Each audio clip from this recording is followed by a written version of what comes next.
a delicate beauty with a soft demeanor and a cool, aloof, yet subtly passionate, domineering figure. Upon encountering her brother's friend, Xie Guanlan, Yin Shuyang fell head over heels in love and embarked on a relentless pursuit to win his heart. Adding him as a friend, dining together, visiting his residence, seeking embraces and kisses, engaging in a playful game of coyness and seduction, she aimed to leave him utterly captivated. Yet, Xie Guanlan remained impervious to her advances, seemingly unruffled. Suddenly, rumors circulated in the city that the second daughter of the Yin family was expecting Xie's child. Xie Guanlan drew her close, firmly grasping her chin, and inquired, "Where is the child?" With fiery enthusiasm, Yin Shuyang embraced him, replying, "As for the child, just try hard enough, and you'll have one." One day after their marriage, in a moment of spontaneity, Yin Shuyang confronted Xie Guanlan. "I pursued you so fervently, did you not feel the slightest spark?" Meeting her beautiful gaze, he gently kissed her forehead, confessing, not merely a spark, but a fervent longing. "Then why, despite your feelings, did you let me chase you? You should sleep in the study tonight." Xie Guanlan. "Wife. No, I was wrong. Brother, my dear brother." Yin Shuyang clung to Yin Shujun's arm, her eyes shimmering with innocence, long lashes fluttering as she sweetly implored, "Please let me accompany you." Yin Shujun, his expression unyielding, pushed her hand away. "No, brother is attending a gathering with men. What purpose would a delicate young lady serve there?" Ever since 3 days prior, when she impulsively went to the airport to meet Yin Shujun and laid eyes on his friend Xie Guanlan, she had been smitten. Seizing the rare opportunity to see her beloved while her brother was out, she was relentless in her pleas. "I wish to broaden my horizons." "Miss, what sort of horizons have you not seen? To mingle with a bunch of boorish men, reeking of smoke and alcohol, is hardly your preference." Yin Shujun resolutely declined. Seeing their mother descend the stairs, she clutched her brother's hand, refusing to let him leave. "Mother, may I accompany brother? He'll keep an eye on him, ensuring he smokes and drinks less, preventing any unscrupulous individuals from approaching him and inadvertently causing a grandchild to appear. Shujun, if your sister wishes to go, take her along. With you present, what could possibly go awry?" With her mother's decree, Yin Shujun reluctantly brought Yin Shuyang along. Once in the car, she began to dream aloud. "Brother, once we arrive, can you sit beside Xie Guanlan? He'll be next to you, nestled between you two." Yin Shujun reclined lazily. "Yin Shuyang, have I not mentioned that you two are ill-suited?" Yin Shuyang flashed her sweetest dimples, her eyes radiating purity. "What makes us incompatible? He is a man, I am a woman. He is single, I am unmarried. He is a young master, and I am a young lady. He is cool and reserved, while I am vibrant and lively. Even our height difference is a perfect match. You lack vision. What if I were to marry Xie Guanlan, and he would then call you brother-in-law? Would that not stir your heart?" He was far too mature to be swayed by such trivial titles. The Xie family's influence in the city was deeply entrenched. Far beyond that of an ordinary wealthy clan, their familial ties were complex, with Xie Guanlan possessing a half-brother with grand ambitions. If only the men Yin Shuyang favored came from simpler backgrounds, Yin Shujun would willingly play matchmaker. Yet, she had chosen to fixate on the cool, aloof, and inherently indifferent Xie Guanlan. Without mercy, he doused her hopes. "Your affection for him does not guarantee his feelings for you. Only by pursuing him can I ascertain that," Yin Shuyang whispered. Thus, bringing her out tonight held no detriment. Xie Guanlan, even faced with the most ardent woman, would surely extinguish her fiery passion. Afterward, when Yin Shuyang faced rejection from Xie Guanlan, she would return home in tears for a few days. Then he would gift her a beautiful crown, a high-end gown, a limited edition handbag, diamond necklaces, and earrings, whisking her abroad to mend her heart and meet other suitors. Yin Shuyang obediently followed her brother into the private room.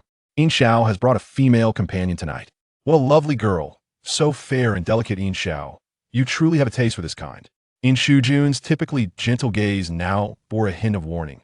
"Behave yourselves tonight, this is my little sister, Yang Yang." Having been well protected, Yin Shuyang seldom ventured out, making this her first appearance in such a gathering. It was only natural that his business acquaintances would not recognize her. "So it's the second daughter. Good evening, second daughter." "Hi." Yin Shuyang shyly waved, eager to spot her beloved. Where is he? Why had he not arrived? Sitting beside her brother, she sipped the fruit juice he ordered, surrounded by her favorite desserts and fruits, along with various other dishes. She quietly played the part of a little mouse, eating while she hardly understood the conversations among her brother and his friends.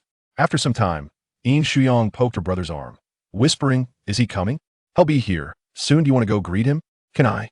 Her eyes sparkled with excitement, her body practically vibrating with anticipation. Yin Shujun's gaze darkened. Had his sister's heart been overtaken by infatuation? He sternly replied, "Stay seated." "Oh." Yin Shuyang lowered her head. Perhaps it was Yin Shuyang's presence, but no one in the private room smoked that evening, and the conversations were notably subdued. They were cautious not to startle the charming and gentle younger sister of Yin Shujun. As the door opened, a tall and statuesque figure entered. Xie Guanlan, clad in a black suit with a finely striped black and gold tie, possessed a strikingly handsome face, his dark eyes gleaming with an inscrutable light, exuding an air of aristocratic aloofness. Yin Shuyang was utterly enamored by Xie Guanlan's cool, reserved demeanor, which kept others at bay. She wondered what it would be like for a man like him to be in love, whether he would blush while kissing, or if his heart would race, longing to hear him call her wife in a voice thick with desire. The thought alone sent her heart racing. As she savored a small cake, the little rabbit in her heart hopped with glee, yearning to beckon him over, to sit beside her. Indeed, Xie Guanlan took his place next to Yin Shujun, yet they were separated by her brother.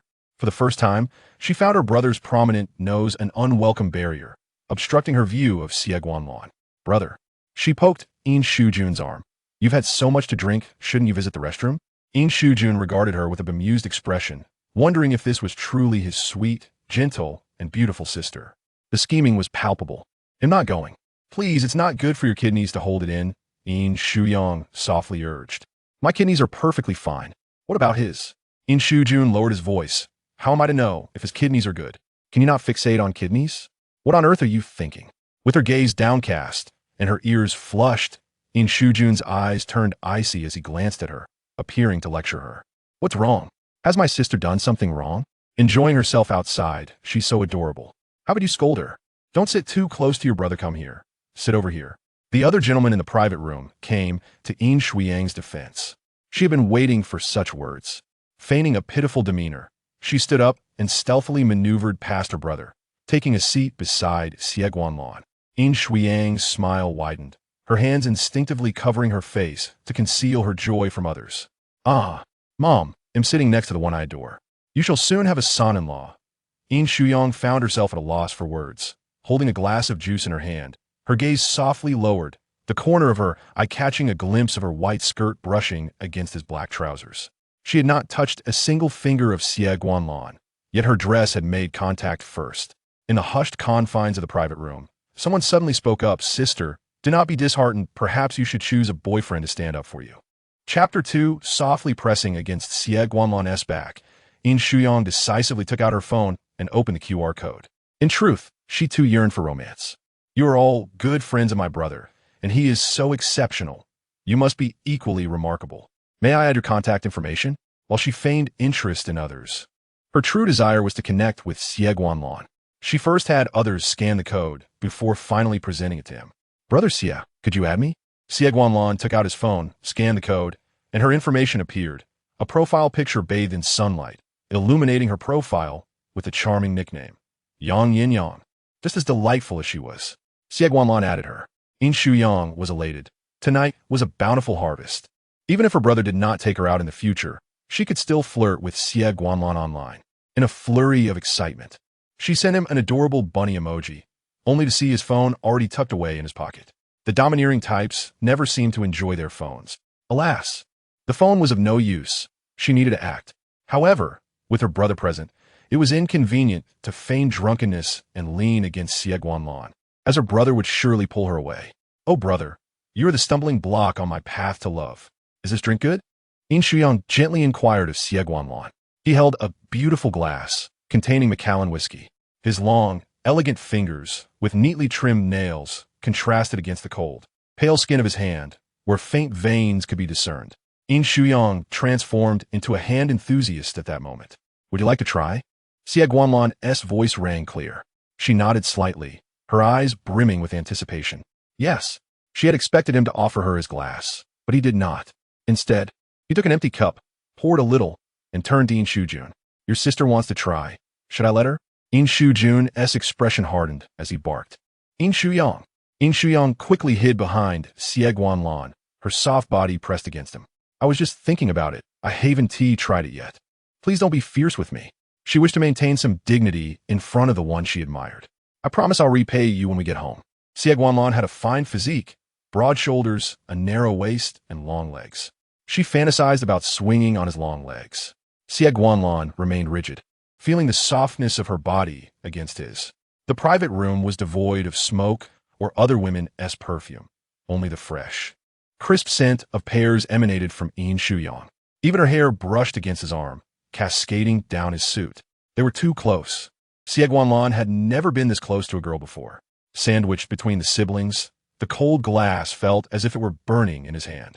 He had no ulterior motives. He merely thought that since Yin Shuyang was a girl and out with her brother, given the drink's potency, he should consult her parents. But he knew his own tolerance well, didn't he? Yin Shujun could not bear to watch, his voice frigid. You're a girl. Can you sit properly? Where had her modesty gone? How could she start leaning against Xie Guanlan? And Xie Guanlan, what was wrong with him? Under normal circumstances, any woman who leaned against him would be swiftly dismissed. Tonight, one hand held the drink while the other casually rested on the couch, unmoving as if frozen in place. Yin Shujun quickly realized that Xie Guanlan was merely being generous out of respect for him. Yin Shuyang adored being close to Xie Guanlan, but she wished to leave a good impression. She was not just any girl. She was only being affectionate because she liked him. For now, she had to obey her brother and sit properly. Come here, Yin Shujun commanded coldly. She quietly stood and returned to her brother's side. Her brother was so stern, hindering her attempts to flirt with a handsome man. Behind them, discussions of economics, stocks, new energy, funds, technology, real estate, tourism, and retirement flowed endlessly. But Yin Shuyang understood not a word. She felt sleepy. Yet, she did not wish to lean on Yin Shujun. She wanted to lean on Xie Guanlan. As she dozed off, her brother called her name. She stood, bag in hand, trailing behind them as Xie Guanlan conversed with her brother. They descended the stairs, exited, and got into the car in one fluid motion. Yin Shuyang. In the car, Yin Shuyang stared blankly at her stern brother outside the car door, slowly turning her head to meet Xie Guanlan's calm, deep black eyes. Her heart raced. This man was undeniably handsome. She wanted to kiss him, to leap into his arms. Her brother called her again from outside, and she repeatedly apologized. I'm so sorry, I got into the wrong car. I'm so sorry. She hurriedly exited, reflecting on her thoughts. Even his silhouette struck her as more handsome. It's fine, Xie Guanlan replied softly. Yin Shuyang fled too quickly, failing to notice the faint smile at the corners of Xie Guanlan's eyes. Once in her brother's car, Yin Shujun was infuriated. Are you so eager to go home with him? Does he even want you following him? Misunderstanding, Yin Shuyang replied lazily, yawning and leaning against him, unfurling her head on his arm. Wake me when we get home. Yin Shujun gritted his teeth, yet his body remained still. He had spoiled her since childhood. She had never encountered a wall of reality. It was time for the pampered young lady to learn a lesson. Upon returning home, Yin Shuyang showered and lay in bed, staring at Xie Guanlan's profile picture. His avatar was refreshingly beautiful, showcasing a blue sky and white clouds. Yin Shuyang, I'm really sorry for getting into the wrong car tonight. Did I scare you? May I treat you to dinner to express my apologies? Wasn't this the perfect opportunity for a private meeting? Just the two of them, devoid of any third wheels? Xie Guanlan, I wasn't scared. No need to apologize. Yin Shuyang, then dinner? Can we go? Xie Guanlan, let me treat you. What do you like to eat? I want to devour your lips, your abs, was that appropriate to say? Certainly not. Yin Shuyang's cheeks flushed crimson, her thoughts swirling. Yet she typed back, I'm not picky. Anything is fine. She was incredibly easy to please. Xie Guanlan, all right, I'll arrange it. Yin Shuyang, good night, good night. She nearly sent a kiss emoji, but managed to restrain herself. Yin Shuyang had stayed at home for 3 days, obsessively watching her chat with Xie Guanlan. What a scoundrel. Woe is me. He had promised to arrange something, yet 3 days had passed. Had he arranged something on Mars? Why are you crying all day, lamenting? Stop whining in front of me and go enjoy yourself, her mother interjected after 3 days of listening. Mom. Yin Shuyang clung to her mother's arm. The man I like said he would treat me to dinner, but 3 days have passed without a word. Does that mean he is just brushing me off and isn't interested? Chapter 3, are you unhappy because of a man for the past 3 days? If he doesn't like you, why not find someone else? Your brother knows many excellent young talents. Let him introduce you. Her mother gently caressed her face. Don't worry. I'll have a word with your brother. I don't like anyone else. I only like him. Who is he? Her mother's interest was piqued. Just as Yin Shuyang was about to respond, her phone suddenly pinged with a message. Mom, I want to be home for dinner tonight. She swiftly rose and dashed upstairs, rushing to the wardrobe to select an outfit while replying to Xie Guanlan's message. Apparently, he had been on a business trip and had just landed. She had misjudged the situation. Yin Shuyang changed her clothes and did her makeup before heading downstairs. Her mother observed her with a smile, her swift movements signaling that she was growing up too fast. Yang, will you be home tonight? You mustn't stay out overnight. Be careful. I'll have the bodyguard follow you. Once in the car, a driver occupied the front seat while a bodyguard sat beside her. She couldn't muster a smile. She had planned to enjoy a drink tonight, wanted to act a bit tipsy and show her vulnerable side to Xie Guanlan. Tonight, you two don't need to wait outside. Don't impede me from finding a son-in-law for you. Yin Shuyang remarked as she transferred 10,000 yuan each to her bodyguard and driver, instructing them to enjoy a meal and take a leisurely stroll, assuring them that she would call if needed. Miss, in case of any unforeseen circumstances, we would have no explanation. There will be no unforeseen circumstances, she asserted confidently. Even if there were, it would likely be on their part. In recent days, Yin Shuyang had been engaging in conversations with her mischievous friend, Sherman. Men like Xie Guanlan were not easily pursued. Perhaps a marriage before love, or even a baby first, would compel him to take responsibility. Yet, she hesitated to act on such boldness.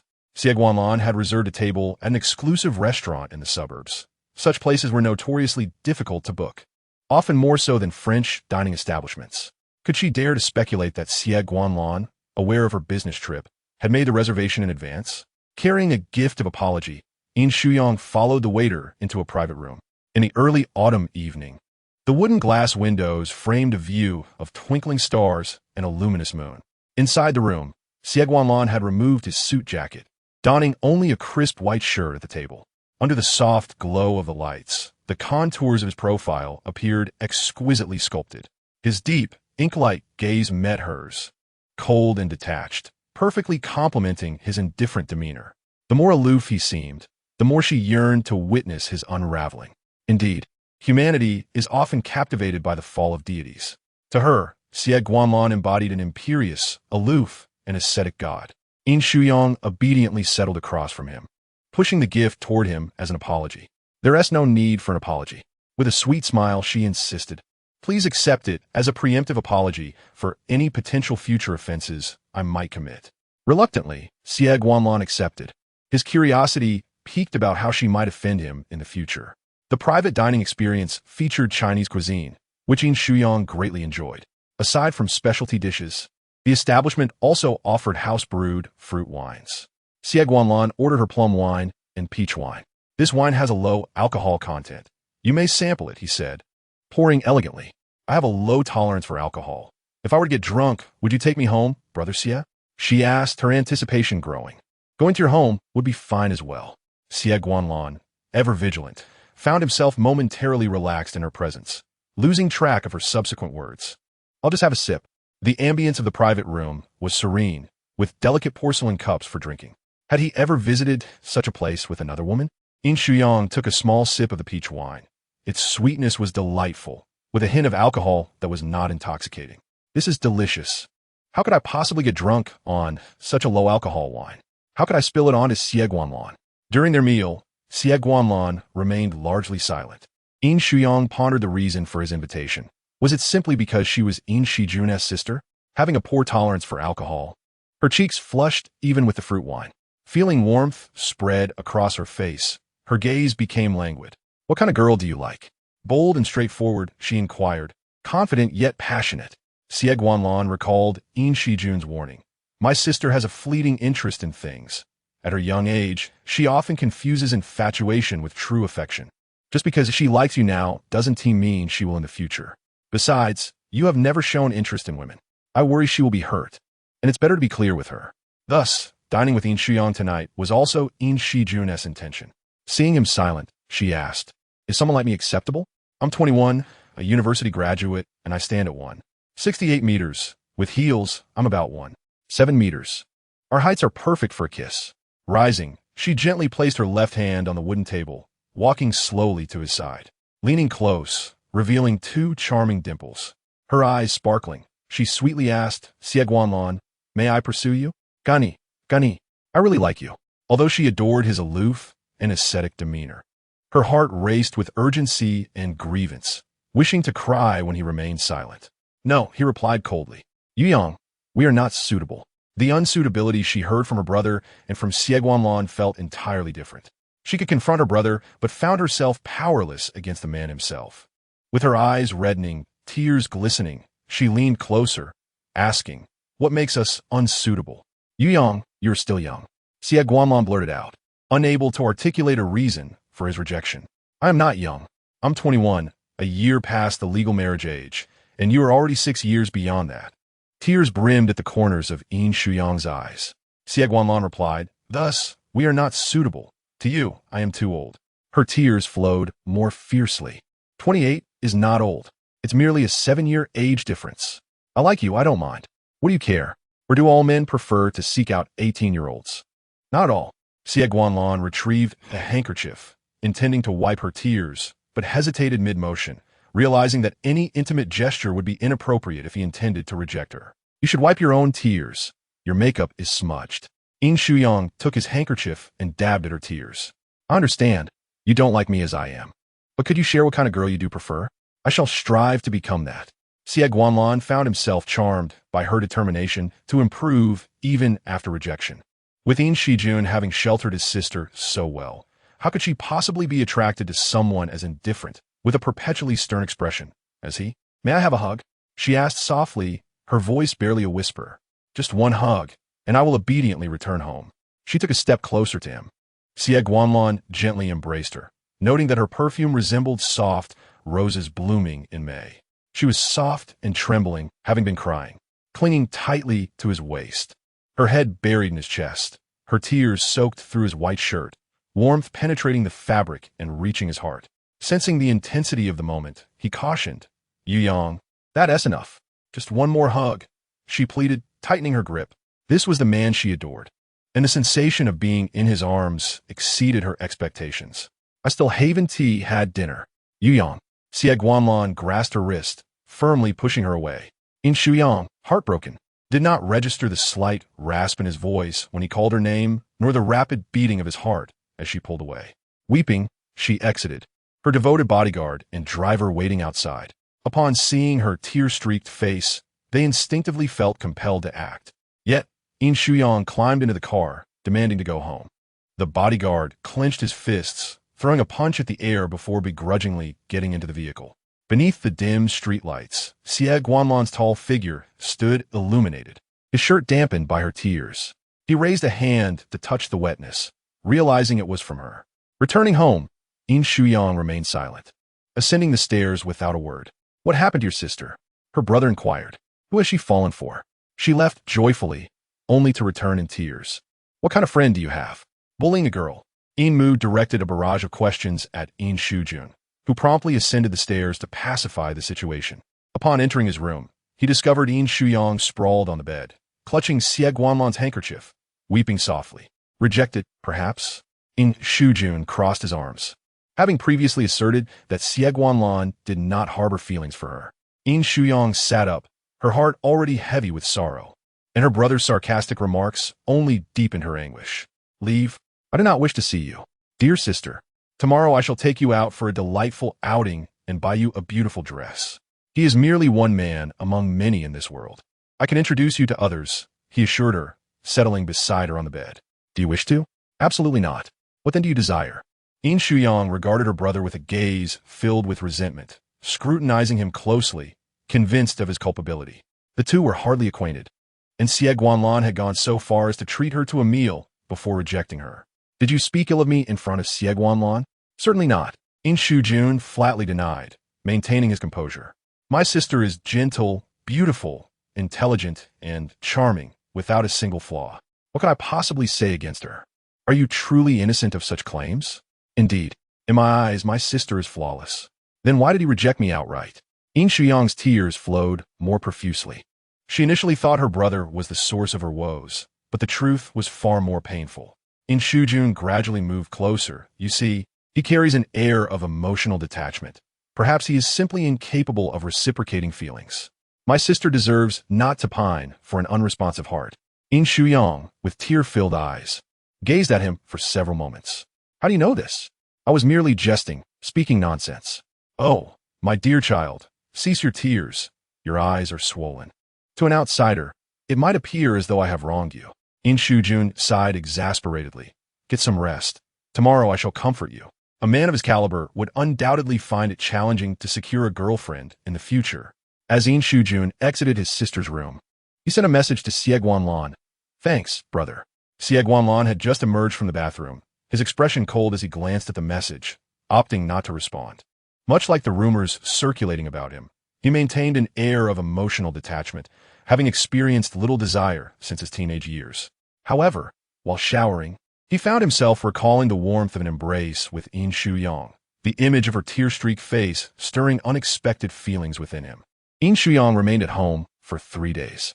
Unable to bear her despondency any longer, Yin Shujun summoned Sherman Yin Bao. Be good. Sherman coaxed as she found Yin Shuyang awake, her eyes bloodshot. What brings you here? Your brother sent me. He said you were heartbroken and lying in bed. So I'm here to take you out. Rise and shine. Sherman insisted, dragging her from the bed. Go wash up and put on some makeup. Tonight, I will introduce you to other men. A new love will help you forget your old one. Xie Guanlan doesn't fancy you.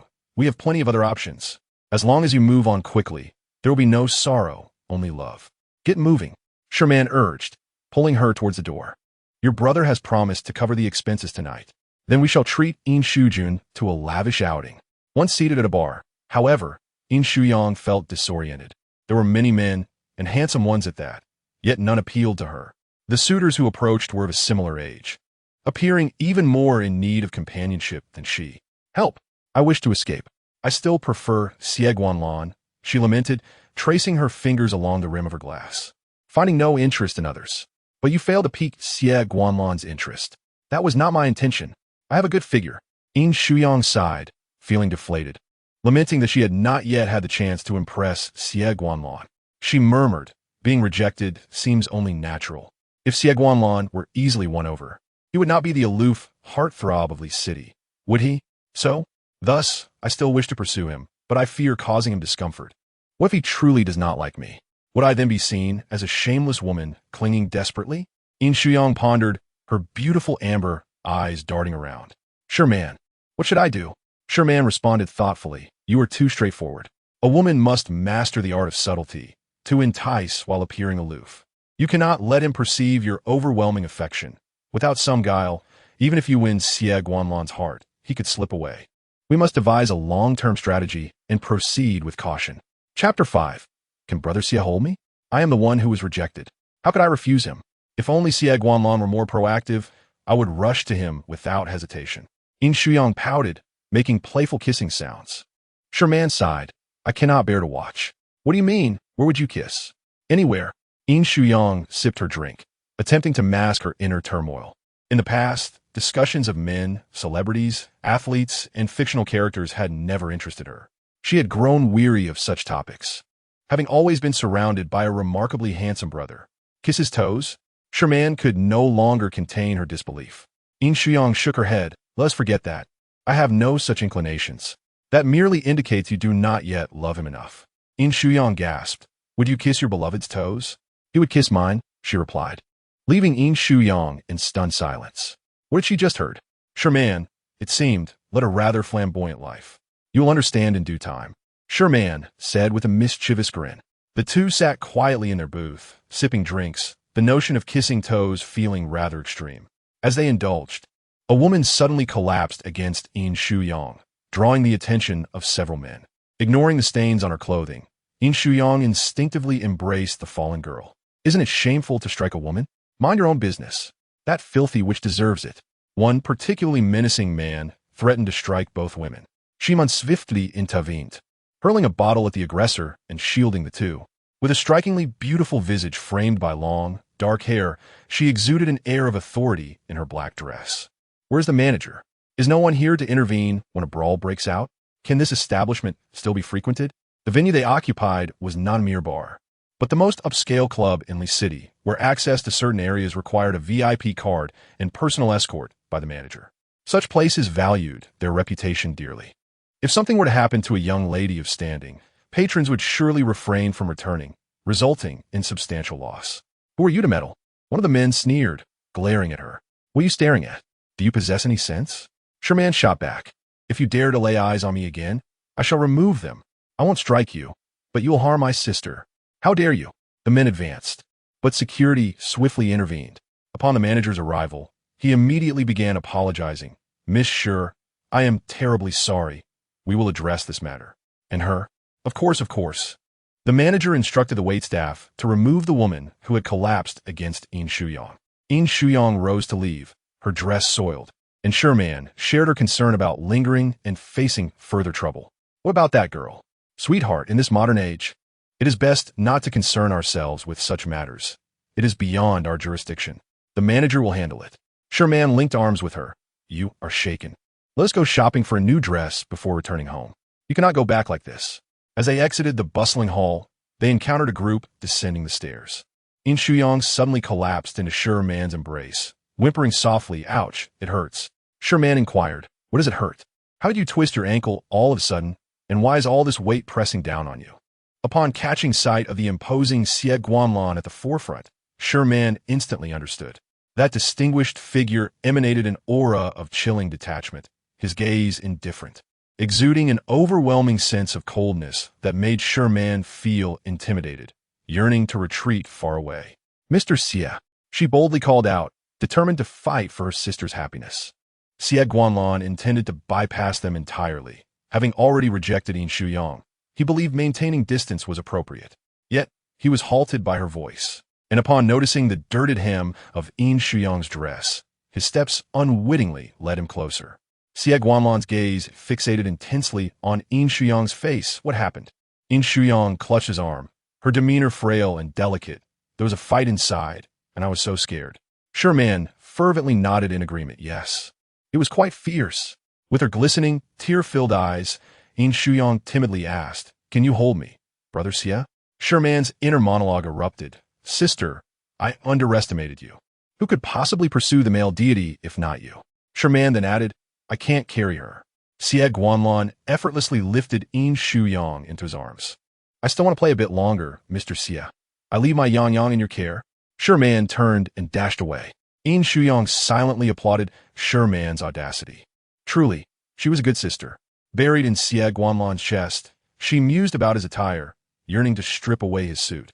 Are you hurt? His mellifluous voice broke through her thoughts. Should we go to the hospital? Confused and flustered, Yin Shuyang pondered, why go to a hospital? What if the doctor diagnoses me with a serious case of infatuation? How do I treat that? No need for a hospital. Your home will suffice. Home? Yin Shuyang was momentarily stunned, her head diving back into his embrace. She had inadvertently blurted out her true feelings. As she nestled deeper, she realized he was not empty. She could not burrow further. Xie Guanlan placed her in the car. Sitting upright with a distance between them, he coldly stated, I will take you home. No. Yin Shuyang shifted closer to him, her body brushing against his eye. I ran away from home, and now I have nowhere to go. Xie Guanlan raised an eyebrow, skeptical, for he knew the Yin family doted upon their little princess, indulging her every whim. Ran away from home. Yin Shuyang weakly grasped his sleeve. Yes, I had a quarrel with my parents and my brother, especially my brother. You must not tell him where I am. If she had indeed run away, she ought to inform Yin Shujun. Just for one night. Yin Shuyang extended a finger. I will return tomorrow. Please don't report me. Brother Xie, I can't go back. If my brother finds out I went to a bar, he will confine me. She pointed at her skirt, her voice quivering. In this state, I cannot return home. She wanted to test whether she could entice Xie Guanlan. She needed to see if there was a chance for flirtation. Brother Xie, do you see my sincere gaze? Hierbo no ulterior motivas. Her eyes softened. She pleaded, I promise I won't strip your clothes off or pester you. Chapter 6. Staying over at Xie Guanlan's house within the confines of the car. The faint scent of alcohol wafted from Yin Shuyang, her delicate form and beautiful face reflecting a pitiful expression. For the first time, Xie Guanlan understood the meaning of irresistible allure. He steadied his resolve before coldly instructing to the apartment. This meant he was not returning her home, which thrilled Yin Shuyang immensely, the corners of her eyes nearly crinkling with joy. Steady yourself. One must maintain composure, she reminded herself. With her eyes downcast, she sat quietly. The car descended into the basement, and upon stopping, Xie Guanlan exited first. He walked around her side. Come here. Still carrying me? She could manage on her own. But since he insisted, she would not hesitate. Yin Shuyang shuffled closer, wrapping her arms around his neck, and in an instant, she was lifted into his embrace. A princess carry. Although she had experienced this with her brother before, the sensation was entirely different. Pressed against his chest, she inhaled his subtle, woody fragrance, which she found utterly delightful. What am I to do? The more she was near Xie Guanlan, the more her heart raced. Once inside the elevator, Xie Guanlan remarked, "The villa is crowded. The apartment is empty, so you can feel at ease." Yin Shuyang interpreted empty as a world for just the two of them. Xie Guanlan was willing to share a private space with her. This opportunity was not to be missed. Upon entering, he set her down on the sleek black leather sofa. "You should rest a bit. There are guest rooms, and I will have someone prepare clothes for you tomorrow. If you need anything, you can contact me. You have my number." "What do you mean?" Yin Shuyang hadn't yet taken in her surroundings when his words struck her as alarming. Standing beside the sofa, Xie Guanlan stated, "There are distinctions between genders. I'll be staying outside." If that were the case, she might as well have booked a hotel room. Yin Shuyang gazed at him pitifully. "In such a large, unfamiliar house, you leave me here alone. I'm scared. I want to be sharing a room with you. Is there only one bed here?" Yin Shuyang was stunned. Surely a large flat in the city center would not contain but a single bed? "I can sleep on the sofa." She reclined on the couch. "Just give me a blanket." Xie Guanlan, unwilling to glance at her delicate legs swaying before him, averted his gaze. "There are guest rooms." Yin Shuyang slowly sat up. "Where?" He gestured casually. "I have no change of clothes." Yin Shuyang mumbled, "Brother, just a white shirt will suffice." Xie Guanlan departed, and moments later, he returned with an unworn white shirt. In truth, she would not have minded wearing one that had already been worn. It would carry a scent. "Thank you." He left again, leaving her alone in the living room. Her soiled dress could no longer bear the weight of discomfort. She promptly headed to the guest room to bathe. After cleansing her body, she donned Xie Guanlan's white shirt. Sitting on the bed, she snapped a photo. The shirt concealed the upper thighs, her slender legs slightly crossed. An enticing sight.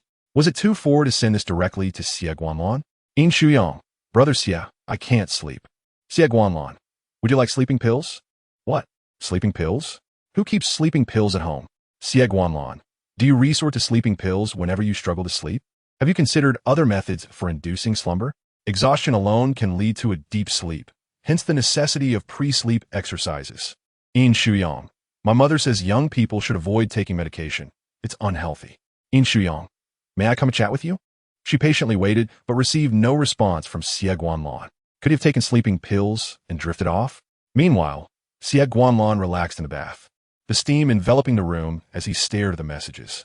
Chatting? Just simple chatting? It hardly seemed innocent. He could not reject her as he did with the other women. A headache ensued. Setting his phone down, Xie Guanlan emerged from the tub a few minutes later, donning a black sleep shirt. Yin Shuyang, lying in bed in an emotional haze, perked up upon hearing a knock at the door. Springing up, she descended from the bed, adopting a coy demeanor as she opened the door, half her body shielded behind it, a desire to entice yet hesitant, reminiscent of someone embracing a peepa, half concealed. Was this the right approach? Yin Shuyang poked her head out, asking, "Brother Xie, milk? Does milk really help with sleep?" She felt that being close to Xie Guanlan was more comforting. As she reached for the milk, her fingertip inadvertently brushed against his, and she grasped the cup.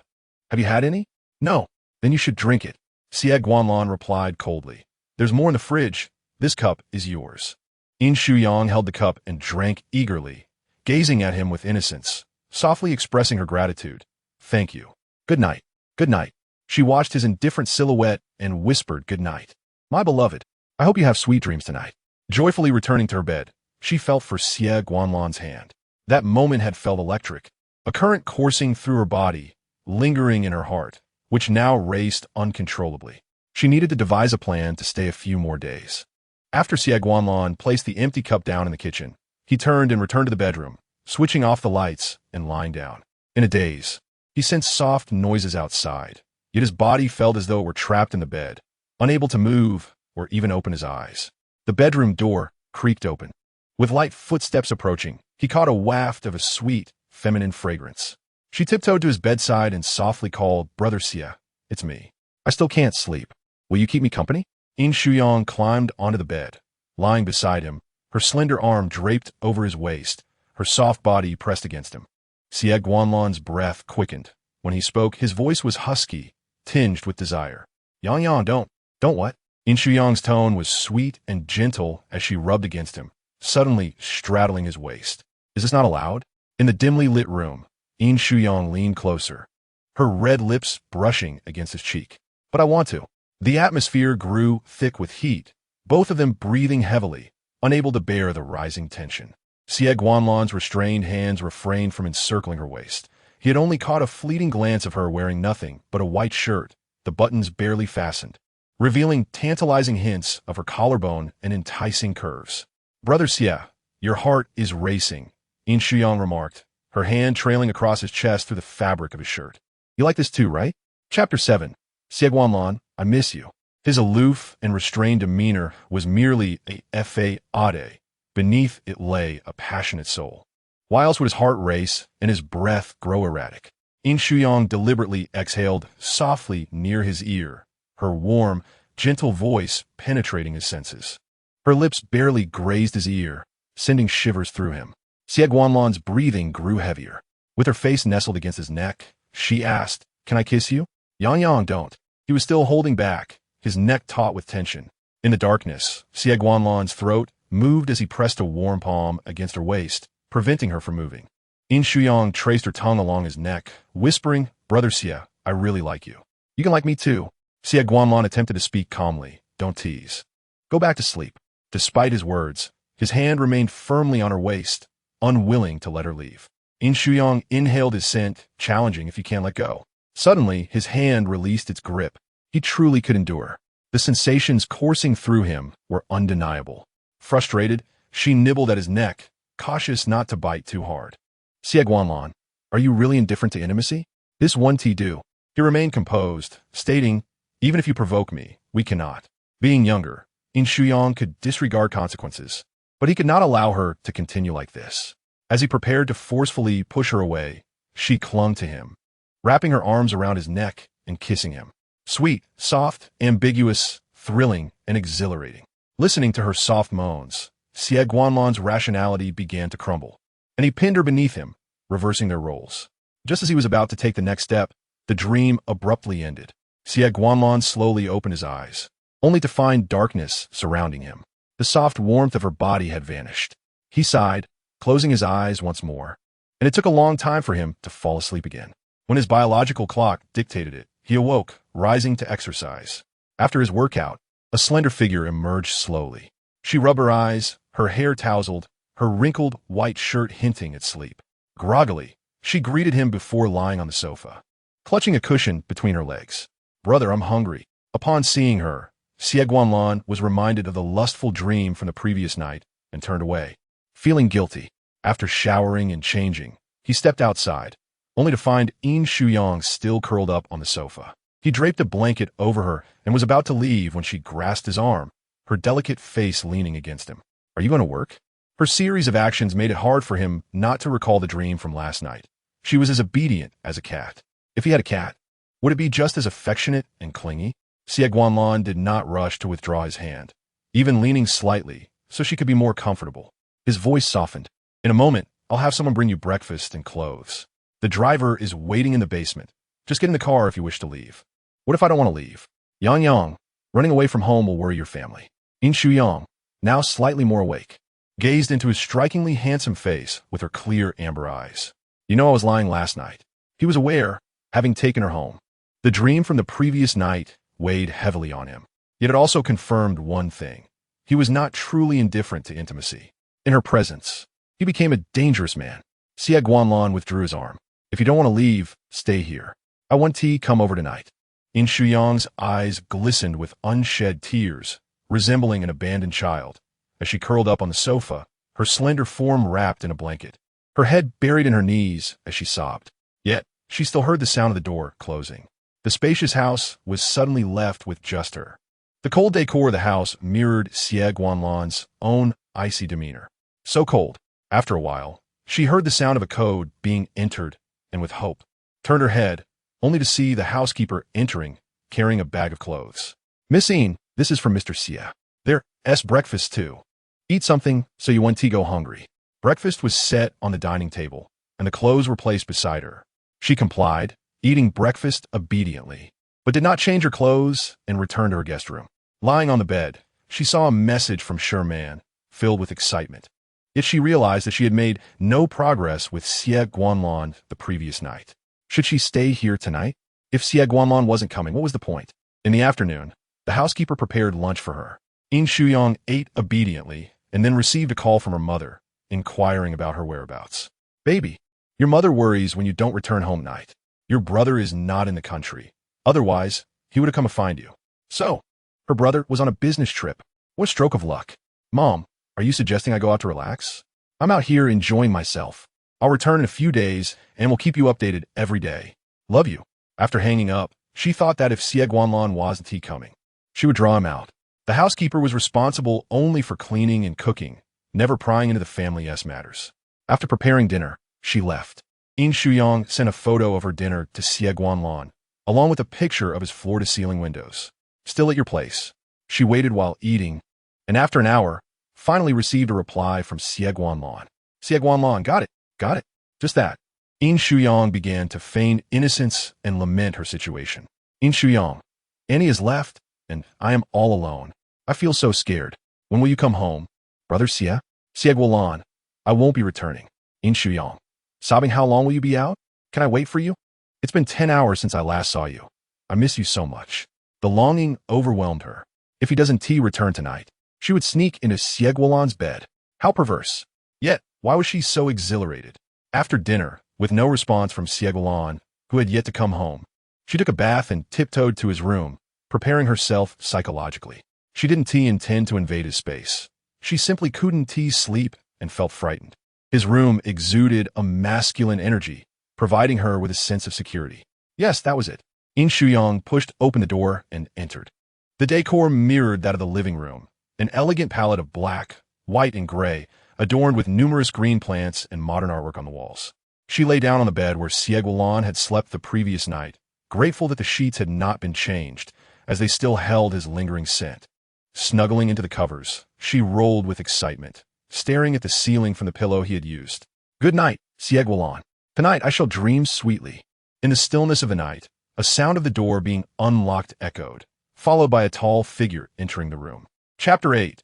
A desire for affection. Xie Guanlan had initially intended to return to the villa, but halfway there, he instructed the driver to bring him back here. He couldn't shake off his concern for Yin Shuyang. The suite was unusually quiet. Unlike his typical visits, the cushions on the sofa were scattered. The remote control lay carelessly on the couch, and a fruit platter occupied the coffee table, giving the space a touch of warmth. She should be asleep by now. Not wanting to disturb her, he headed towards his room. Upon opening the door and switching on the light, he noticed a peculiar bulge in the center of the once perfectly flat bed. A pair of delicate, pale legs peeked out from beneath the light gray duvet, and soft black hair obscured half her face. The tranquil scene evoked in him a sense of a devoted husband returning home to find his wife asleep after a social engagement. Suddenly, she stirred, causing him to hold his breath and instinctively retreat. When she didn't wake, he quietly approached, retrieving a set of pajamas from the wardrobe. Brother Xie, she called as he turned, their eyes locking. She rubbed her eyes, her gaze brightening instantly.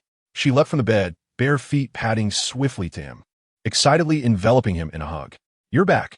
I thought I was mistaken. Xie Guanlan's body stiffened, unsure how to react, his breath slightly quickening as he gazed deeply into her eyes. Realizing her actions, she slowly released him, awkwardly shifting her hands behind her back.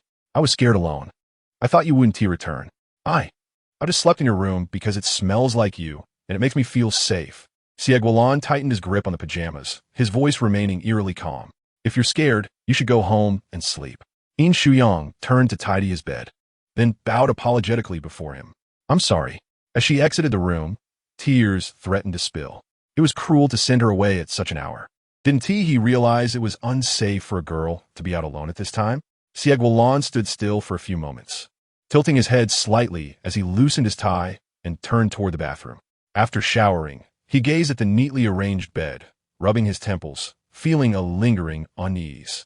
Exiting his room, he was greeted by the sight of a brightly lit living room, where Yin Shuyang had changed into a freshly laundered dress and donned her heels.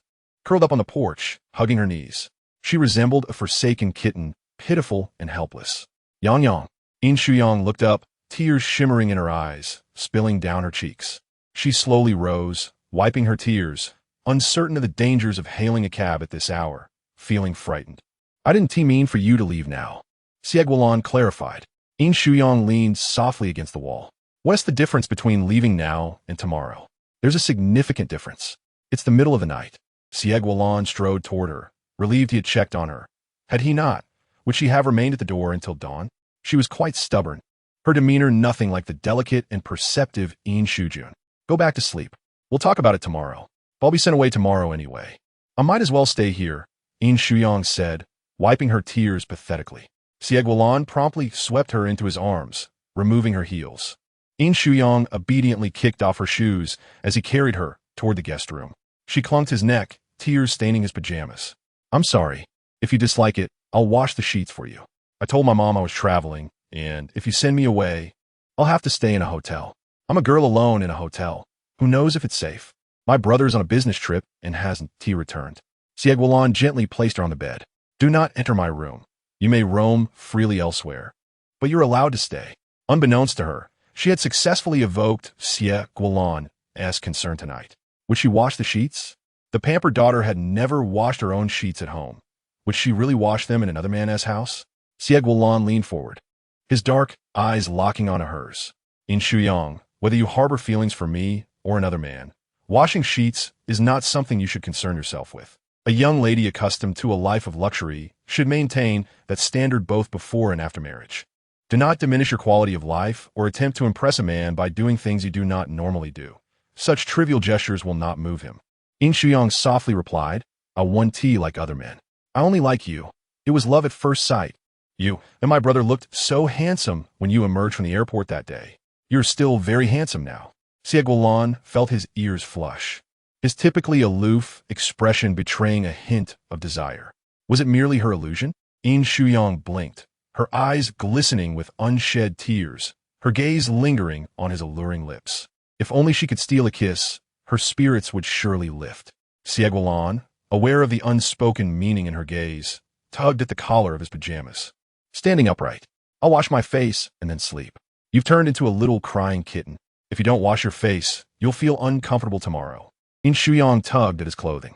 When I cry at home, my brother washes my face for me. Do you see me as your brother? No, as my future husband. Yin Shuyang smiled sweetly. Isn't a future husband supposed to care for his wife? Had she forgotten she had been rejected? Yet at that moment, Xie Guanlan found it difficult to deny her such a simple request. He needed to comfort the little kitten and ensure she fell asleep without further ado. He fetched a damp towel, lacking experience in tending to others' faces. Yin Shuyang obediently tilted her head back, eyes closed, waiting. Perhaps due to her anxiety, her eyelashes fluttered like a butterfly poised to take flight. Xie Guanlan, careful not to hurt her, gently dabbed her face. All done. Not yet. Wipe a bit more. She had not applied makeup, only tears staining her cheeks. He continued to wipe, revealing her delicate complexion, slightly rosy from crying, yet exceedingly beautiful. Slowly, she opened her eyes, her bright gaze radiating joy, utterly devoid of coldness. Xie Guanlan felt an unfamiliar warmth in his heart. What should I do with this delightful contrast? Thank you. Sleep well. With that, Xie Guanlan turned and left. Upon stepping out of the guest room, he suddenly realized that he had inadvertently taken a towel with him.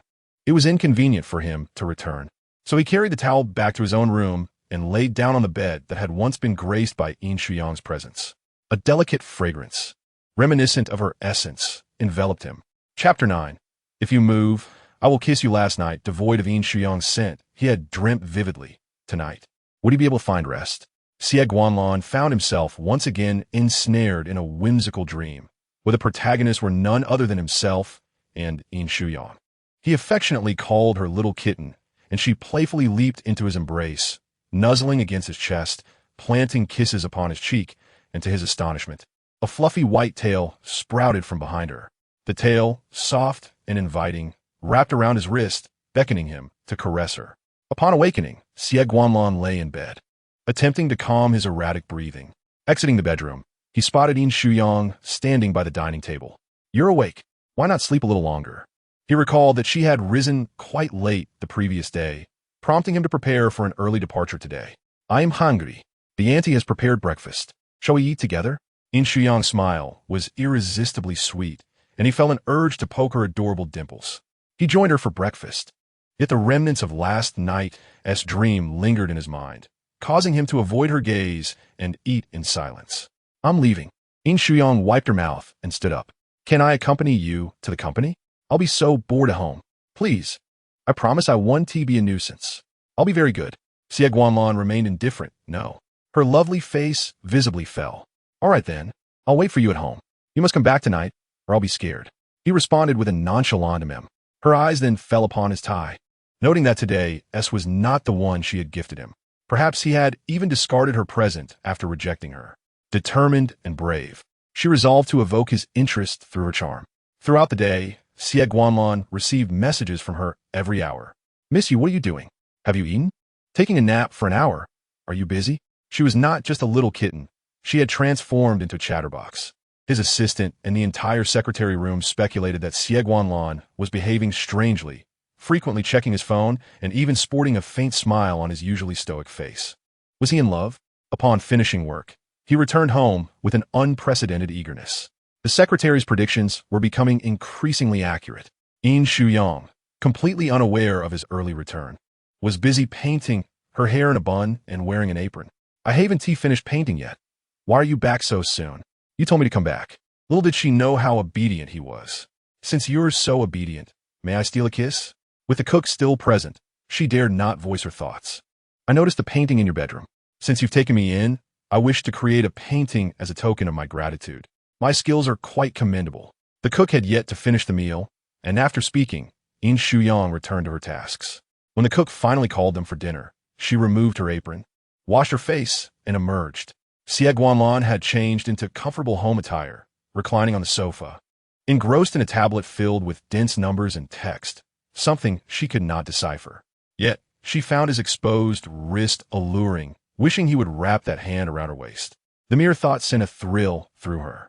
Yin Shuyang had not experienced such youthful fervor until she encountered him.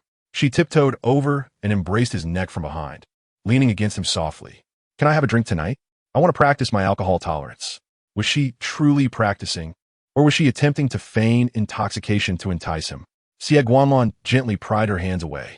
"No drinking." "Why not? Your brother doesn't allow you to drink." "But you're not my brother."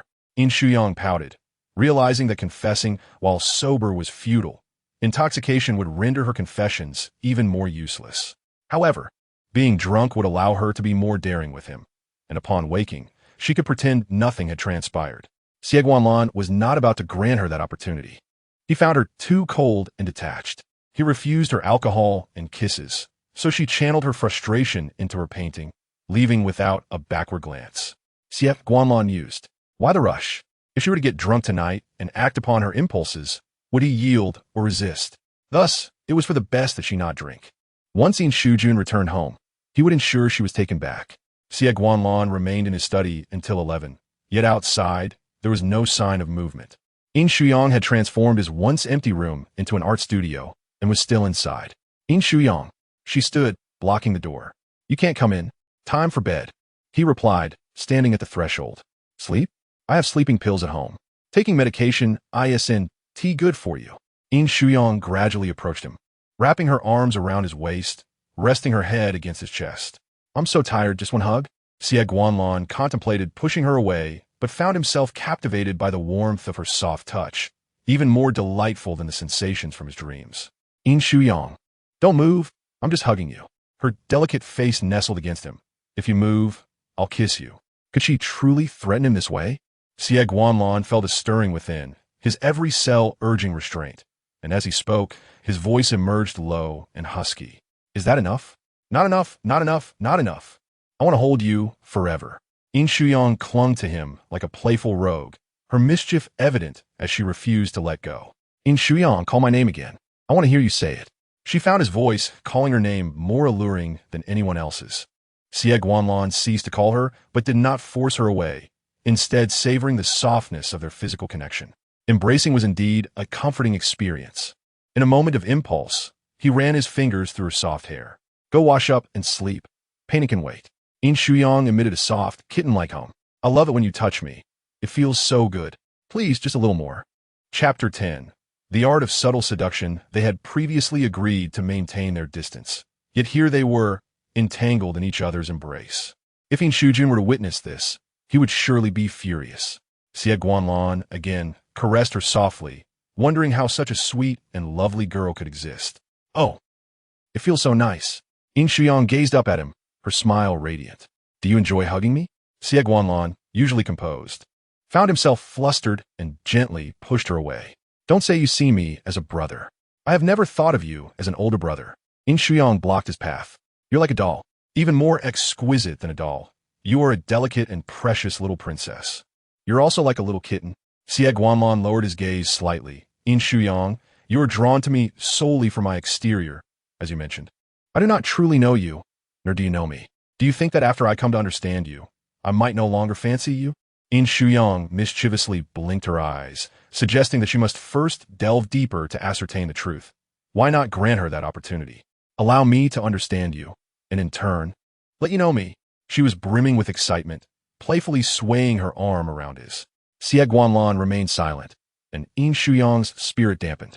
Is it because of my brother? Him? My brother is not particularly keen on us being together. He mentioned that your family situation is rather complicated and fears that I might be harmed should I marry you. I have been pampered since childhood and am quite oblivious to the intricacies of schemes and intrigues. Yin Shuyang's voice trembled, soft and fragile. Do you believe you need a wife who is equally intelligent and wise, capable of navigating various situations with poise? Upon reflection, she realized that perhaps she was indeed not suited to be Xie Guanlan's wife. What if he were to face danger in the future? How could she assist him? If we were to marry, protecting you would become my responsibility. You need not be strong. Xie Guanlan surprisingly felt an urge to caress her face to soothe her despondency. He restrained himself. Do not overthink, he murmured softly. Get some rest. Yin Shuyang nodded gently, uttering a faint acknowledgement. Upon returning to her guest room, she fought off drowsiness to take a shower, claiming she could not sleep, but as soon as she lay down, she drifted off. Conversely, it was Xie Guanlan in the master bedroom who struggled with insomnia. The following day, they shared a peaceful breakfast, and Xie Guanlan went off to work. Yin Shuyang continued painting. Once she finished, she took a photo and sent it to Sherman. Sherman called her. Still at Xie Guanlan's home? Yin Shuyang gazed at her painting, her voice tinged with disappointment. Yes, but progress is not smooth. No way. Could it be that Xie Guanlan is truly emotionally aloof? Yang, with that figure of yours, had I not been lacking those extra 2 ounces, I would have been smitten. He is truly incapable. Let us not admire him anymore. There are countless men in this world. If he doesn't suffice, we can simply move on. I haven't even bare myself in front of him. You said I must be reserved and not too straightforward. I haven't revealed anything. Yin Shuyang's voice was faint. I always feel my brother has said something in front of Xie Guanlan. That's quite normal. Your brother dotes on you like a princess.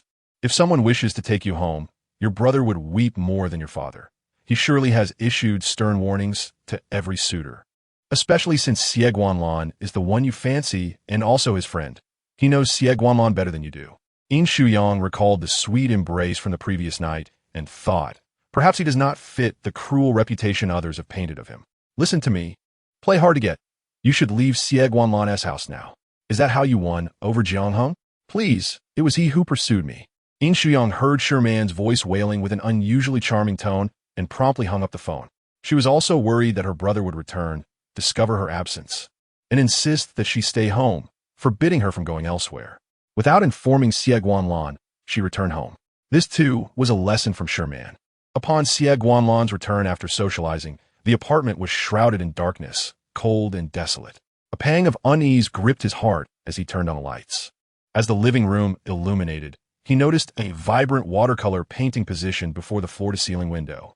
Approaching it, he realized that the image bore a striking resemblance to his VX profile picture, save for the blue skies and white clouds transformed into a myriad of other hues. Yin Shuyang's vision of a splendid, resplendent sky brimming with even more colors. In the lower right corner, she penned a blessing. May all that Xie Guanlan wishes for come to fruition. May peace and smooth sailing be yours. Yin Shuyang had departed, just as he desired, yet it unexpectedly pained him. He should not feel this way. Xie Guanlan refrained from touching the painting, and the living room light dimmed almost instantly. The front door closed heavily, plunging the spacious apartment into stillness, as if Xie Guanlan had never returned that night. Yin Shuyang lay in her bed, unable to restrain herself, longing to send a message to Xie Guanlan. He should have seen the painting she left behind. Shouldn't she express her gratitude for his hospitality over the past few days? Perhaps the last gift she offered had been discarded, and this painting might meet the same fate. The seemingly indifferent Xie Guanlan, his body was undeniably warm, his heartbeat quickened, and that hand was quite comforting. Even the most reclusive individuals occasionally feel lonely, yearning for a tender embrace. The next day, Yin Shuyang returned, bringing with him an abundance of gifts for Yin Shuyang, a limited edition bag from abroad, a bespoke gown, and a set of lavish diamond necklace and earrings. Thank you, brother. Yin Shuyang expressed her gratitude.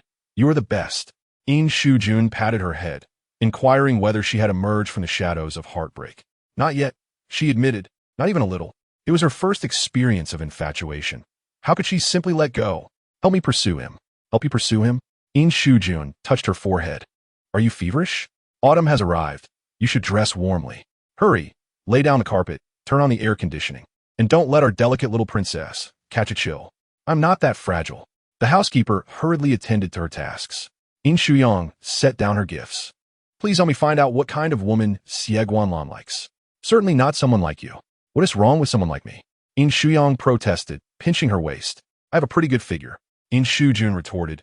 Men don't solely prefer women with good figures. But I have a beautiful face. You fool. He favors intelligence. Yin Shuyang bluntly countered. Rest assured, brother does not despise you. If you don't despise me, I still cannot remain unmarried.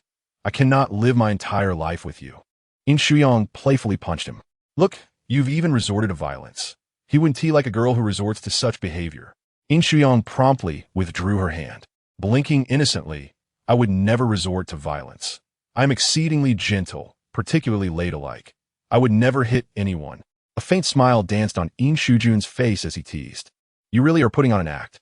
Yin Shuyang refused to be disheartened. Fine. If you want to help me pursue him, I shall do it myself. Just wait to become an uncle. Yin Shuyang exclaimed. Little ancestor, please don't act rashly. Chapter 11. Missing you. Show me yourself. Yin Shuyang chased after his sister up the stairs, managing to block the door just as she was about to close it. If you dare to become pregnant before marriage, our grandparents would be utterly furious. The Yin family upheld strict values, and their grandparents held conservative views, refusing to allow Yin Shuyang to engage in such behavior. Then I shall not become pregnant. I will simply sleep with Xie Guanlan. To outsiders, the gentle and refined young master appeared fierce in front of his sister. Yin Shuyang clung to Yin Shuyang's arm. I'm merely boasting. You know I wouldn't dare, and besides, Xie Guanlan is so aloof. Meeting him is already a challenge. What chance would I have? Even if I did. With my petite frame, he is not the type to let me mold him as I wish. Rest assured, brother. Yin Shuyang scoffed with your timid disposition. You may have desires, but lack the courage. Desires should not be forbidden. Why not? Life lasts but 30,000 days. If I can savor a day, I will. She had yet to experience even a single day of such indulgence. Does brother want me to become a nun? Yin Shuyang clarified. Little princess, that is not my intention. In any case, you and Xie Guanlan are ill-matched. I've already said that they are perfectly matched. Brother lacks vision. Family obstacles are not an issue at all. The real problem is that Xie Guanlan does not fancy her. Her foremost task was to win over Xie Guanlan before addressing her parents. Yin Shuyang lightly released her grip. I would rather dismantle 10 temples than break a single engagement. Brother, do you not understand? When the time comes for you to find me as sister-in-law, I will remind you daily that you are unworthy of her. You are unworthy of her. I will share all your embarrassing childhood stories with her. This little rascal. Truly, it was a mistake to pamper her so. Just the thought of losing a future wife made Yin Shuyang's head ache. My head hurts. It is not that you are unworthy of him. Rather, he is unworthy of you. My beautiful, adorable, gentle, and sweet sister is not someone just any man can be paired with. Yin Shuyang pinched her little face, which was so delightful to pinch, and declared that Xie Guanlan was not worthy. Images of Xie Guanlan embracing Yin Shuyang flooded his mind, nearly overwhelming him. That scoundrel must not dare to touch his sister. Yin Shuyang pushed his hand away and ran outside. Yin Shuyang exclaimed, "What's the matter? Why are you shouting?" With a hint of grievance, Yin Shuyang replied, "Mom, my brother wants me to remain unmarried for life." Yin Shuyang, wearing a stern expression, stepped outside, only to be met by their mother, who began to chastise him. "I never said she should remain unmarried for life," he explained helplessly. "What did you just say?" Yin Shuyang's eyes reddened. "I said not just any man is worthy of you. Isn't that the same?" She whined, clinging to their mother's arm. "Brother is being unreasonable." Yin Shuyang clenched his fists, feeling suffocated in a home that favored daughters over sons. He stormed off in frustration. "Mom, may I pursue the man I like?" "Of course, but your brother must approve." "Then it's hopeless. Yin Shuyang will never agree. Can't you help me instead? You have experience. You found my father, who is so outstanding and handsome. My brother has never even had a relationship." Yin Shuyang sweet-talked her mother, making her beam with pride. "All right, when the time comes, bring him to meet me. I will ensure he is suitable. Our little princess deserves an exceptional man. Even if she never marries, that's fine. I will leave her with plenty of wealth to ensure she lives without worry." The other card players urged them on, and Yin Shuyang gently nudged her mother to play, eager to avoid disrupting her leisurely life as a wealthy lady. Sherman invited her out for shopping, driving to their villa to pick her up. Yin Shuyang couldn't help but notice the marks on her neck, yet she still felt like shopping. Sherman laughed. "Oh, little innocent girl, if you're not shopping. Are you just going to stay in bed every day? How many times can you twist that waist?" For someone who had never experienced it, her tone was rather bold. "Men like Xie Guanlan are clearly brooding. Spill it. How's the situation?" "What situation? You sent me away from his place, and he hasn't contacted me since." Sobi. Yin Shuyang felt like crying. Desire what you wish to capture, and let go of what you don't. For a man like Xie Guanlan, one should boldly pursue him, shower him with affection, and make him cry. No, let him make you cry. One party must take the initiative. If neither does, they risk missing out. Although Xie Guanlan hasn't reached out, it doesn't mean you haven't left a profound impression on him. You like him, but your life doesn't revolve solely around him. Men are fickle. By being both near and distant, you'll embed yourself in his heart without him realizing it. Sherman raised an eyebrow, understand? Unfazed, she shot a glance at her, uncertain if that little head comprehended. Oh dear, such a sweet sister. And she has her eyes on Xie Guanlan. It truly feels like a loss for him. What is that scoundrel so proud about? He better act quickly, or he might lose her. Yin Shuyang and Sherman shopped until they dined out before returning home. Yin Shuyang was still not back. Their father was on a business trip, and their mother remained engrossed in cards. Warrior. After her shower, she lay in bed, her mind filled with the warmth of Xie Guanlan's embrace. Unable to reach him, she nestled against a plush bunny. If she liked him, she should express it. If she remained silent, how would he know she was thinking of him? "All right, send." "Yin Shuyang, did you see the painting I left for you?" After waiting for a while without a reply, she assumed he must be busy socializing. She hesitated to send a second message, as Sherman advised against sending consecutive messages without receiving a response to the first. Oh, the agony! Just as she was about to doze off, the sound of Yin Shuyang's car returning below jolted her awake. She hurriedly checked her phone and saw a reply from Xie Guanlan. Saw it. "Yin Shuyang, do you like it?" Xie Guanlan, very beautiful. Such a non-answer. "Yin Shuyang, I miss you. Show me yourself." Xie Guanlan, show what? "Everywhere. Let me see everything." Not really. She was a refined lady. "Yin Shuyang, your face, please." She regretted it. She should have asked for a glimpse of his abs instead. She wondered if it would be too much to ask him to send a picture. Most likely, he wouldn't send one, even if it were convenient. Inside the car, Xie Guanlan sat with his phone illuminated, displaying the chat with Yin Shuyang. He had never taken a selfie, nor did he have any photos of himself.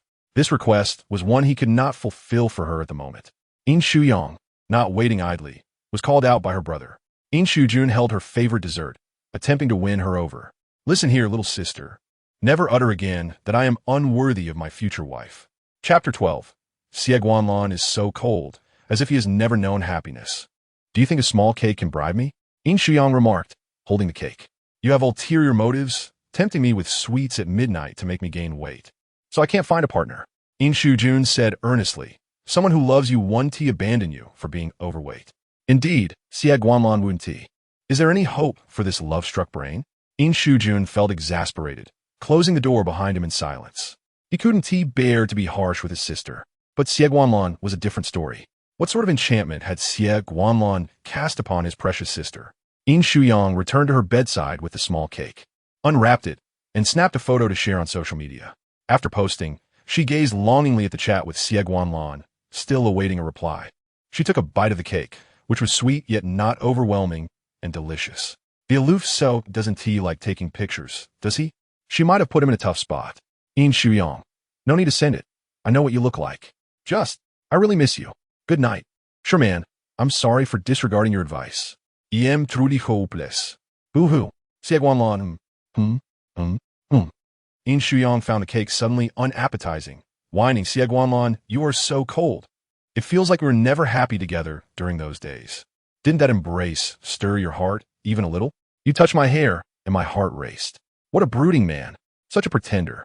Yin Shuyang's thoughts spiraled as she drifted off to sleep, waking the next morning with bloodshot eyes. What is wrong, darling?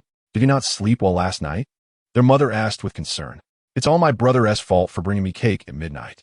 Yin Shuyang pretended to cry, wiping non-existent tears.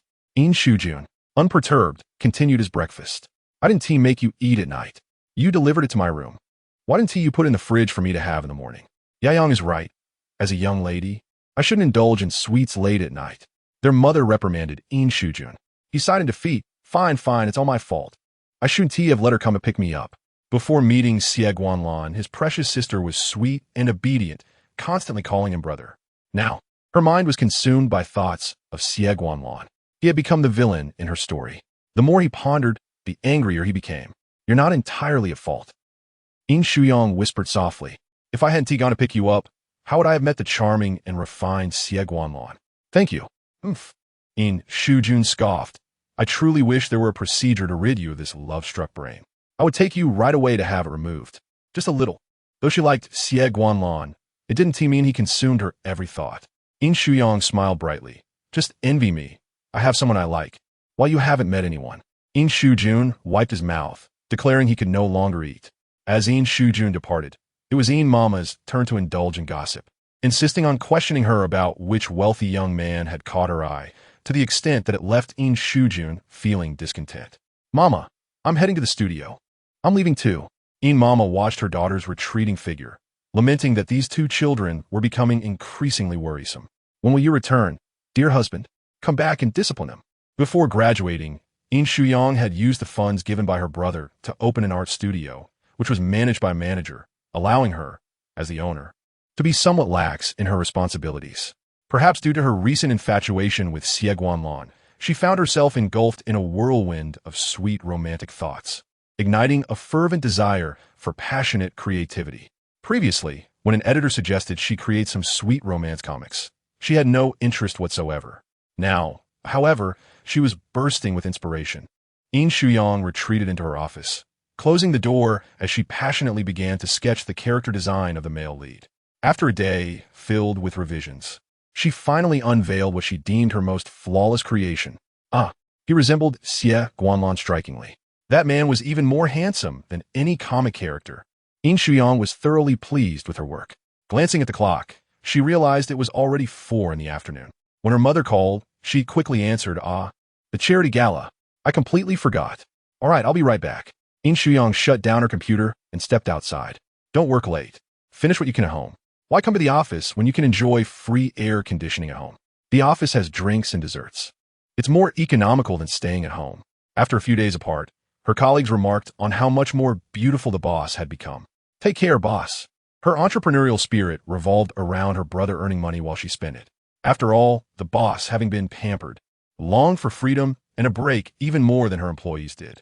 Yin Shuyang returned home to change into an elegant dress and rode to the hotel with her mother. Having witnessed many appeals for help during her high school years, particularly for children in impoverished areas, she learned to donate. However, she later discovered that much of the money was misappropriated. During high school, she took care to find someone to deliver her donations directly, leading to her indifference towards charity galas. The items auctioned off were contributed by attendees, and the money came from their pockets, with the organizers focusing on gaining a good reputation without spending a dime. However, charity was an opportunity for all business people to earn a favorable reputation, necessitating attendance. As the eldest daughter of the Yin family, with her brother already responsible for making money, she felt it was her duty to step up in such situations. Upon checking in with her mother, Yin Shuyang greeted the other young ladies politely and seated herself. She initially believed she wouldn't encounter Xie Guanlan at such an event, only to be pleasantly surprised that he had indeed arrived and was seated right in front of her. Yin Shuyang's heart raced with excitement, yet he barely acknowledged her presence as he entered and took his seat. "Mom," she exchanged glances with her mother. Pointing discreetly at Xie Guanlan, she whispered, "I like him." Yin Mama turned her head to observe Xie Guanlan's profile, a smile creeping on her lips as she silently approved of her daughter's taste. How could anyone's appearance be so flawless, even from the back? Yin Shuyang stealthily extended her hand and tapped Xie Guanlan's shoulder. "Hi." He turned around, his deep, cold gaze meeting her cheerful face, and he offered a slight nod as a greeting. A chill set in further. Had her abrupt departure saddened him? Man, is your love strategy ineffective with Xie Guanlan? The tactic of teasing him seems to have no effect. Yin Mama observed the scene, sensing that this was a rather aloof individual, not easily pursued. Her heart ached for her precious daughter for a moment. Yin Shuyang had little interest in participating in the auction, even ignoring the items she had donated. Once the auction concluded, the event transitioned into a cocktail party, where attendees mingled, enjoying food and drinks. While her mother conversed with her affluent friends, Yin Shuyang grew anxious when someone inquired if she had a boyfriend, prompting her to invent an excuse to leave. She hoped no one would casually introduce her to potential suitors. She already had someone in mind. Holding a glass of champagne, she navigated through the crowd, searching for Xie Guanlan's figure. Chapter 13. I like you. I just want to kiss you. Xie Guanlan stood tall among several influential figures, exuding an air of cool detachment in a simple white shirt.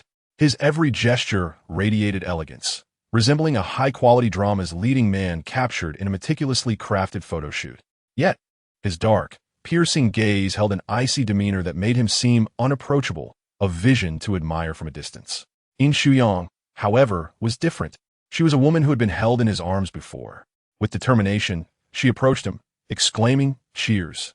Xie Guanlan, sensing her approach the moment he spotted her, prepared himself. True to her bold and enthusiastic nature, she caught his attention. He took a sip of his drink. The nearby gentlemen exchanged knowing glances and chuckled as they discreetly departed, granting them privacy. With starry eyes, Yin Shuyang leaned in. "Hey, want a date? The super sweet kind?" "Not interested." "Really? Not even a little?" Her smile began to fade. "At least think it over." "Isn't that a hasty refusal?" Xie Guanlan replied coolly. "I'm always like this." So, she wasn't special after all. How infuriating. During her previous visit to Xie Guanlan's home, she had heard his mother mention that she was the first woman he brought home, a moment reminiscent of a novel. Clearly, she was not an exception. Perhaps she was not even the first to receive such treatment. "I can handle a less sweet romance. It's up to you to decide what type you prefer." Yin Shuyang set her glass down and stepped closer. "I can adapt. I'm versatile." Xie Guanlan found himself retreating from her boldness. "Yin Yang." "Yes?" Yin Shuyang responded sweetly. "Can I have a hug? With so many people around?" What was she thinking? Xie Guanlan, his expression stern, was about to reprimand her when she boldly threw herself into his embrace, wrapping her arms around his waist. "Let me hug you." This little cat was both clingy and endearing, demanding affection at the slightest provocation. Xie Guanlan hesitated to touch her, yet she was audacious enough to nestle against his chest, emitting soft, comforting sounds that made his heart race. "Yin Yang. Yin Yang isn't here." Yin Shuyang shyly lifted her gaze. "Madame Xie is present. I want to be Mrs. Xie." How could he feel a flutter in his heart? He had witnessed the pain of his mother's passing, followed closely by his father remarrying, resulting in a new son, leaving him feeling like an outsider. What was love? What was family? Xie Guanlan had pondered these questions since childhood. Their backgrounds were vastly different. Yin Shuyang had been cherished in a warm, harmonious family, while he had endured strict upbringing and cold familial ties. His father favored the new wife and son, while his grandfather focused on molding him into the heir of the family business.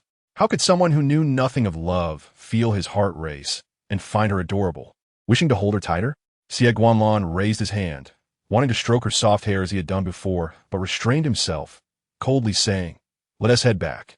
Refrain from speaking so intimately with a man in public. Yin Shuyang raised her beautiful eyes. "Do you think I say that to just anyone? No, it's only you. I want to be close to you because I like you. I only want to be close to you." Her bright eyes reflected his indifferent face. Her voice soft and obedient, yet it seemed as if her soul had been ensnared by him. Not only did she wish to embrace him, but she also longed to kiss him. Yin Shuyang parted her lips, as if ready to lean in for a kiss. "Moi, moi, moi. When can I kiss you?" "Just 2 kisses, 1 tea suffice. Your lips look so kissable. They seem soft despite your cold demeanor."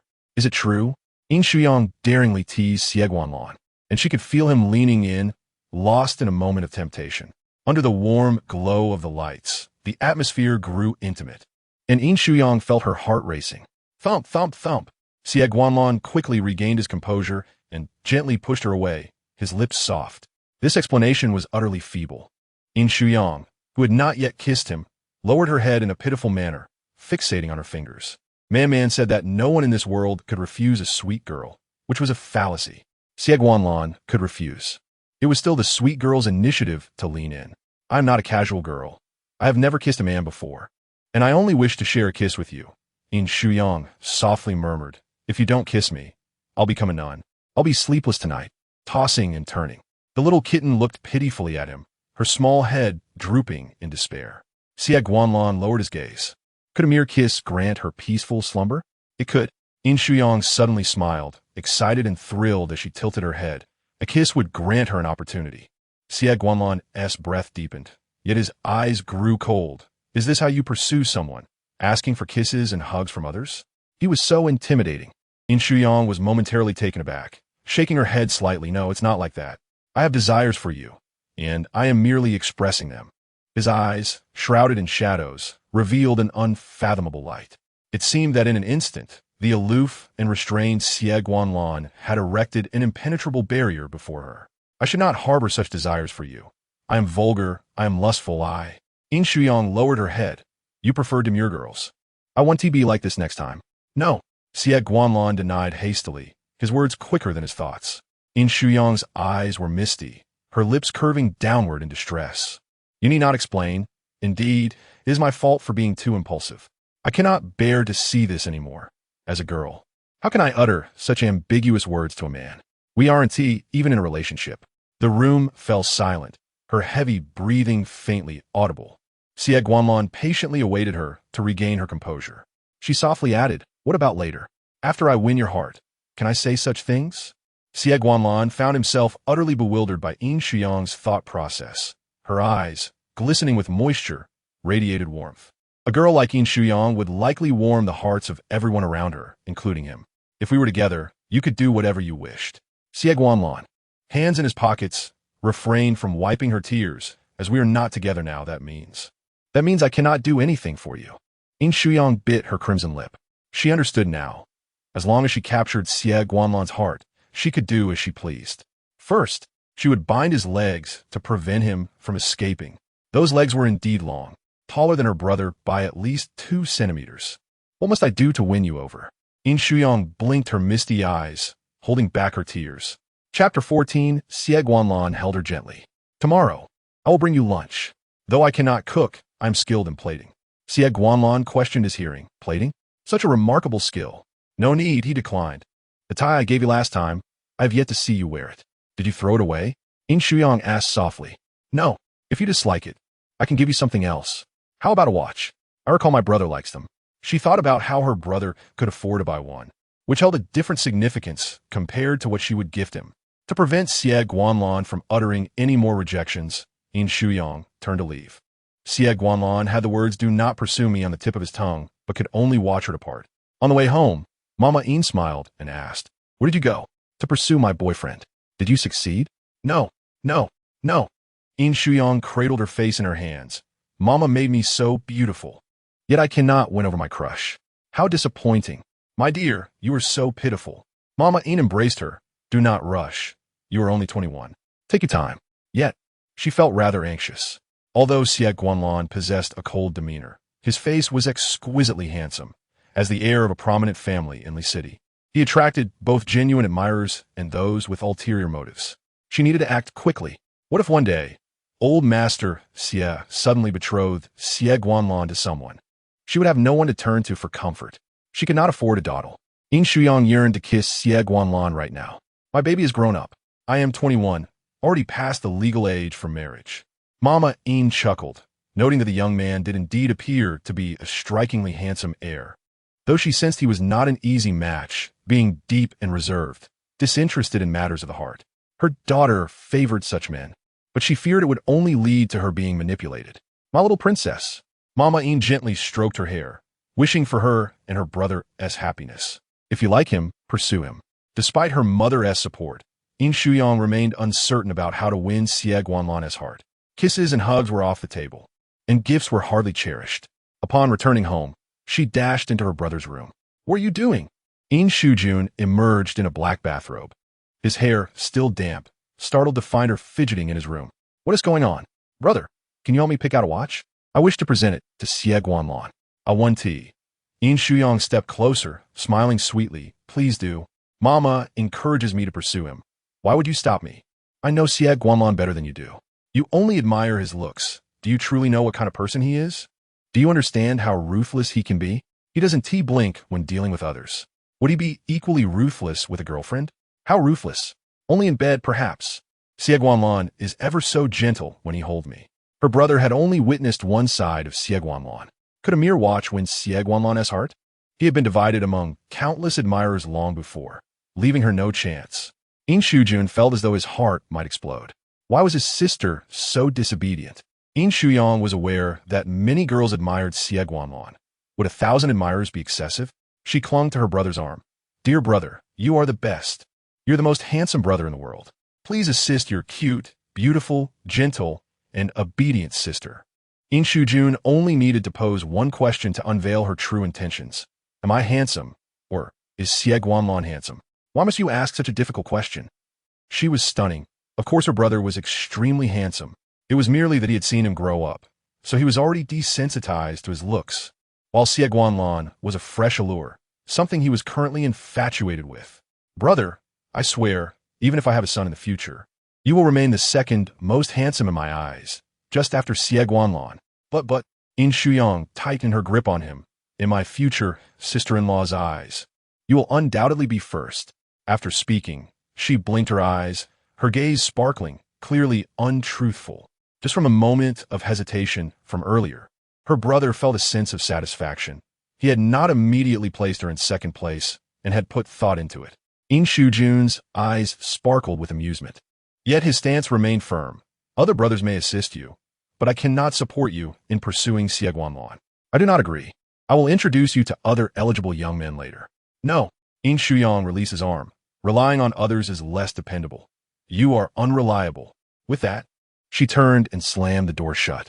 Back in her bedroom, Yin Shuyang pondered how she could win Xie Guanlan's heart, feeling dejected until sleep overtook her. The following day, she ventured to the art studio. Gazing at the character design she had previously created, she thought such a cold man must experience the trials of chasing a wife. In the realm of comics, the pursuit of love can lead to an emotional inferno. Thus, let us not allow the protagonist's real-life counterpart to become ensnared in a similar plight. In a past life, he and the female lead shared a childhood bond, forged through a business marriage, yet his affections did not reside with her. Tragically, she met her demise, and only then did he experience the excruciating agony that revealed the depths of his love for her. Upon returning home, he discovered a divorce agreement and a letter she had left behind, expressing her desire to set him free and vanish from his world. Alas, even before crafting the script, Yin Shuyang felt tears welling up. Sweet Holmasi, how could it begin with such sorrow? This was what Xie Guanlan deserved. Subsequently, the male lead suffers a fatal accident, returning to his high school days when the female lead had yet to fall for him, compelling him to pursue her actively. However, how could our aloof and restrained male lead embark on such a pursuit? Sigh, the world of manga is challenging, and so is reality.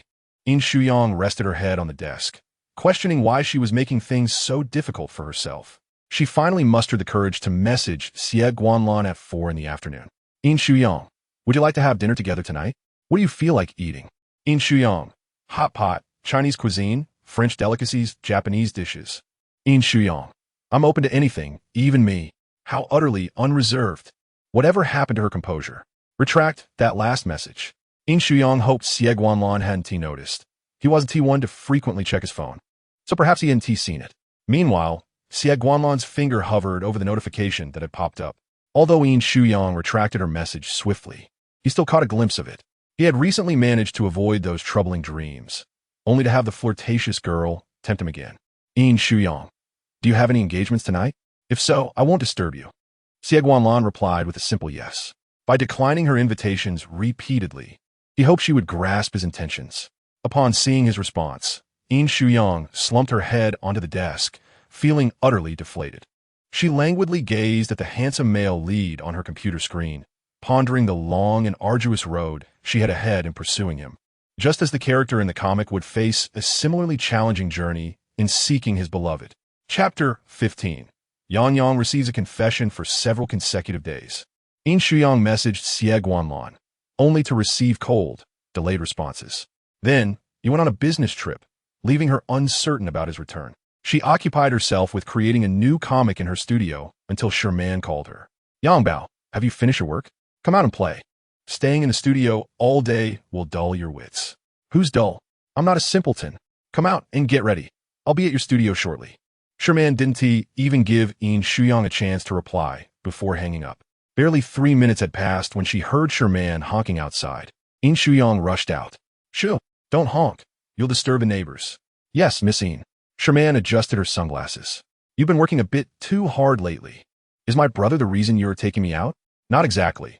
I came to check on your progress in pursuing your love interest. Sherman gazed at her gently as she fastened her seatbelt, unable to resist pinching her adorable face. You've been so dedicated to work that you've lost some weight. Yang Bao, your previous figure was just perfect. Don't lose any more. Yin Shuyang rubbed her cheeks, contemplating whether Xie Guanlan would feel a twinge of concern upon seeing her slimmer figure. Sherman exclaimed, who understands family matters? This girl is hopelessly lovesick. With a casual tone, she suggested, why not take a photo and post it on social media? Let him see how you've been missing him. After receiving her mentor's advice, Yin Shuyang promptly began to take action. At a red light, Sherman watched as she sought the perfect angle for a photo, editing her social media post. Such a teachable child. Despite being lovesick, she listens well. Sherman mused. Why not tag him?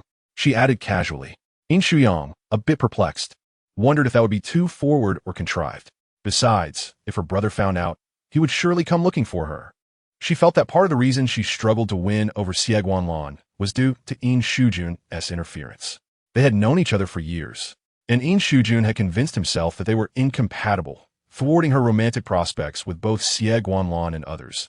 Despite their compatibility, absolutely not. You can make it visible only to him. Sherman insisted. Oh, I understand now. Yin Shuyang posted a status that was only visible to Xie Guanlan. Upon arriving at their destination, Sherman linked arms with her as they entered, checking her phone. Yin Shuyang's post read, recently, I've been losing weight and struggling to eat. I went to the hospital for a checkup, and the doctor said I'm suffering from lovesickness. What do you think? Sherman met her sparkling gaze and returned the phone. Quite good. Keep it up. Let us see how Xie Guanlan reacts when he reads this. Perhaps he'll feel a pang of sympathy and rush back from abroad to embrace you, and then you'll have succeeded. In truth, Sherman found the pairing rather appealing.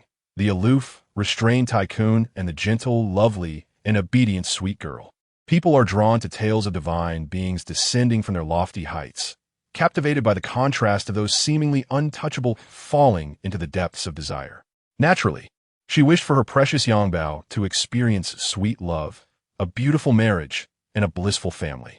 Thus, she intended to give Xie Guanlan a taste of what it means to pursue a beloved. Otherwise, Yang Bao would end up in tears. The sight of a beautiful girl in tears would surely tug at her heartstrings. Upon entering the private room, they found a few other friends already seated and ordering dishes. Yin Shuyang occasionally glanced at her phone, hoping to see a like or a response from Xie Guanlan on her post. It seemed Xie Guanlan had never liked any of her posts. Surely he must have awakened by now. Poor Yang Bao, hopelessly in love with the indifferent Xie Guanlan. Surely he couldn't be truly averse to romance. That would be absurd. Perhaps it would be better for Yang Bao to take the initiative with Xie Guanlan. If he refused, At least she would have had that experience. If he truly was unresponsive, it would be best to let go early to avoid stepping into a quagmire. After all, a fulfilling marriage requires both emotional and physical satisfaction. Sherman fell into contemplation. Neither noticed that a mutual friend had slipped out of the private room. Yin Shuyang was so absorbed in her phone that she missed any response from Xie Guanlan, leading her to give up. Why aren't you eating? Yin Shuyang puffed out her cheeks adorably, her gaze resolute, as if declaring her intent to join a cause. I want to lose a bit more weight. I want to impress him the next time we meet. Impress him? Are you trying to be a light bulb? If you don't eat, you'll only look pale and gaunt. Sherman insisted, picking up a piece of meat for her. Eat. Oh, Yin Shuyang obediently complied. She was too fond of fatty meat, preferring lean cuts instead. Her sister understood her well. Just as Yin Shuyang was about to swallow a bite of meat, the door to the private room swung open unexpectedly. She chewed leisurely, and the curtain opposite them suddenly fell, revealing a display of roses and balloons. With her name prominently featured, Yin Shuyang felt a tap on her shoulder and turned slowly to find Song Qian approaching her with a bouquet of roses. Yang, today marks 1,000 days since we met. Is it really necessary to celebrate such an occasion? Yin Shuyang wiped her mouth. Sure, man, and I have never been so sentimental. I want today to be our special day. I chose this date to confess my feelings. Song Qian stood before her, declaring, Yang, I like you. Will you be my girlfriend? At that moment, Yin Shuyang felt a pressing need to confirm whether her previous post was truly visible only to Xie Guanlan, fearing it might have been seen by others, including Song Qian, whom she had met in college. The others in the room were buzzing with excitement, while Sherman wore a look of exasperation. No, Yin Shuyang stood up. I'm sorry, but I have someone I like. In that instant, Yin Shuyang felt a sudden understanding of Xie Guanlan, pursued by someone she does not favor, who boldly professes affection and expresses a desire to embrace her. Even having attempted to do so, she reflects that if Song Qian were to behave similarly towards her, she would undoubtedly report him to the authorities. Xie Guanlan, I was mistaken.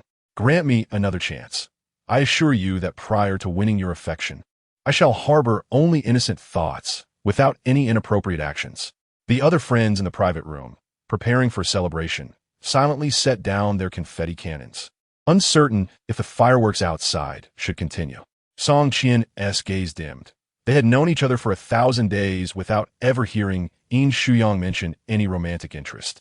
His heart ached, as the girl he had secretly adored for hundreds of days suddenly had feelings for someone else. Who is the object of your affection? Do I know them? I can't say whether you know them, but I haven't yet pursued him.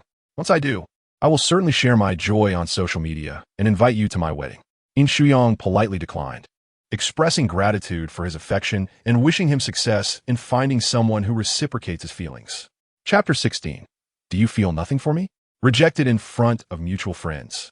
Song Qian could only manage a bitter smile. He placed the flowers on the sofa and hung his head in despondency. Yin Shuyang suddenly felt out of place, as if she were the wrong person to be there. When would she be as composed as Xie Guanlan, maintaining a serene demeanor while rejecting others? Man, you enjoy your time. I will take my leave, she announced, unable to remain any longer, not even for half a minute. Let me see you off, he offered. You don't have to leave. Enjoy yourself. Yin Shuyang quietly stood and slipped away, longing for Xie Guanlan. Yin Shuyang took a taxi to the residential area where Xie Guanlan once lived, conveniently close to the Xie group. As she was not a resident, the security guard denied her entry. Her brother often called her foolish, but she was not. She was quite clever. Long before, she had contacted the property manager, intending to rent an apartment in the very building where Xie Guanlan resided. As the saying goes, proximity brings opportunity. She planned to get close, and then gradually draw him in. Upon her arrival, the agent was already waiting, swiping her card to enter the community. Yin Shuyang absent-mindedly listened to the agent's introduction, having spent so much time there previously without truly appreciating it. She noticed that although the community was located in the city center, it boasted ample greenery and tranquility. The environment was indeed quite pleasant. However, she wondered if her brother and parents would allow her to live alone outside, especially for the sake of pursuing a man, an idea that seemed rather impractical. Upon entering the foyer, the manager explained that each building housed only 2 units per floor, with separate elevators ensuring privacy akin to a single unit per elevator. Yin Shuyang found herself in a dilemma. Should she choose to live on the same floor as Xie Guanlan, or above or below him for the chance of encountering him in the elevator. After circling the 16th floor, she realized that living on the same level was preferable. The agent, however, faced a challenge. Both the upper and lower floors were available, but the same floor had already been sold. The agent called the landlord, only to be met with rejection. Missing, perhaps consider the upper or lower floors. They are quite nice and of the same layout, the agent suggested with a smile. Could you provide me with the landlord's phone number? I would like to speak with him directly. Yin Shuyang retrieved her phone, ready to offer more money. Though those who could afford to live there likely had ample resources. Regardless, she felt compelled to try. Nervously, she dialed the number, only to hear a raucous background noise. Hello, I would like to inquire if your apartment in Yujiangshan is available for rent. Not for rent. The call was abruptly ended. Well, I'll think it over. Thank you for your time this late. You may head home now. I'll continue to look around. Yin Shuyang sent the agent 1,000 yuan as a token of gratitude. Take your time, Miss Yin. I'll inform the security.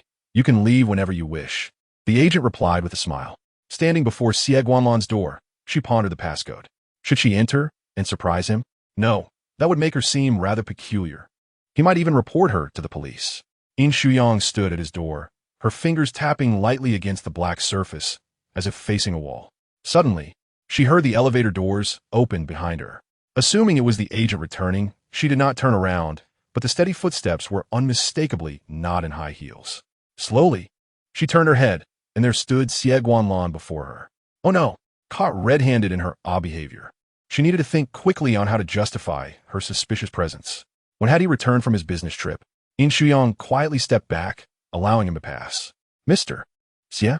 The distance in his voice was palpable, as it was the first time in nearly a month of acquaintance that she had addressed him so formally. He appeared slightly thinner than he had 2 weeks prior. Was he suffering from lovesickness? Have you seen a doctor? She asked softly, raising her gaze. Going to the hospital is a lie.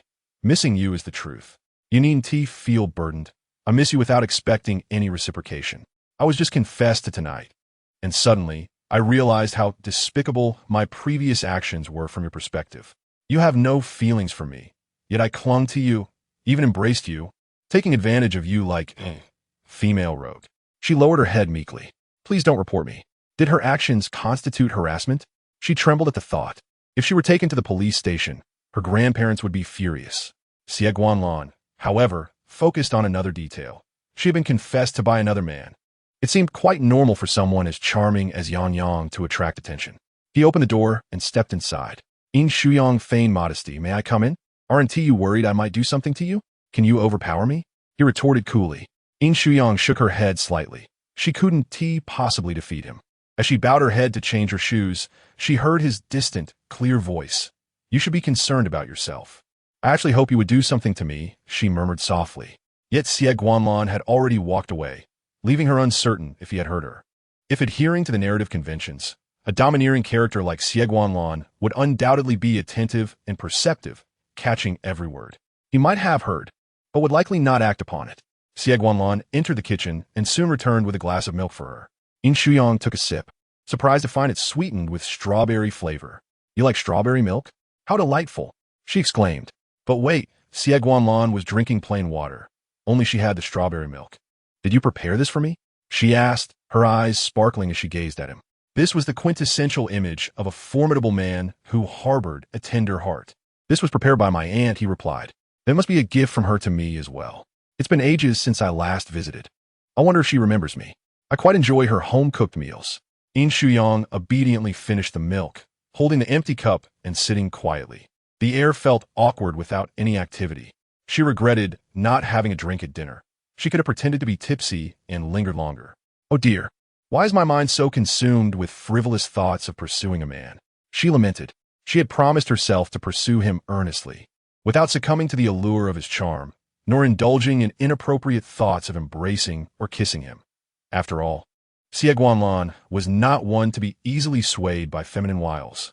Was this your date arranged by your brother? Xie Guanlan asked, lounging comfortably on the single sofa beside her. No, just a friend from before, she replied, her mind racing. How did you know my brother wanted to introduce someone to me? Ah, indeed. Yin Shuyang, you have become an obstacle in my path to Xie Guanlan, she exclaimed. Xie Guanlan, are you not a man? If my brother instructed you to avoid liking me, would you dare to comply? Are you that timid? Setting down her cup, she shifted her body away. She shifted to the end of the sofa, her slippers brushing against his. Leaning forward, her beautiful amber eyes fixed upon him unwaveringly. In a soft, moist voice, she inquired, "Do you truly have no feelings for me at all?" Chapter 17. The kiss in that fleeting moment. Xie Guanlan felt a strong urge to pull her into his embrace and kiss her. Yet, he maintained a fade of calm composure. Though the movement of his Adam's apple and the faint flush of his ears betrayed his true thoughts, Yin Shuyang was entirely absorbed in observing his enticing lips, oblivious to the subtle details around her. He remarked, "Your brother's concerns are valid. You lied. You clearly stated that if we were to marry, it would be your responsibility to protect me. My brother is merely afraid I might get hurt, and you, too, fear for my safety, opting instead to lock away your heart." Leaning closer, Yin Shuyang asked, "Shall we give it a try?" Her delicate hand suddenly reached toward him, fingertips lightly grazing the back of his hand, her touch erratic and electrifying, sending shivers straight to his heart. Xie Guanlan swallowed hard, his body remaining still while his heart raced. In a quiet, bright hall, the atmosphere turned palpably intimate, and he softly called her name, Yang Yang. Yin Shuyang responded with a gentle, sweet her fingers trailing up his arm through the fabric of his shirt. "Shall I give you a kiss? If you truly feel nothing for me, I promise I won't disturb you again. Is that all right?" She was all in. She desperately wanted to kiss Xie Guanlan. He remained stoically composed, every fiber of his being restrained. "Yang Yang, don't." Those words echoed a sentiment he had expressed in a dream days prior, ultimately yielding to her temptation. "I don't understand what don't means. Is it don't try, don't kiss, or don't set such expectations?" She slipped off her shoes, kneeling on the sofa, inching closer to him. Xie Guanlan exuded a faint scent of smoke and alcohol, not overpowering, likely a remnant from dinner earlier that evening. Dressed in a black shirt with an open collar, she could see the outline of his pronounced collarbone from her vantage point, undeniably alluring, and she felt an urge to taste it. In that moment, all the restraint she had cultivated over the past 2 weeks evaporated, including the lessons learned from previous confessions. She sensed that Xie Guanlan harbored some feelings for her. Leaning closer to his profile, she hesitantly asked, "May I try?" His body remained unmoving, but she noticed the rosy hue creeping into his cheeks. His gentle gaze transforming into an alluring glint, captivating and enticing. Her hands rested on his thighs, and even through his trousers, she could feel the warmth radiating from her palms. If they embraced, a kiss would surely blur the lines of propriety. Yin Shuyang felt tears welling up. Why was he looking at her with such icy detachment? Did he truly feel nothing? At this juncture, retreating would only lead to lifelong regret. "Mom and Dad, if I fail, please keep it from Grandma and Grandpa when you go to the police station to collect me." Taking a deep breath, she leaned in and pressed a warm kiss against his cheek. It was thrilling and nerve-wracking, her hands barely able to support her weight. She pulled away almost immediately, still unable to grasp the sensation. Xie Guanlan's eyes flickered with emotion, yet remained inscrutable. Undeterred, Yin Shuyang boldly leaned in for another kiss, her lips lingering against his cheek. To her surprise, his usually icy demeanor felt warm and inviting, an exquisite sensation. "Are you satisfied?" he asked coldly. Hearing his tone filled her with dismay. His usually clear voice was now husky with restrained anger, the veins on the back of his hands taut, his neck tinged with red. She felt overwhelmed by his intensity. "Don't hit my face." Yin Shuyang lowered her head. "You're angry, aren't you? Take it out on me. I am shameless, desire-clouded, and foolishly infatuated. I deserve punishment yet. I feel rather good." Xie Guanlan was caught off guard by her sudden shift in tone after her apology. What could one kiss on the cheek possibly signify? He glanced at her downcast head, her ears flushed, resembling a guilty little kitten. She curled up, her hands still resting on his thighs, longing to bury her face in his lap. No longer able to restrain himself, he followed her earlier movements, his long fingers gently tracing her hand. "Why don't you ask me how I feel?" Yin Shuyang lifted her misty gaze, disbelief shimmering in her eyes as she blinked in confusion. "How do you feel?" "Not bad." For a man of Xie Guanlan's caliber, not bad equated to a favorable assessment. At least he wouldn't be calling the police on her. Xie Guanlan struggled to suppress the urge to kiss her, his voice low and raspy as he asked, "Shall we try again?" Yes. If she could avoid being labeled a rogue, There were countless things she wished to explore with him. Without hesitation, Yin Shuyang crossed over the sofa and settled onto his lap. I wanted to sit on your lap for so long. She remained bold and passionate. Move a little. Move how? Xie Guanlan was at a loss for where to place his hands. He had never anticipated she would come to sit on him. At 28, it was the first time a woman had graced his lap. Just sway a bit. I want to swing on your legs. After saying this, she felt a wave of embarrassment. Am I asking for too much? Have I overstepped? Xie Guanlan did not reply, simply complying with her request and swaying his legs gently. The subtle movement brightened her expression, and she appeared both shy and delighted. He couldn't bear to see her sad. She deserved to be carefree and joyful. Is it fun? Yes. Her voice was soft and sweet, filled with happiness. Before him stood a man renowned for his cold demeanor, yet he revealed a tender side solely in her presence. Such stark contrast only intensified her affection for him, proving that he was not devoid of feelings for her. Yin Shuyang wrapped her right arm around his neck, her left hand resting gently on his chest, her body leaning softly against him. Now, it was her turn to kiss his lips. She had just asked for permission to try again. Uncertain of why her eyes felt moist, she gathered her courage and pressed her lips against his. Though she had never kissed before, merely touching his lips sent her heart racing. Xie Guanlan, usually as cold as ice, felt fervent and fiery in that moment, akin to a volcano. With her eyes closed, she was unaware of his expression, only feeling his lips gently nip at hers, her heart once again succumbing to the enchantment. Chapter 18. Xie Guanlan, I yearn to be in love with you. It felt so good. She adored kissing him. Yet, the kiss was fleeting. As their lips parted, Yin Shuyang gazed at him with dazed eyes, her heart exploding with joy and excitement. Mom, I kissed him. It was so soft. Although they and engaged in a full kiss, it still felt blissful.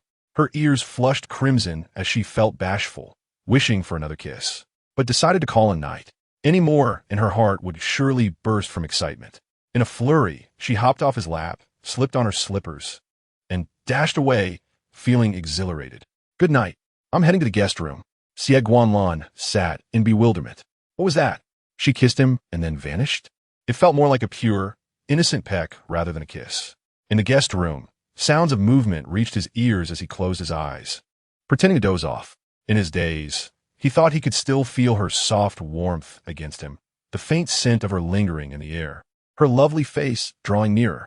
Upon opening his eyes, he found her gone, as if she had transformed into a wisp of smoke and vanished. Rising, Xie Guanlan left the living room. That evening, Yin Shuyang experienced an exceptionally ambiguous dream, wherein she and Xie Guanlan embraced, exchanged kisses, and caressed each other. Yet that was the extent of their intimacy. Lacking any real-life experience, even her spring dream fell short.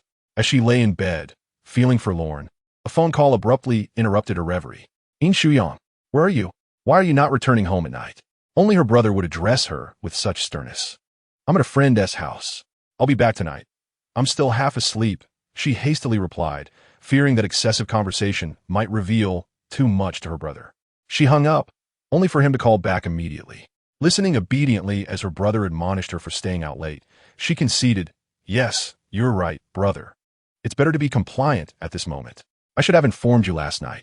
She had been too excited and completely forgotten to do so. Hearing her soft and obedient responses, her brother's anger diminished significantly. You must return tonight. If you dare stay out again, I'll confine you at home. Understood, brother. It seemed her aspiration to rent a place on her own was now beyond reach. Oh dear, Lanlan, it appears I can no longer be your neighbor. Yet, more than being neighbors with Xie Guanlan, she yearned to reside in his home, share his bedroom, sleep in his bed, and be close to him. Yin Shuyang bit her lip, still wanting more kisses, as last night, as fleeting moment left her craving. After freshening up, she ventured out, greeted warmly by the housekeeper, who had prepared a meal and encouraged her to eat heartily. She wished she could, but it depended on whether someone permitted it. Xie Guanlan appeared unperturbed, eating breakfast with a stoic expression. Yin Shuyang gazed at the egg on her plate. I don't like egg yolks. May I give it to you? Xie Guanlan glanced at her nonchalantly, sure. After peeling the egg, the tender white was hers, while the yolk was designated for him. The yolk was too dry for her liking. See, we are perfectly matched. Xie Guanlan nearly choked on the yolk, maintaining his impassive demeanor as he sipped milk. How could eating an egg signify a perfect match? Yin Shuyang sweetly elaborated. Look, our names both consist of 3 characters, and we share the radical for water. Your middle name, Guan, means to observe. What do we observe? Books. In terms of gender, personality, height, and names, we are compatible in every way. An ideal match, a celestial pair. It's simply a union made in heaven. Most importantly, we are both single, so our romance wouldn't infringe upon anyone else. Her eyes sparkled with enthusiasm. I truly want to date you. No wonder her brother had recently considered introducing Xie Guanlan to potential partners, if he had a girlfriend. It would quell Yin Shuyang's aspirations. She languidly rested her chin in her palm. Will you date me? The housekeeper in the kitchen chuckled. Yin Shuyang's face flushed crimson. She had forgotten there were others present. How embarrassing. After all, she was a young lady from a prominent family. I kissed you last night. I should be responsible, shouldn't I? No need for responsibility. I consented, Xie Guanlan replied, leisurely wiping his mouth.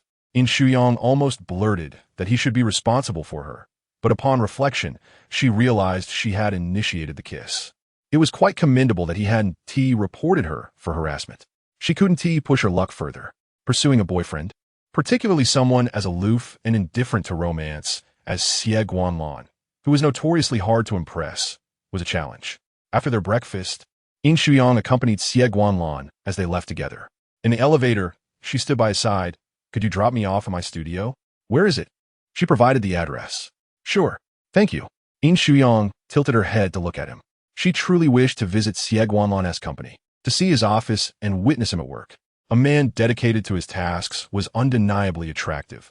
If he were already handsome, she felt compelled to disrupt his focus and engage in playful affection. Hence, she deemed herself unworthy of visiting Xie Guanlan's office. After dropping her off at her studio, Xie Guanlan drove away, and as she entered, the employees huddled together with a sense of intrigue. A juicy scoop. The boss, who is so enamored with beauty, is wearing yesterday's outfit to the studio. And that car, wasn't he at her brother's? There seemed to be a man in it. The boss is dating someone. She spent the night at a man's place. No wonder she's been illustrating sweet romantic tales lately and frequently glancing at her phone. Everything makes sense now. But who is the mysterious man? Not long after arriving at her studio, a client appeared. Upon entering the meeting room, Yin Shuyang was startled to see Song Qian. What is he doing here? Once a friend, now a friend with unrequited feelings for her. How awkward. Man, come save me. Moreover, Song Qian appeared rather unwell, his eyes bloodshot. Yin Shuyang left the door open, attempting to maintain her composure as she inquired. Here, to buy a painting? Song Qian's expression darkened. Am I only welcome here if I intend to purchase a painting? No, that's not it. What could they possibly discuss? Hadn't her refusal been clear enough last night? Xie Guanlan was a different story. He wanted it all, kissed her, and despite his pride, his actions spoke volumes. Song Qian's voice trembled. I want to know who you like. I want to know who I lost to. You lost to Xie Guanlan. How utterly normal to lose to Xie Guanlan. But Yin Shuyang preferred not to divulge, as she hadn't yet won his affections. If it didn't work out, she would become the laughingstock of the entire city. Yang, you want to even tell me his name? Even if I did, what would it change? Are you planning to confront Xie Guanlan? She couldn't allow Song Qian to disturb him. She herself was reluctant to intrude. What would telling you achieve? Can you prevent me from liking him? Yin Shuyang shook her head slightly. You can't stop me. I absolutely adore him. Song Qian's voice was hoarse. I just want to know who this person is, what charm he possesses that makes you like him so much. I envy him. He has his charm, and you have yours, but you aren't the type I'm attracted to. We're of similar ages, but for men, you lack maturity. You aren't even of legal marriage age yet, so don't rush. Yin Shuyang berated herself internally. What was she saying? It sounded as if she were desperate for marriage. If it were Xie Guanlan, she would be quite willing. You prefer someone mature? Yes, I like someone mature, aloof, and ascetic. As thoughts of Xie Guanlan crossed her mind, a smile graced her lips. She and Song Qian were merely the most ordinary acquaintances. She had never considered that he might harbor feelings for her. She believed his affections were far less profound than her own for Xie Guanlan. She hadn't sensed a thing. Not even Man had picked up on it. His feelings were concealed too deeply. Song Qian lowered his gaze, unable to fathom that such a lively and charming girl like Yin Shuyang would be drawn to someone as distant and ascetic. It seemed a challenge. He didn't measure up in maturity or aloofness traits Yin Shuyang admired. The two stood in a stalemate, with Song Qian refusing to leave, presenting a woeful countenance in an attempt to elicit sympathy. Feeling anxious and uncertain about how to proceed, Yin Shuyang heard the sound of steady footsteps approaching from outside. "Brother." She hurriedly dashed past Song Qian, running to Yin Shujun and sweetly wrapping her arms around his. "My dear brother, what brings you here? You stayed out last night. I had to see if that scoundrel had taken you away." Yin Shujun cast a cold gaze at Song Qian. "This scoundrel? No, not at all." Yin Shuyang hurriedly denied. Hearing this, Song Qian felt even more despondent. Yin Shuyang had left early the previous night and had spent the night with a man she liked. How could she do that? Who was he? Just an ordinary friend. Let us talk in the office. Yin Shuyang grasped her brother's hand and left. Her assistant immediately entered to greet Song Qian. Once inside the office, Yin Shujun seated herself at her desk. Her typically gentle gaze, now icy, as if fixated on her computer screen. A sudden headache struck her. What was this? The wallpaper displayed boldly, "I want to sleep with Xie Guanlan," in enormous, bold letters. The audacity of the current generation was astonishing. Noticing her brother's displeasure, Yin Shuyang tilted her head and caught sight of the wallpaper. "Brother, I haven't slept with him yet, so you needn't worry." A cold chuckle escaped Yin Shujun's lips. "Do you truly think I can be at ease?" Yin Shuyang lowered her head, muttering softly about being single and not wanting her sister to date. "Well, have I ever stopped you from dating? I merely said you cannot date Xie Guanlan, but I only like him. Do you wish to meddle and force me to date someone I don't like? Do you want me to enter into a marriage of convenience?" She pretended to wipe away non-existent tears. "Bad brother. When did I say you should enter into a marriage? Yin Shuyang, you've been slandering me since childhood. You are the real rascal." As he spoke, Yin Shujun changed her desktop wallpaper to a serene green landscape. "Then hurry up and marry off this little rascal." Yin Shuyang offered him a piece of candy as a bribe. "Here, a bribe for you." Yin Shujun bit his lip, thinking that if he took the candy, he would be a fool. To think a mere piece of candy could bribe him. No chance. "Not going to eat it? You're quite difficult to please." Yin Shuyang consumed the candy herself, savoring the sweet and sour green apple flavor. "Brother, you see, I'm perfectly fine. You may return to your work. I truly wish to keep you by my side. Then tie me up, and wouldn't I have more chances to see someone?" Yin Shuyang felt a surge of excitement. Yin Shujun maintained a stern expression. "Dream on. You should be honest. Where did you go last night?" "To a friend's house." "Which friend?" Man. Yin Shujun couldn't be bothered to call Sure Man to verify. They had been in cahoots since childhood. "Be good, all right? Since childhood, I've spoiled you. Would I harm you?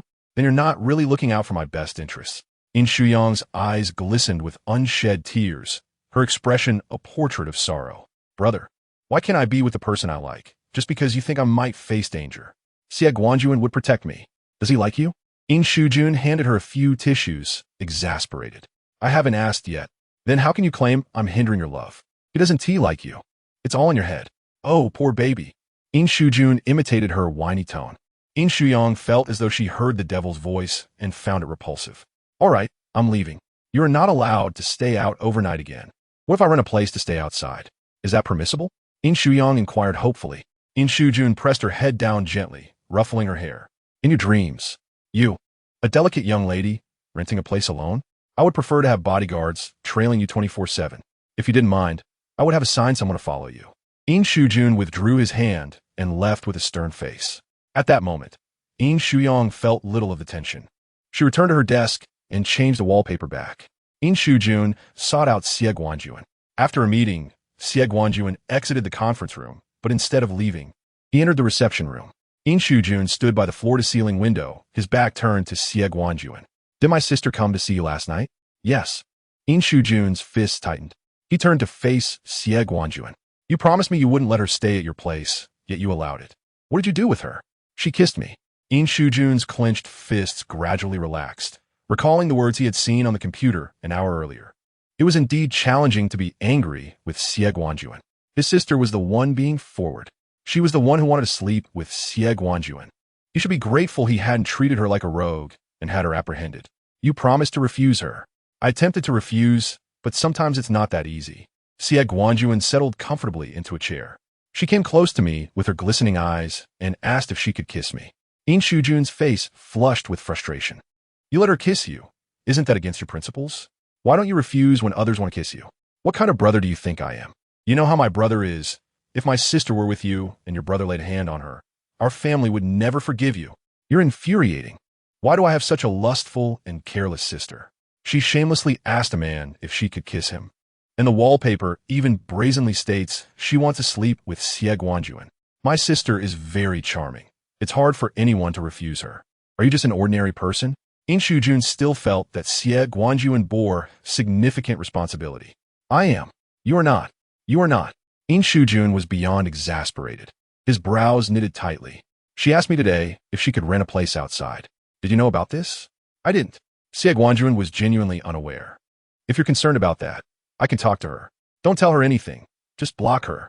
Xie Guanlan's dark eyes were deep and contemplative. He did not want to block the delightful Yin Shuyang. Perhaps before last night, he would have agreed to such a request from Yin Shuyang. However, after last night, having kissed Yin Shuyang, he only wished to kiss her again. Yin Shuyang felt his heart tremble, inhaling deeply. You don't have a sister. You cannot understand my feelings. She has rarely been hurt. If she falls from a height, I will rush to catch her. She could fall on me, and I would still cherish her. I hope she marries into a simple family, free from conflicts and hidden dangers, where no one would harm her and everyone would love her. Xie Guanlan, you cannot ensure her safety. You cannot even ensure your own. I cannot let her live in an environment where she might be ambushed. Xie Guanlan's cold gaze softened slightly, the light in his eyes dimming. He could not deny that Yin Shuyang's words held merit. If he had a sister, he would also intervene. I will make her relinquish her feelings. How deep can their connection be after just a few meetings? After delivering his fierce statement, Yin Shuyang stormed out, still fuming. That evening, Yin Shuyang returned home to overhear her brother discussing with her mother about going to another place to escape the heat. I don't want to go. Yin Shuyang murmured, her head bowed. She had finally made some progress with Xie Guanlan, and at this critical moment, her brother wanted her to leave Lisher. What if another woman seized the opportunity? Accompany your mother to escape the heat and enjoy a few more days. Yin Shuyang's tone was resolute. Mom. Yin's mother looked at her with a pained expression, feeling sorry for her daughter. However, Yin Shuyang had already convinced her about the identity of the person Yin Shuyang liked. She was persuaded by him, fearing unforeseen circumstances if her precious daughter married into the Xie family. Sweetheart, don't you want to accompany your mother? Yin's mother spoke gently, tinged with a hint of disappointment. That expression could easily be a textbook example, enough to make one a performance teacher. Yin Shuyang had always been a delicate and obedient girl, maintaining a close relationship with her family. Seeing her mother in such a state, she naturally wished to accompany her. The next day, the servants packed their bags, and Yin Shuyang personally saw them off. After a 2-hour flight, the moment they landed, Yin Shuyang felt the refreshing air.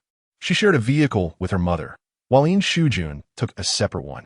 She looked at the message she had sent to Xie Guanlan that morning, and to her dismay, he had yet to reply. She had informed him of her trip to the north, indicating she might not return for a month. Having kissed, how could this not be seen as a blossoming relationship? Did her newly budding feelings have to be cast into an icy abyss? Baby. Yin Mama tenderly helped her daughter tidy her disheveled hair, urging her to enjoy herself and expressing her own sadness at seeing her daughter unhappy. Yin Shuyang pouted in grievance, acknowledging internally that she understood her brother's intentions. Your brother is only looking out for you. If anything were to happen to you, what would your parents and brother do? Mama Yin gently embraced her. With tears brimming in her eyes, Yin Shuyang pondered whether her brother had forewarned her about Xie Guanlan's lack of response. Why did they believe she was merely infatuated rather than genuinely enamored with Xie Guanlan? Why did they assume that a temporary separation would lead her to forget him? Upon arriving at the summer retreat, Yin Shuyang stepped out of the car with reddened eyes. Her brother was greeting their host, a figure clad in a simple white t-shirt and black trousers, exuding an aura of refreshing cleanliness. Botang, this is my sister, Yin Shuyang, her brother introduced. Noticing her puffy eyes, Yin Shuyang remarked, you must have been drowsy in the car. Not at all, Yin Shuyang retorted silently, though she refrained from contradicting him. The arrangements had been made. They were welcomed warmly. Botang walked alongside Yin Shuyang, introducing her to the surroundings, but she was hardly paying attention. During dinner, Botang sat beside her. Yin Shuyang was oblivious to any discomfort. She had not enjoyed the in-flight meal and was now preoccupied with her hunger, longing for rest. It was not until she awoke groggily that her mother encouraged her to join Botang, who was waiting downstairs.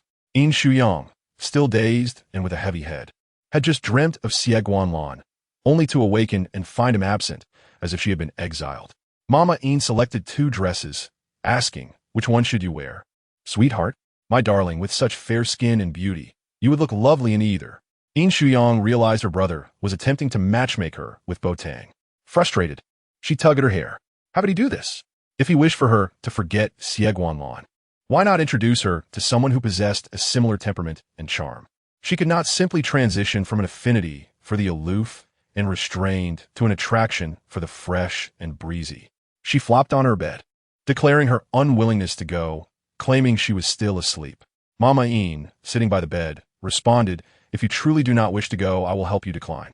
Yin Shuyang murmured softly, clutching her blanket, fighting back tears. Mama Yin left the dresses and exited, leaving her alone to sob quietly into her blanket. As the sun set, casting an orange-red glow, Yin Shujun knocked and entered the room. Yin Shuyang, with flushed cheeks and an unkempt appearance, clutched her blanket, her eyes slightly swollen. "Yuyang, dear sister," her brother called. She sat up abruptly. "What is it? Aren't you hungry? It's time for dinner." "And then what?" "Will Botang take me for a post-dinner walk?" Yin Shuyang scratched her head. "He is not my type. You cannot force us together." Chapter 21. Video call with Xie Guanlan. Yin Shujun remained unfazed. "Who is matchmaking you?" "He is the host of this retreat. I merely want you two to become acquainted. Tomorrow, when I leave for the capital, should you need anything, you may seek his assistance." Yin Shuyang stared intently at her brother, momentarily knowing he was lying. Yet she maintained her usual soft smile. "That's fine. I know you wouldn't compel me to do something I dislike. I need a change. You may leave now." Yin Shujun exited. Botang was indeed the match her brother had introduced, possessing a reputable family background, character, and capabilities that Yin Shujun trusted. Yet, his dear sister was uninterested. He had never felt such frustration over business dealings worth billions. Typically, adolescence was a time for rebellion, but now it manifested in her defiance.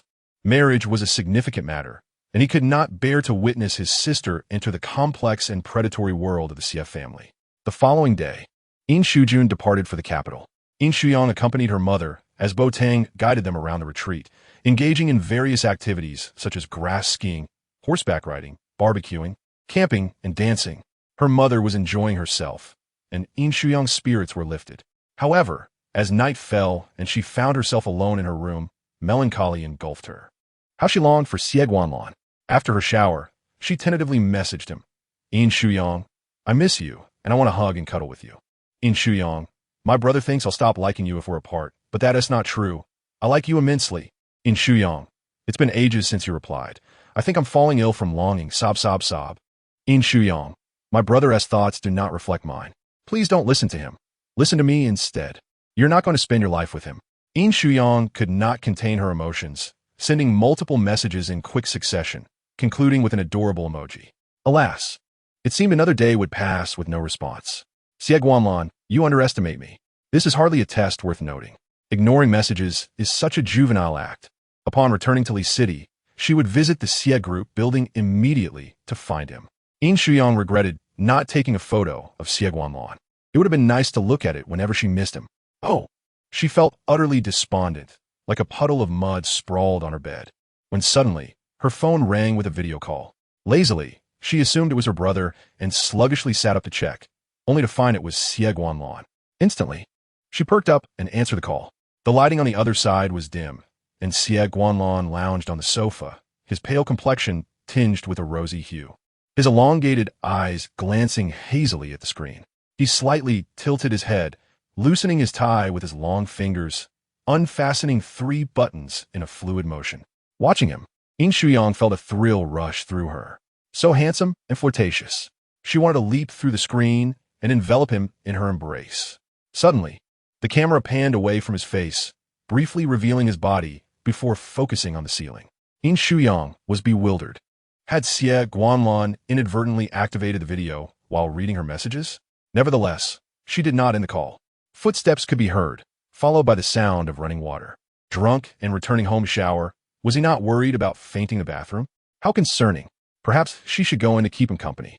At that moment, Xie Guanlan stood under the shower, thoughts straying as her imagination ran wild, nearly causing her to swoon. After a while, the water ceased. Freshly bathed, Xie Guanlan emerged, picking up his phone from the table. Upon seeing her bright, eager eyes, he broke into a radiant smile. He had perhaps drunk too much and noticed her message before deciding to video call her. "Please don't hang up," she pleaded softly, her smile fading as his voice, warm and tender, flowed through the phone. "Let us talk for a while. You don't have to speak. Just listen, or even if you don't want to, I'll just watch you, okay?" Upon seeing her and hearing her voice, Xie Guanlan found it impossible to refuse. He sat down, his black robe hanging loosely, revealing a significant expanse of pale skin. His hair was damp, simply towel-dried, and his freshly washed face appeared refreshing, yet his breathing was inexplicably heavy. Yin Shuyang lay languidly on her bed, the phone positioned close to her face. "Xie Guanlan, the phone is protecting you. Otherwise, in this state, I would undoubtedly rush in and embrace you." Xie Guanlan, freshly showered, reclined as if inviting her in, his allure undeniable. What a predicament! Unintentionally, my true nature as a mischievous girl has been revealed again. But that is not the case at all. I merely harbor a fondness for Xie Guanlan, with no interest whatsoever in other men. Xie Guanlan's slightly hoarse voice after drinking. How delightful. You tend to change the subject. I can no longer flirt with Xie Guanlan. He shows no reaction at all. Could he truly be indifferent to romance? Indifference matters not, as long as the functionality is intact. I can take the initiative. It's quite entertaining. If you're not busy with work, you could come and join me. Yin Shuyang laughed sweetly and offered to be his guide. Busy. His residence appeared hotel-like in the background. Are you on a business trip? In the capital. In the capital. That's quite close. She could reach him swiftly by high-speed train. Yin Shuyang asked sweetly, "Which hotel?" "The room's decor looks lovely. I'd like to take my mother there when I visit the capital next time." Xie Guanlan, still under the influence, was less cautious than usual. "I'll send it to you in a bit." "Not a bit, but now. I'm afraid if you end the video call, you'll ignore me." Although he is aloof and ascetic, cold treatment is unacceptable. Xie Guanlan obediently sent her his location, even commenting on the pleasant environment. It was evident that he was a discerning individual. He wouldn't stay in a subpar place. Yin Shuyang gazed at him with delight, her thoughts wandering. She found his loose pajamas enticing and wished to tug at them, to see more. How scandalous. Such thoughts were uncharacteristic of her, but why did Xie Guanlan evoke such fantasies? A tinge of shame washed over her. He, a man of cool detachment, yet she found herself secretly desiring him. What a sin. Xie Guanlan lifted a glass from the table to drink water. Not a single drop escaped his lips. His defined jawline, the movement of his Adam's apple, and his pronounced collarbone all stirred her desires. She yearned to fly to his hotel immediately. Chapter 22. Yang Yang goes to find Xie Guanlan. "Shouldn't you go to bed early?" Yin Shuyang couldn't help but express her concern. He had drunk too much, just showered, and had work the next day. As she inquired, she captured a screenshot. She now possessed a photo of Xie Guanlan, a bathrobe-clad image. "You should sleep early too, good night." Xie Guanlan ended the video call. He set his phone down and pinched the bridge of his nose. Despite appearing calm, his heart raced. He collapsed onto the bed, drifting into slumber. Meanwhile, Yin Shuyang swiftly booked a high-speed train for the morning and set an alarm. After admiring Xie Guanlan's photo for a few minutes, she fell into a contented sleep. In her dreams, Xie Guanlan awaited her arrival at the station. She blissfully leapt into his embrace. Yet, reality was far from such fantasies. Early the next morning, Yin Shuyang stealthily left her home, catching a taxi just after 6. Upon boarding the train, she messaged her mother, assuring her that she was visiting friends in the capital and would return in a couple of days. Before even reaching the capital, she dutifully answered her mother's calls, promising to keep her updated. "I can't manage you anymore. Let your brother handle you." "Mom, please don't tell him. I beg you." Yin Shuyang pleaded sweetly, her charm evident. After some coaxing, her mother agreed not to inform Yin Shujun, but insisted that she report her safety regularly. Once she arrived in the capital, Yin Shuyang took a taxi straight to the hotel. She had reserved a room the previous night, bringing only a single bag with her. After dropping her bag in her room, she made her way to the lobby. Sitting on the sofa, she discreetly observed the comings and goings of guests. Arriving early, there was a chance Xie Guanlan had not yet left, but she might also have to wait several hours to see him. Yin Shuyang took out her headphones, played some music, and set out snacks and drinks, preparing for a long wait. Just as she donned her headphones, she spotted the tall figure of Xie Guanlan exiting the elevator, accompanied by a few others. Without hesitation, she dashed over. "Hi." Xie Guanlan was startled by her sudden appearance, his heart skipping a beat as the usually composed and impassive demeanor cracked for a moment. The girl he had spoken to last night had materialized before him, as if from a dream. Regaining his composure, he asked, "What brings you here?" "I came to find you. I missed you." Yin Shuyang unabashedly expressed her feelings, her enthusiasm undeterred despite his cold demeanor. "While you work, I'll wait for you at the hotel, okay?" She was considerate, not wishing to disturb his work. In the past, when visiting her family's company, she had behaved similarly when her brother was busy. Xie Guanlan instructed his assistant, Qin Yi, to give her the room key, forbidding her from wandering. "Absolutely not. I will remain in my room and wait for you." Yin Shuyang joyfully accepted the key, retreating slowly. "Please, Mr. Xie." After he left, she collected her snacks and drinks, returned to her room to grab her bag, and promptly checked out. Remarkably, she had acquired Xie Guanlan's room key without revealing her own accommodation. "Xie Guanlan, something feels off." Under normal circumstances, wouldn't he have booked her a room instead? The notion of sharing a space with her was unexpected. Yin Shuyang entered Xie Guanlan's room, exhilarated by its cleanliness. She placed her belongings down and ventured into the bedroom where he had slept the night before. She flopped onto the pristine white bed, rolling around and inhaling deeply. It was true, one must take the initiative in love. Had she not sought out Xie Guanlan, she would not have had the chance to meet him. Wrapped in sheets he had once occupied, Yin Shuyang dozed off, believing she had slept for ages. Yet, upon checking the time, it had only been a little over an hour. She quickly took a photo to send to her mother, reassuring her of her safety, and then initiated a video call with Sherman. "Well, if it isn't the young lady Yin, your hair is a mess and your face is flushed. On a white bed. Yangbao, did you sleep with Xie Guanlan?" Sherman's grin widened, her eyes sparkling with excitement. "Not yet, but this is his bed from last night. I came here with passion to find him, but he has gone to work. What should I do? Help me out, sister. Give me some advice." Yin Shuyang's cheeks flushed deeper, her voice lowering. "I think with Xie Guanlan's temperament, it's better to take things slow. Do you even have that opportunity? Your brother forbids you from being with him. You might as well cook the rice before it's done and let nature take its course." Man, I want to be with Xie Guanlan, but I don't wish to fall out with my brother. Comparatively, my bond with him is far deeper. So, the idea of premarital pregnancy or leveraging a child for status is merely fantasy, absolutely not to be realized otherwise. Yin Shuyang paused, contemplating. My brother would force me to raise a child alone. After all, Xie Guanlan's lineage was commendable. Thus, she preferred Xie Guanlan over the notion of a child. The idea of raising a child alone was surprisingly progressive for her brother. Sherman admired Yin Shuyang's open-mindedness even more. "I merely guessed. It's likely he would think that way, considering how damaging a miscarriage can be. Since Xie Guanlan has allowed you into his room, Yangbao, adapt as circumstances dictate. I believe in your ability to succeed. I await your triumphant news." Sherman blew kisses toward the camera. "Go for it." Fighting. After posting the video, Yin Shuyang languidly lay down, pondering how she could muster the courage. It was hardly feasible for her to overpower Xie Guanlan and pin him down, a feat that might remain unattainable even in another lifetime. At noon, hotel staff delivered lunch, stating it was a directive from Mr. Xie. Grateful, Yin Shuyang snapped a photo and sent it to Xie Guanlan, receiving a terse acknowledgement in return. Even the warmest flames can be extinguished by cold water. She murmured to herself, "Xie Guanlan, you should show me a bit more warmth in the future. Perhaps instead of that frosty you could send me a cute emoji."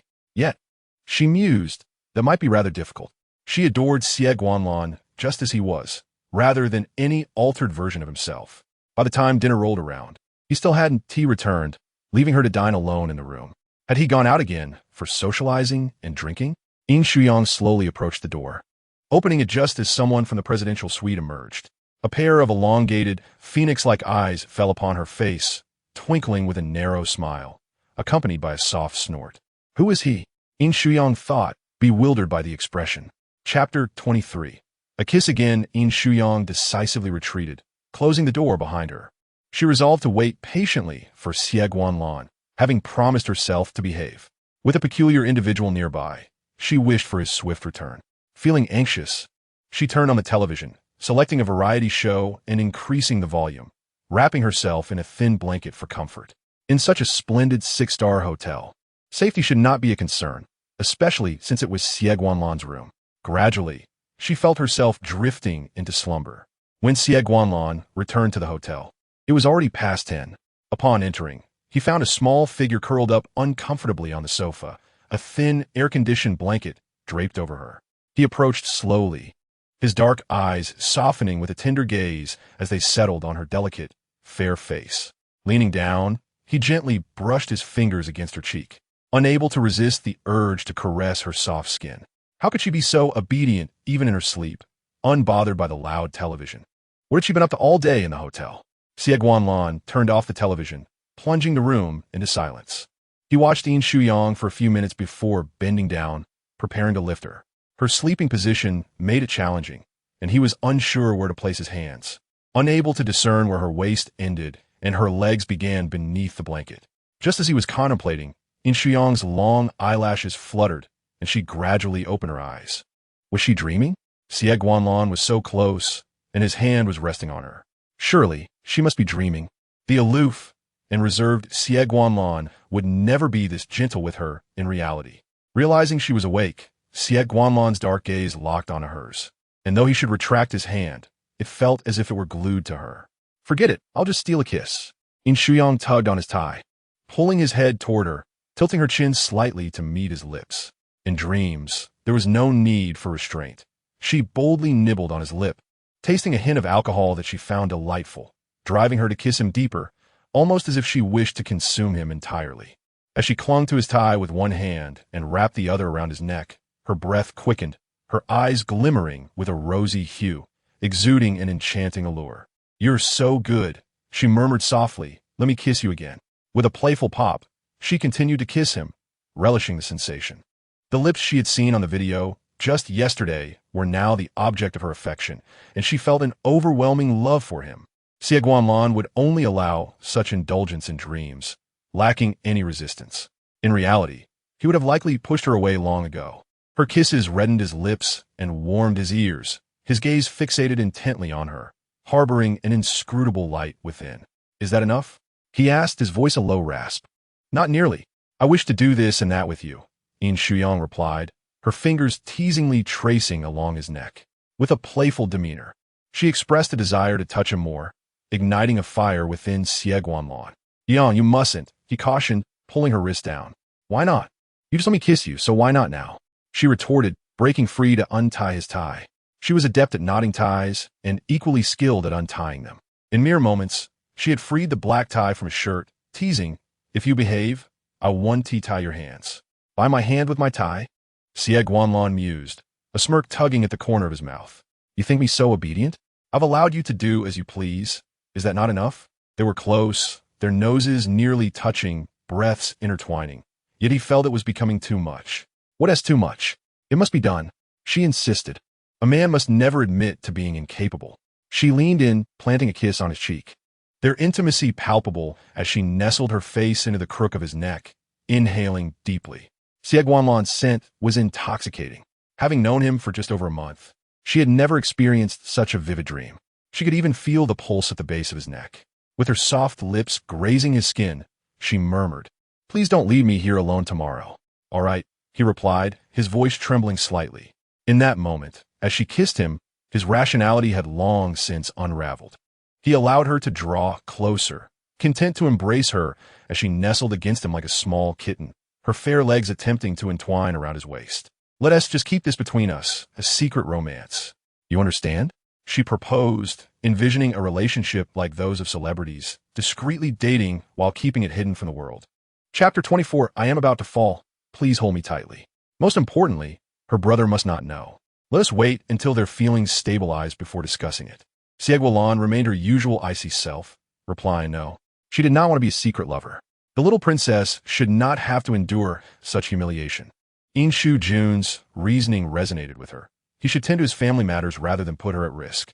Yin Shuyang's delicate face was pitiably unhappy, her lips pouting in sorrow, tears welling up in her eyes. The vocabulary she had learned before now manifested on her face, resembling a rain-soaked pear blossom, evoking a sense of sympathy. Xie Guanlan's heart ached. It was unfair to her. I truly do not understand what is going through your mind. What I desire is you. I do not seek fairness. What use is fairness? All I want is to be in love with you. Yin Shuyang leanet closer. Her warm breath grazing his cheek as she sweetly murmured, "You do not wish to be in a relationship with me. Yet you allowed me to kiss you just moments ago. Xie Guanlan, it appears you are a scoundrel." "Indeed, I am a scoundrel," he admitted, belittling himself to avoid a relationship with her. "Xie Guanlan, you are quite something. If you do not want to pursue this, then so be it." Yin Shuyang released him, pulling the thin blanket tightly around herself. "Do not sleep on the sofa. You are not my boyfriend. You have no right to dictate where I sleep." Yin Shuyang was on the verge of tears. Man was right. One should play hard to get, appearing distant yet close, never overly eager. "You wretched man, you do not appreciate what you have," she lamented softly, though her cries were muted under the blanket. Yet, Xie Guanlan still heard her. He sat on the sofa, gradually pulling the blanket away from her, her silky hair now tousled. She cried softly, tears streaming down her cheeks. "Shall I carry you?" "No, leave me be." Yin Shuyang sobbed intermittently. "Only a boyfriend can dictate that?" Her voice, laced with innocence, peered at him, her watery eyes brimming with anticipation. If this approach could persuade Xie Guanlan to agree to a relationship, she would not mind. The little kitten had a stubborn streak. She was only obedient when it came to cuddles and kisses. Xie Guanlan felt the weight of her head resting on his lap, her soft hair brushing against him. In the blink of an eye, she had shifted from declaring her independence to nestling against him, her face buried in his waist, and she began to sob softly. Xie Guanlan gently stroked her hair. "We may not be in a relationship, but you still managed to kiss me." Yin Shuyang sniffled. "So, you do not wish to take responsibility? Without a title, do you wish to be my casual partner? Then I must see if you possess the qualifications and how skilled you are." Xie Guanlan's forehead twitched. Was her mind so active even after the egg incident? He was uncertain of his own skills, having never ventured into such territory. His attributes were commendable, and technique could be honed. Yin Shuyang's eyes shimmered with moisture, yet she regarded him with an expression of expectation, as if yearning for a kiss. To avoid being casual partners, a girl must protect herself, Xie Guanlan murmured. "Yet you're enticing me." His hand swiftly withdrew from her hair. Who was enticing whom? She continued to burrow into him, now pressing her head against his thigh. Had it not been for his exceptional self-control, he might have already stripped her of her clothing. "Get up. How can you turn your back on me?" "Xie Guanlan, you are utterly wicked," Yin Shuyang protested, rising only to settle back on his lap, wrapping her arms around his neck. "Did you not say you would carry me to the bedroom?" She offered him the opportunity to embrace her. Xie Guanlan refrained from touching her, instead rising and leisurely heading toward the guest room. "I'm about to fall. Please hold me tightly, Xie Guanlan." Yin Shuyang clung tightly to his waist. "Isn't this a futile effort? You can relax and be yourself in front of me. Even if you possess a second personality, it is of no concern." Her voice was sweet as honey, the cold demeanor that had shattered during their kiss now radiating sensuality. At the guest room door, Xie Guanlan supported her precariously slipping form, his hand firmly beneath her. "I'm not entirely restrained. If he truly were, he would not have kissed her." She tenderly asked, "So, do you feel comfortable being with me?" Xie Guanlan's response was simple. Yin Shuyang nestled closer, resting her chin on his shoulder. "I feel the same. I love being with you. My brother does not understand. He believes my feelings are fleeting interest, but they are not.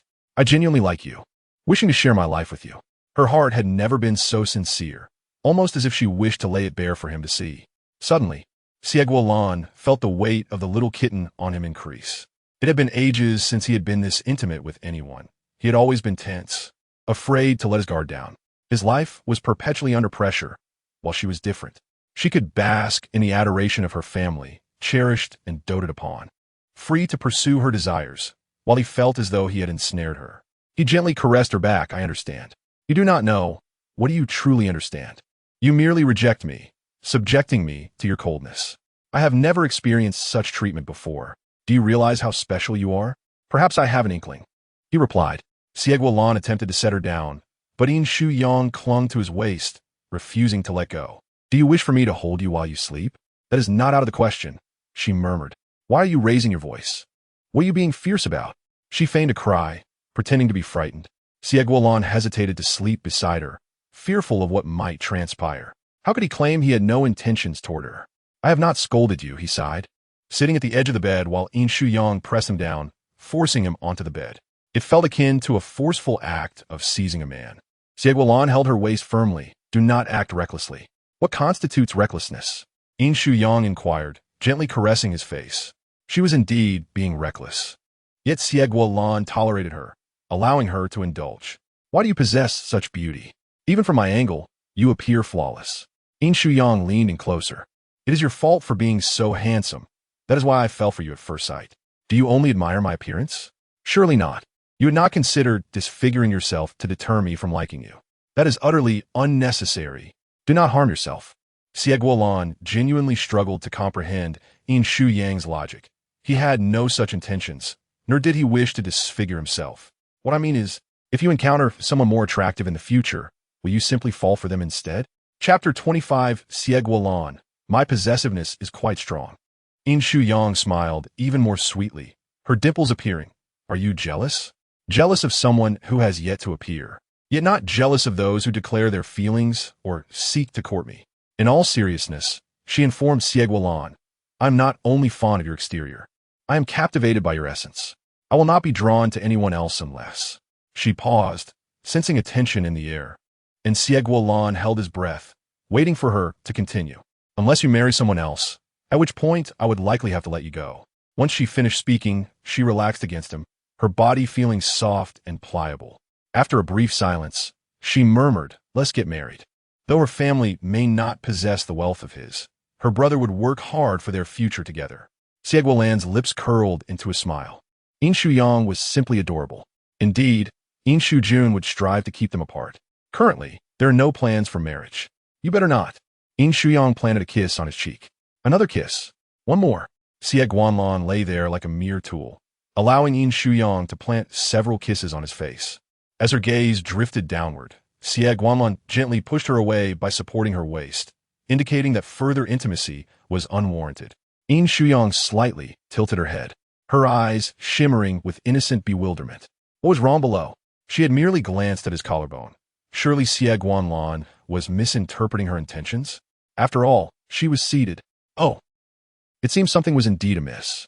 Before Yin Shuyang could react, her body was suddenly pushed away, landing on the bed, and Xie Guanlan swiftly exited, his steps so brisk they dazzled her eyes. Once he closed the door behind him, Yin Shuyang chuckled on the bed. He had reacted. Xie Guanlan had indeed responded to her kiss. What was this, a hasty retreat? Xie Guanlan, you truly possess remarkable restraint. Unfortunately, he had encountered her, the little seductress. Sooner or later, he would succumb and willingly surrender. The following morning, Xie Guanlan dared not meet her gaze directly. Although Yin Shuyang remained oblivious to what he had done upon returning to his room, he was all too aware. His mind was consumed with thoughts of her, pressed against him, ultimately releasing himself in her hands. Are you working today? Yes. Then what about me? Yin Shuyang gazed at him with her beautiful amber eyes, lips pursed in a pitiful manner, on the verge of tears, which was simply adorable. We agreed yesterday not to leave me alone at the hotel. He had indeed promised her that. If you're not working today, I can accompany you. What would you like to do today? What do you want to play? Is that something I can say? Yin Shuyang fixed her gaze on him intensely. The sun is quite strong today. It's not ideal to go out. I fear I might suffer from heat stroke, so we must remain at the hotel. What can we do there? Can we play with him? Xie Guanlan felt a chill run down his spine. Swimming? I didn't bring any clothes, nor did I bring a swimsuit. Swimming sounds great. I can see Xie Guanlan's 8-pack abs. You have 8, right? All domineering CEOs do. That's not an issue. Indeed, at a luxury hotel, swimsuits are merely basic attire. An hour later, Yin Shuyang, her hair in a bun, emerged in a mint green spaghetti strap one-piece swimsuit. She felt a bit shy about wearing something too revealing in front of Xie Guanlan, so she had chosen this relatively modest design and even draped a white ice silk shawl over her shoulders. In contrast, Xie Guanlan donned a black swimsuit and swimming trunks, holding ready swimming goggles and a cap. How stingy. He wouldn't even let her see his abs. Why does the little princess look unhappy? Do you not like the swimsuit? Xie Guanlan observed the sea, which was quite beautiful and suited her perfectly, enhancing her already fair skin. A gentle color. Yin Shuyang looked up at him. What did you call me? Little princess. He wanted to call her little kitten. Most of the time, she was gentle and clingy, snuggling into his embrace. But when he made her angry, She would display her not-so-sharp claws, scratching playfully. Well, does the little princess want to see the abs? Will you show them to me? Yin Shuyang pointed at his abdomen from a distance. You wouldn't be hiding them, would you? Xie Guanlan maintained a serious expression. I have them. She felt a bit disappointed. So you want to show me? Should I have gone shirtless from the moment I entered the room? Yes. No. I have a strong sense of possession. You can only show me. Yin Shuyang blocked his path. Xie Guanlan, your body cannot be shown to other girls. I haven't shown anyone else. Well, it shouldn't happen in the future either. You can only show me, all right? Yin Shuyang gently poked his arm with her finger. Will there be anyone else if we go swimming now? No. Xie Guanlan didn't want anyone else to see her either. There were multiple indoor pools in the hotel, and he had reserved one just for the two of them. That's good. Yin Shuyang felt relieved. A smile involuntarily crept onto her lips, her steps lightened, anticipating the sight of her future husband's abs. The two of them descended to the indoor swimming pool together. The environment was quite nice, similar to the pool at her home. Yin Shuyang removed her white shawl, her delicate figure and fair skin seeming to glow. She appeared obediently, standing there. But her attention was solely on Xie Guanlan. Should I take it off or not? You're taking a phone call? The little princess might be getting upset. Yin Shuyang sat at the edge of the pool, splashing cool water on her chest, adjusting her swimming cap, and after acclimatizing her body, she jumped into the pool. Xie Guanlan had initially intended to work, but now he was accompanying her swimming. It must have been a work-related call. After swimming a few laps, she noticed Xie Guanlan approaching, pausing at the pool's edge, hands resting on the cool, white tiles, looking down at her. Finished? Your brother. Ah, my brother. Yin Shuyang's eyes widened in panic. What did you discuss? How does he know I'm here with you? She rested her chin on her arm, her long lashes drooping. Did he speak about you again? I came to find you. It's all my fault. Xie Guanlan squatted before her. He is worried about you.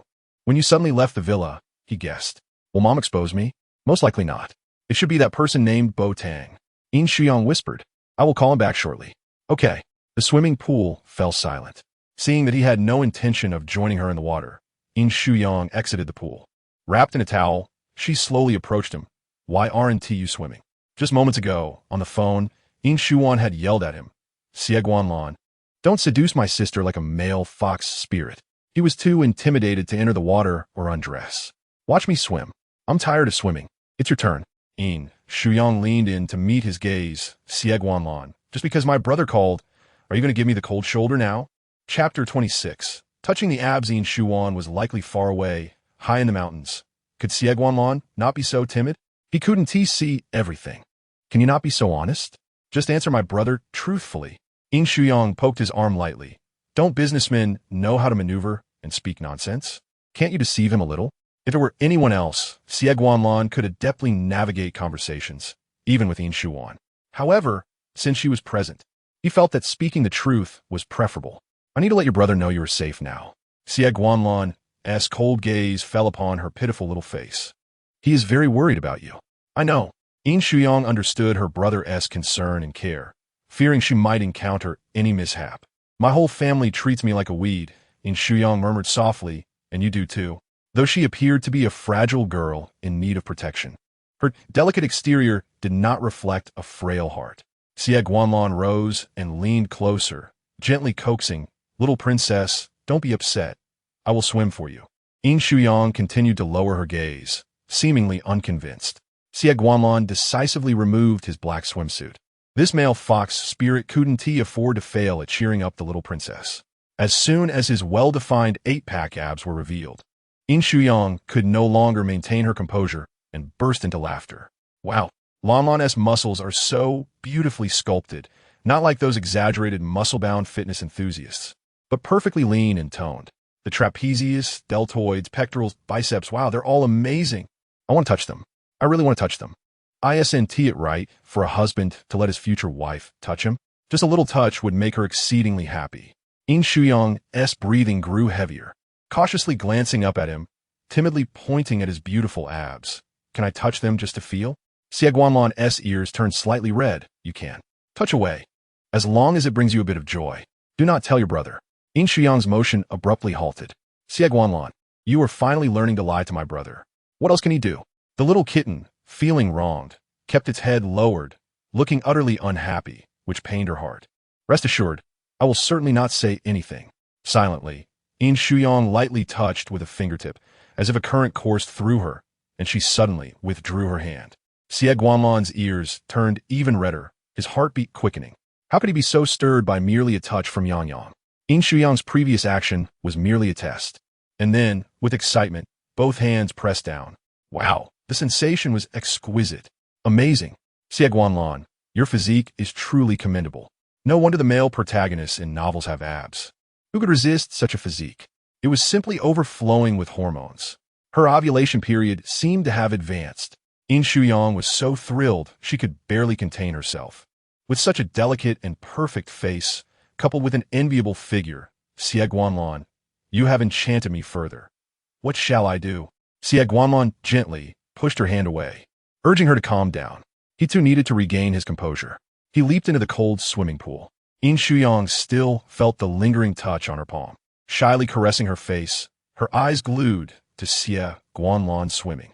Why swim so fast? It's not a competition. Xie Guanlan stayed in the pool for more than 20 minutes before finally calming down and exiting with a composed expression. Yin Shuyang immediately approached him with a large white towel. Let me help you dry off. I can manage myself, he replied, quickly drying off before slipping back into his swimsuit. If he allowed her to assist him, he would only feel the urge to return to the pool for more cooling off.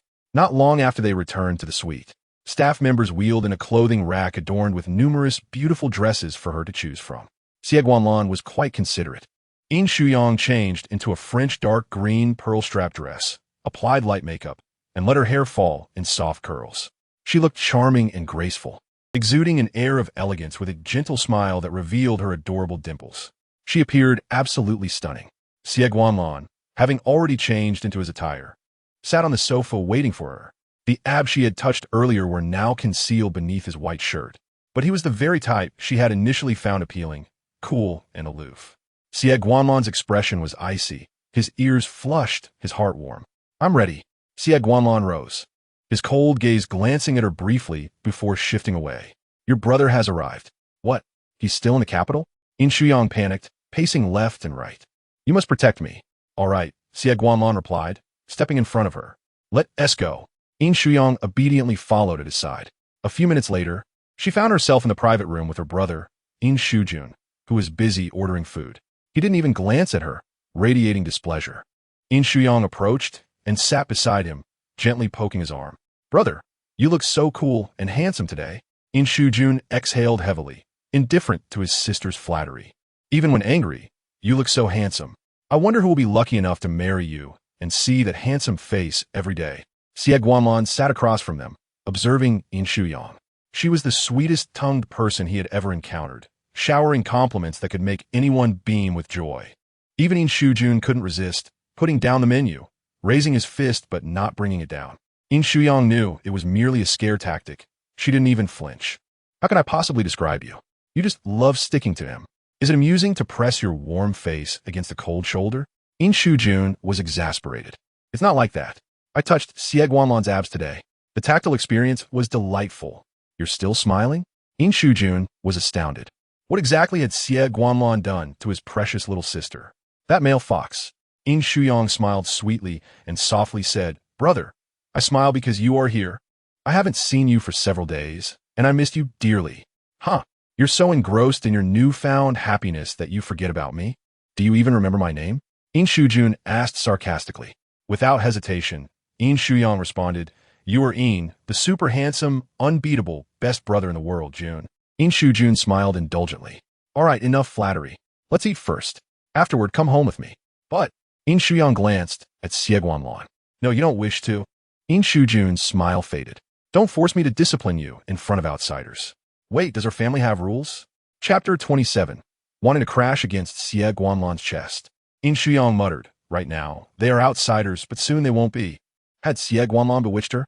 With so many women around, why was he ensnaring his precious sister? She was utterly smitten by just a glance, utterly hopeless. Yin Shuyang exchanged glances with Xie Guanlan, unable to suppress a giggle. Even if she returned with her brother, there would still be opportunities to meet Xie Guanlan. He must keep today's swimming pool incident a secret. She had not truly touched his abs. It was merely an innocent encounter. Their relationship was entirely pure. She had not pressed him a kiss. Any advances made were on her part. Xie Guanlan was blameless. Yet, he was not entirely innocent. Who could resist such a lure?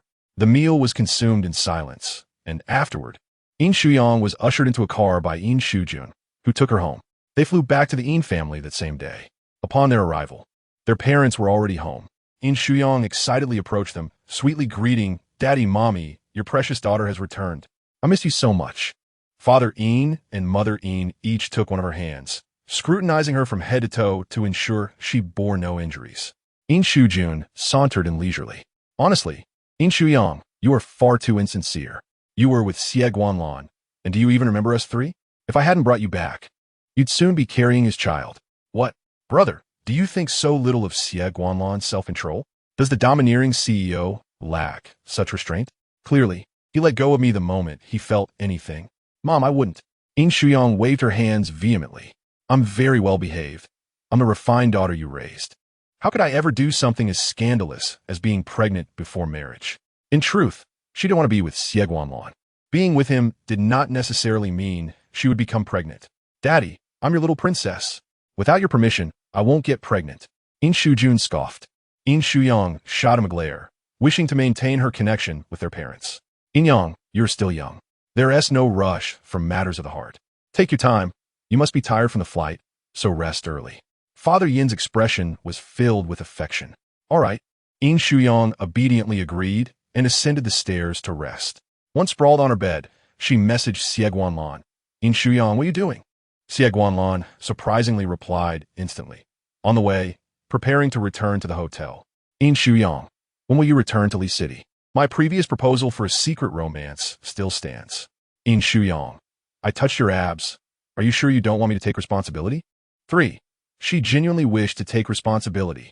If so, she would take the opportunity to caress his abs. Tempting indeed. "Yin Shuyang, today was merely a touch. Next time, I want a kiss." Inside the car, Xie Guanlan maintained his composure, but his ears had already turned red, even as he continued to flirt with her through the phone. "Yin Shuyang, will you allow it?" He seemed to envision Yin Shuyang's mischievous yet sweet smile. Her gentle demeanor was bold and passionate, leaving any man utterly defenseless. "Xie Guanlan, no." "Yin Shuyang, Yin Shuyang, your words contradict your true feelings." "Yin Shuyang, I am utterly enamored by the exquisite, reserved elegance you exude, that palpable sense of detachment and boundaries that seems to ward off strangers. Please, continue to embody this allure, and I shall persist in my affection.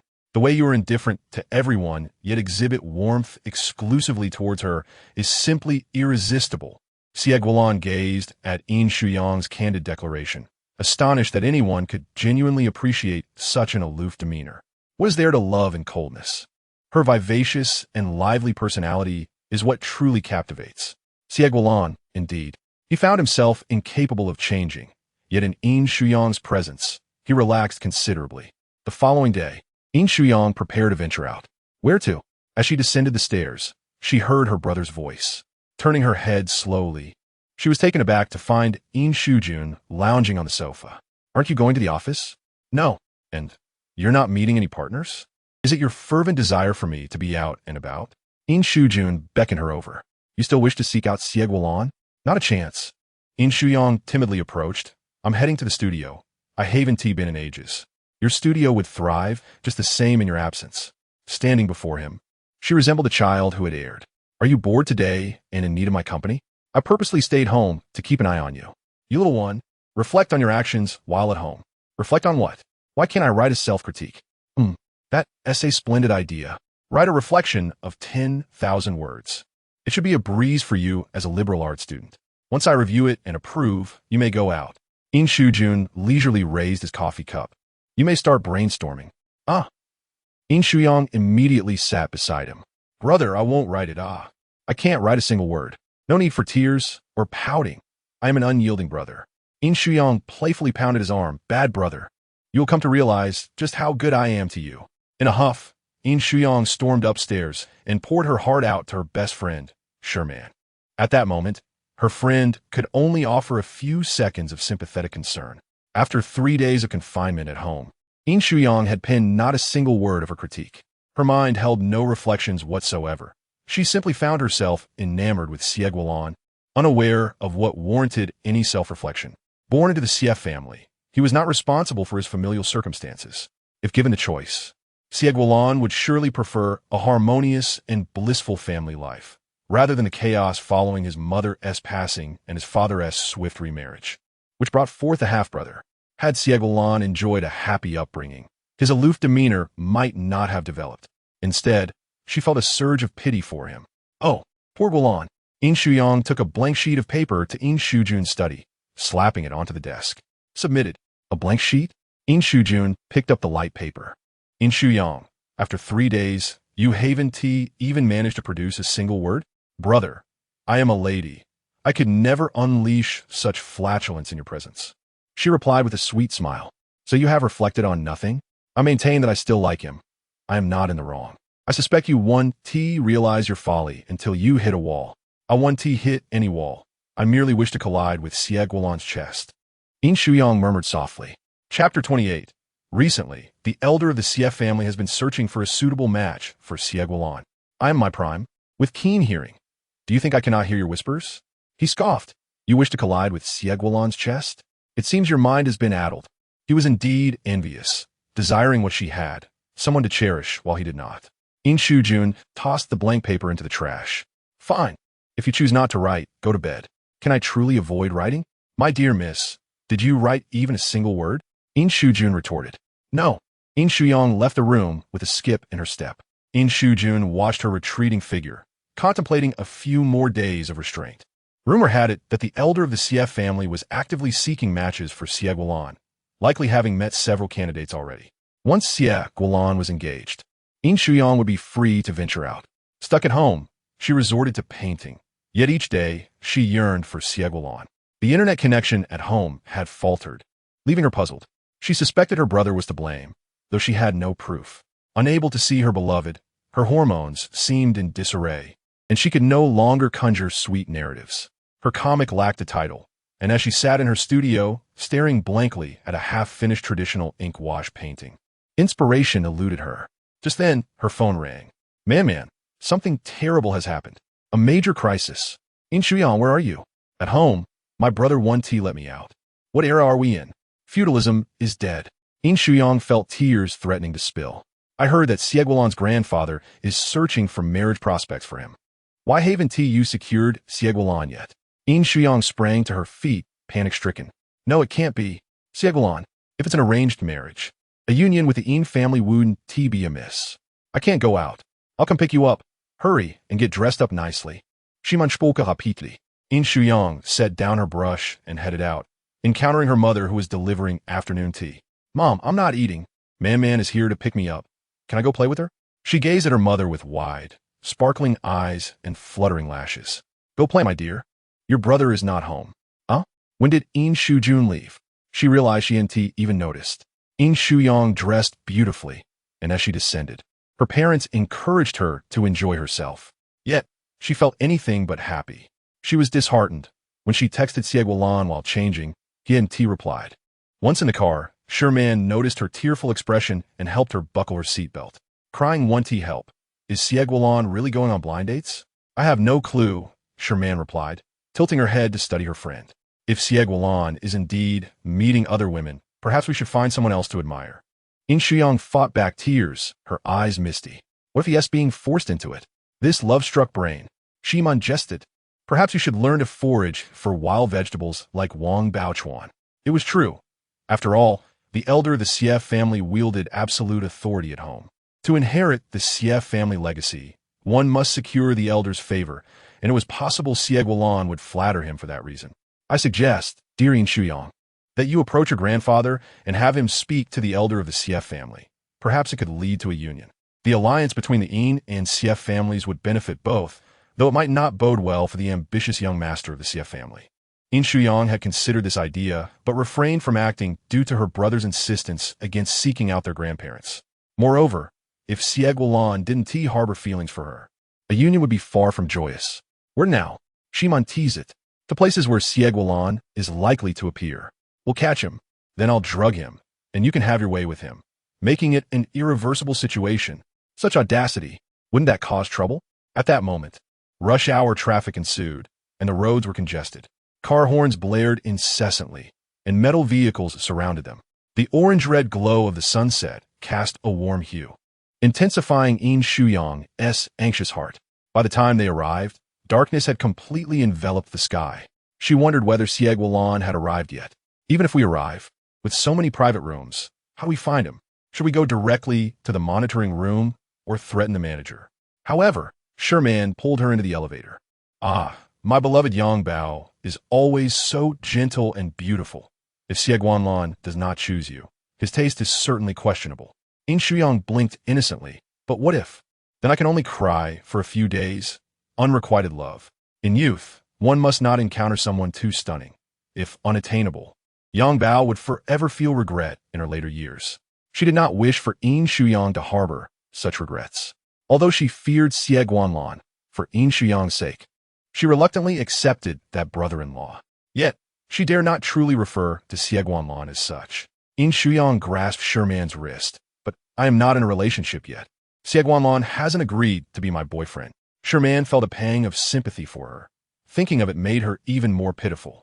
Yang Bao has always had a smooth life, yet now she must suffer the pangs of love. Sherman pulled her out of the elevator. Jiang Heng mentioned that Xie Guanlan was in room 8809. You should go. Aren't you coming with me? Sherman gently pushed her hand away. I can't accompany you. You can do this, go for it. I'll be right across in room 07. If you need anything, just call out loudly. Heng is waiting for me inside.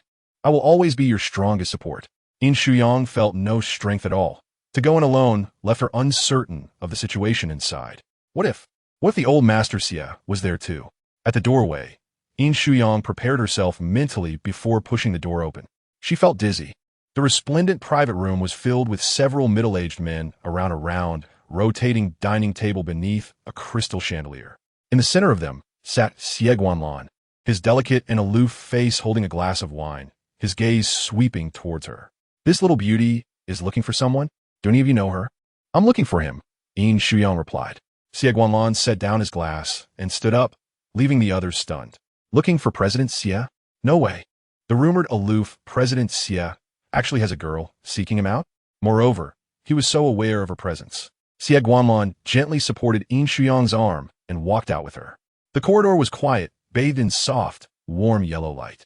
Yin Shuyang lowered her gaze, focusing on her toes.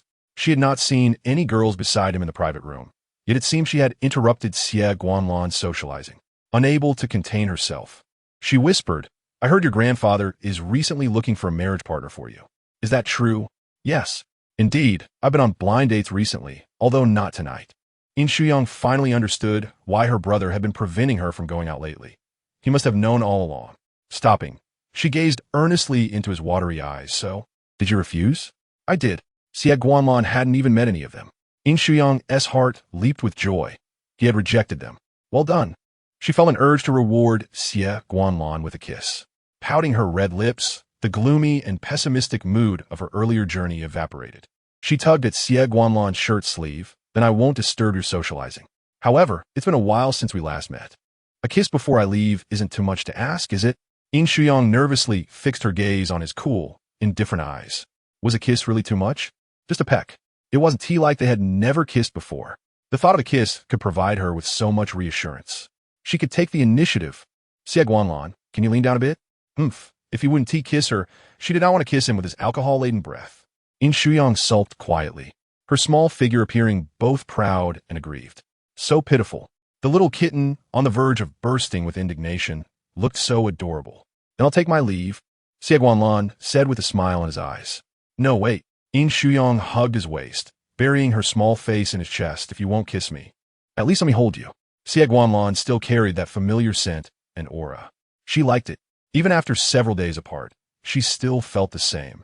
Suddenly, Yin Shuyang felt tears welling up. She merely wished to experience love, yet her entire family opposed it. She did not fall for just anyone. She was not enamored with a man of ill repute, lacking ambition, and devoid of redeeming qualities. Her heart belonged to Xie Guanlan, the distinguished son of a prominent family in Li City, renowned and exceptional, a paragon of talent. In every aspect, character, appearance, and capability, he stood out. Xie Guanlan gently patted her back. Have you eaten? Not yet. You hurried out to find me? Shall we eat together? No, no. Yin Shuyang softly refused. I won't interrupt your business discussions. I'm just going to ask if you liked any of those blind date candidates. No, don't worry. I can't help but worry. Yin Shuyang clung to him. I don't have a title. How can I not worry? Will they really pursue a secret relationship? Xie Guanlan could decisively handle any situation, yet when it came to Yin Shuyang, he felt the need for careful consideration, contemplating every step. She was so obedient. Even if they were to have a secret relationship, she would never cling and demand to see him. Why wouldn't he just date her? Yin Shuyang suppressed her grievances, obediently releasing him. You go ahead. I came with Man, so I'll eat with her. Xie Guanlan was nearly accustomed to being forcefully kissed and embraced by Yin Shuyang. When she suddenly let go, he felt an unexpected emptiness. He softly asked, which room is she in? 07. All right, if you're heading back, just let me know. What should I say? Good night or goodbye? I can say that over the phone. A kiss is something you can't convey over the phone. Yin Shuyang replied with a hum and turned to leave, just in time to see a figure flash by in the adjacent room. Xie Guanlan followed her, or you could wait for me for an hour. I'll see you home. Yin Shuyang was about to enter, her smile widening, her heart soaring with joy as she said in a somewhat reluctant tone, all right. What do you mean, all right? Yin Shuyang grew anxious. Fine. I'll wait for you. For a straightforward man like Xie Guanlan, ambiguous words were unacceptable. Clarity was essential.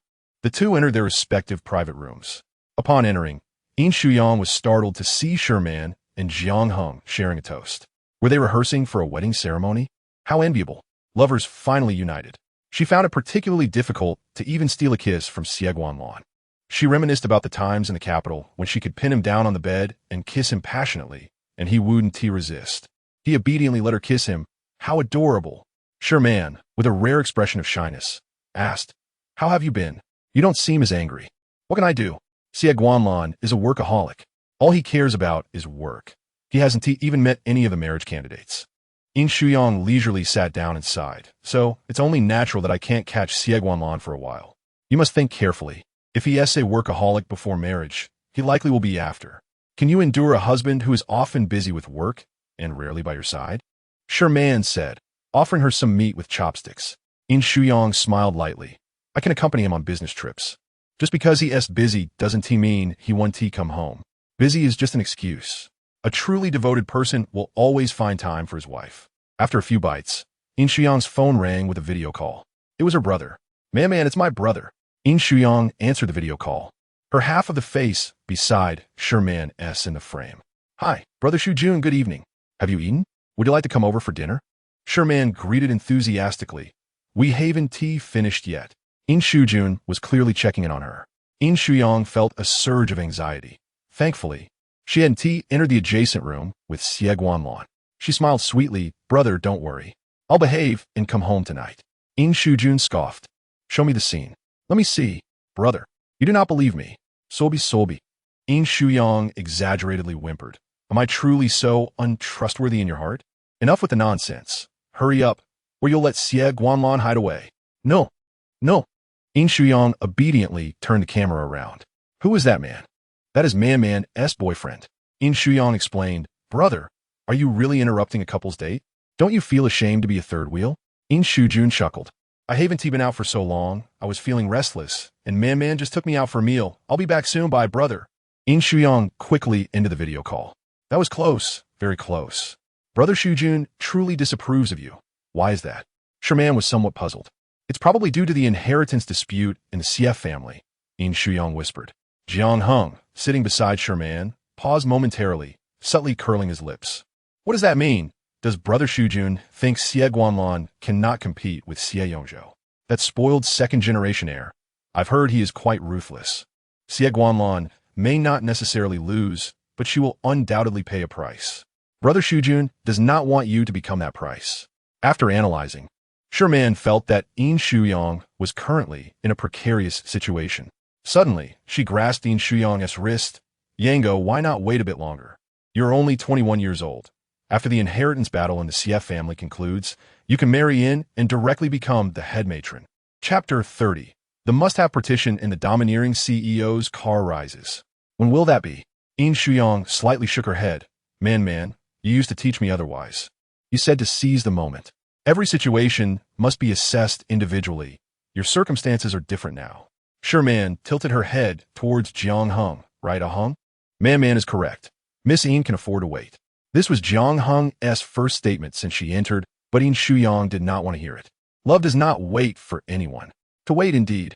By the time she waits long enough, will Xie Guanlan's second marriage even involve her? Yin Shuyang felt her appetite waning due to their conversation. Her little face drooped, displeased, as she propped her chin, staring at the time on her phone. An hour felt interminable, yet she did not wish to disturb Xie Guanlan's business dealings. The future Mrs. Xie still possessed some self-awareness. Not eating? Are you on a diet? You're already thin enough. Don't lose more weight. Yin Shuyang, since you fell for Xie Guanlan, you've lost at least 5 or 6 pounds, right? Sure Man bombarded her with questions, and Yin Shuyang innocently shook her head, perhaps 3 or 4 pounds. Sure Man was distressed. You need to become a supermodel. You must not lose more. Otherwise, you will be as insubstantial as a feather. Her previous figure was just right, but now her delicate little face had thinned out. That scoundrel Xie Guanlan, causing Yango distress. No one even touches Yin Shuyang, she shrugged. Shimanzite, love-stricken. If you don't eat, we will send you back. Otherwise, your brother will worry. You all go ahead. I'm waiting for someone. Yin Shuyang shyly touched her face. Goodbye. Hurry and leave. Well, I want to leave. I can't trust you alone. I'll wait until Xie Guanlan picks you up. Sure Man was genuinely concerned. What if Xie Guanlan does not see Yango home? Such a lovely Yango, it is dangerous to take a taxi back. She brought her out and must ensure she returns safely. Otherwise, she would have no way to explain to the Yin family. Then the three of them sat in the private room, waiting for Xie Guanlan. Not long after, they heard a knock at the door. Yin Shuyang picked up her bag, and from the corner of her eye, she caught a glimpse of Sure Man and Jiang Hung holding hands, truly enviable. Through the crack of the door, she could see a tall figure. She looked up and met Xie Guanlan's dark, cool gaze, and immediately her face blossomed into a sweet smile, revealing 2 adorable dimples.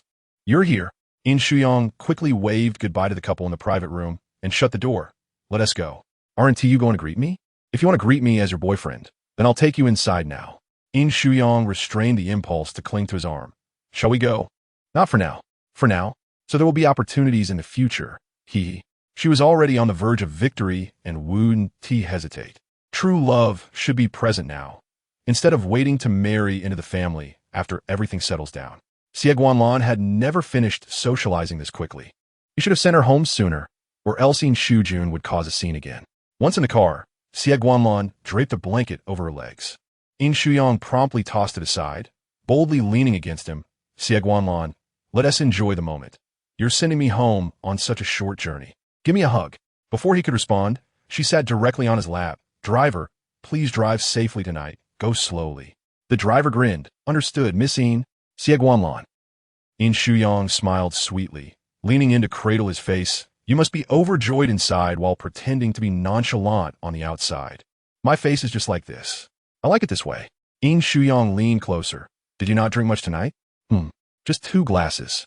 Yin Shuyang wiggled on his lap, her little face obediently smiling at him sweetly. Want to swing again? No, I just see you sitting on your lap, and being close to you makes me happy. She softly cuddled him, wrapping her arms around his waist. I want to see you every day, but I'm afraid of disturbing your work. My brother hasn't let me go out these past few days. He even wanted me to write a self-reflection. What should I reflect on? It's perfectly normal to like someone as excellent as you. I didn't write a single word. Her little face rested on his shoulder. Sharing her thoughts with him, I don't think there's anything wrong with liking you. Liking someone is not a crime. Xie Guanlan gently patted her back. Exactly. What is wrong with liking someone? I haven't done anything immoral. Yin Shuyang slowly moved closer to his neck, wanting a kiss. Shouldn't Xie Guanlan remind the driver to lower the partition? Or can the driver be a bit more aware?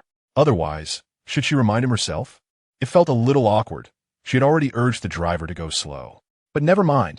The partition is nothing compared to kissing Xie Guanlan. The car's interior was dimly lit, with occasional streetlights filtering in. She tentatively pressed her soft lips against his neck, gently and tenderly, her breath cascading onto his skin. Being with someone you like, even without kissing, feels incredibly comforting. Tonight, she longed to be with Xie Guanlan, yet her brother had checked in via video call earlier, and she had to return home. Yin Shuyang moved up from his neck, her red lips landing on the corner of his mouth. You're being so good. Letting me kiss you, are you slacking off? No, I just want to make you happy. Yin Shuyang suppressed the impulse to kiss his lips. Why do you want to make me happy? Do you like me? Liking her is not something to be ashamed of. What is so embarrassing about it?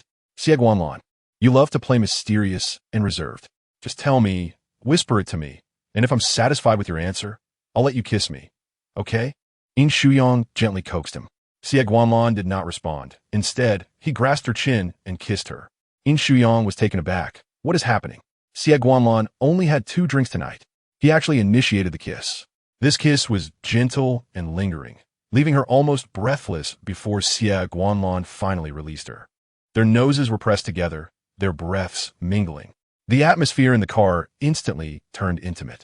At that moment, the essential luxury car partition for a domineering CEO quietly rose. Yin Shuyang couldn't help but laugh. Your driver's reflexes are a bit slow.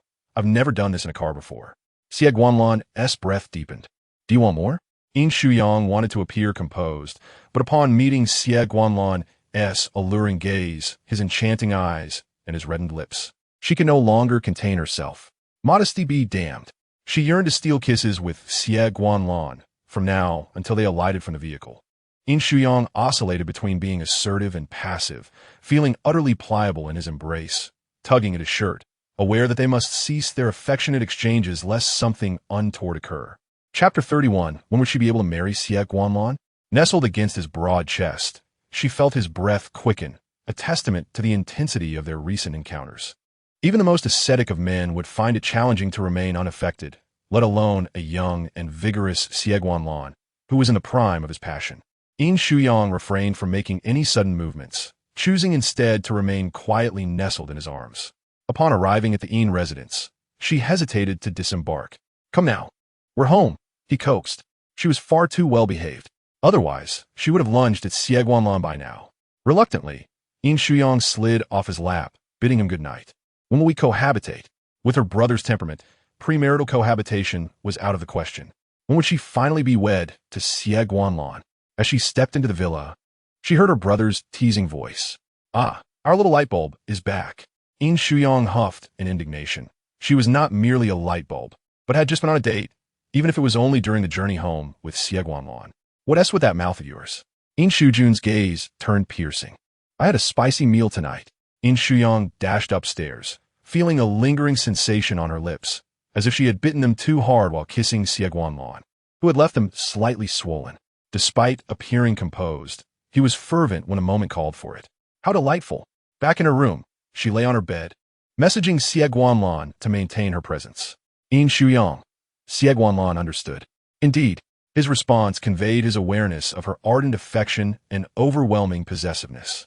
Her future husband must belong solely to her. After their sweet, albeit brief, rendezvous in the car, Yin Shuyang was flooded with inspiration. She spent the night tossing and turning, her mind brimming with ideas for her comic script, feverishly jotting notes on her phone. The following day, when Yin Shujun saw her emerge from her room, he was taken aback. What on earth were you doing last night? You look dreadful. Dark circles under your eyes. You ought to sleep more. Have you seen the bloodshot veins in your eyes? Were you trying to be a light bulb while battling insomnia? Yin Shuyang sulked. No, I was contemplating work. You can still think about work? Surely, your mind was filled with thoughts of Xie Guanlan. And you even remember your profession? Yin Shujun was incredulous. Yin Shuyang rubbed her eyes, her voice languid. I'm so hungry, I'm off to eat. Without even washing her face, she hardly resembled a refined lady. Would Xie Guanlan still be able to find her appealing in this state? After a brief snack, she returned to her room to sleep, only to be awakened by her phone ringing. It was Lin Meng, the studio manager, informing her that a client wished to purchase her painting and wanted to discuss it. She had to go. Quickly washing up and preparing, she departed, finding her brother absent from home. A big sale is on the horizon. I'm coming. The art studio spanned 3 stories, with the first 2 floors showcasing paintings for sale, while the third served as a creative workspace. The first floor was quiet, devoid of customers, prompting her to ascend to the second.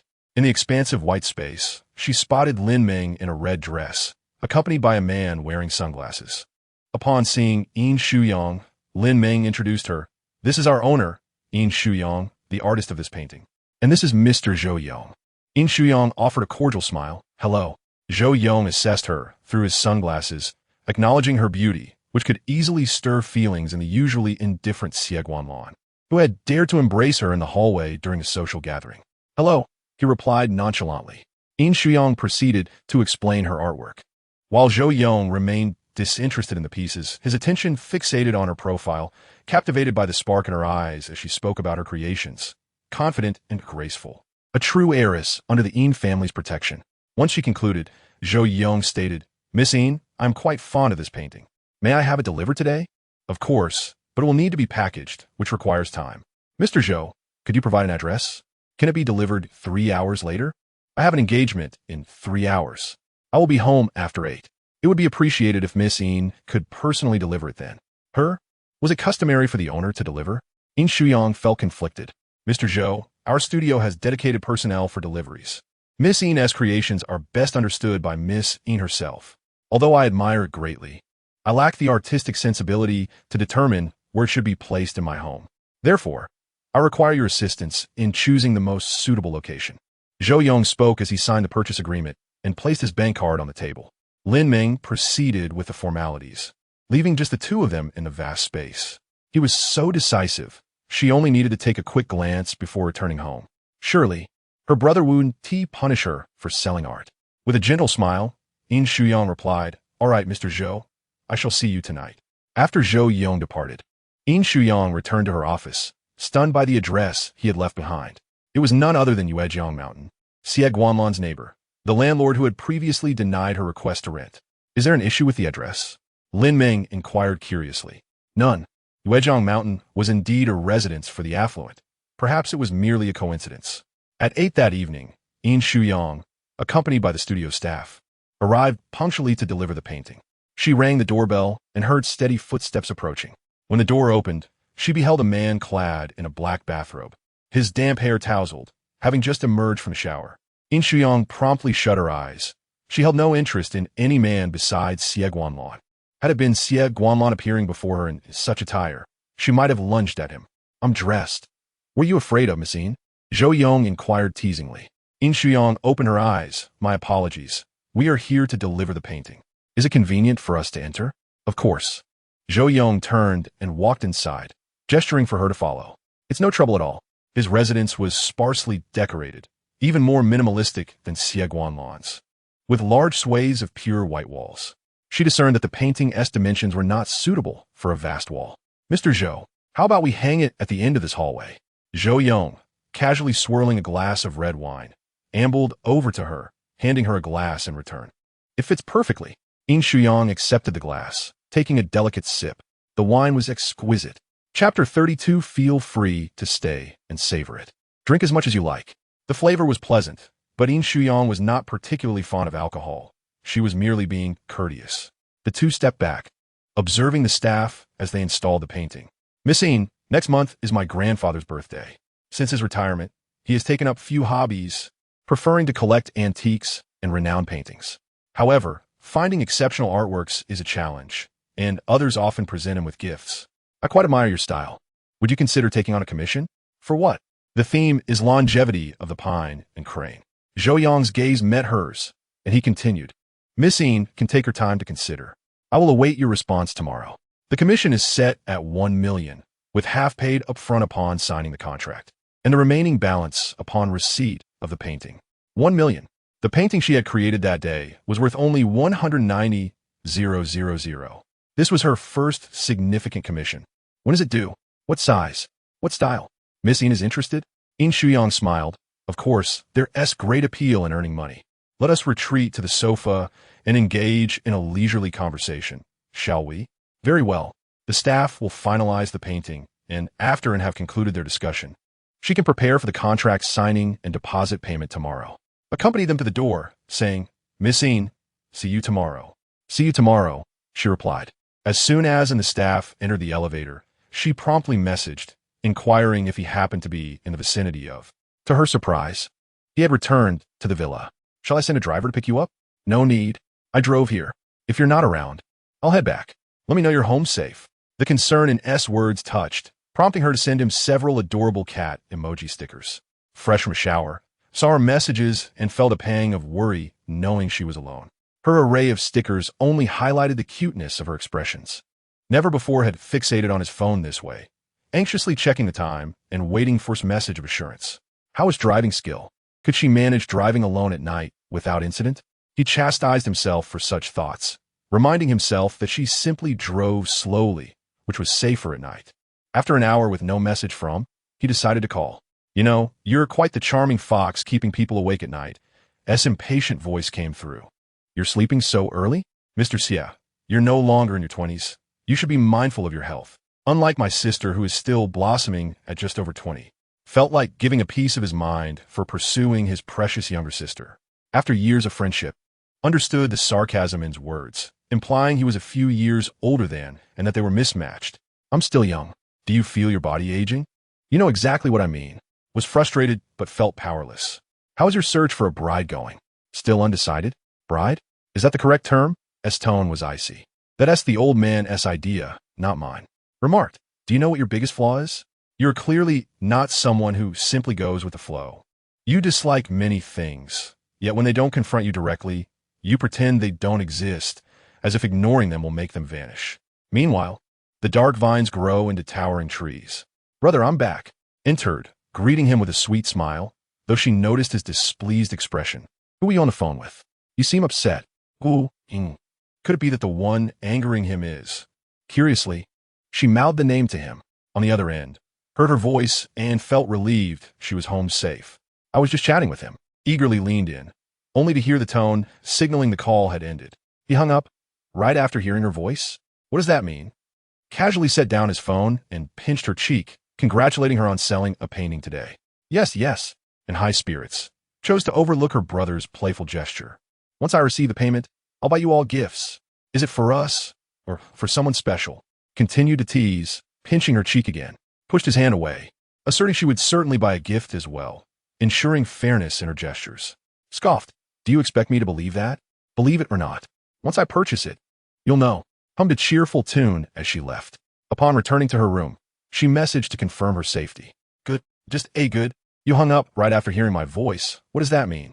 I was done talking. Well, I sold a painting today. I also received an order, so wait for me to buy you a gift. Okay? This is my own earned money, which makes it special, so you must accept it. All right. Pondered what gift to present to. The tie she gifted him previously had yet to be worn. Since he didn't wear what she gave him, she resolved to choose something he could use at home. She was becoming quite clever, clearly influenced by her frequent kisses with, which had seemingly passed on some of his intelligence to her. The following day, arrived at the studio in high spirits. A group of young women gathered outside the meeting room, exclaiming, "He is so handsome. Why is he wearing sunglasses? Is he a big star?" Fans speculated he couldn't possibly be a celebrity. Otherwise, even with sunglasses and a mask, fans would recognize him. Approached the door and spotted, dressed in a white shirt, holding a coffee, standing by the floor-to-ceiling window, admiring the street view. Even with sunglasses, his refined profile and elegance shone through. Lin Meng entered behind and closed the meeting room door. Mr. Zhou, the contract has been drafted. Please review it. If there are no issues, we can proceed with the signing. Lin Meng placed the contract on the coffee table. Also took a copy to examine. Leisurely sat across from her. Miss Yin, you seem to be in high spirits. Is there something joyful to share? Chapter 33. Sending messages to disturb with orders rolling in, her mood naturally lifted. As she perused the contract, noticed nothing amiss. Yet, glancing at it again, she recalled, Haven T we met before? Where? In the capital. Last night. They had talked extensively about art, and she had momentarily forgotten. It dawned on her after returning home. Removed his sunglasses, appearing suddenly enlightened. Oh, I must have startled you that day. Missing, you have quite the timid disposition. Who wouldn't be alarmed by an unfamiliar man's unexpected presence? Yet, she displayed courage by liking, despite her parents' reservations. That was no small feat, decisively signed the contract, while glanced at it briefly before also signing. Let us connect. Regarding the painting for my grandfather, we may need to discuss some details. Added his contact without much thought, noting his profile picture was of him wearing sunglasses. Missing, I look forward to your masterpiece. Donned his sunglasses once more and left with a flourish. A masterpiece? She needed to create something intricate to justify that 1 million. Given her current reputation, Selling a painting for $1 million felt rather extravagant. She must not disappoint her benefactor. The urgency to excel propelled to begin sketching and conceptualizing immediately, leaving little time to message. Conversely, she found herself conversing more with. A week later, visited the studio to check on her progress. Inside the expansive, white studio, sported a high bun, wearing a white t-shirt and denim shorts, splattered with paint, unconcerned about her appearance. She was intently coloring a pine tree. Took out his phone and captured a few photos of her from behind before tucking it back into his pocket. Approaching her side, he found her even more vivid than on screen. Today was the day he planned to come, hoping wouldn't T be frightened. She remained focused, not even glancing at, as her priority was pleasing Mr. Zhou. She feared that her benefactor might be dissatisfied, and thus, she dared not spend a single coin of that 50,000 deposit. Satisfied? Extremely satisfied. If Miss Yin would be willing to personally present her painting to my grandfather, I would be even more pleased.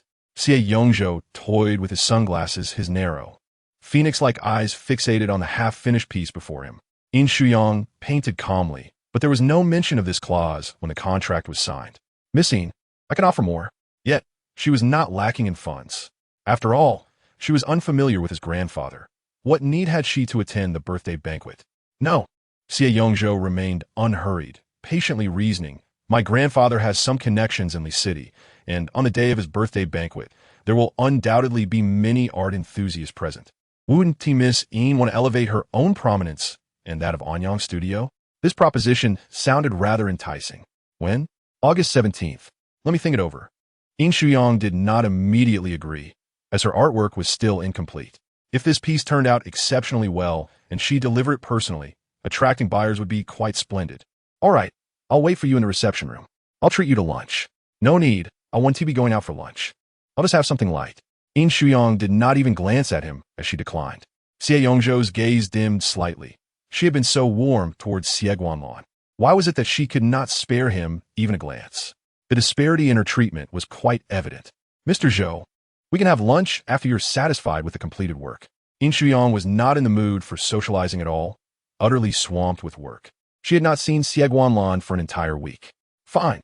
In this grand strategy, Xie Guanlan was not anxious for immediate results. After getting into the car, he added a heart emoji to a recently taken photo, intentionally obscuring Yin Shuyang's face, and posted it on Moments. Looking forward to my darling's masterpiece. Setting it to be visible only to Xie Guanlan. 3 days later, Yin Shuyang completed her painting, Pine and Crane for Longevity. Having studied traditional Chinese, painting under a master since childhood, this was her first time creating such a large piece. Perfect. Absolutely splendid. She was truly exceptional. Boss, I just received a call from Mr. Zhou's assistant. He is currently on a flight returning from abroad and will arrive at the studio around 10 tonight. He asked you to wait for him. 10 tonight? That's rather late. A beauty needs her beauty sleep. Yet, Yin Shuyang wished to finalize everything quickly so that she would not have to bear any further responsibility. She desperately needed to sleep in the morning.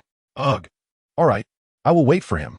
Returning to her office, she found afternoon tea and desserts waiting on her desk. She leaned lazily on her chin. Her computer wallpaper still that image. I want to sleep until I see Xie Guanlan. She would not change it until she could achieve that. Perhaps she could send a message to tease Xie Guanlan. Yin Shuyang, teasing a good-looking gentleman. Xie Guanlan, finished with work? Yin Shuyang, yes. Just waiting for the buyer to accept it tonight, and then I'll be free. I'm so tired. I plan to take a lovely bath at home. Are you free tomorrow? Shall we go on a date? Yin Shuyang was bursting with excitement, her typing filled with joy. She longed to go on a date with Xie Guanlan. Xie Guanlan, I have time in the afternoon. While typing, Xie Guanlan instructed his assistant to cancel his schedule for tomorrow afternoon and evening. Having not seen Yin Shuyang for over 10 days, he missed her. Yin Shuyang's mood soared to new heights. Completing her painting and having a date with Xie Guanlan the next day was a double blessing. As the sun set, the night grew dark and heavy, hinting at impending rain. On the third floor, only Yin Shuyang and Lin Meng remained in the studio. Dream sister, you should go home. It's unsafe to leave the boss alone. Lin Meng insisted. Yin Shuyang glanced at the drama she had been watching on her computer, reassured by the security present. It's about to rain. She pointed outside. I'll ask Mr. Zhou's assistant if they are still coming tonight. Lin Meng stepped outside to make the call. Yin Shuyang was utterly exhausted and found herself unable to focus on the drama. She shut down her computer, nestled into the sofa, and pulled a blanket over herself. Feeling drowsy. When engaged in a singular task, one does not feel fatigued. However, once it is completed, relaxation takes over, leading to a sense of lethargy. Lin Ming gently pushed open the office door. Mr. Zhou said he would come. Yin Shuyang replied lazily. Then you should go home. I can wait alone. Lin Ming sat down beside her on the sofa. I'm in no hurry. You can take a nap. Yin Shuyang rested her head on Lin Ming's lap. Dream sister. You're so kind. I love you. I love you too. Lin Ming, usually serious, could not help but want to pinch the adorable and soft Yin Shuyang in this moment. Her eyes filled with tenderness. Suddenly, a thunderous clap echoed outside, accompanied by flashes of lightning and the patter of rain. In the rain, a Bentley came to a halt outside the Anyang studio. Chapter 34. Get dressed and come out. The driver exited the vehicle, unfurling a black umbrella. A tall man stepped out, the rain drumming against the umbrella. The late-night studio was eerily quiet, sparsely lit by a few soft lights. Xie Guanlan ascended the stairs leisurely. The closer he got, the more exhilarated he became, his eyes sparkling. The lights on the third floor were on, but not a single employee could be seen. He walked directly to Yin Shuyang's office, only to find Lin Ming there as well. Upon seeing him, Lin Ming intended to wake Yin Shuyang. Xie Guanlan placed a finger to his lips, signaling her to be quiet. Lin Ming refrained from waking Yin Shuyang and looked down at her peacefully sleeping face. Recently, Yin Shuyang had been so absorbed in her painting that she had not slept this soundly in quite some time. Mr. Zhou, Lin Ming called softly. Although Xie Guanlan's gaze was not lewd, it felt inappropriate for a man to stare at Yin Shuyang in such a manner. Thankfully, she had stayed. It was hard to imagine what terrible things might have occurred had Yin Shuyang been alone tonight. Bad people do not wear their malice on their faces. And even though Zhou Yong appeared to be the wealthy heir of a prominent family, one could never be too cautious. Why don't I take her home? Huh? He wants to take Yang Yang home? The rain was quite heavy outside, and driving might not be safe. Lin Ming felt uneasy. Mr. Zhou, thank you for your kind offer, but the rain is heavy. There is no need to trouble you. We can stay here for the night. I will inform the boss that you came. Though her voice was soft, Yin Shuyang stirred awake. Ugh. Yin Shuyang lazily nestled closer to Lin Ming, not yet opening her eyes, but sensing a strong gaze upon her. Something seemed amiss.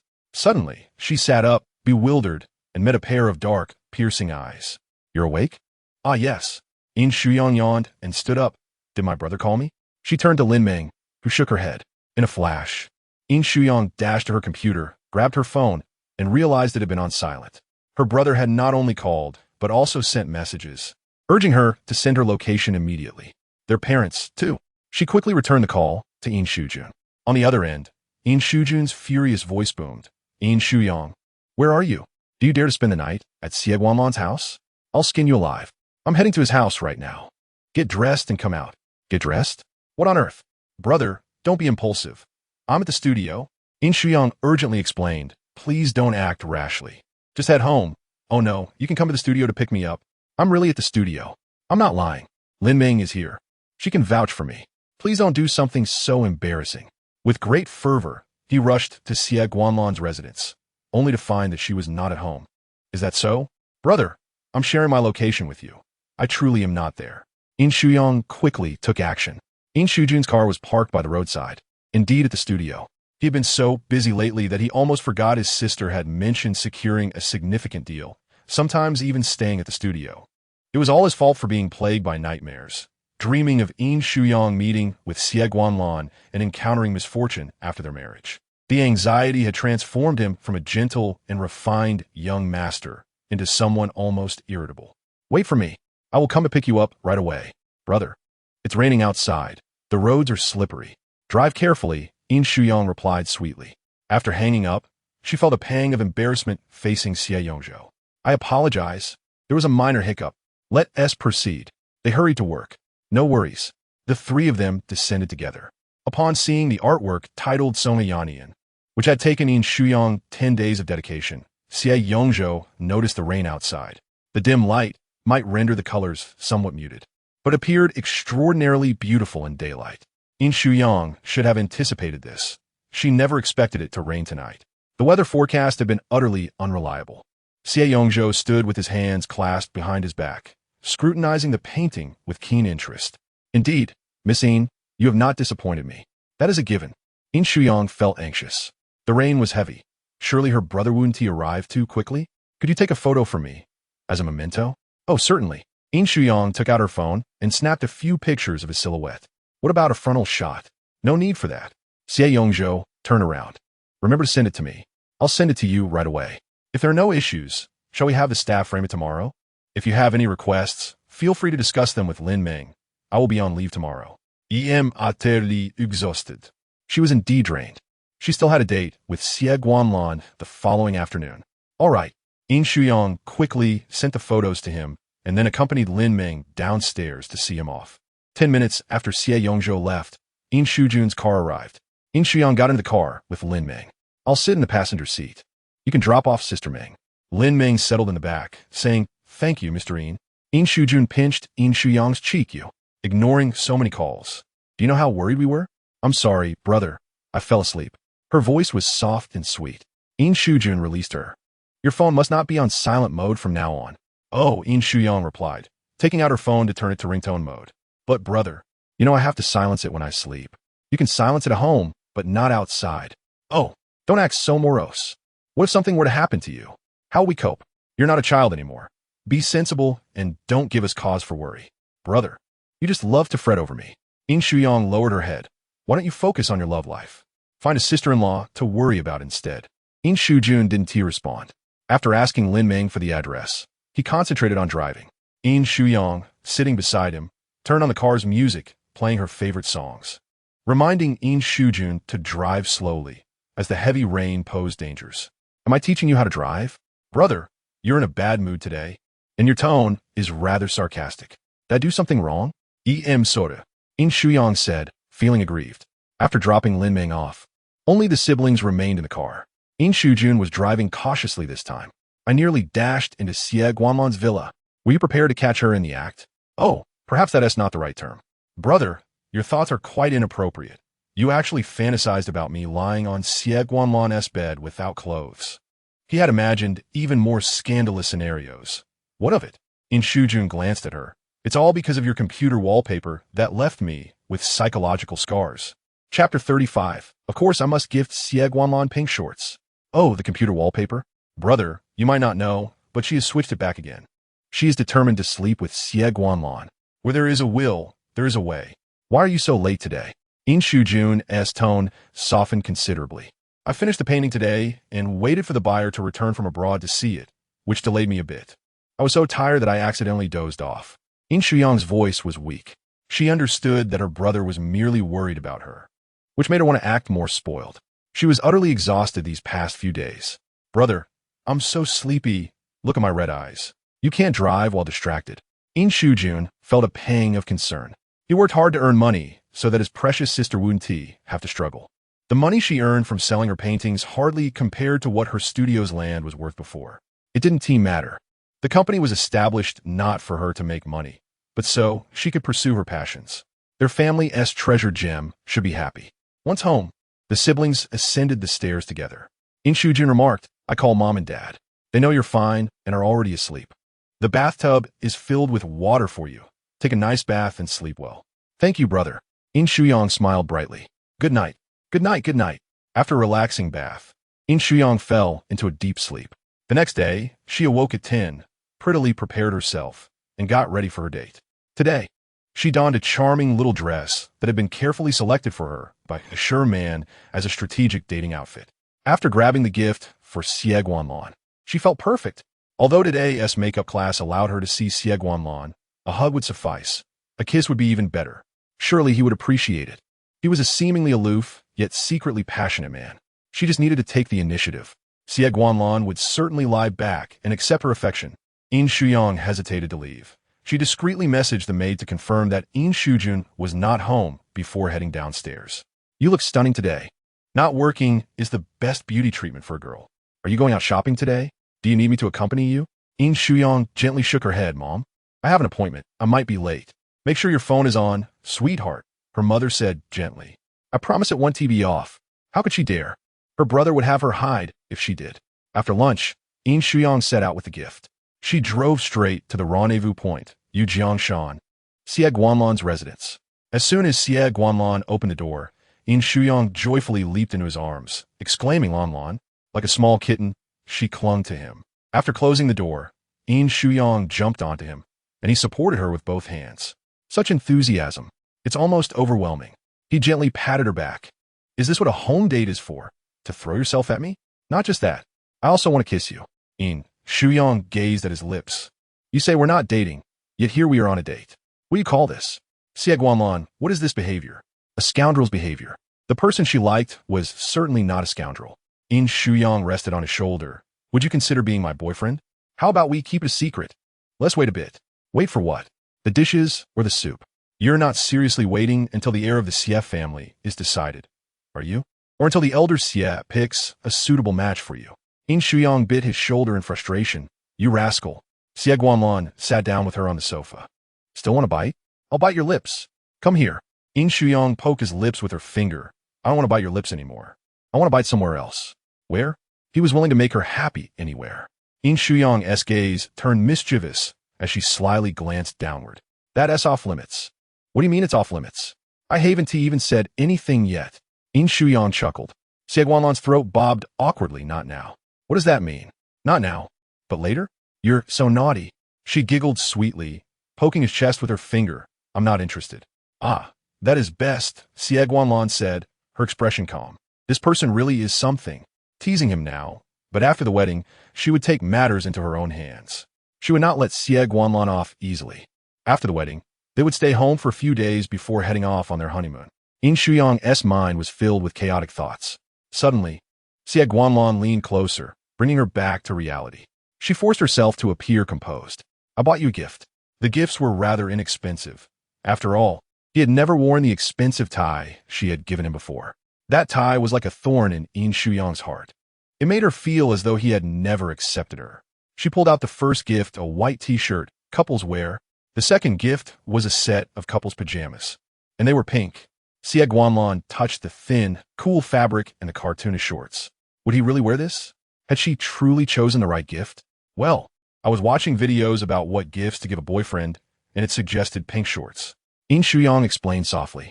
Even though I do not have a title yet, in my heart, I consider you my boyfriend. Xie Guanlan placed the items on the sofa, stating, I have never worn pink in my life. You look handsome no matter what you wear, she countered. Including pink shorts? Of course. My nightgown can stay at your place. Perhaps one day it will be used. Yin Shuyang felt her ears grow warm. Would that day come? The hint was unmistakable. She was still that shy girl, envisioning romantic scenes with him. And this, Yin Shuyang produced a phone case. We must protect the phone. If it breaks, you won't receive my messages. Xie Guanlan had never used a phone case. He preferred his phone bearer for better feel. He handed her the phone, unwilling to disregard her heartfelt gesture. After installing the case, she took out her own phone. Xie Guanlan, now we have couple phone cases. Doesn't that make us a couple? She was surprised he hadn't caught on to her deeper intentions.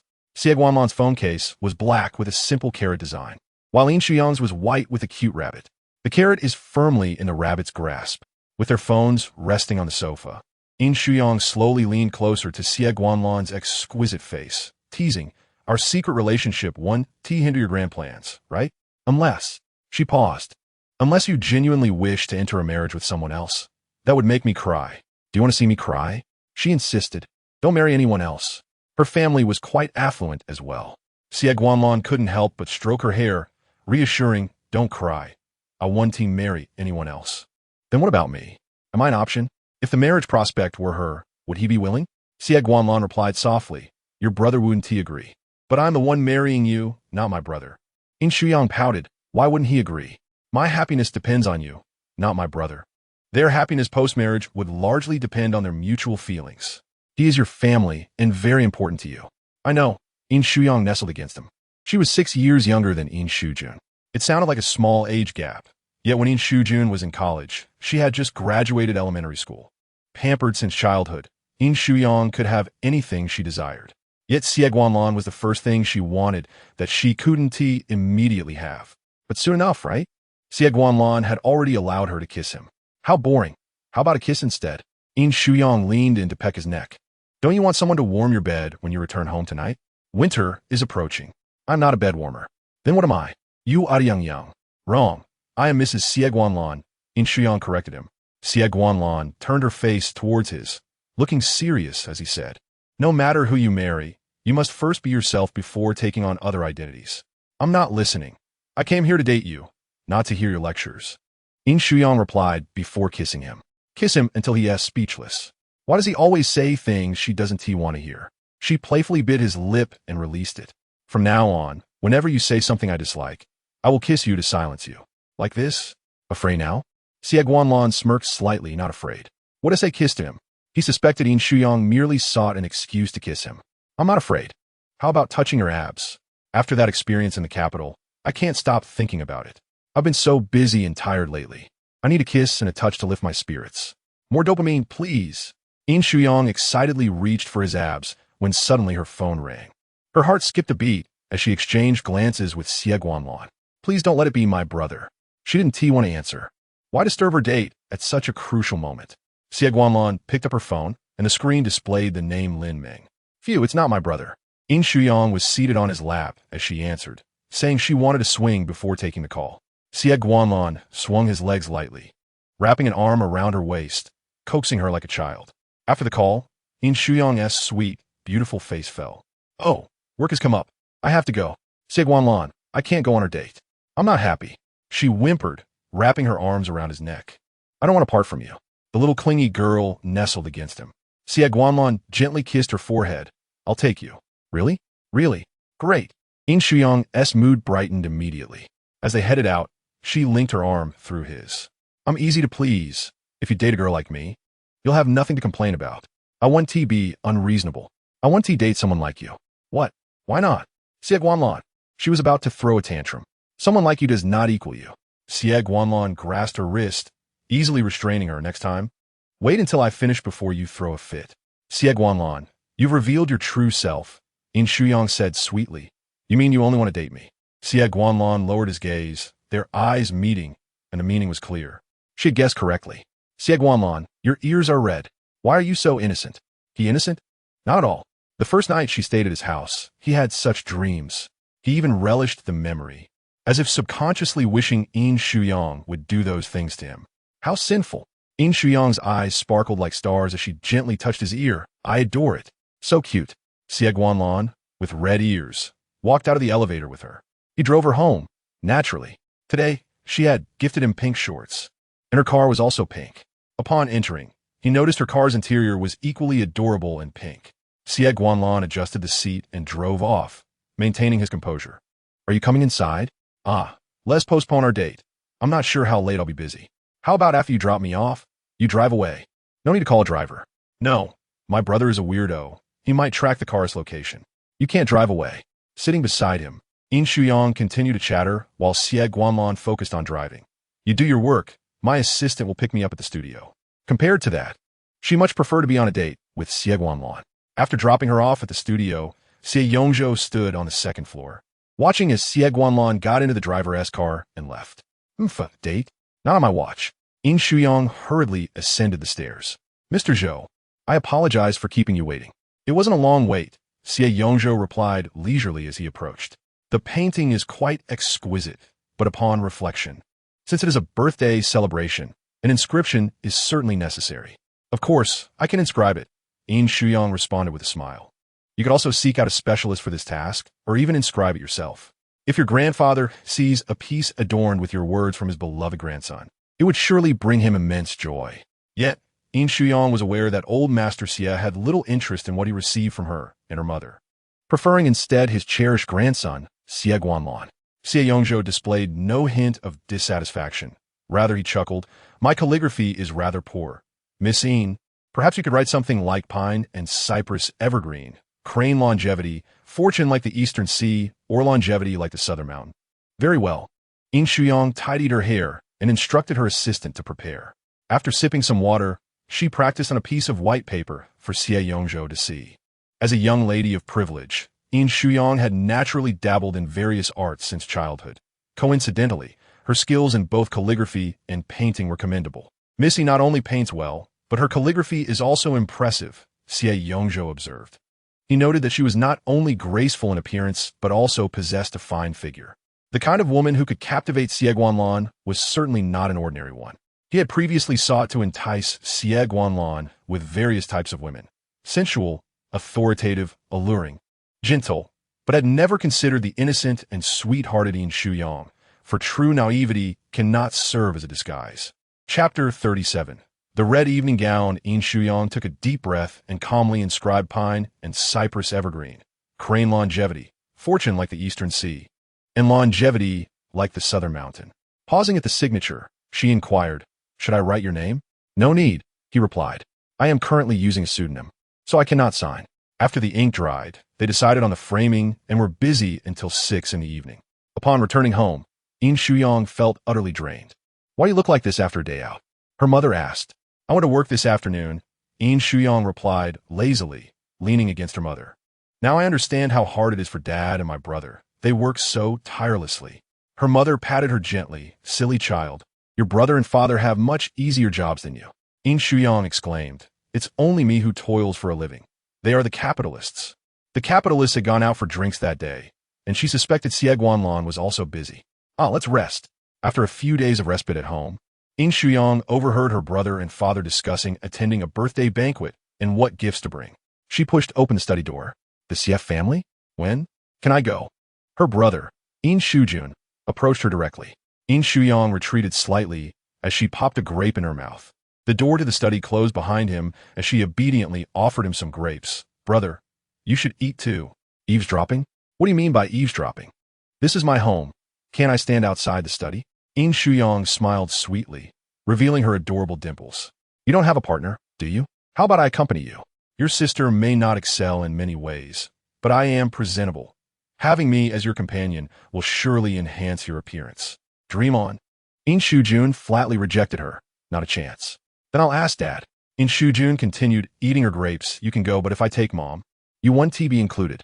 The Qing dynasty has fallen, and yet I am still confined within these walls, not allowed to see the world. Don't you all wish for me to go out, perhaps for a business marriage or something? Your heart is set only on Xie Guanlan. How could you consider a marriage alliance? If you were to elope, the Yin family's reputation would be tarnished." He playfully pinched her chubby cheek. "Stay home and behave." "Fine, I'll stay if I must. If I can't go, then so be it. After all, Xie Guanlan will likely be too busy to accompany me anyway." She resolved to focus on her comic art at home. On August 15th, Yin Shuyang received a message from Xie Guanlan, informing her that he had sent a gown for her to try on for the 17th. Lin Ming delivered it to the villa, and Yin Shuyang reluctantly tried it on. To her surprise, it fit quite well. "You have fair skin. Red suits you perfectly." Yin Shuyang covered her chest. "Mengjia, don't you think it's too revealing? This is for an elder's birthday. How can I wear something so exposed? Besides, I'm gifting a traditional painting, pine and crane longevity. I cannot fathom Zhou Yang's taste. I absolutely will not wear this dress." After changing out the gown, she declared, "Send it back. I don't want it. Even if you don't wear it, keep it for the future. You might need it. Mr. Zhou said it was a gift for you." Lin Ming respected Yin Shuyang's wishes. In truth, she too felt that a deep V gown was not suitable for a birthday banquet. But she had to admit that Yin Shuyang's beauty and figure made the dress accentuate her curves remarkably, leaving other women envious. Yin Shuyang considered mentioning her abundance of dresses but thought better of it. After all, Zhou Yong was the buyer, and he might purchase more paintings in the future. Just a single gown, she decided to let it hang. On the 17th, Yin Shujun gazed intently at his sister, who was clad in a qipao. "Where are you going?" "Out. I have work today." "Working in a qipao?" "Brother, I have the freedom to dress as I please. I'm wearing a qipao, not a bikini." Yin Shuyang smiled. "Goodbye." Did she truly wish to go out in a bikini for work? She was not a model. The day was splendid, with clear skies and gentle breezes. A perfect day indeed. Xie Guanlan leaned against the leather seat, his peripheral vision catching Yin Shuyang in a dark green ink-washed qipao. Her fair wrist adorned with a jade bracelet, her long hair elegantly pinned with a single jade hairpin, complemented by white jade earrings.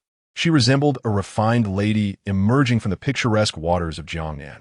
Once she entered the car, she politely greeted him and settled quietly into her seat. The vehicle glided smoothly through the traffic, the atmosphere inside somewhat unnervingly silent. "Miss Yin, your attire is indeed more fitting. I acted hastily. Not at all. Yin Shuyang replied nonchalantly. May I inquire if I can leave after presenting the gift? Since you're already going, you might as well attend the banquet and meet a few more people. Implying that she could not leave immediately after delivering the gift, she acquiesced. As they neared their destination, a sense of unease began to swell within Yin Shuyang. The car entered a manor named Jin Xie, and she fell into contemplation. Wasn't Jin Xie the Xie family's territory? Thus, the birthday banquet Zhou Yong was attending was for old Master Xie? Was he a relative of the Xie family? Such details felt insignificant. The important matter was that she would see Xie Guanlan today. Xie Yongzhou's gaze lingered on her profile, and she seemed neither frightened nor apprehensive, rather exhilarated. Did she not sense that something was amiss? Once they disembarked, the Xie family's servants busily attended to their duties and greeted Second Young Master. What sort of relative could be addressed as Second Young Master in the Xie family? A wave of confusion washed over Yin Shuyang, and a suspicion began to form in her mind. Her brother opposed her relationship with Xie Guanlan due to his half-brother, who harbored ambitions for the position of heir to the Xie family, leading to inevitable conflict. If Zhou Yong were that heir, he might be scheming to draw closer to her, perhaps even under a false identity. Yin Shuyang nervously swallowed, her mind racing with bizarre thoughts of potential doom. It was terrifying. She stole a glance at Xie Yongzhou. After suspecting his true identity, she felt his smile was disingenuous, his eyes revealing a shadowy glimmer. A man with a facade as deceptive as his was harder to read than even Xie Guanlan. Yet she dared not raise any alarm, choosing to feign ignorance. Following Xie Yongzhou into the room, she set down the box and, in his presence, called her mother. Mother, I will return within 3 hours at most. If I do not come back, please call the police. I am well-behaved and would never stay out all night. Silently, she reminded Xie Yongzhou that if she failed to return safely, the Yin family would notify the authorities. Moreover, her brother would be attending the birthday banquet. Xie Yongzhou would surely not dare to harm her. Xie Yongzhou, aware of her implication, feigned ignorance and gently advised, Miss Yin, please rest here for a while. I have some matters to attend to and will come to fetch you later. The Golden Pavilion is quite large and crowded today, so please do not wander off. Chapter 38. Childhood sweethearts. Yin Shuyang smiled. Of course not. My task today is to present a painting. Rest assured, Mr. Zhou, I am a woman of my word and will fulfill my obligations. I even hope you will introduce me to other clients. The room was stocked with food and drink. She would join shortly. Xie Yongzhou exited the lounge, and the guests were gathered in the front yard. He traversed the garden to the central building of the estate. Upon seeing her son enter, Yu Yin immediately inquired, Why are you here alone? Did you not say you were coming to fetch your girlfriend to celebrate your grandfather's birthday? We should surprise him. Xie Yongzhou approached the elderly gentleman to offer his birthday wishes. Old Master Xie displayed little emotion, waving his hand for him to sit. His aged, penetrating gaze fell upon Xie Guanlan. Your brother has a girlfriend. Why is it so difficult for you to find a companion? Before Xie Guanlan could respond, the old man continued, You are never satisfied with introductions. Today, you must entertain this young lady. Wan Li, the daughter of Wan Bo, is a former classmate of yours from the same school. She has just returned from studying medicine abroad and will be working at the Leisure Hospital. You should spend more time together. Do you not remember? Your mind is consumed with work. Old Master Xie expressed both pride and frustration. While Xie Guanlan excelled in his professional life, his cold demeanor and distant relationships with family and friends troubled the old man. At 28, it was time for him to marry. The notion of marriage held no weight for Xie Guanlan, a man with responsibilities. The old man commanded, I have already spoken with Wan Bo. You are to entertain his daughter, who should be arriving soon. Go to the parking lot to meet her. Xie Guanlan silently stood and left. Xie Changhan approached the old man's side. Father, the doctor advised you to avoid excitement. Guanlan is not fond of romance. Let's not pressure him, or he may flee abroad, reducing your chances of seeing him. If he does not desire marriage, should he remain single? You too. We're not keen on Hui Wei, yet still married her. The old man pushed aside his son's hand. In the Xie family, matters of marriage cannot be left to personal choice. He is my eldest grandson, and I have instilled in him the weight of his responsibilities since childhood. Xie Changhan himself had only married Yu Yin after a previous marriage, yet she was no ordinary woman. But Yongzhou Xie Changhan hesitated. He is indifferent. Old Master Xie rose to leave. Indifferent? Humph, Xie Yongzhou scoffed inwardly. He had always been overlooked due to Xie Guanlan's presence, regardless of his own accomplishments. The old man's attention was fixated solely on Xie Guanlan, expecting him to develop into the heir of the Xie group. No one else was deemed worthy of sharing the burden. Yu Yin, frustrated, thought of the Wan family, whose pharmaceutical enterprises thrived nationally, and questioned the old man's bias. Why was he so preoccupied with Xie Guanlan's marital affairs while neglecting Yongzhou? She had been in the Xie family for 26 years, and Yongzhou was already 25. Still, she could not win the old man's favor. Son, who is your girlfriend? Please tell your mother. It wouldn't be some little star, would it? In the Xie family, beauty holds no value, and Hui was beautiful but sadly passed away, never enjoying any fortune. A girlfriend is not a marriage prospect. It is merely a dalliance. Xie Yongzhou, hands in pockets, appeared unconcerned. I must take my leave. The hall was left with just a couple. With a glance from Yu Yin, Xie Changhan approached her. Dear, is your father being unreasonable? He treats all his grandsons differently. Yu Yin had grown increasingly displeased with him. Ever since I married you, I have endured grievances. Now, I must suffer because of our son's marriage. Why should it be so? Why does he favor your late wife so much, who tragically died too soon? Xie Changhan covered her mouth. Please, let us refrain from such comments today. It is the old man's birthday. Is there anyone in Lishur who is unaware of old Master Xie's preference for his eldest grandson over the second? If he dares to act, he should not fear the opinions of others. Meanwhile, Yin Shuyang stood by the window, intending to call her brother, when she noticed Xie Guanlan walking alongside a woman in a red dress. On this bright summer day, the woman frequently glanced at Xie Guanlan, her eyes sparkling with delight. Yin Shuyang recognized that look all too well. It was how she gazed at him when she liked him, unable to conceal her admiration. However, she could not discern Xie Guanlan's expression. Her heart shattered. Even the most ascetic of men are surrounded by beauty. Xie Guanlan, possessing both charm and stature, was among the elite of Lishur. Yin Shuyang was unaware of the door opening behind her, as Xie Yongzhou stood beside her. Witnessing the figures of Xie Guanlan and Wan Li fade from view, Xie Yongzhou spoke leisurely. My brother and his childhood sweetheart, Wan Li, has just returned from abroad. She is the daughter of the Wan family, a medical heiress. Quite the match, wouldn't you say? Childhood sweetheart. She had no idea Xie Guanlan had such a connection. Yin Shuyang felt a pang of displeasure and retorted, Your brother? You truly are the second young master of the Xie family. Why do you introduce yourself as Zhou Yong? Xie Yongzhou. Yongzhou, Zhou Yong. It was so obvious, yet she had failed to notice.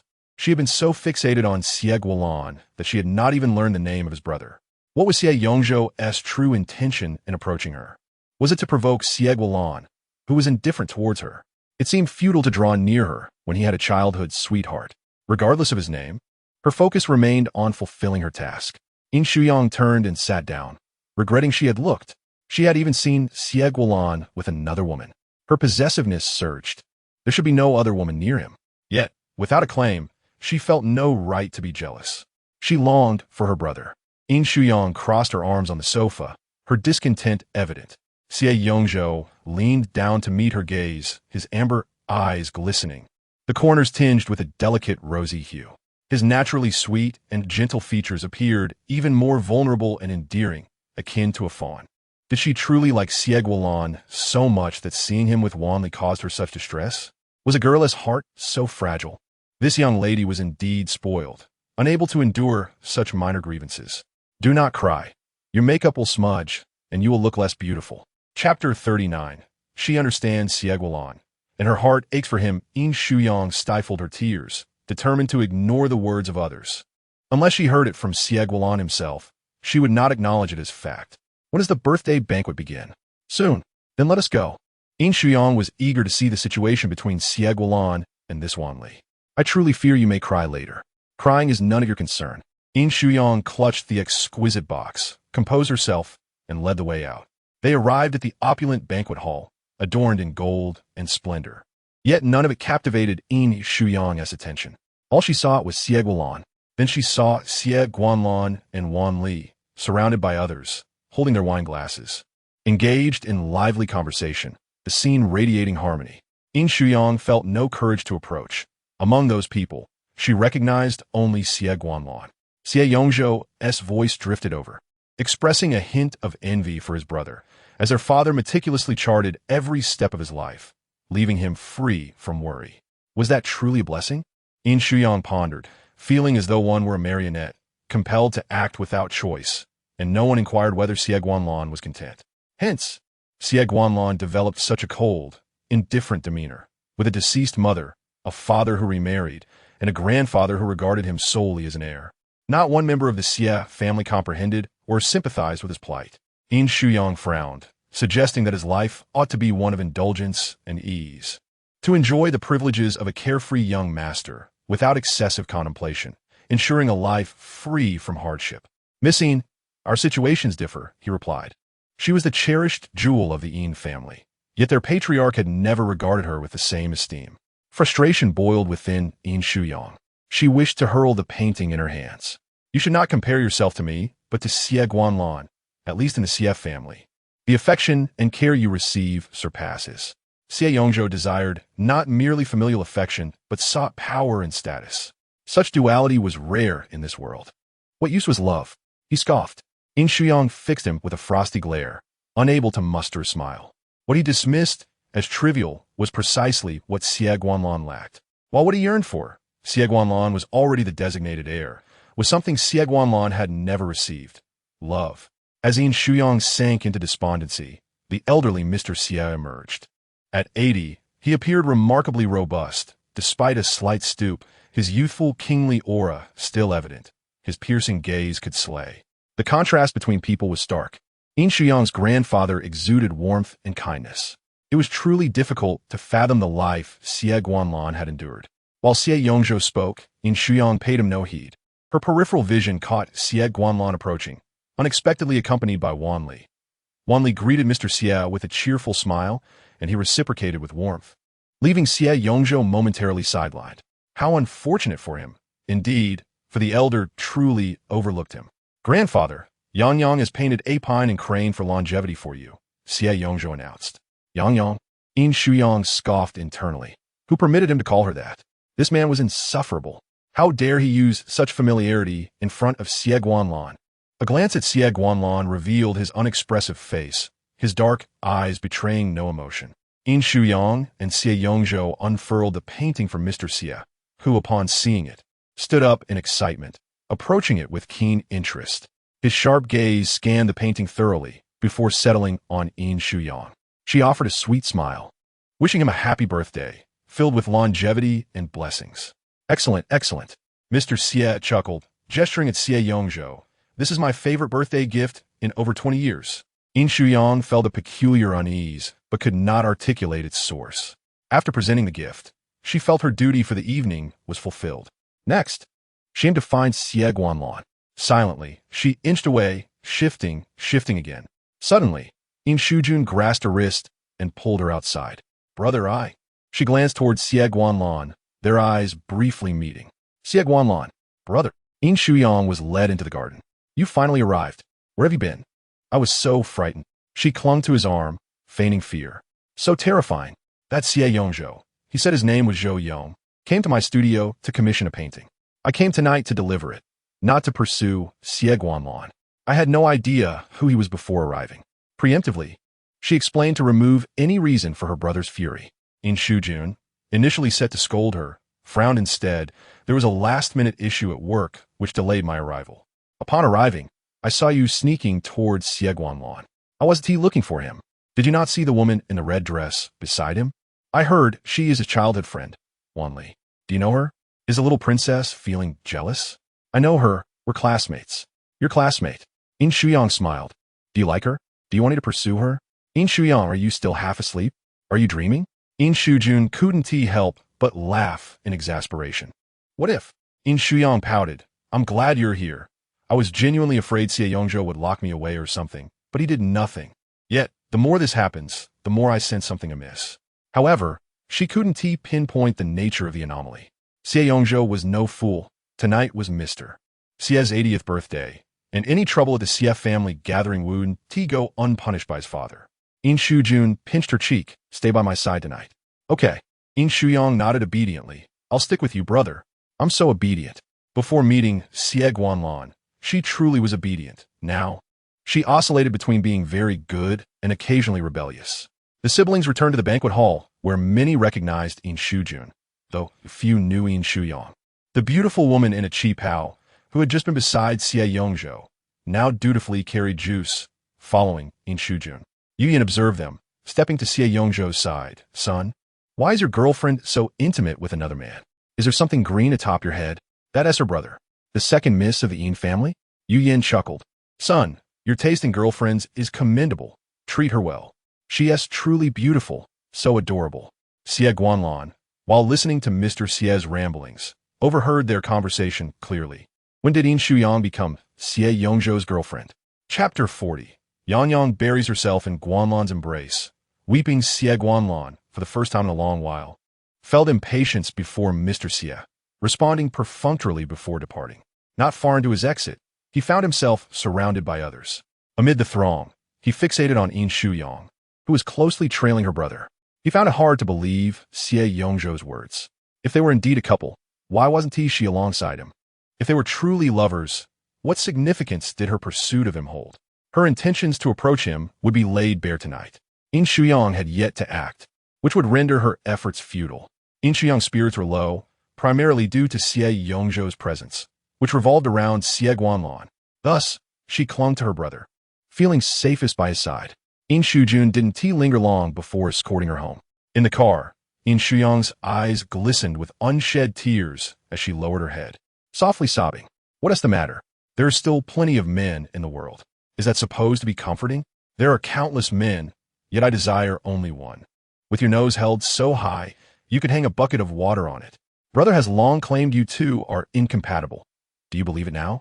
Yin Shuyang offered her a handkerchief to dry her tears. You can lean on my shoulder, albeit only a little. I don't want to. Now you don't want to lean? Who was it just a moment ago, clinging to me? You're exaggerating. I didn't cling to you. I just wanted to be close to Xie Guanlan. Okay? Upon returning home, Yin Shuyang removed her makeup, took a shower, and fell into bed. Meanwhile, the Xie family's old residence dazzled with fireworks, vibrant and splendid. Mr. Xie, unable to finish watching the fireworks, was assisted by servants to rest. As the guests departed one after another, the villa gradually returned to a state of tranquil serenity. Xie Guanlan adjusted his tie. Although he had indulged more than usual during the evening's socializing, he had not succumbed to intoxication and remained acutely aware. Tonight, Yin Shuyang had left without exchanging a word with him. Brother, shall we return to Yujiangshan together? Xie Guanlan cast a fleeting glance at him. Initially, he intended to stay overnight, but since Xie Yongzhou had broached the subject, he was curious to hear what his brother had to say. Although they were leaving together, the two brothers traveled in separate vehicles. Upon entering the residential complex and ascending the elevator, Xie Yongzhou stood beside him. Brother, would you care to have a drink at my place? Xie Guanlan's expression remained impassive. Internally, Xie Yongzhou scoffed, thinking, just come to my house. Xie Guanlan stepped into Xie Yongzhou's residence, which was on the same floor, directly across from his own. He had deliberately acquired this place under a different name, ensuring it was opposite his brother's. Yet such details seemed inconsequential. Standing in the foyer, Xie Guanlan's gaze was drawn to a painting at the end of the entryway. The artist's name inscribed beneath it, Yin Shuyang. Xie Yongzhou poured 2 glasses of wine, noticing Xie Guanlan's continued fixation on the painting. Is it beautiful? If you like it, I can give it to you. No need, I already have one. You do? Was it a gift from her? Xie Yongzhou offered a glass to him. Is it a gift from Yin Shuyang? The painting that Xie Guanlan owned was not merely a gift from her. It was a piece she had painted herself, a portrait of him, no less. What, then, did Xie Yongzhou's painting signify? He took the glass and sipped lightly. Shall we step closer to appreciate it? Xie Yongzhou suggested, moving toward the artwork. The two stood side by side before the painting, the warm amber light illuminating its surface. Xie Guanlan scrutinized the signature, which mirrored Yin Shuyang's handwriting on the piece she had gifted him.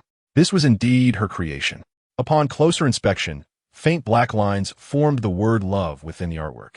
She had an impressive talent and would undoubtedly become a renowned artist in the future. Xie Guanlan's response was cold and curt. I've seen enough.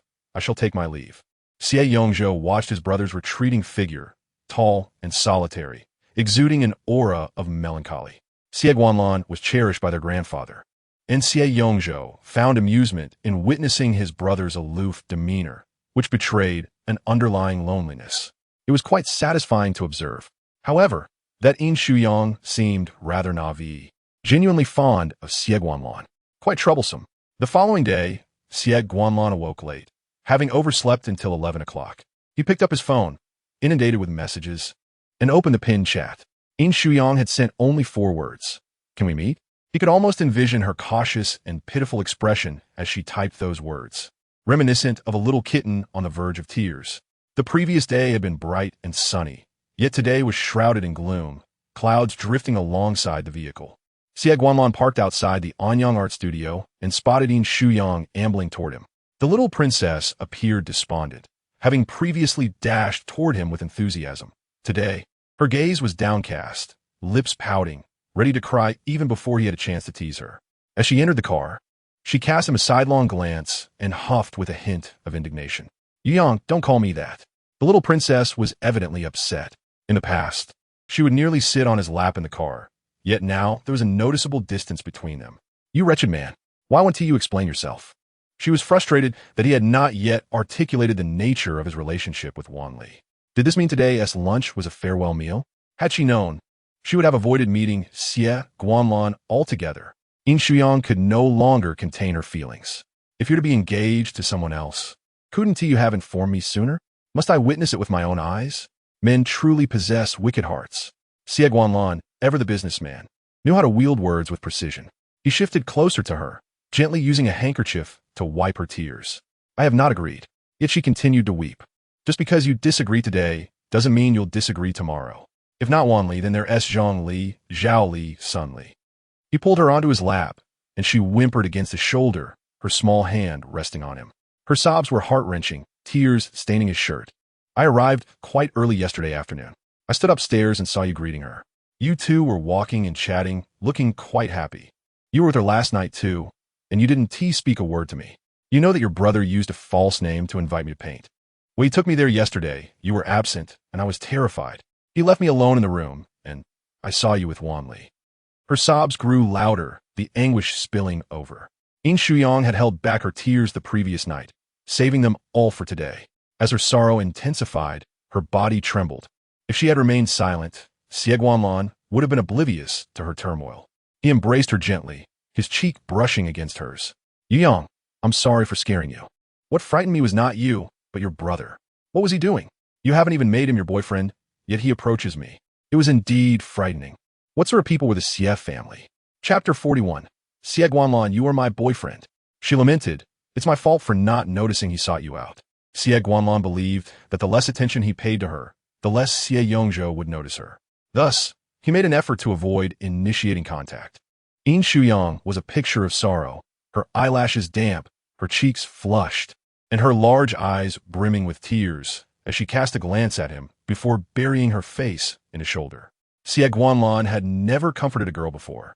The only one he had ever soothed was Yin Shuyang. "Would you like to feel my abs?" He recalled that this had once made her smile in the capital. Yin Shuyang loved it. "Oh, please, it's not the time for that." She wiped her tears. "Are you really going to let me?" "Only if you promise not to cry." "I will comply. What about other things?" "Yang, we are in the car," he reminded her. Yin Shuyang pouted. "Even if we weren't in the car, you and T let me." "Forget it.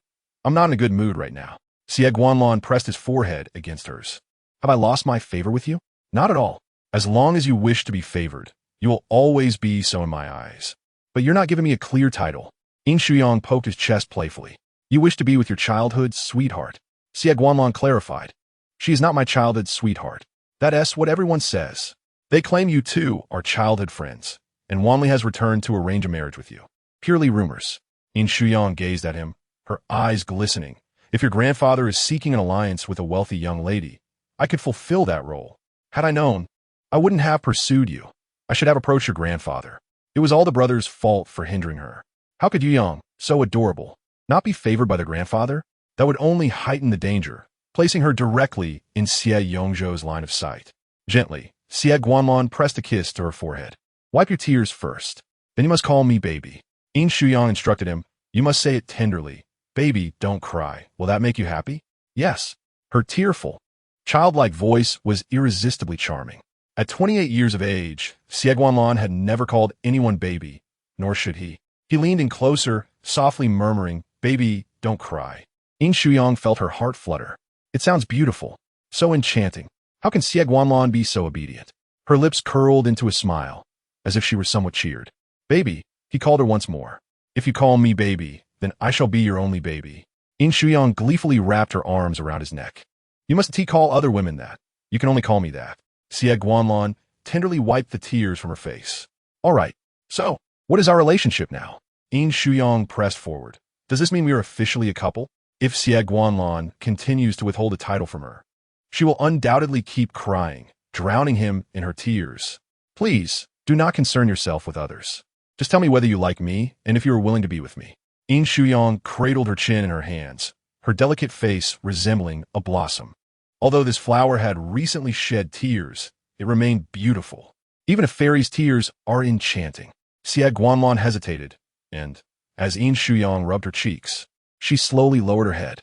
Her heart ached. Why did she have to ask?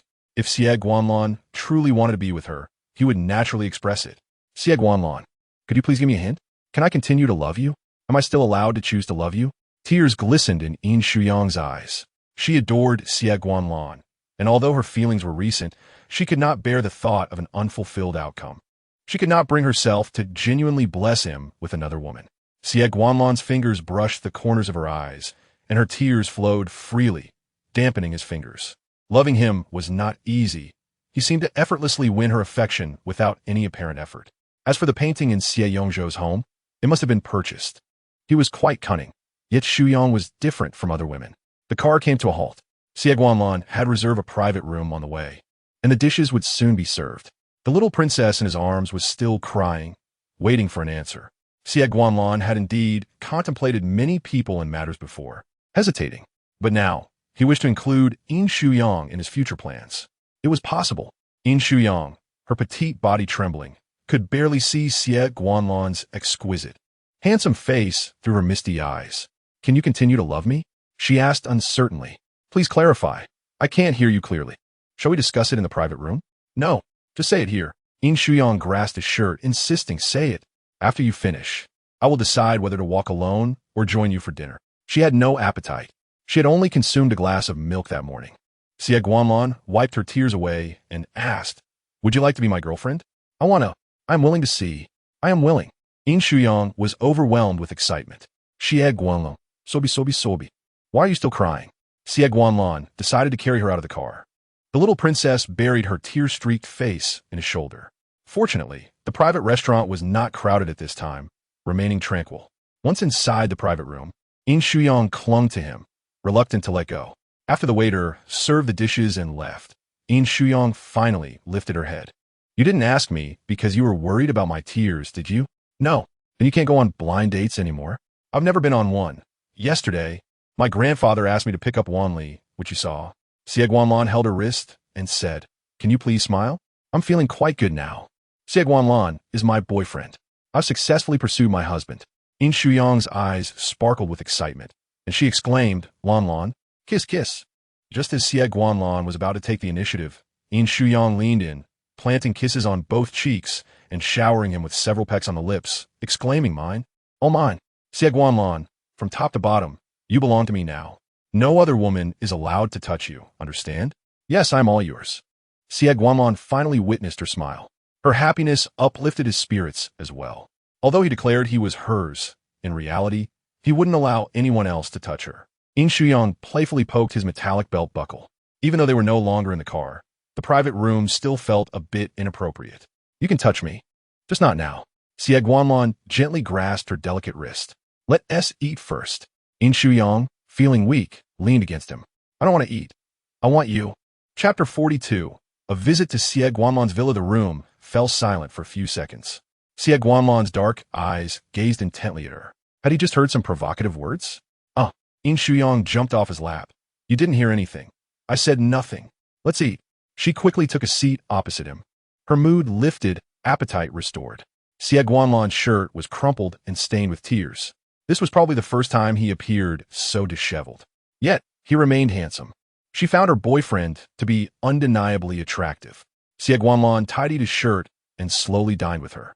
After Yin Shuyang had her fill, she stealthily approached Xie Guanlan's side and settled onto his lap. "Oh, I can't walk, my legs are weak. I need a hug." Xie Guanlan wrapped his arms around her waist, asking, "Have you eaten enough?" What did that mean? What more could she possibly eat? "Xie Guanlan, are you still thinking about what I just said? Is it inappropriate for couples to flirt a little?" It's just that Xie Guanlan has an overly cool and aloof demeanor, appearing entirely disinterested in worldly affairs. Yin Shuyang affectionately caressed Xie Guanlan's face, then his neck, declaring, "I'm full, but I still don't want to part ways. Do you have work this afternoon?" "No." "Then can we go on a date at your home? It's safer there. After all, they are a clandestine couple and cannot let her brother find out." She couldn't return to Yujiangshan. Xie Yongzhou was right across the street. "Shall we visit the villa?" "Sure." She was eager to go. Xie Guanlan's villa. Yin Shuyang had cried too much today. Her eyes red and weary, and she closed them uncomfortably as Xie Guanlan carried her to the car. The driver was taken aback. When did the CEO acquire a little accessory? He carried her in and out, showering her with affection. Yin Shuyang lazily nestled against his neck, relishing the closeness. Xie Guanlan swallowed hard, gently stroking her slender back. He cherished the feeling of being embraced, depended upon, and loved by her. Suddenly, Yin Shuyang recalled the time her brother went to Xie Guanlan's villa to find her, insisting she put on her clothes. She had never been to Xie Guanlan's villa before. She hoped that the scene wouldn't come true. It would be quite rude to disrupt their enjoyment, and she wished her brother wouldn't act that way. Yin Shuyang blinked, her eyes aching. "Xie Guanlan, how will you compensate me? How would you like me to compensate you? Sleep with me." "Sleep? How do you mean? The kind where we take off all our clothes, or just the kind where we chat under the blanket?" It was inconceivable for Shuyang, the innocent girl, to lie in bed and do nothing. They had just started dating. Wasn't it too soon? I mean, in a strange environment, I might feel scared. Yin Shuyang pouted. "Is there anything wrong with wanting to hug my boyfriend to sleep? I'm not asking to hug someone else's boyfriend." The driver couldn't help but laugh. The car fell silent. "I'm sorry." The driver struggled to suppress his smile, but it was futile. Xie Guanlan's expression remained icy. He could only hold her. "You won't hug me?" "I will." Xie Guanlan wouldn't dare refuse. After all, she could casually mention hugging someone else's boyfriend. With a triumphant expression, Yin Shuyang secretly chuckled in his embrace. As they neared the villa, Yin Shuyang perked up slightly. The villa's entrance bore the name Jinglan Garden. What a lovely name. She wanted to praise everything about Xie Guanlan. He gently explained that it was derived from Yang Tower, referring to the serene spring and the calm waves. "Wow, you're so cultured." Xie Guanlan felt his ears redden under her adoring gaze. Was she spoiling him too much? "After I entered university, I forgot most of the classical poetry I memorized. I can't recall anything from the 4 years. The bright moonlight before my bed. Perhaps it is frost on the ground." Yin Shuyang instinctively replied, "I remember attributing it to muscle memory. This is a simple text for elementary school students. How can anyone struggle with such basic material? It's simply absurd. If he had the ability, he should ask something more challenging. Then I wouldn't be able to recall it." She stepped out of the car, elated. The site of Xie Guanlan's villa was a vibrant green, adorned with numerous trees and lush grass, though flowers were scarce. The villa itself, a blend of white and minimalist black lines, exuded a modern architectural style. Yin Shuyang linked her arm with Xie Guanlan's, sensing a serene solitude. The area was relatively quiet. After their routine cleaning, they often found solace in their rooms. "Do you enjoy a lively atmosphere?" Xie Guanlan glanced down at her, contemplating her cheerful disposition. "You must like it," he mused, given your vivacious nature. "Absolutely. When we marry and have 2 little ones, our home will be bustling with life. They'll cling to you, calling you daddy. You'll be busy with work during the day, attending social gatherings at night, and then come home to play with the children before joining me in bed." "Xie Guanlan, you really are quite busy," she said, her laughter sweet and gentle, evoking a sense of empathy. Xie Guanlan had contemplated such distant prospects. Yet with her, the thought seemed acceptable, even slightly exhilarating. He and T felt such excitement in a long time. His mechanical work had become his daily norm. Meeting Yin Shuyang infused his life with vibrant hues. "Don't worry about me. It's all part of my role," he replied. "Every generation has its own blessings, so you should spend more time with me. After all, I am the one destined to walk through life with you." Yin Shuyang playfully entwined her arm with his, affirming, "Right? Indeed. Xie Guanlan, you truly possess the qualities of an exemplary husband. You are so obedient, Whatever your wife says is right. After they entered, the housekeeper emerged upon hearing their arrival. Master, Yin Shuyang, Xie Guanlan introduced simply. Yin Shuyang pinched his arm, teasing, "Aren't you going to mention that I'm your girlfriend?" She should respond with surprise, saying it's her first time seeing the master bring a girl home. "Am I not your first girlfriend?" Yin Shuyang vaguely recalled her brother mentioning that Xie Guanlan had never been in a relationship. Indeed, Miss Yin is definitely the first girlfriend the master has brought home. Aunt Sheen replied with a warm smile. Yin Shuyang giggled. "Auntie, if any other women come looking for him in the future, you must report it to me." "Of course. No problem at all." Yin Shuyang took Xie Guanlan upstairs, though he remained expressionless, seemingly indifferent. His frosty demeanor could chill anyone who didn't take the initiative. As long as it wasn't a forced marriage arranged by old Master Xie, Yin Shuyang truly had no worries about Xie Guanlan getting involved with other women. Curiously, she inquired, "Where's your bedroom?" Chapter 43. Yuyang, have you had enough touch? His innocence might be at stake. Upon entering the bedroom, Yin Shuyang curiously looked around. The decor resembled that of an apartment, but lacked warmth. It was excessively pristine, devoid of any signs of life. The gray bed appeared rather oppressive. She resolved to bring him new bedding on her next visit. Yin Shuyang lazily flopped onto the bed, patting the space beside her. "Come, let us sleep together." "I'll go change first." "Actually, you don't have to. You could just take it off," she replied, her curiosity piqued. Today was already sufficiently daring, and the flirtatious lessons from Sherman had gone unused. Yin Shuyang nestled under the covers, revealing only her eyes. "Go ahead." She watched Xie Guanlan's upright silhouette, imagining him shedding his shirt, belt, and trousers. No. Yin Shuyang, just think about it. It's only our first date. I can't scare Xie Guanlan away. She forced herself to calm down, shutting her eyes. Even as she heard his footsteps, she kept her eyes closed, though her rapidly fluttering eyelashes betrayed her excitement. Xie Guanlan, unaccustomed to napping, lay beside her with his hands at his sides, staring at the ceiling, unable to find rest. Since he could remember, he had always slept alone. This was unfamiliar territory. Yin Shuyang opened her eyes and quietly admired his profile, thinking, "My boyfriend is stunning from every angle." His high-nose bridge was captivating, almost a slide for fun. She slowly edged closer, pressing against his arm, her leg resting on his. "Lan, aren't you going to sleep?" Xie Guanlan, hesitant to move, kept his eyes shut, already sensing Yin Shuyang's delicate fragrance. He draped an arm over her waist, their legs brushing against each other. "Little kitty, do you need a cuddle?" he thought, excitement bubbling within him. How could he possibly sleep? Yin Shuyang sweetly murmured, "I want you to hold me while I sleep." Xie Guanlan wrapped her in his embrace. "Is this all right?" This is perfect. Oh, the bliss." Yin Shuyang lay contentedly in Xie Guanlan's arms. "Good afternoon."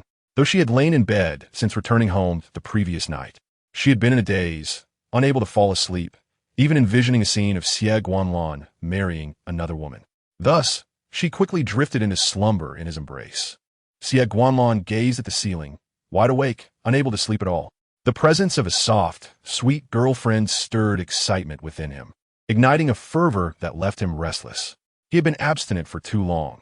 Even the mere fact of Yin Shuyang residing under the same roof had ignited his desires, let alone now, with her body pressed against his.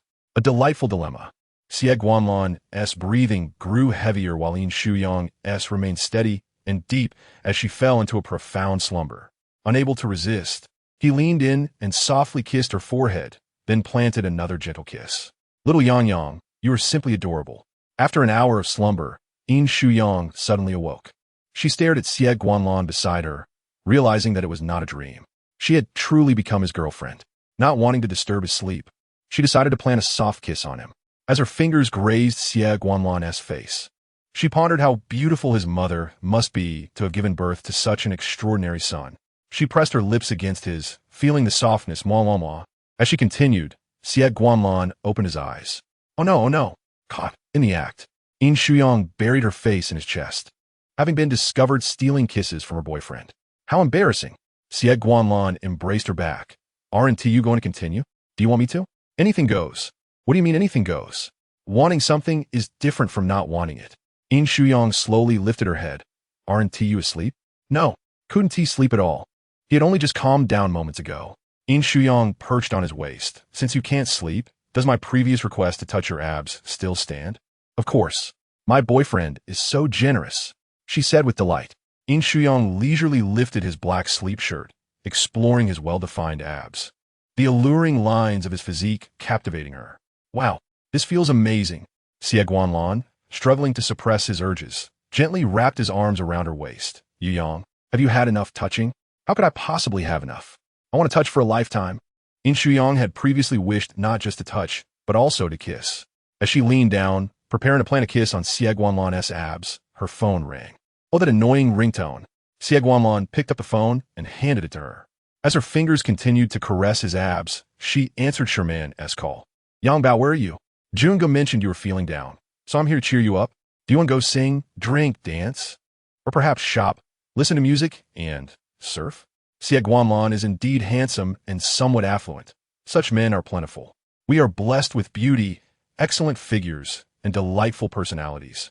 So there is no shortage of good men for us. Come now, we shall not hang ourselves from a single tree. Man, I know you are heartbroken. There is no need for further words. Just tell me where you are, and I shall come to fetch you at once. Enjoy a few carefree days and meet some charming gentlemen, and you shall soon forget Xie Guanlan. Yin Shuyang feels utterly disheartened in the presence of Xie Guanlan. She is still seated upon his lap, her hand resting on his waist. Sherman's voice is not particularly hushed, and if Xie Guanlan's hearing is intact, he can hear every word clearly. She can even sense a change in Xie Guanlan's gaze, the hand around her waist tightening slightly. Where are you? Speak up. Yin Shuyang, surely you aren't so heartbroken that you have lost your voice. All right, just send me your location. As soon as Sherman hung up the phone, Yin Shuyang quickly typed back, I am at Xie Guanlan's house. Do not come looking for me, and do not inform my brother. She set her phone down. With a slight exertion, Xie Guanlan pulled her closer, their faces nearly touching, their breaths mingling. Is the plan to meet other handsome men and forget me? How amusing that Xie Guanlan has learned to speak in a teasing manner. No, that is not the case. I am not interested in other handsome men. I am only interested in you, Guanlan. Yin Shuyang weakly explained, truly, I have not been looking at any handsome men with Man. She has a boyfriend, after all, and would not be looking at handsome men. Yin Shuyang gently kissed his soft lips and said tenderly, unless I suffer from amnesia, I will certainly never forget you. Chapter 44. Reluctance to part with her boyfriend, Xie Guanlan caressed her hair, insisting she must not forget. Yin Shuyang smiled sweetly. Then you must protect me well. Indeed. But the pressing issue is that our clandestine relationship cannot be known to my brother. If I do not leave now, I will be discovered when I return tonight. Yin Shuyang lightly patted Xie Guanlan's abs. Next time I shall come for a kiss. Xie Guanlan was initially opposed to this secret romance, yet now finds himself with no alternative. Therefore, I must take my leave. Man has come to fetch me. Yin Shuyang, with a pitiful expression, did not wish to part with her boyfriend. Would you have a business trip? May I accompany you? That way, no one would disturb us. Even before leaving Xie Guanlan, she was already planning their next date. 3 days later. Where to? Xie Guanlan stroked her hair. Can you go out? Of course I can. I'm no minor. Yin Shuyang leaned against him.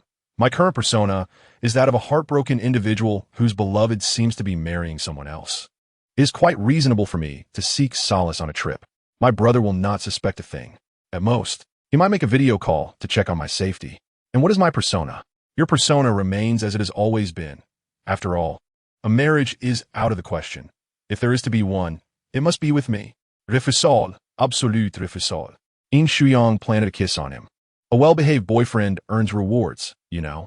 That is not a reward. It is sweet torment. Reluctantly, Yin Shuyang parted from Xie Guanlan, wondering when they could be together openly. Upon seeing her get into the car, Sherman exclaimed, Oh, weren't you crying your heart out last night? How is it that today you are together again? Because I have a mouth. Have you charmed him into submission? Sherman was astonished. Well done, Yin Shuyang. Not quite. I meant that I have the courage to straightforwardly ask him if he intends to marry Wanli. Yin Shuyang fastened her seatbelt. Let's find a nice CAF to relax for a bit before heading back. Please do not tell my brother. Sherman rolled her eyes. Still a clandestine romance? It must be so, for now.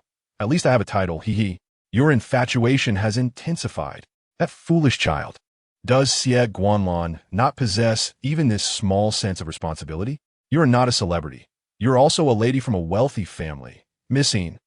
She was utterly speechless. The illusion she held of Xie Guanlan shattered completely. Man, the situation is different. Once I persuade my brother, we can be together openly. Sherman sighed, her eyes nearly rolling to the heavens. She slowed the car. With Jungu pampering you so much, do you truly believe that the obstacle between you and Xie Guanlan is him? Your brother has never been the hindrance to your romance. The real obstacle is the Xie family.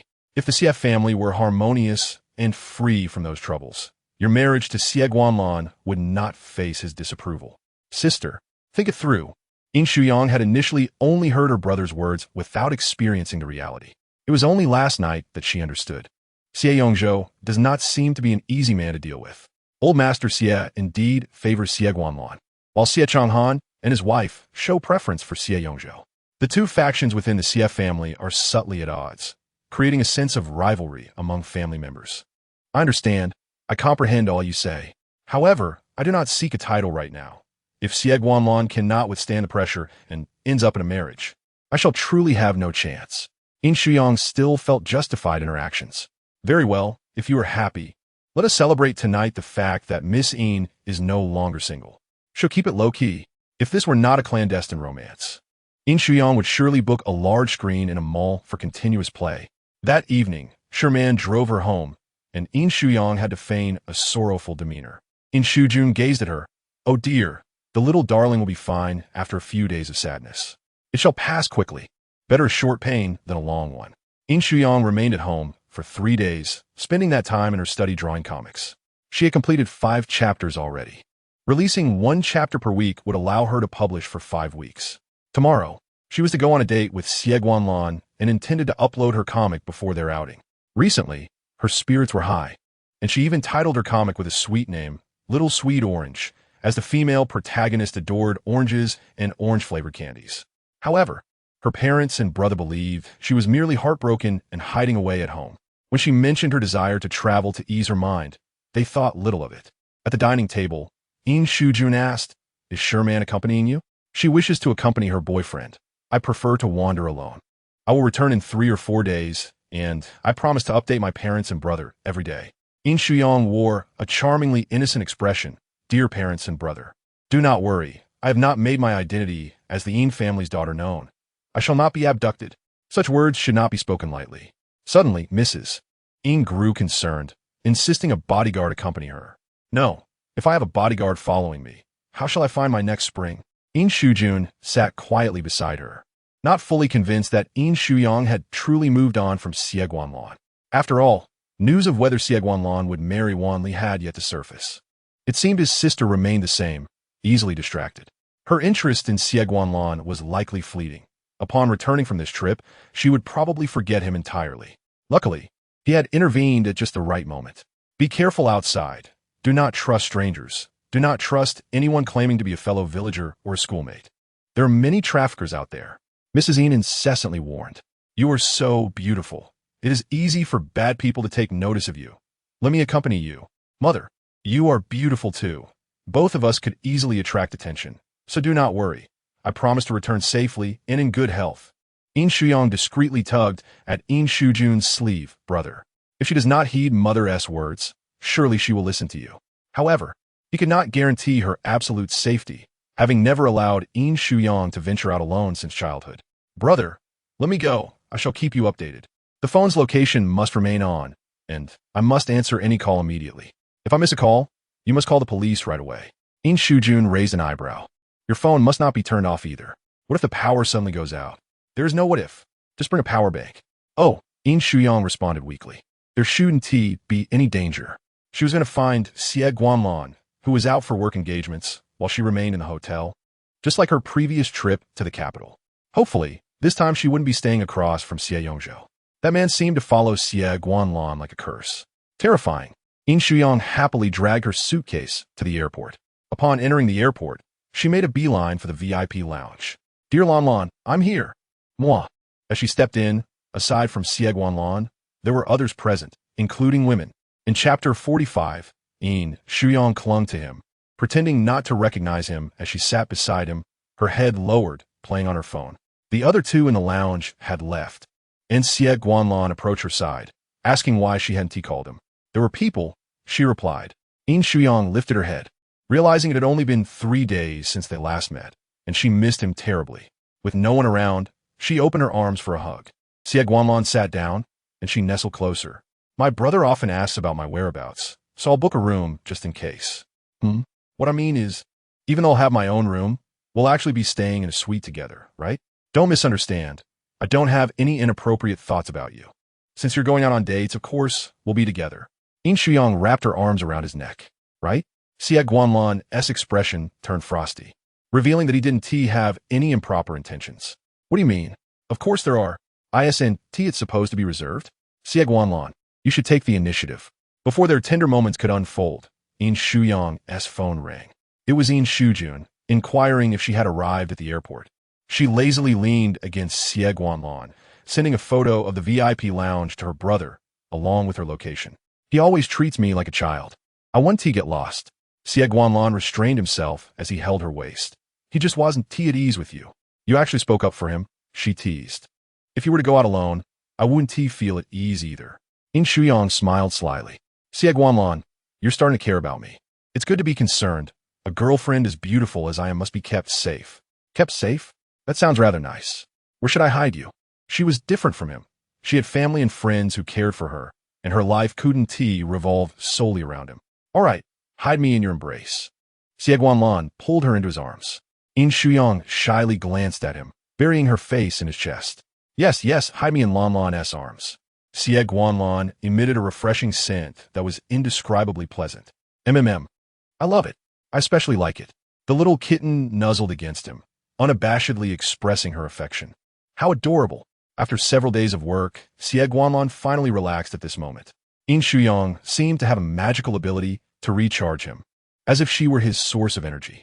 When they boarded the plane, Yin Shuyang appeared drowsy, seated in first class, playing with his hand. Observing closely, she thought to herself that she would need to capture intricate details for her comic later. Xie Guanlan's fingers were long and fair, distinctly knuckled, and meticulously manicured, with slightly pink fingertips, such an attractive pair of hands. Yin Shuyang extended her wrist into his palm, which he gently grasped. She pulled out her phone to take a picture. Xie Guanlan's gaze shifted toward her. I'm not photographing your face, she quickly clarified. This scene is too beautiful to miss. I'll keep it for later. Who knows, it might be useful for my comic. Xie Guanlan is my walking inspiration. He tightened his grip slightly. Are you going to sleep? I'll sleep on the plane, and once we reach the hotel, I'll be energized to play. Sleep. Yin Shuyang pondered sleep, but once her eyes closed, the thought of Xie Guanlan beside her kept her awake, her mind swirling with intimate fantasies, eagerly anticipating what Xie Guanlan would do. She simply couldn't drift off. After arriving at the hotel, she sent a picture to Yin Shujun from her room before scampering over to Xie Guanlan's presidential suite. Lanlan, moi. As soon as Xie Guanlan opened the door, Yin Shuyang leaped onto him, wrapping her arms around his neck and planting several kisses on his face. Xie Guanlan's ears flushed slightly, instinctively holding her closer. There are people here, he reminded. Yin Shuyang turned her head to see the two individuals from the VIP lounge holding some documents. Hi, how are you? She greeted, forcing herself to be sociable. Xie Guanlan had previously introduced them as his assistant, Qin Yi, and secretary, Zhao Dan. Miss Yin, hello. Yin Shuyang slowly descended from Xie Guanlan's embrace. You all continue your conversation. I won't disturb your work. She dashed into the bedroom, shutting the door behind her. Should the president go and soothe her? Vin Yi chocolate. It was rare to see the usually aloof president finally encounter someone who could effortlessly tame him. He was a man of ice, suited for a lively, charming girl like Miss Yin. They were simply perfect for each other. Truly sweet. Qin, he had been secretly shipping them for quite some time. Soothe? She is not angry. President, you truly are a typical man. Can't you see Miss Yin is shy? After concluding their discussion, Xie Guanlan sought out Yin Shuyang once the lunch was delivered by the server. Normally, during business trips, no matter how large the room, it felt cold and empty. However, upon opening the door, he found Yin Shuyang sprawled across the large white bed, her long black hair scattered, her legs swinging, engrossed in some comic on her phone. Yang, HM. Yin Shuyang turned her head. Have you finished your discussion? Get up to eat. I can't get up. She tossed her phone aside and flopped back onto the bed. The hint obvious enough? I can't get up. I need a kiss. With a gentle swoop, Xie Guanlan wrapped an arm around her slim waist, lifting her effortlessly. Yin Shuyang found herself amused. Was this really acceptable? She couldn't expect someone like Xie Guanlan, who had never been in a relationship, to perform grand romantic gestures. Once he set her down, he cautioned, "Tomorrow will be busy. Don't wander around. Actually, I'm a homebody. I prefer staying indoors in an air-conditioned room." Yin Shuyang smiled sweetly. "So you can rest assured to work. However, Xie Guanlan, you're now a man with a girlfriend, so while socializing is fine, just don't let other women accompany you for drinks." Xie Guanlan replied coldly, "A 1T. Yin Shuyang thought for a moment. "Just because you 1T, doesn't T mean women 1T cling to you? My brother often complains about women deliberately spilling drinks on him or pretending to walk into the wrong room. It happens frequently. Would women treat Xie Guanlan similarly? What would his reaction be?" Xie Guanlan, sensed her mind was weaving strange scenarios, and replied calmly, "Qin Yi will intervene, and I'll avoid them. It never happened before, and it 1T in the future." Yin Shuyang retorted meaningfully, "So, are you implying that my brother lacks your quick reflexes and couldn't he dodge them? Perhaps he was too drunk and couldn't he react. That's true. After all, my brother is usually quite composed." Yin Shuyang felt reassured. Her brother was certainly not a reckless individual. Xie Guanlan replied nonchalantly, "Your brother is quite a good man. Of course he is. Even if he disapproves of us being together, it's only because he has many concerns. I don't resent him at all." Yin Shuyang was remarkably rational. After all that was said last night, how could she not understand? Her brother only wanted the best for her. Yet, she didn't want to hold Xie Guanlan accountable for it. After all, he lost his mother at the age of 2. Propping her chin, her beautiful eyes locked onto him, she stated, "I'm already very happy now. Everything else will fall into place naturally. I cherish the present and enjoy life. So, boyfriend, do you have time to take me out on a date later?" Chapter 46. A tender embrace. Yin Shuyang, not waiting for Xie Guanlan's response, continued, "You focus on your work. We can discuss our date later. There's no rush. I can also be productive." Xie Guanlan indeed had limited time today. "You need not indulge me so much. But if I insist on having you on a date, will you abandon your work for me or continue with it? We just started enjoying our time together, and I have no desire for quarrels. What if I inadvertently anger you and we part ways?" Yin Shuyang smiled sweetly, planning to be a little mischievous later. She first feigned gentleness and meekness.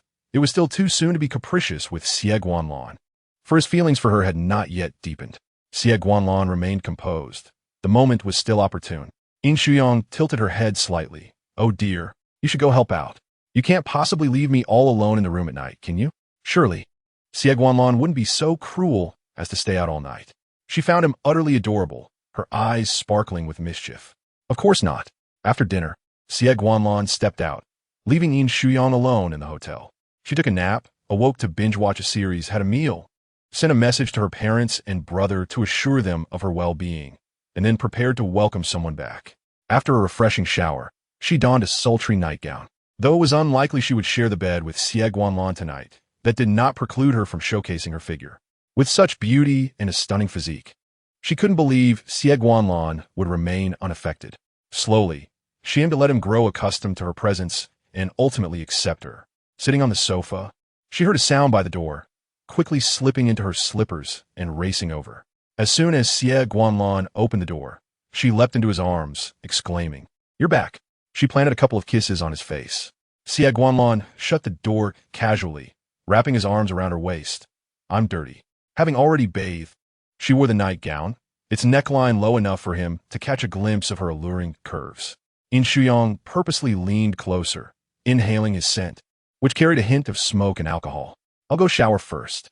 As Xie Guanlan prepared to set her down, she clung to his waist, insisting, No, there's no hurry."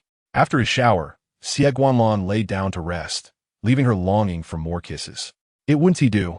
She hadn't had her fill of Xie Guanlan yet. Not wanting to transfer the smell of smoke and alcohol to her, he was reluctant. Yet Yin Shuyang's enthusiasm was overwhelming, her soft body pressed against his crisp white shirt, their breaths mingling, her sparkling eyes fixed on him. How could he be so fortunate to have such a delightful girlfriend, sweet, soft, and fragrant? "Shall we play after your shower?" she teased, unable to suppress a smile. What kind of game?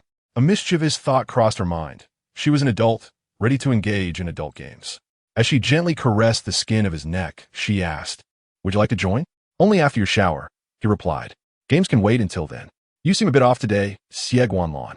I thought you were supposed to be aloof and reserved. All right, go wash up. Make sure you're clean. I want to touch you afterward. Yin Shuyang excitedly jumped down, assuring him, don't worry, I won't peek while you shower. Xie Guanlan paused, never considering she might actually sneak a glance. Was she truly that bold? He headed to the shower while she stood in the living room, fidgeting with anticipation. To maintain an air of mystery, she refrained from spying on him. Instead, she approached the bedroom door. Like a thief, she positioned herself at the door. The sound of the water was faint yet inviting. Unable to resist, she pushed the door open slightly, the sound of water growing louder.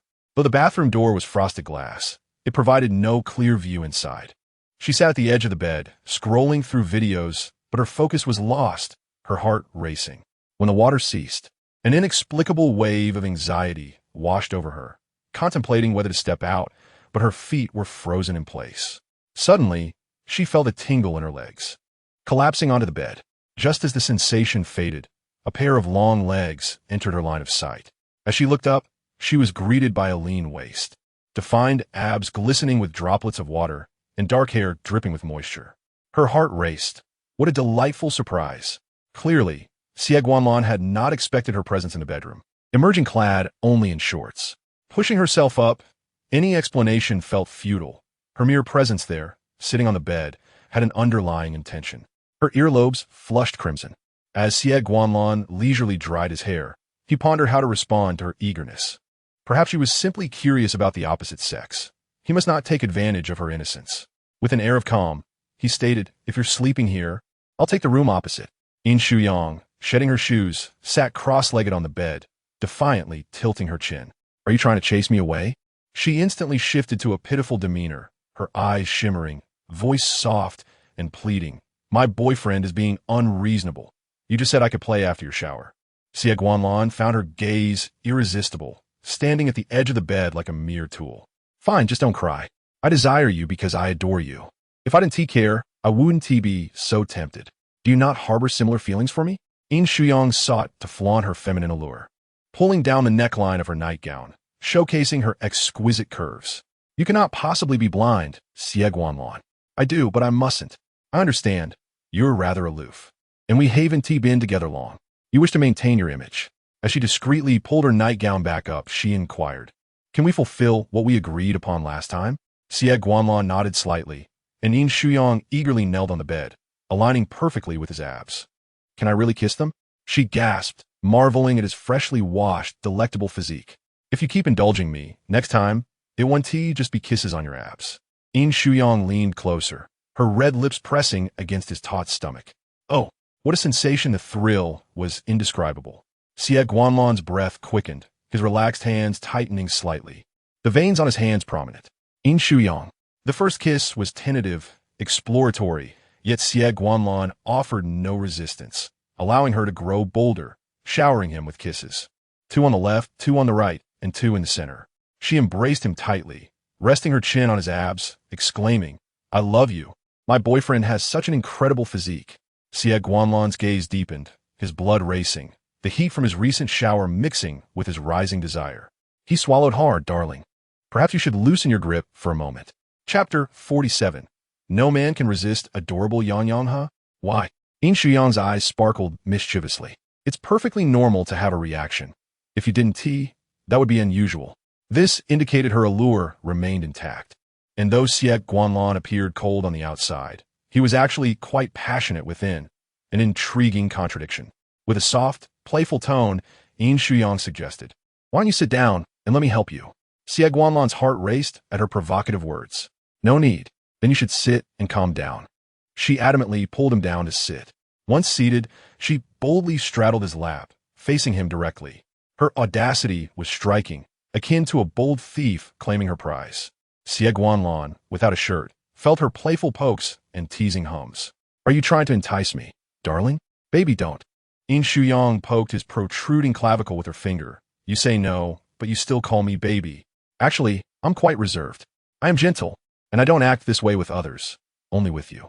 It sounds like I'm trying to manipulate Xie Guanlan.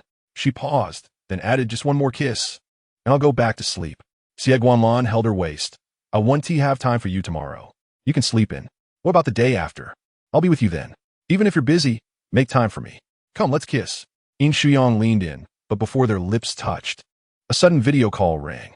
Turning, she saw brother on the screen. Oh no! If she didn't answer, her brother would go straight to the hotel manager to find her. But how could she answer in her current state? She picked up the phone. Shoo, it's my brother. Don't make a sound. Bringing the phone close. She answered with a smile. Hi, brother. Aren't you asleep yet? I just finished a dinner meeting. Why are you only showing your face? You're the one with the big face, not me. My face is small, okay? Yin Shuyang giggled, stroking Xie Guanlan subs. Xie Guanlan held his breath as she continued to touch him. Let me see your room. Are you hiding a man in your bedroom? Yes, and it's Xie Guanlan. She was still touching him, and he still had his arms around her waist. Brother, I'm here to relax. Yin Shuyang slid off Xie Guanlan's lap, frantically gesturing for him to go to the bathroom. He tiptoed in and quietly closed the door, sighing in relief, never having imagined being so afraid of a friend. Yin Shuyang quickly scanned the room. No, see? I'm alone. Brother, I'm so sleepy. She yawned exaggeratedly. Go take a shower and sleep. I'm safe, don't worry. I can't help but worry, Yin Shujun said, relieved that she seemed cheerful and not as depressed as he had feared. She doesn't seem to like Xie Guanlan that much. Go to bed soon. He was tired too. Good night. Good night, brother. Bye. Yin Shuyang sweetly hung up, but didn't turn off her phone. Xie Guanlan emerged from the bathroom, slowly walking to the bed. Does he often do this? Not really. I've never traveled alone before. The last time was when I went to the summer resort to find you. This time, I'm supposed to be heartbroken, and my brother is worried I might be depressed. She tugged at his shorts. Sorry about that. Xie Guanlan bent down. I'm not sorry you are, but I'm not either. Our secret relationship is for a better future. If you were engaged to someone else, I'd be the one who is upset. Do you want to see me cry? Her last tears, so pitiful and heartbreaking, had shattered his heart. No.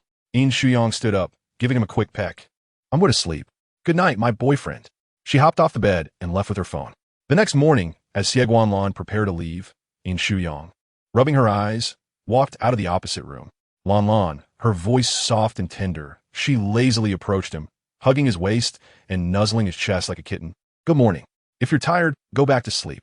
There is nothing planned for today. I wanted to say goodbye. Otherwise, I won't see you until tonight. Her eyes, still drowsy, gazed at him. Her boyfriend looked so handsome even just after waking up. He truly was her heartthrob. Xie Guanlan stroked her hair and lifted her. Qin Yi, standing nearby, was stunned. He had never seen Xie Guanlan so gentle, except in front of Miss Yin. She was such a master of coquetry, no aloof. Self-restrained man could resist such a charming flirt. Yin Shuyang, I heard you moving, she mumbled. I'll be quieter, but after we're married, no matter how quiet, we'll still share a room and a bed. She nuzzled his neck, pressing a kiss there. Xie Guanlan placed her on the bed, pulling the blanket over her. I'm leaving, she murmured in response. After he left, she fell back asleep. Upon waking, Yin Shuyang ate and left the hotel. After all, she was supposed to be traveling and relaxing. Without any photos, her brother would be suspicious. So, she took some pictures, posted them, and found a CF to sit in. Seeing Xie Yongzhou like on her post, she felt a chill. This guy. She debated deleting it, but decided to see what he was up to. It was just a like, but since Xie Guanlan was also her friend, was it meant for him? After hours of wandering, she returned to the hotel. In the opulent lobby, she sipped her milk tea, watching Xie Yongzhou check in. Miss Yin, what a coincidence. How scary. How did he act so fast? She hurried into the elevator, and Xie Yongzhou followed. As more people entered, they were pushed to the back. Xie Yongzhou stood protectively in front of her. Traveling alone? No. He guessed. Is your brother here on a business trip? Are you two together? Yes, Mr. Stalker, she smiled. Stalker? He indeed came because of her post. Your brother is almost engaged. Following him won't change anything. I don't care. I'm happy, and it's none of your business. She didn't believe a word from Xie Yongzhou. He was a complete fool, a lunatic. Her disdain was evident, and Xie Yongzhou clenched his fists. One mustn't be rough with girls, especially a delicate heiress like her. Exiting the elevator, Yin Shuyang stayed behind, wary. As he opened his door, she prepared to dash. But he grabbed her wrist and pulled her into the room. What are you doing, Xie Yongzhou? If you do anything, my brother won't forgive you. He released her. Why so aggressive? I have no interest in you. Then move aside, Mr. No Interest, she said coldly. She didn't want to be in the same room with him, unsure of his intentions. How terrifying. As she tried to leave, he pinned her against the wall, his eyes impatient. Did I say you could go? Her amber eyes flashed, her back pressed against the wall, looking both vulnerable and defiant. She grabbed his wrist, drawing blood. Do you practice the 9 Yin white bone claw? She screamed. Let me go. He covered her mouth, stopped shouting. She struggled, kicking and scratching. Suddenly, he moved his hand to her throat, causing a suffocating sensation. Tears filled her eyes, blurring her vision. She wasn't ready to die, not before marrying Xie Guanlan and having children. She stopped struggling, her eyes red and wet. The little rabbit cried pitifully. Truly delicate. Xie Yongzhou released his grip on her neck, questioning her tears. What are you crying for? I haven't harmed you. You wouldn't dare, Yin Shuyang retorted, rubbing her neck, which still throbbed from his grasp. She had never endured such humiliation in her life. Why wouldn't I dare? She continued, her voice barely above a whisper. If anything were to happen to me, the Yin family would never let you go. You are currently after the Xie family's inheritance. You wouldn't be foolish enough to commit such an act. Xie Yongzhou scoffed, realizing that beneath her seemingly naive demeanor, she exhibited moments of clarity. He certainly had no intention of harming her. He was not a fool. Yet, her fragile appearance evoked a sense of pity, a beauty that was both delicate and captivating. Was it this very quality that attracted someone as formidable as Xie Guanlan, who preferred to dominate the soft and easily controlled? What is it that you truly desire? Yin Shuyang weakly inquired. I wish to propose a deal. No negotiations. I refuse to harm Xie Guanlan, she protested, covering her ears defiantly. I won't listen. Not a word. Indeed, she exhibited a lack of wisdom. Had she been more astute, she could have feigned agreement. Her outright refusal indicated just how significant Xie Guanlan was to her. Does your brother know about your relationship with Xie Guanlan? Yin Shuyang's pupils dilated in shock, pondering his intent. She steadied herself and lied, of course he knows. The Xie family is the pinnacle of wealth in Li City. If I could marry Xie Guanlan, what a wonderful outcome that would be.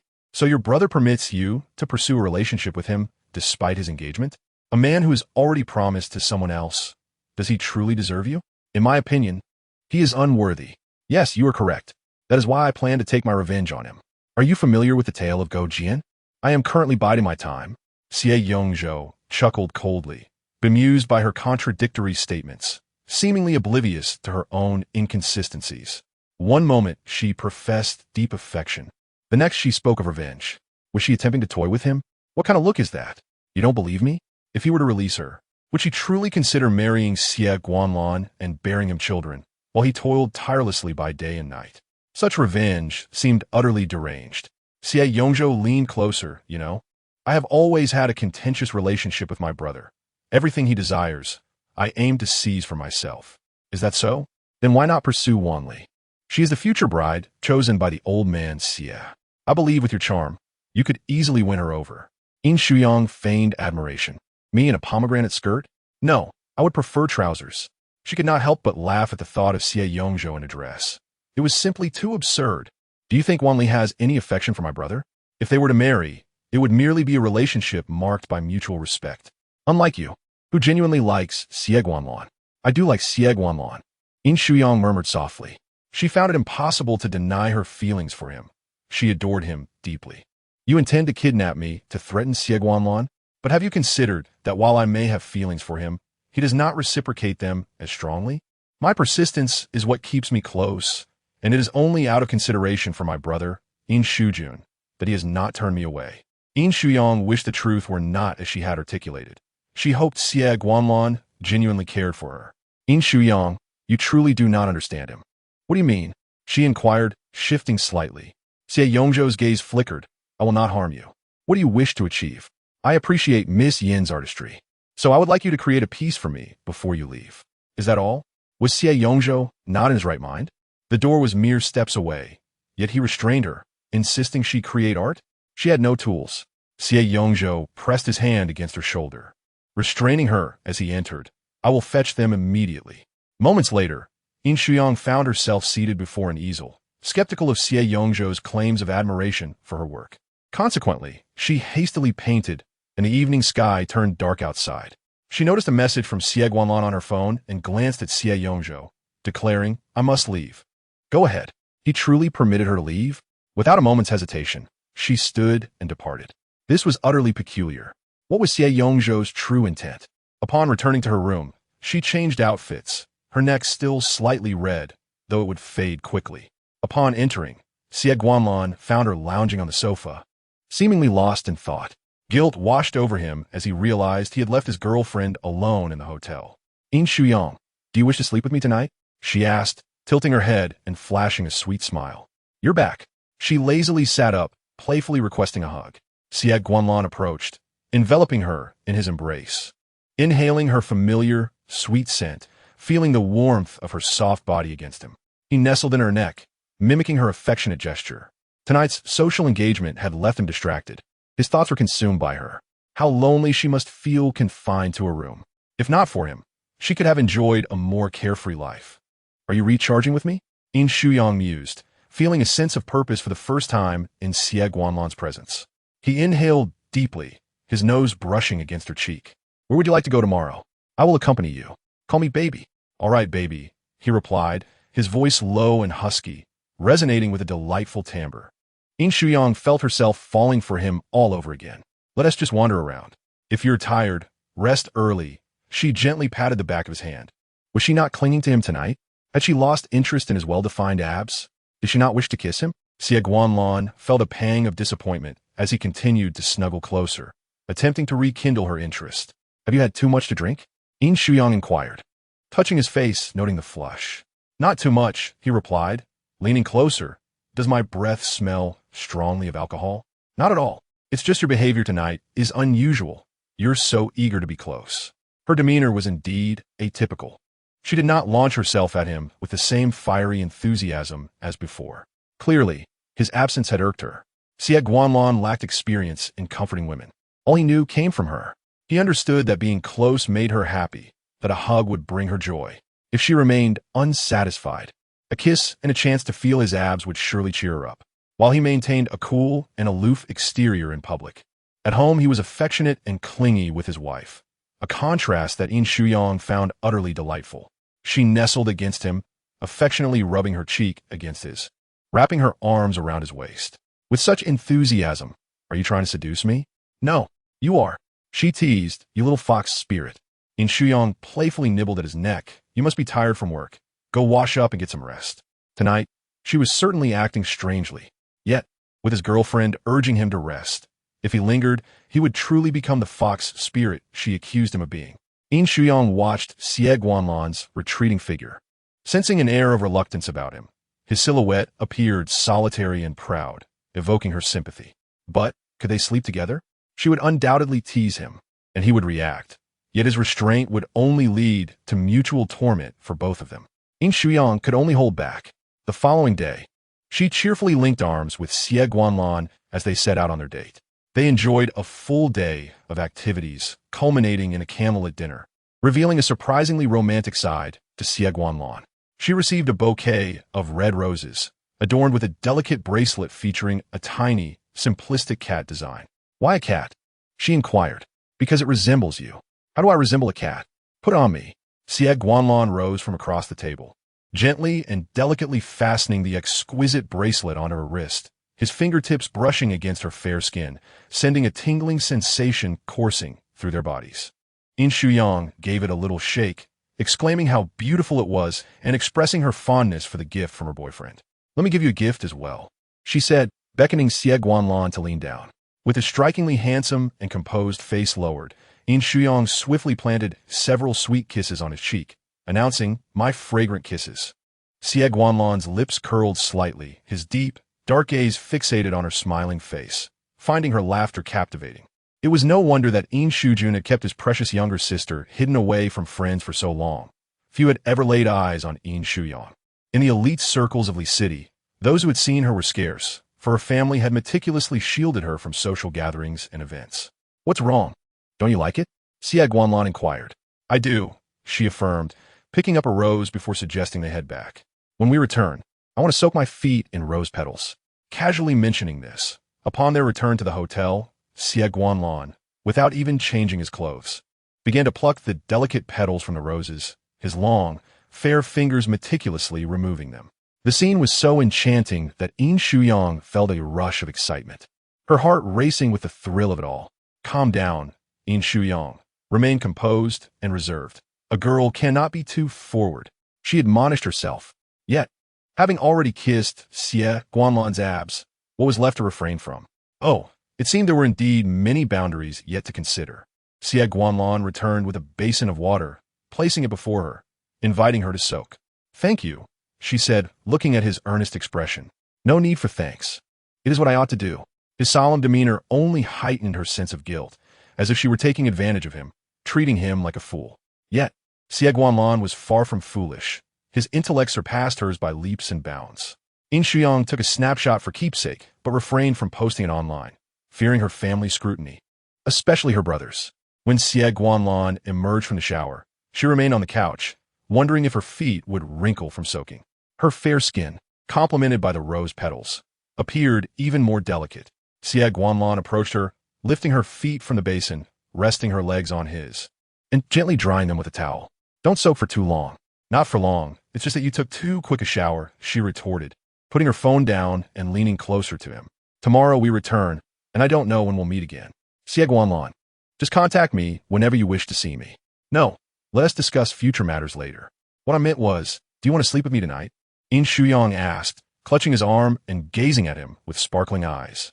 "Yin Shuyang, that's not feasible," he replied firmly. "Oh, I understand you're worried about not being able to take responsibility, so let us just cuddle without anything else. Surely, you can handle that?" she teased, poking him playfully. Did she wish to test his restraint? Though his self-control was formidable, it weakened in her presence. Xie Guanlan's ears flushed red as her legs rested on his. Her hand entwined with his arm, a posture laden with intimacy. Would he really be able to resist? Wasn't he known for his ascetic nature, devoid of worldly desires? As soon as she finished speaking, Xie Guanlan leaned in, their breaths mingling. His throat bobbed as he spoke softly. "Yin Shuyang, I am not a saint. I have desires." In the ensuing chapter, Yin Shuyang playfully challenged him. "You touch me?" Desiring is natural. It signifies being human, not a machine. Xie Guanlan's warm breath lingered against her cheek, igniting her heartbeat. "Will you release or restrain yourself?" "Not tonight, not now. You fear you cannot be responsible for me, so—" She paused, "I understand." The allure of the charming man was unintentional, yet he possessed an undeniable magnetism. Ultimately, they did not share the night, each retreating to their respective rooms before departing together the next day. After their flight, they parted ways, and upon entering her car, Yin Shuyang discovered Yin Shujun was also present. "Brother, I miss you so much," she exclaimed, but he wore a serious expression, prompting her to confess. "What? Confess what?" She feigned innocence, displaying a fatigued demeanor. "I'm just a bit tired. I'll nap for a while. Wake me when we arrive." "Do not sleep," he admonished. "Oh, you're so fierce, brother," she whimpered. "Enough with the whining. I just saw Xie Guanlan's car pass by. Did you two happen to be on the same flight to the same destination? Were you secretly pursuing him out of town? You've been abandoned. Whereas your dignity, brother." "You're so astute," she admitted, revealing her pursuit of Xie Guanlan, but insisting she had not been abandoned. They were, after all, in a clandestine romance. Yin Shuyang touched her own face. "My face is right here. You're too adorable." Her brother's irritation dissipated, and he playfully pinched her cheek, still pleasantly plump and endearing. Upon returning home, their parents scrutinized them closely. "I'm well. My spirits have lifted after the trip. I might travel more often. It's good for my career and mood," she smiled, producing gifts for her parents before heading upstairs to rest. Though intended for her parents, the gifts had been purchased by Xie Guanlan, effectively making them offerings from future son-in-law. After a few days, she released the second chapter of her comic, Little Sweet Orange. Lin Meng enlisted several influencers for promotion and even bought trending topics, causing the comic to soar in popularity, exceeding her expectations. The male lead was praised for his striking appearance, with inquiries about whether he had a real-life counterpart. "Indeed, he does. It's my boyfriend," she giggled.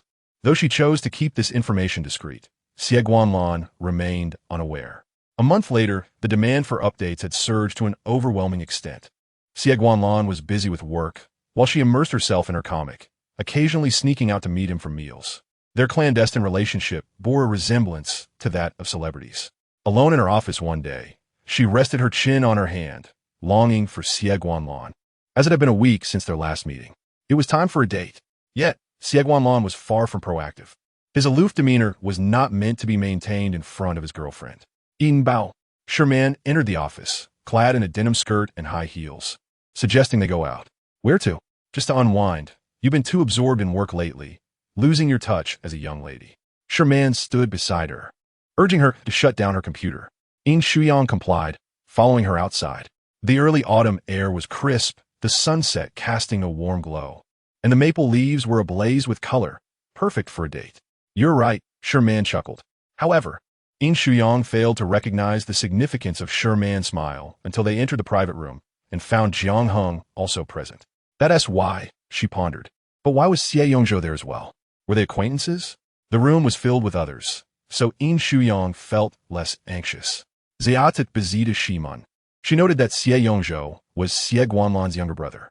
If anything happens to me, call the police and have my brother contacted, she whispered to Sherman, Xie Yongzhou.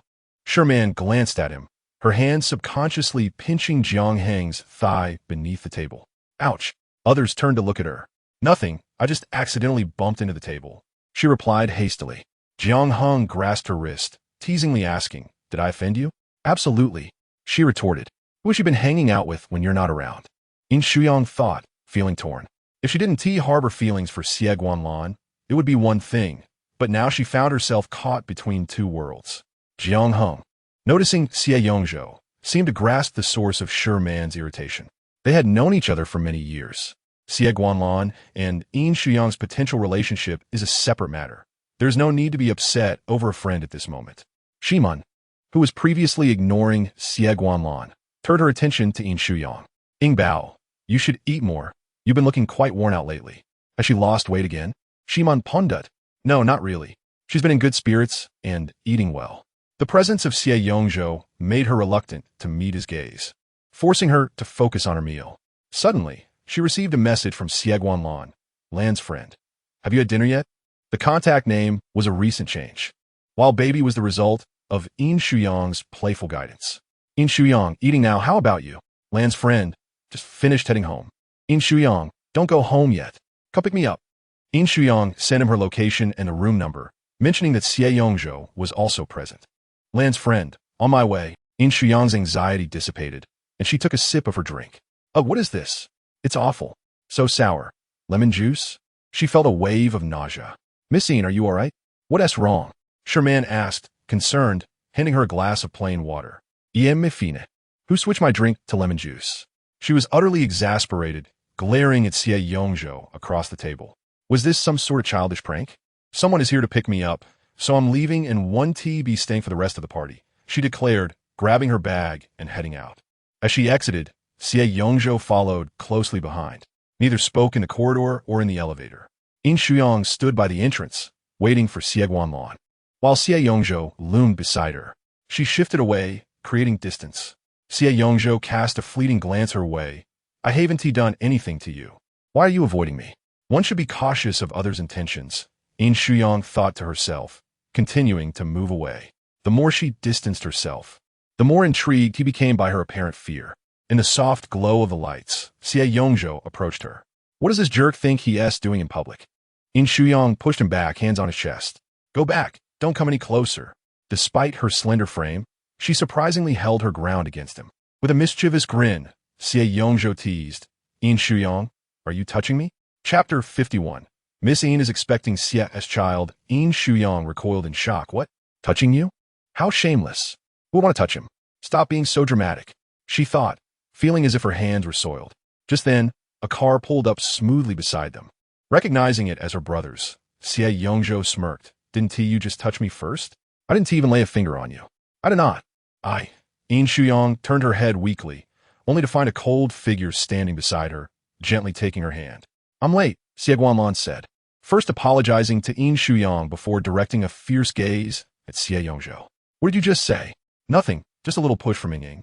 Iem fine. It was just some playful banter, Xie Yongzhou replied sheepishly. Ying, goodbye. Ying, who allowed him to call me that?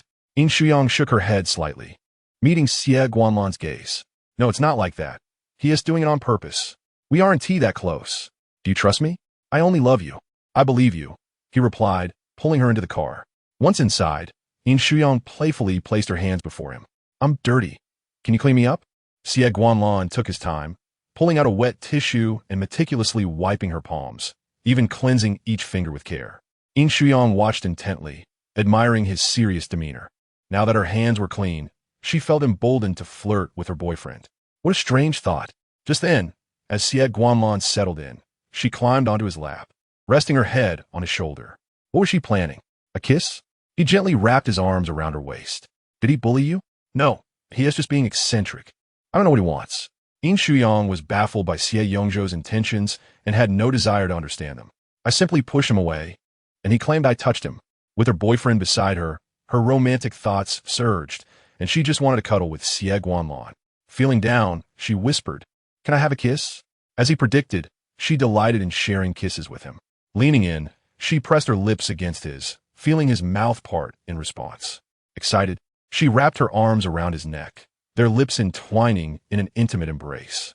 Her previously calm heart now surged with emotion, and as she leaned against him, her eyes sparkled with joy. Her kissing skills had certainly improved. Not just her technique, but her responsiveness had also heightened. Xie Guanlan felt his ears flush. "You taught me well, baby. How shy. I believe further instruction is necessary." Yin Shuyang leaned in for another kiss. Throughout their journey, they exchanged tender moments. Reluctant to part, their lips flushed. Yin Shuyang dashed up the stairs, and upon hearing the commotion, Yin Shujun stepped out of his room, spotting her hurried silhouette. "Who just dropped you off?" "A friend." "What friend? Which friend?" Her brother was overly protective, as if he were her father, scrutinizing her friendships. "Just a good friend. I'm exhausted, going to sleep now. Good night." Yin Shuyang swiftly entered her room and shut the door. Was her brother home so early? Had he skipped his social engagements? Surely not. He was too capable to face financial ruin. The next morning, the sound of knocking jolted her awake. The door echoed with repeated knocks, and her phone rang incessantly. Still groggy, she opened the door, finding her brother, Yin Shujun, standing there with a stern expression. "Everyone is saying you're pregnant. When did you start seeing Xie Guanlan behind my back?" "Pregnant? What are you talking about?" "No, I haven't done. I'm still a virgin," Yin Shuyang exclaimed, suddenly alert. "Who spread such vile rumors? I'll sue for defamation." Her brother's concern was evident. "All right, if that is the case, just go back to sleep. I was merely inquiring." "How could I possibly sleep?" Yin Shuyang huffed, retreating, only to find a message from Sherman asking if she was pregnant with Xie Guanlan's child. What? Of course not. She hadn't even slept with him. Then came Sherman's relentless mockery. "What is so funny? It's only temporary. It's not like I'm always unavailable." She was a celebrity. So why were such rumors circulating? Xie Guanlan. Yin Shuyang hurried from her home to find him. Surely, she and leaked this rumor. Could it be Xie Guanlan? That seemed unlikely considering their secret relationship. Yin Shuyang arrived at the Xie Corporation. After dating for over a month, she had yet to visit. But she had an elevator card that granted her access to the executive lift. Qin Yizhen, the diligent assistant, awaited her as she stepped out. "Miss Yin, where is he?" "The president is in the office." Qin Yizhen escorted her to Xie Guanlan's office. "President Xie, Miss Yin has arrived." He opened the door, casting frantic glances at Yin Shuyang, urging her to enter. Yin Shuyang entered the office, where Xie Guanlan sat before a black desk, fixated on his phone screen with a brooding gaze. Surely, he wasn't indulging in their gossip, was he? Miss Yin is pregnant with President Xie's child. Xie Guanlan set his phone down, drawing her into his embrace and gently grasping her chin. "Where's the child?" "Well, if you try hard enough, it will come." Yin Shuyang replied with fiery enthusiasm as she nestled against him. "So, President Xie, when will you put in the effort?" Xie Guanlan feigned composure. "My dear, isn't it a tad risky to discuss such topics this early in the day? Does that mean we can talk about it in the evening?" Yin Shuyang teased, nuzzling his neck. "Is that permissible?" In truth, their evening conversations had not been devoid of such themes, as she often flirted with Xie Guanlan over her phone. Although his expression was hidden, it was evident that his ears were flushed. Xie Guanlan wrapped his arms around her back. "We shall discuss it tonight. As for this rumor, I have dispatched someone to investigate." Yin Shuyang adored being close to him, resembling a sweet, docile kitten. So adorable, she thought, eagerly anticipating their evening together. Yin Shuyang tilted her head in confusion. "We haven't done anything. So how could such rumors arise? Don't you find it strange?" Chapter 52. The secret affair is exposed. Xie Guanlan had his suspicions. Only Xie Yongzhou would resort to such tactics. He wished to prevent a union between Xie Guanlan and Wan Li, intentionally spreading this rumor. To sully my reputation like this is utterly outrageous. I am an unblemished young lady. Yin Shuyang playfully pouted at him, her eyes shimmering with bashfulness. Indeed, it was rather excessive. With a chuckle, she declared, I shall not disturb you further. You should work. Xie Guanlan had grown accustomed to her interruptions. A slight delay in the meeting was of no concern. Though she pretended to leave, she clung to his waist, having never witnessed the handsome side of him at work. She yearned to loosen his tie, blindfold him with it, and unbutton his crisp white shirt, allowing him to lounge casually. The thought of soaking his shirt was equally enticing. The damp fabric clinging to his form would reveal the outline of his abs, an irresistible allure. She could envision such scenes in the future, and if he resisted, she would simply cry to persuade him. You may disturb me, Xie Guanlan said, just as the phone on the table rang. They both glanced at it. Yin Shuyang. Oh no, please don't tell him I'm here. Yin Shuyang exclaimed, anxious. Xie Guanlan answered the call. Speak. Yin Shuyang's voice was sharp. Xie Guanlan, what is the meaning of this rumor? It likely originated from Xie Yongzhou. I am not concerned with your past grievances, but you cannot let this harm my sister. She is a young lady of privilege, spending her days at home without a boyfriend, and now she's pregnant. Is this acceptable? Yin Shuyang was incensed. Yin Shuyang remained silent. She did have a boyfriend, Xie Guanlan, of course. How thrilling that felt. Yin Shuyang deliberately traced her fingers along his neck, and Xie Guanlan cast her a sidelong glance, firmly holding her wrist to restrict her movements. It is indeed unacceptable, he replied calmly. Xie Guanlan, answer me honestly. Has my sister sought you out recently? She has, he admitted, and she is currently writhing on my lap. The words lingered in his throat. She sought you out? If you do not love her, do not hurt her. It is better to end it quickly. If you reject her a few times, she will naturally lose interest. Are you being too soft-hearted? From what I know, you are not one to be soft-hearted, so do not treat her too specially. Brother, Yin Shuyang interjected, unable to remain silent. On the other end of the line, Yin Shuyang pulled the phone away, his expression darkening. Yin Shuyang. Panic surged within her. Oh no, it's over. How could she have lost her composure? It was because of that recent rumor that I came to ask Xie Guanlan. She murmured, her voice feeble in explanation. Oh, it seems your pursuit of love has been quite successful, considering you can casually meet with Xie Guanlan at such a time, Yin Shuyang said. His fist clenched in frustration over Xie Guanlan's earlier inability to respond. So you two have been deceiving me? All right, very well. Yin Shuyang, you will return to me at once. Oh, Yin Shuyang whimpered pitifully, brother. Come back. Yin Shuyang commanded in a low voice. I'll send her back to your company. Xie Guanlan hung up the phone and stood. Shall we go? Aren't you working? It is more important to take you home. Xie Guanlan lifted her as they stood, urging her to explain herself to her brother. Yin Shuyang lowered her head, regretting her earlier inability to contain herself. What was wrong with Xie Guanlan being a little special toward her? After all, they were lovers.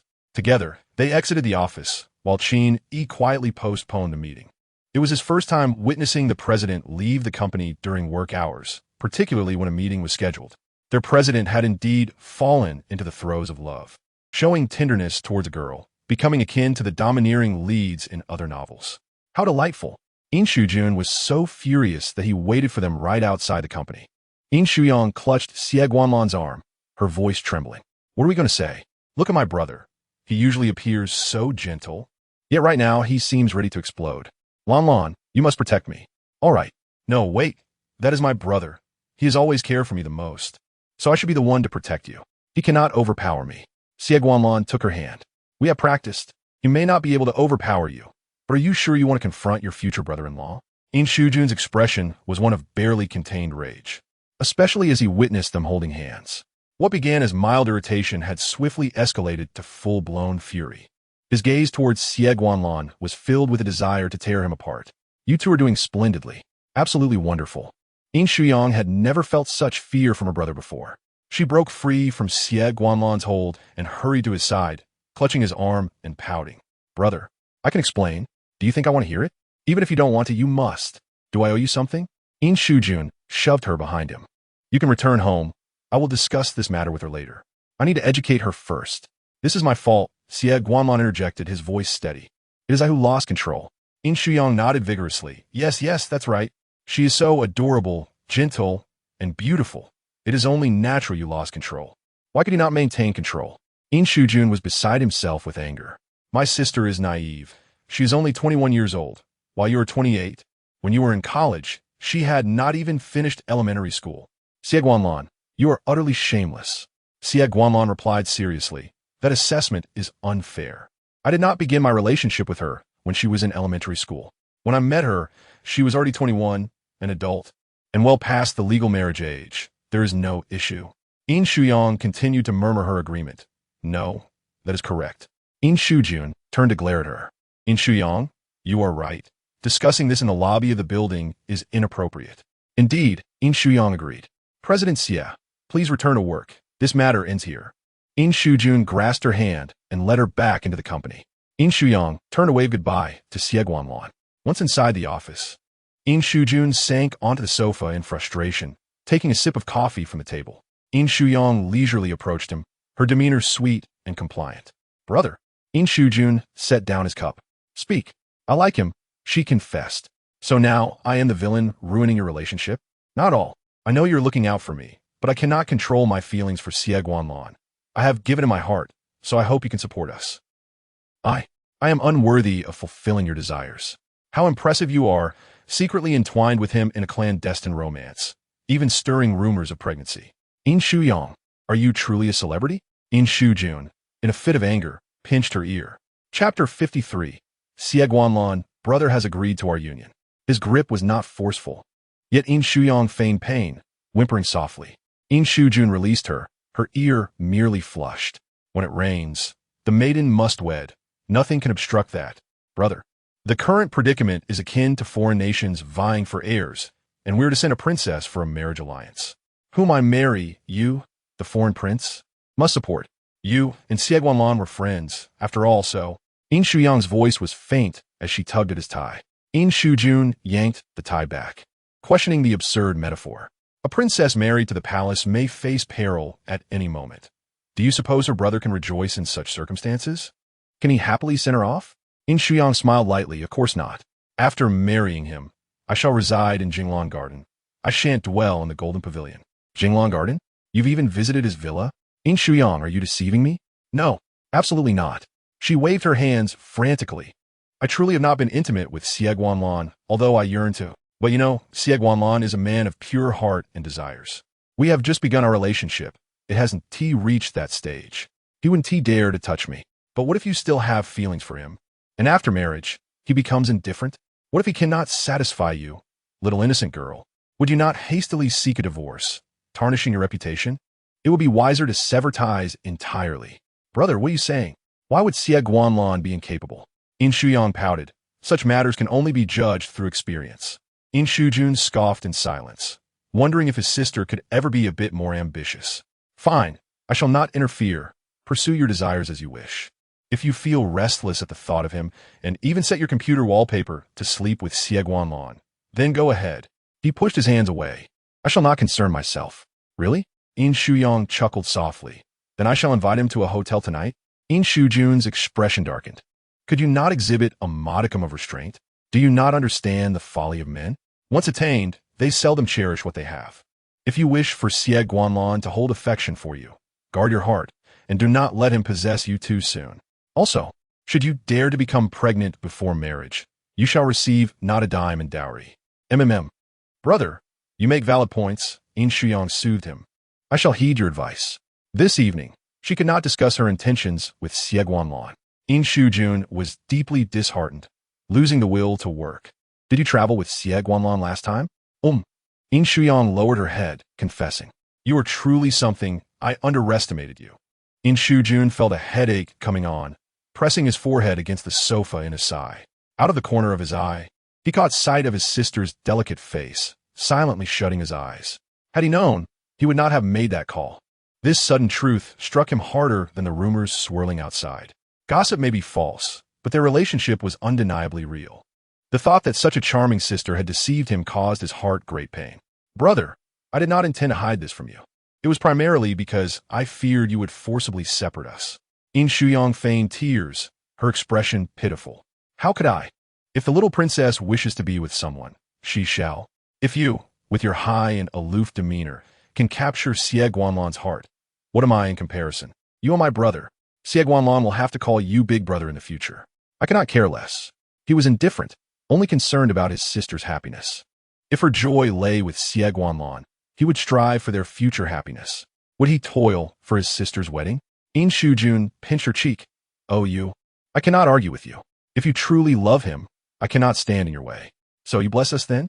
It is premature to say such things. Wait until your wedding to receive my blessings. Yin Shuyang smiled secretly. She leaned in, embracing Yin Shuyang's arm, her eyes glistening. I knew you favored me the most. In the future, my brother will be exceedingly happy too. Love you. Yin Shuyang's expression was a mix of helplessness and affection as he ruffled her hair.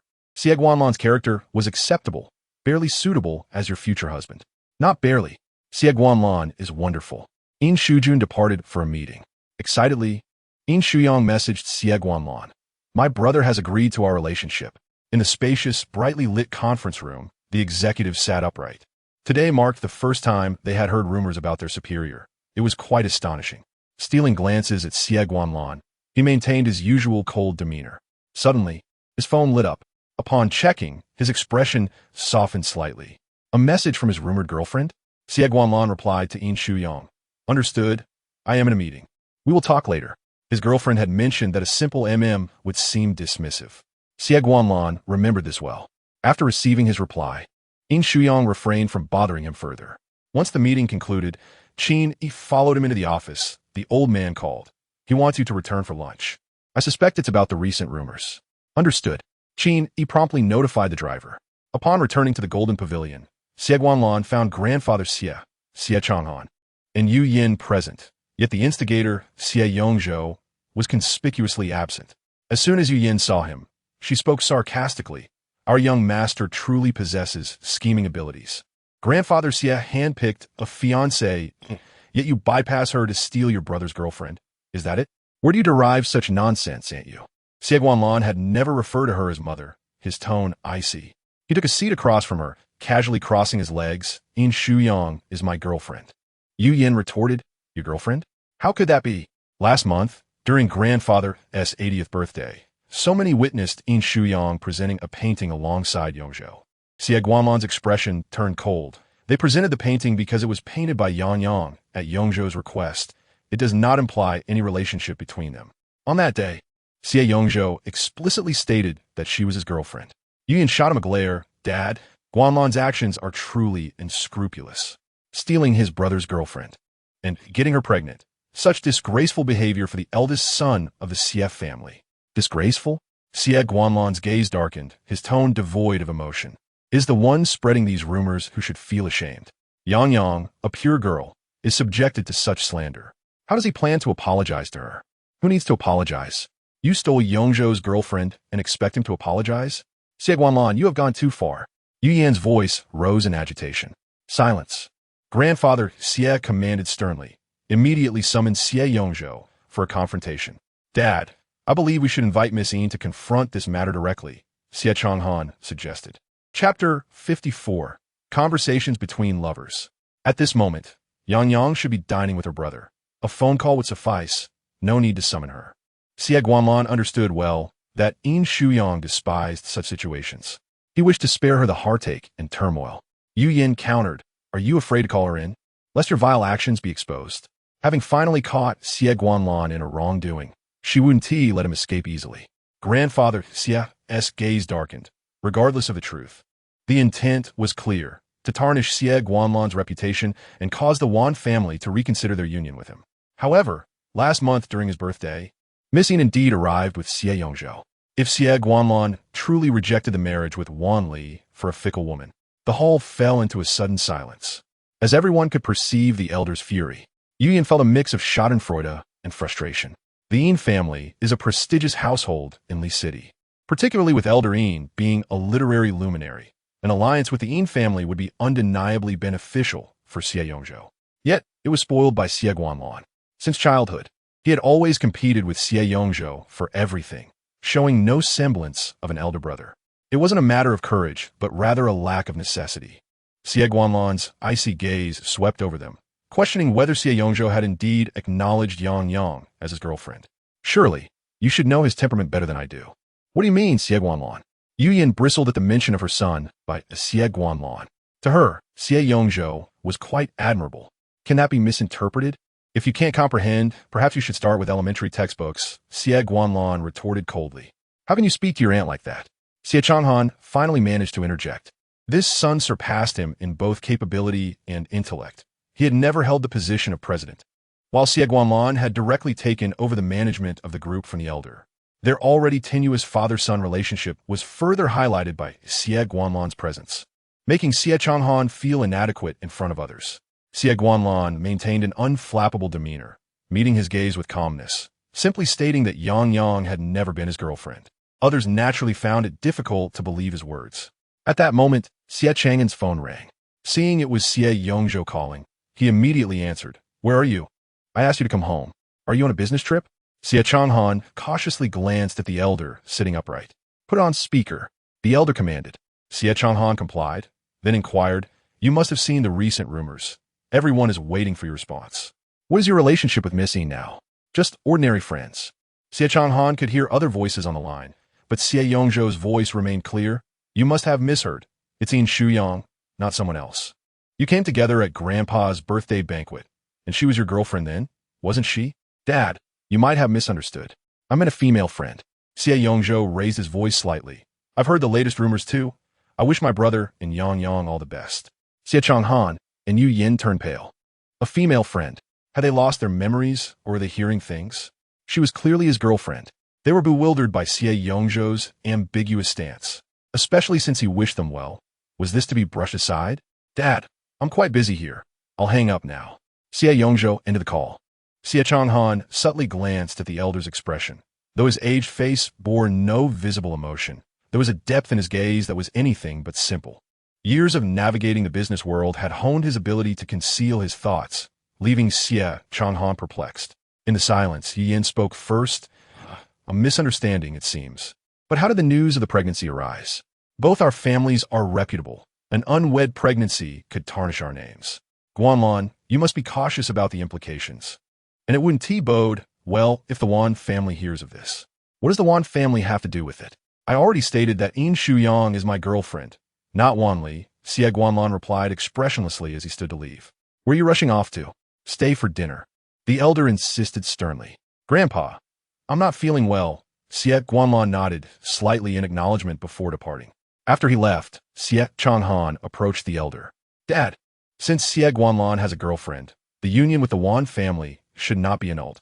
Yongzhou is also single. I believe they would make a suitable match." "Suitable match?" "Wan Li is even older by a year.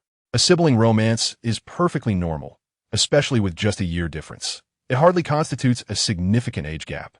Xie Changhan was intent on not letting such a fine alliance with the Wan family slip away.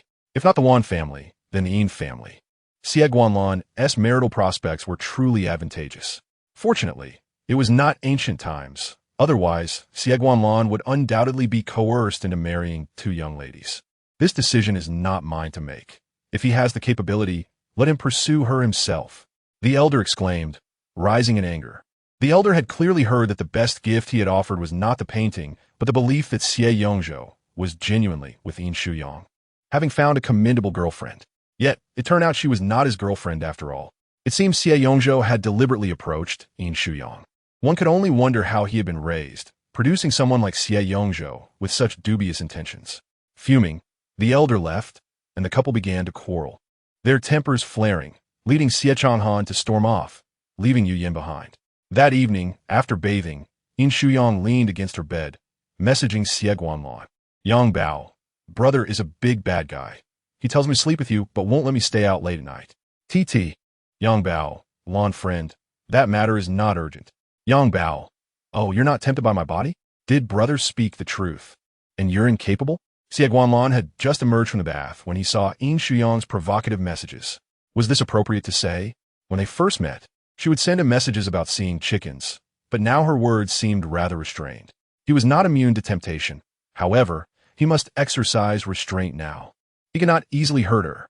As for her latter statement, Xie Guanlan strongly disagreed. "Lan friend, your brother is deceiving you. You'll understand this matter later." "Yang Bao, do you understand the concept of premarital testing? What if you are incapable? What will happen to my future happiness?" Will I be left in a state of living widowhood?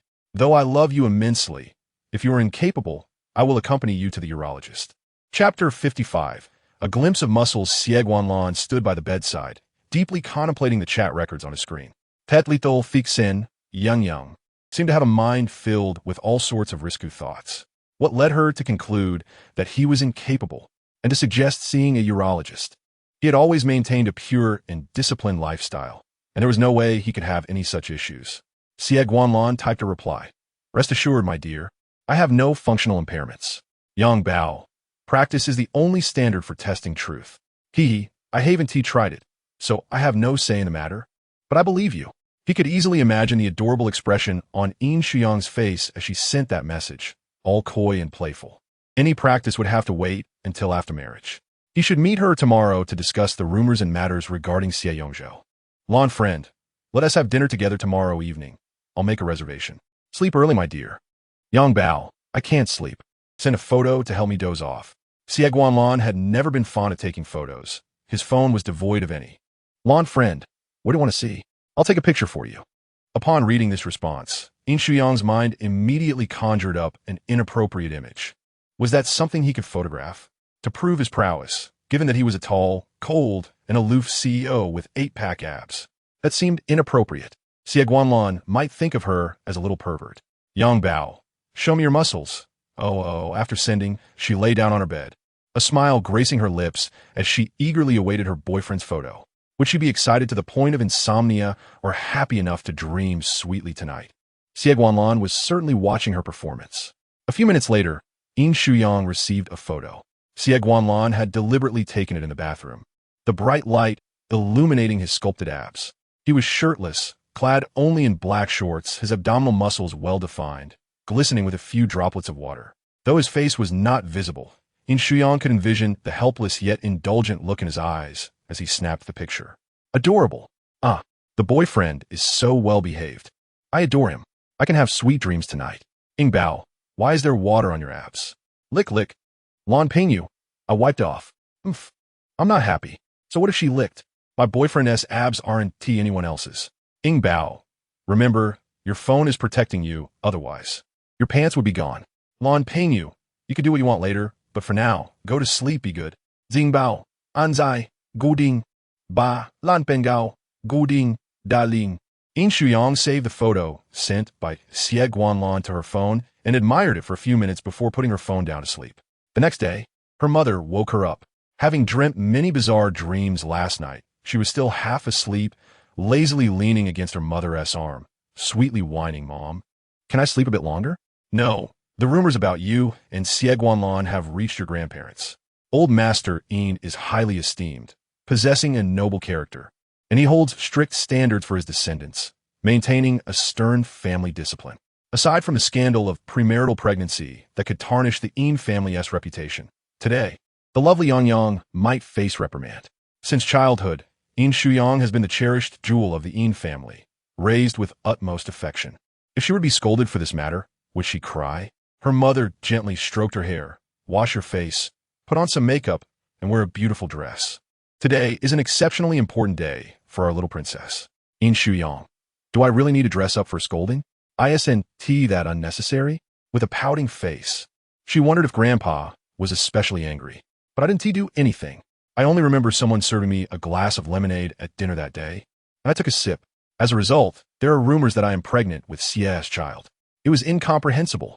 Others could not possibly know her relationship with Xie Guanlan, so it must have been the big mouth of Xie Yongzhou. Darling, today might be even more significant than you think. First, you must tell your parents if you truly like Xie Guanlan. I do. Yin Shuyang looked up at her, her eyes sparkling. I really like him. I want to marry him. Then hurry and wash your face. Suddenly, Yin Shuyang's heart raced. What did her mother's gaze mean? Excitedly, she jumped up from the bed. Is it as I think it is? Is it? Grandpa has come into play. She felt they should have informed Grandpa about this sooner. It was all her brother's fault for holding her back. Now, after causing such rumors, Grandpa had learned of it. Yin Shuyang applied a demure makeup and wore a gentle dress, perfectly suited for meeting the parents, graceful, soft, and exuding the poise of a well-bred young lady. On the way to her grandfather's house, Yin Shuyang discreetly messaged Xie Guanlan. Lan Pingyu, I've arrived. He arrived quite quickly. Yin Shuyang suddenly began to feel nervous. Yin Shujun had originally intended to attend a meeting at the company, but canceled upon hearing about this situation and deliberately accompanied Yin Shuyang in the same car. That adorable, beautiful, and well-behaved little face displayed a starry-eyed expression. He lightly snatched Yin Shuyang's phone, smiling. Do you know what this meeting signifies? I do. It means I'm about to marry Xie Guanlan. Brother, you have to work hard to find me a sister-in-law. As she spoke, Yin Shuyang snatched her phone back. Yin Shujun released the phone. Just as you imagined, ISNT, it's Xie's grandfather, trying to ask Grandpa to manage his granddaughter. The Xie family wants to marry into the Wan family, urging you to withdraw voluntarily. If you don't withdraw, perhaps they will offer some benefits to the Yin family or use our reputation to pressure you into a retreat. Yin Shuyang's excitement gradually extinguished. Could be like that. Why should it be? Xie Guanlan and I are a couple. After feeling wronged, she clung to Yin Shujun's arm. If that's the case, then Xie's grandfather is looking down on you. ISNT, it just a business marriage? Brother, you're so capable. Why should he think our Yin family is less wealthy than the Wan family? How can that possibly relate to him? Brother, we cannot back down. Our Yin family is rich. We are also a prominent family, and our grandfather is a literary giant. The reputation and status of our Yin family in Li City are not inferior to the Wan family. Why must they choose the Wan family for a marriage alliance? Brother, think about it. Am I right? Yin Shujun nodded slightly. You have a point. Our family is no less than the Wan family. And my sister is even more beautiful than Wan Li. Thus, sister, you can choose not to be with Xie Guanlan. Yin Shuyang's face fell. Can they still have a pleasant conversation? I want Xie Guanlan. I don't want anyone else. Chapter 56. Engagement. I want Xie Guanlan. Yin Shujun mimicked her in a teasing tone. Ugh. Yin Shuyang clutched his arm. I want him. I want him. You really don't know what kind of charm that male vixen has cast on you. Yin Shujun regretted his previous ease. He initially thought that perhaps Yin Shuyang would simply date Xie Guanlan and eventually break up, allowing her some happiness while he protected her. But now, the rumors had reached their grandfather, and things had escalated to the point of requiring a meeting between both families. Yin Shuyang softly murmured, I don't know. It was love at first sight. Brother, haven't you heard? It only takes 0 for seconds to like someone. Such fleeting affection will quickly fade. No, but loving someone is a gradual process. I started by liking him, and now I love him. With a smile, Yin Shuyang continued, the more time I spend with him, the more I like him. I understand him, I know him, I want to be with him. Yin Shujun solemnly stated, Sister, think carefully. Once your marriage is set today, it concerns both the Yin and Xie families. If you no longer like him, breaking up or divorcing will be difficult. Originally, dating casually would have sufficed. A clandestine romance could have been nice. After today, your relationship will no longer be simple. The decision-makers from both families are meeting today. It goes without saying what will be discussed. No, we will be happy. Brother will be happy in the future. Really? Who said they would obstruct me? No. My brother treats me well, so I will help him. Whoever you like, I will assist you in pursuing. That one tea be necessary. Yin Shujun declined. Yin Shuyang followed her brother into the private room, immediately sensing a solemn atmosphere. Old Master Xie and Grandpa sat together, and Grandma, dressed in a Chong Sam, sat beside Grandpa. Her parents began to take their seats one after another. Yin Shuyang intended to sit beside Xie Guanlan, but was deterred by a glance from her brother, obediently taking her seat beside him. Today was meant to discuss her relationship with Xie Guanlan. Why couldn't they sit together? She could hold Xie Guanlan's hand. After sitting down, disregarding the others beside her, Yin Shuyang quietly glanced at Xie Guanlan, raising an eyebrow at him. Xie Guanlan, usually calm and composed, showed a faint smile in response. Suddenly, Yin Shuyang felt a piercing gaze. Weakly meeting the scrutinizing eyes of old Master Xie, she sweetly greeted, Hello, Grandpa Xie. Yin Shuyang was charmingly beautiful, possessing a face beloved by elders, with slightly chubby cheeks and 2 deep dimples when she smiled. Her eyes appeared pure and cute, devoid of any malice. If she weren't born into the Yin family, such a naive and sweet woman could never become Xie Guanlan's wife, nor the future matriarch of the Xie family. Hello. Old Master Xie also smiled warmly when you and Yongzhou came to my birthday celebration. I thought you two were the couple. No, not at all. Yin Shuyang, visibly flustered, hurriedly explained, Grandpa Xie, second young Master Xie, is merely my buyer. I have only met him a few times. The one I truly admire is Xie Guanlan. The CF family members exchanged awkward glances, wondering why the girl displayed no modesty at all. Is that so? Would you be willing to marry him? I would, Shuyang replied, her gaze darting about, uncertain of where to rest it. She sensed that her grandfather's expression was less than pleased. Actually, there's no rush. Dating first is quite nice. She weakly reassured herself. Yin Shuyang sighed in exasperation, 2 fingers pressed against his forehead. With rampant rumors circulating lately, and given that the two shared mutual affection, both he and her grandfather agreed that they should become engaged. Old Master Xie smiled and inquired, "Do you think this is acceptable, Yang Yang?" She certainly thought so. However, Xie Guanlan's thoughts were equally significant. Shouldn't we ask him? Her eyes unabashedly sought out the man across from her, prompting silent laughter from the Yin family. Even before the engagement, her heart seemed to have already flown to Xie Guanlan. "If you think it's acceptable, then I do as well," Xie Guanlan acknowledged, receiving Shuyang's signal. "Then let us proceed with the engagement. I'm not well versed in these matters, so I will rely on Grandpa and Old Master Xie to oversee it, along with Grandma, my parents, and my brother." She greeted each in turn, her ears flushed with shyness. Though she understood the engagement was a response to recent gossip affecting both families' reputations, she felt no regret. If he dares to bully you in the future, come back anytime.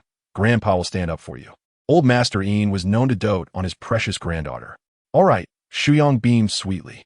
Surely, Xie Guanlan would not mistreat her. It was she who teased and provoked him, seducing him with messages and playful banter.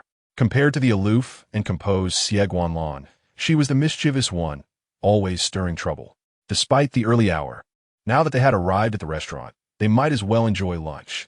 Yin Shuyang, distracted, noticed his sister had slipped away to sit next to Xie Guanlan.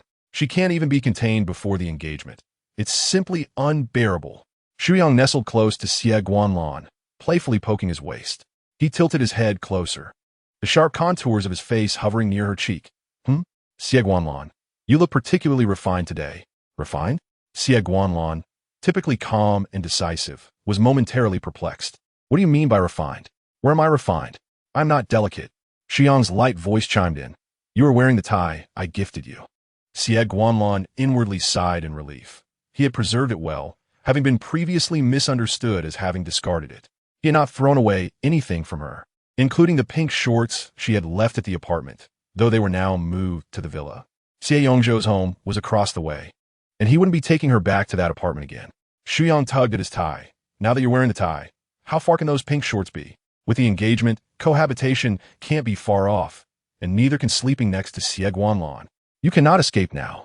Xie Guanlan sensed a mischievous glint in Shuyang's eyes, but brushed it aside, serving her some food. Thank you, friend Lan, Shuyang replied, eating obediently. Yin Shuyang sipped his drink. What was the use of opposing when Shuyang was so infatuated? After the meal, Shuyang eagerly followed Xie Guanlan and hopped into his car, reflecting back to 2 months prior, when Yin Shuyang had sternly urged her to exit the vehicle, reminding her she had boarded the wrong one. He now shot a glare at his sister before departing in his own car, grumbling to work. Shuyang lazily leaned against Xie Guanlan, gently nudging him, her expression radiating pride. She had not anticipated that pursuing her beloved would go so smoothly. The rumors that could not deter her would ultimately lead her to become Mrs. Xie. Chapter 57, Xie Guanlan. I like you. Xie Yongzhou claimed you were his girlfriend. Xie Guanlan had originally planned to clarify things with her that evening. The events of that morning had caught him entirely off guard. What? Is he out of his mind? I am his girlfriend? What nonsense is he dreaming up? Shuyang was furious.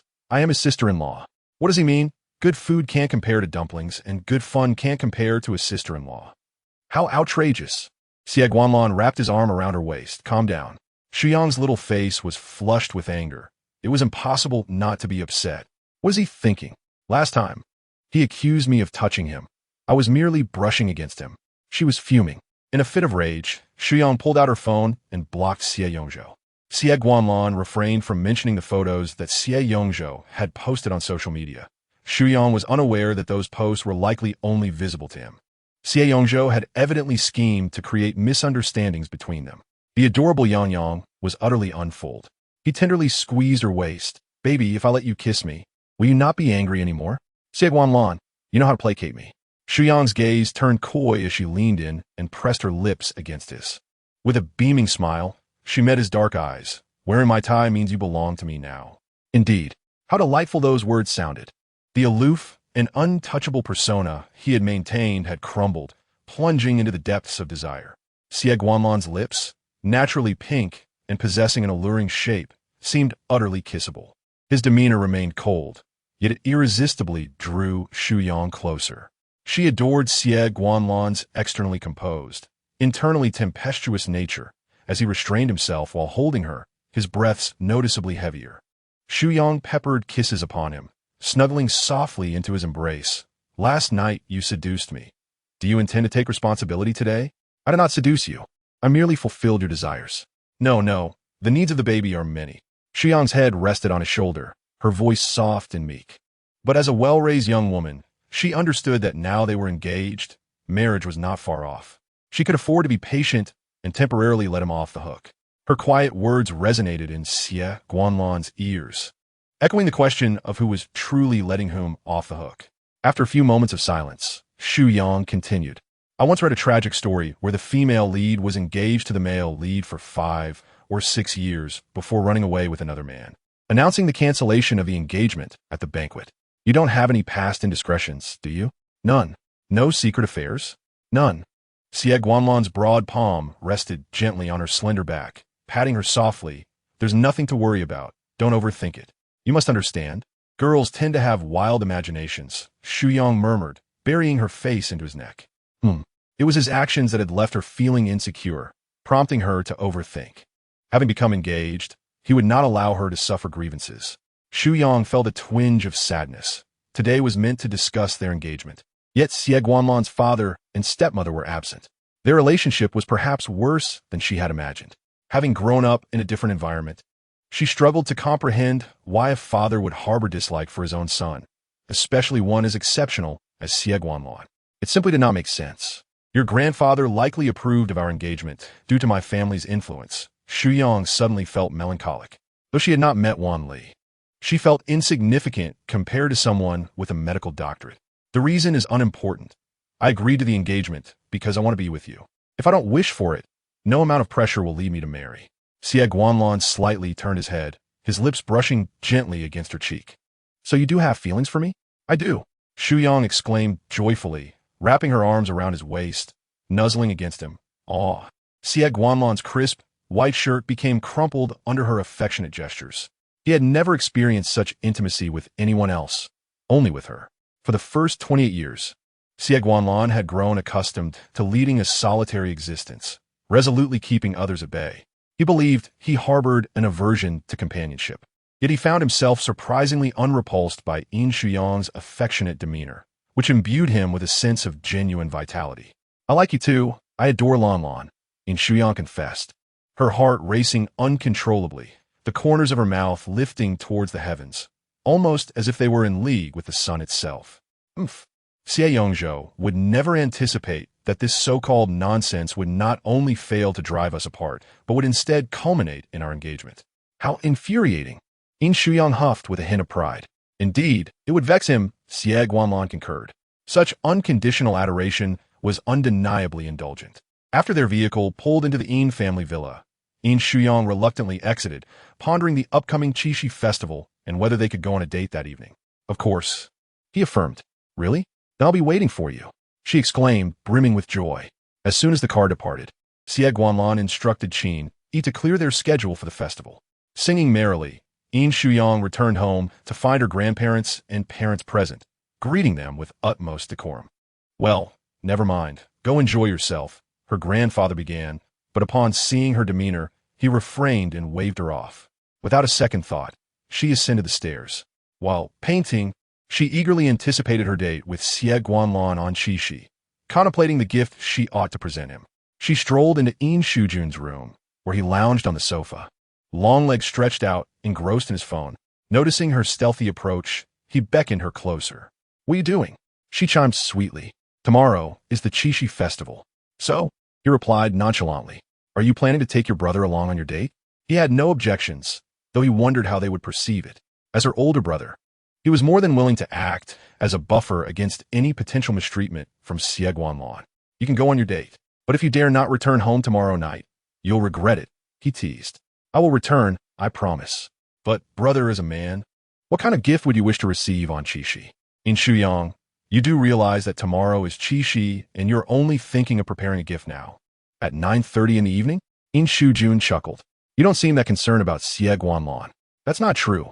I've simply been too busy with my comics these past few days to remember. She playfully poked his arm. To me, you are the most charming man. Your recommendations must be exceptional. Yin Shuyang, are you simply trying to take advantage of me? How could you be so dismissive of your beloved? Yin Shujun found himself torn between amusement and disappointment. All of your belongings are treasures, not trifles, she insisted, her expression earnest as she sought his assistance. Last time, you sold your painting, saying you would gift us something, yet you gave me and Dadmir lighters and bought Mom a gold bracelet. I'm curious what you got for Xie Guanlan. I bought him pink shorts, which hardly counts as a gift. I merely got him a phone case, since he was using a bare phone that would surely break if dropped. It was to protect his device, she defended, pointing out one of the gifts. Has he used your present? His question pierced her heart. At the time she gifted it, Xie Guanlan was not yet her boyfriend, and it was understandable he had not used the couple's phone case. After all, as a domineering figure, a phone was a trivial expense. I must have chosen the wrong gift, which is why I came to you. Yin Shuyang whined affectionately, shaking his arm. I am handsome and elegant, with a countenance as striking as jade, a demeanor that is both refined and charming, Yin Shujun said leisurely. Do you wish to continue with the flattery? My brother is truly as attractive as Pan Yin, a paragon among men, with expressive features and a noble bearing, she continued, her praise becoming increasingly extravagant. All right, that's enough. You are exaggerating, he chuckled, rising to his feet. Yin Shuyang dutifully followed, declaring, my brother is the best in the world, in my next life. I wish to be your sister. With a smile, Yin Shujun regarded his cherished sister, whom he had spoiled since childhood. If Xie Guanlan dared to bully Yin Shuyang, he would not hesitate to confront him directly. Wow, brother, you have so many wonderful things, she exclaimed, spotting a glass cabinet in the center of his expansive walk-in closet. Her eyes landed on a watch. This one, it's beautiful. Yin Shujun's face paled. I waited 6 months for this watch, which just arrived yesterday. I haven't even worn it yet. But for gifting, it's better if you haven't worn it, she insisted. This watch is perfect. Thank you, brother. Carefully, she reached for it, intent on wrapping it thoughtfully. Yin Shujun firmly grasped her hand. This watch costs over 4 million. With her enchanting eyes glistening, she looked up at him, her expression shifting to one of disappointment as she felt deprived of the watch. Brother, she pleaded softly, how could you take my treasured possession to give it to Xie Guanlan? He exclaimed, exasperated. But brother, don't you want me to be happy? Wouldn't you sacrifice your watch for my joy? Why should your happiness come at the cost of my watch? Can't you simply buy him a lighter from the supermarket? He retorted, gripping her firmly. Please, brother, I'll repay you with my earnings from my new comic. She persisted, clutching the box tightly.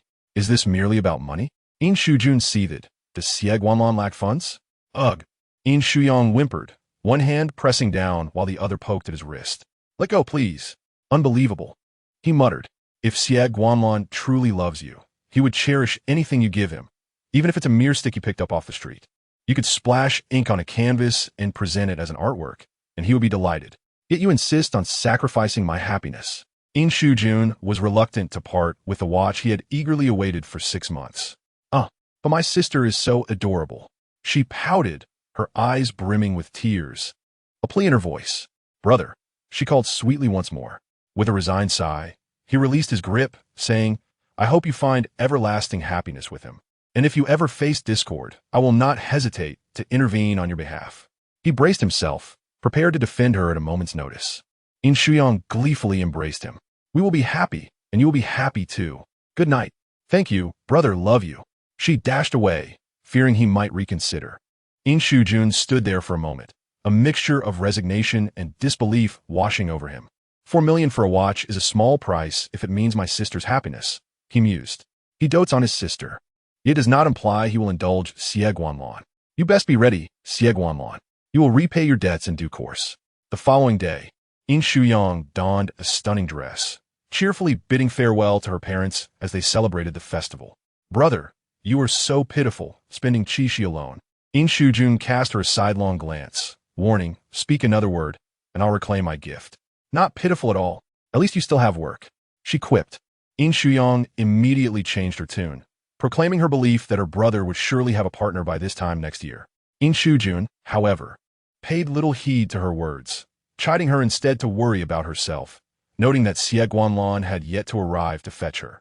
As far as he knew, work was his foremost priority. Yin Shuyang's expression fell. Had she been too greedy? Perhaps a simple dinner with him would suffice. After all, Xie Guanlan was a busy executive, and she pondered whether her persistent need for his attention might become an annoyance to him.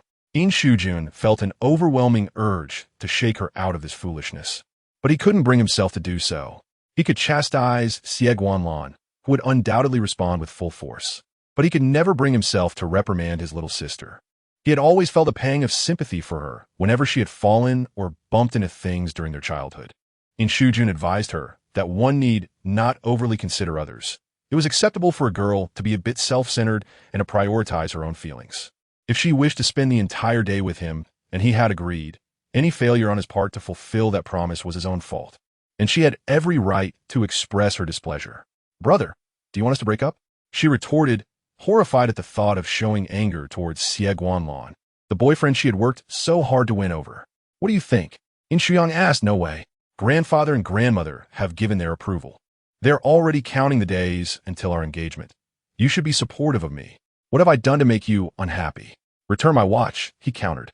I want tea, she exclaimed, taking a couple of steps back. The sound of a car outside caught her attention, and her eyes lit up with delight as she waved at her handsome brother. My boyfriend has come to take me on a date. Bye, she called out cheerfully. Yin Shujun's face darkened. Did he look like someone who was there to bid her farewell?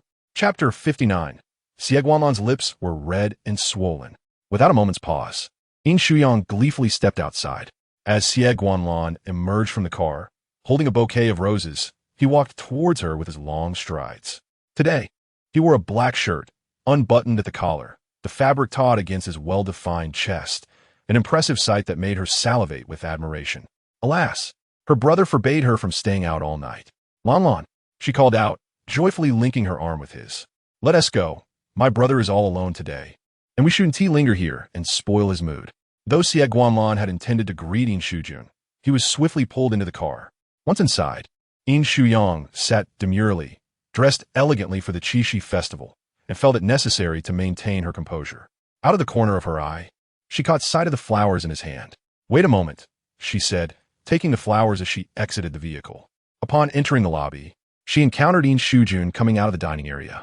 Oh, so you're celebrating Qixi by sending me flowers? Is this bouquet worth more than my 4 million watch? Yin Shuyang handed the flowers to him. Brother, please put these in my room. Thank you. Yin Shujun stood in the center of the lobby, holding the vibrant red roses with a stoic expression as he watched his sister's retreating figure. It was absurd. A bouquet of flowers for such an extravagant watch? Had Xie Guanlan become so frugal? Such stinginess made one wonder how he could manage a relationship. Did his precious sister not deserve a more fitting gift for the occasion? Yin Shuyang was foolish too, allowing herself to be satisfied with just a bouquet. Disheartening. Yin Shujun felt exasperated but texted her nonetheless. Return home before 10 tonight.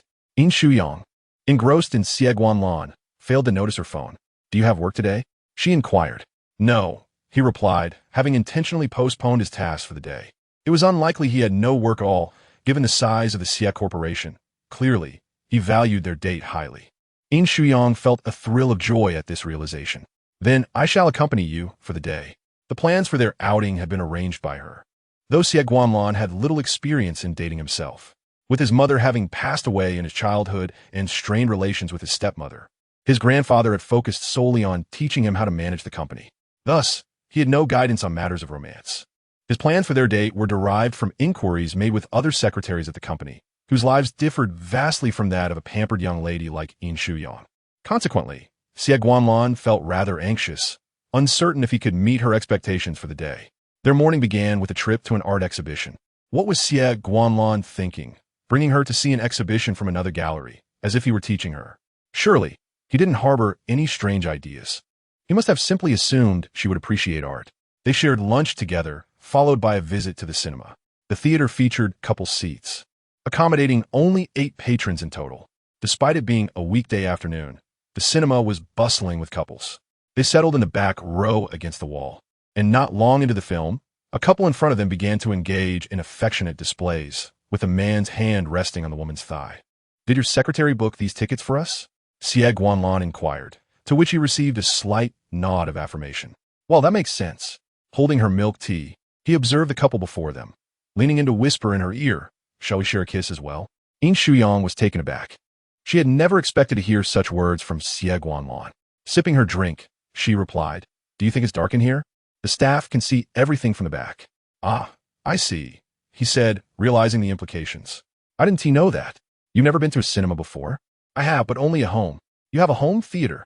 "It's my first time in an outside cinema." Despite his aloof demeanor, he needed to engage more with the world around him. Yin Shuyang leaned in and planted a quick kiss on his cheek, determined to leave no room for regret. In the darkness, a smile broke through Xie Guanlan's typically icy expression. The film was lengthy, running over 2 hours. After it concluded, Yin Shuyang, feeling quite full, took Xie Guanlan for a leisurely stroll before heading to dinner. Once they entered the private dining room, she produced a carefully prepared gift. "Dear friend Lan, here, that's your Qixi gift." "Thank you," he replied. "You should thank your brother. He's been waiting for this gift for half a year." Xie Guanlan unfastened the delicate lace from the black box, revealing a luxurious black watch within. Men generally have some knowledge of such luxury items, and this particular timepiece was undeniably expensive and not easily procured. "Do you like it?" Yin Shuyang leaned closer, her eyes wide with anticipation. "You must like it. It suits you perfectly." She had acquired it from her brother, who had reluctantly let it go. "I like it," Xie Guanlan said, removing his left wristwatch. "Let me put it on for you." Now, this was the proper way to receive a gift. She could overlook his previous transgressions regarding the phone case. As Yin Shuyang held the watch in her left hand, she playfully caressed Xie Guanlan's wrist, admiring how sensuous it felt, perfect for wrapping around her waist. If he wouldn't embrace her, she would take matters into her own hands. Self-sufficiency was key, yet she still yearned for the genuine experience. Xie Guanlan patiently allowed her to indulge, not rushing her, simply waiting for her to explore. Having already touched his abs, his wrist seemed trivial by comparison. Overjoyed, she fastened the watch onto his wrist, exclaiming, "It looks fantastic." Her taste in men and accessories was impeccable, aligning perfectly with Xie Guanlan's refined image. "Let us take a photo," she suggested, snapping a picture before sending it to Yin Shuyang. Yin Shuyang, "Brother, look how perfect it is. Thank you for letting it go." "Brother, it looks better on me. Send me your location." Yin Shuyang dutifully sent her location. "Yin Shuyang, we're just having dinner. I'm being very good." "Yin Shujun, after you secretly ran off to Beijing to find Xie Guanlan, do you still dare to claim you're being good?" "Yin Shuyang, my mistake. I'm eating now." With her phone tucked away, she declared, "Let us eat. First dinner, then Xie Guanlan." Perfect, due to the curfew at her home.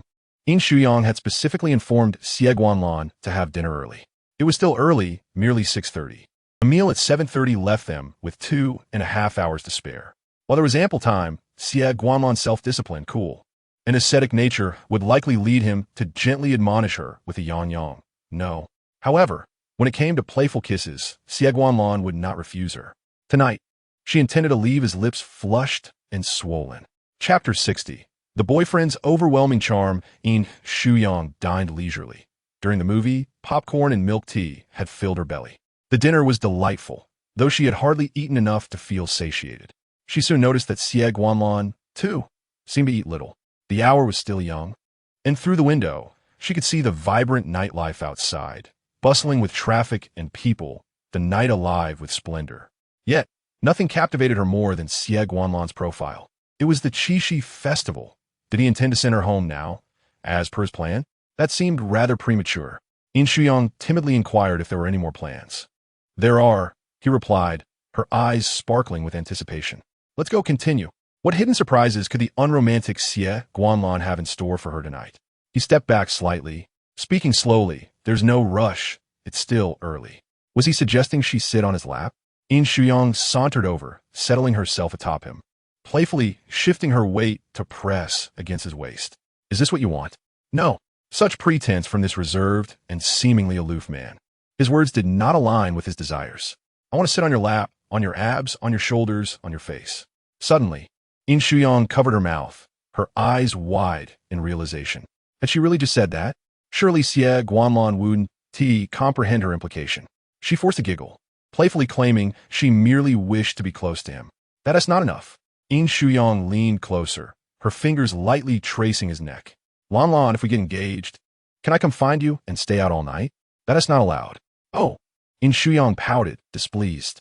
After all, they could steal kisses during the day as well. Xie Guanlan restrained her slender waist, his soft body and faint fragrance nearly overwhelming his composure. Unexpectedly, Yin Shuyang leaned in for a kiss, and all his rationality and restraint evaporated in an instant. Not only did he reciprocate her kiss, but he also eagerly sought out her sweet breath. Her lips were soft, her body yielding, and her delicate gasps filled the air. Xie Guanlan's breath grew heavier. He controlled the movement of his Adam's apple, firmly holding her waist to prevent her from moving erratically. All right, Yang. Yin Shuyang's eyes shimmered with confusion. What does that mean? Are you done kissing? You haven't even swollen my lips. Tomorrow was a work day. If Xie Guanlan went to work with swollen lips, it would certainly tarnish his image. Fine, I'll let your lips be for now. No, I have more surprises planned. Xie Guanlan took her hand, leading her onward. All right, we can kiss again later. Yin Shuyang prepared to rise from his lap, but he still held her waist. Touch up your lipstick, he reminded her. It's not like you haven't already consumed it. Yin Shuyang retrieved her lipstick and asked Xie Guanlan to hold the small mirror for her. In the reflection, she saw her own face, and within Xie Guanlan's eyes, she saw herself as well. The sensation was delightful.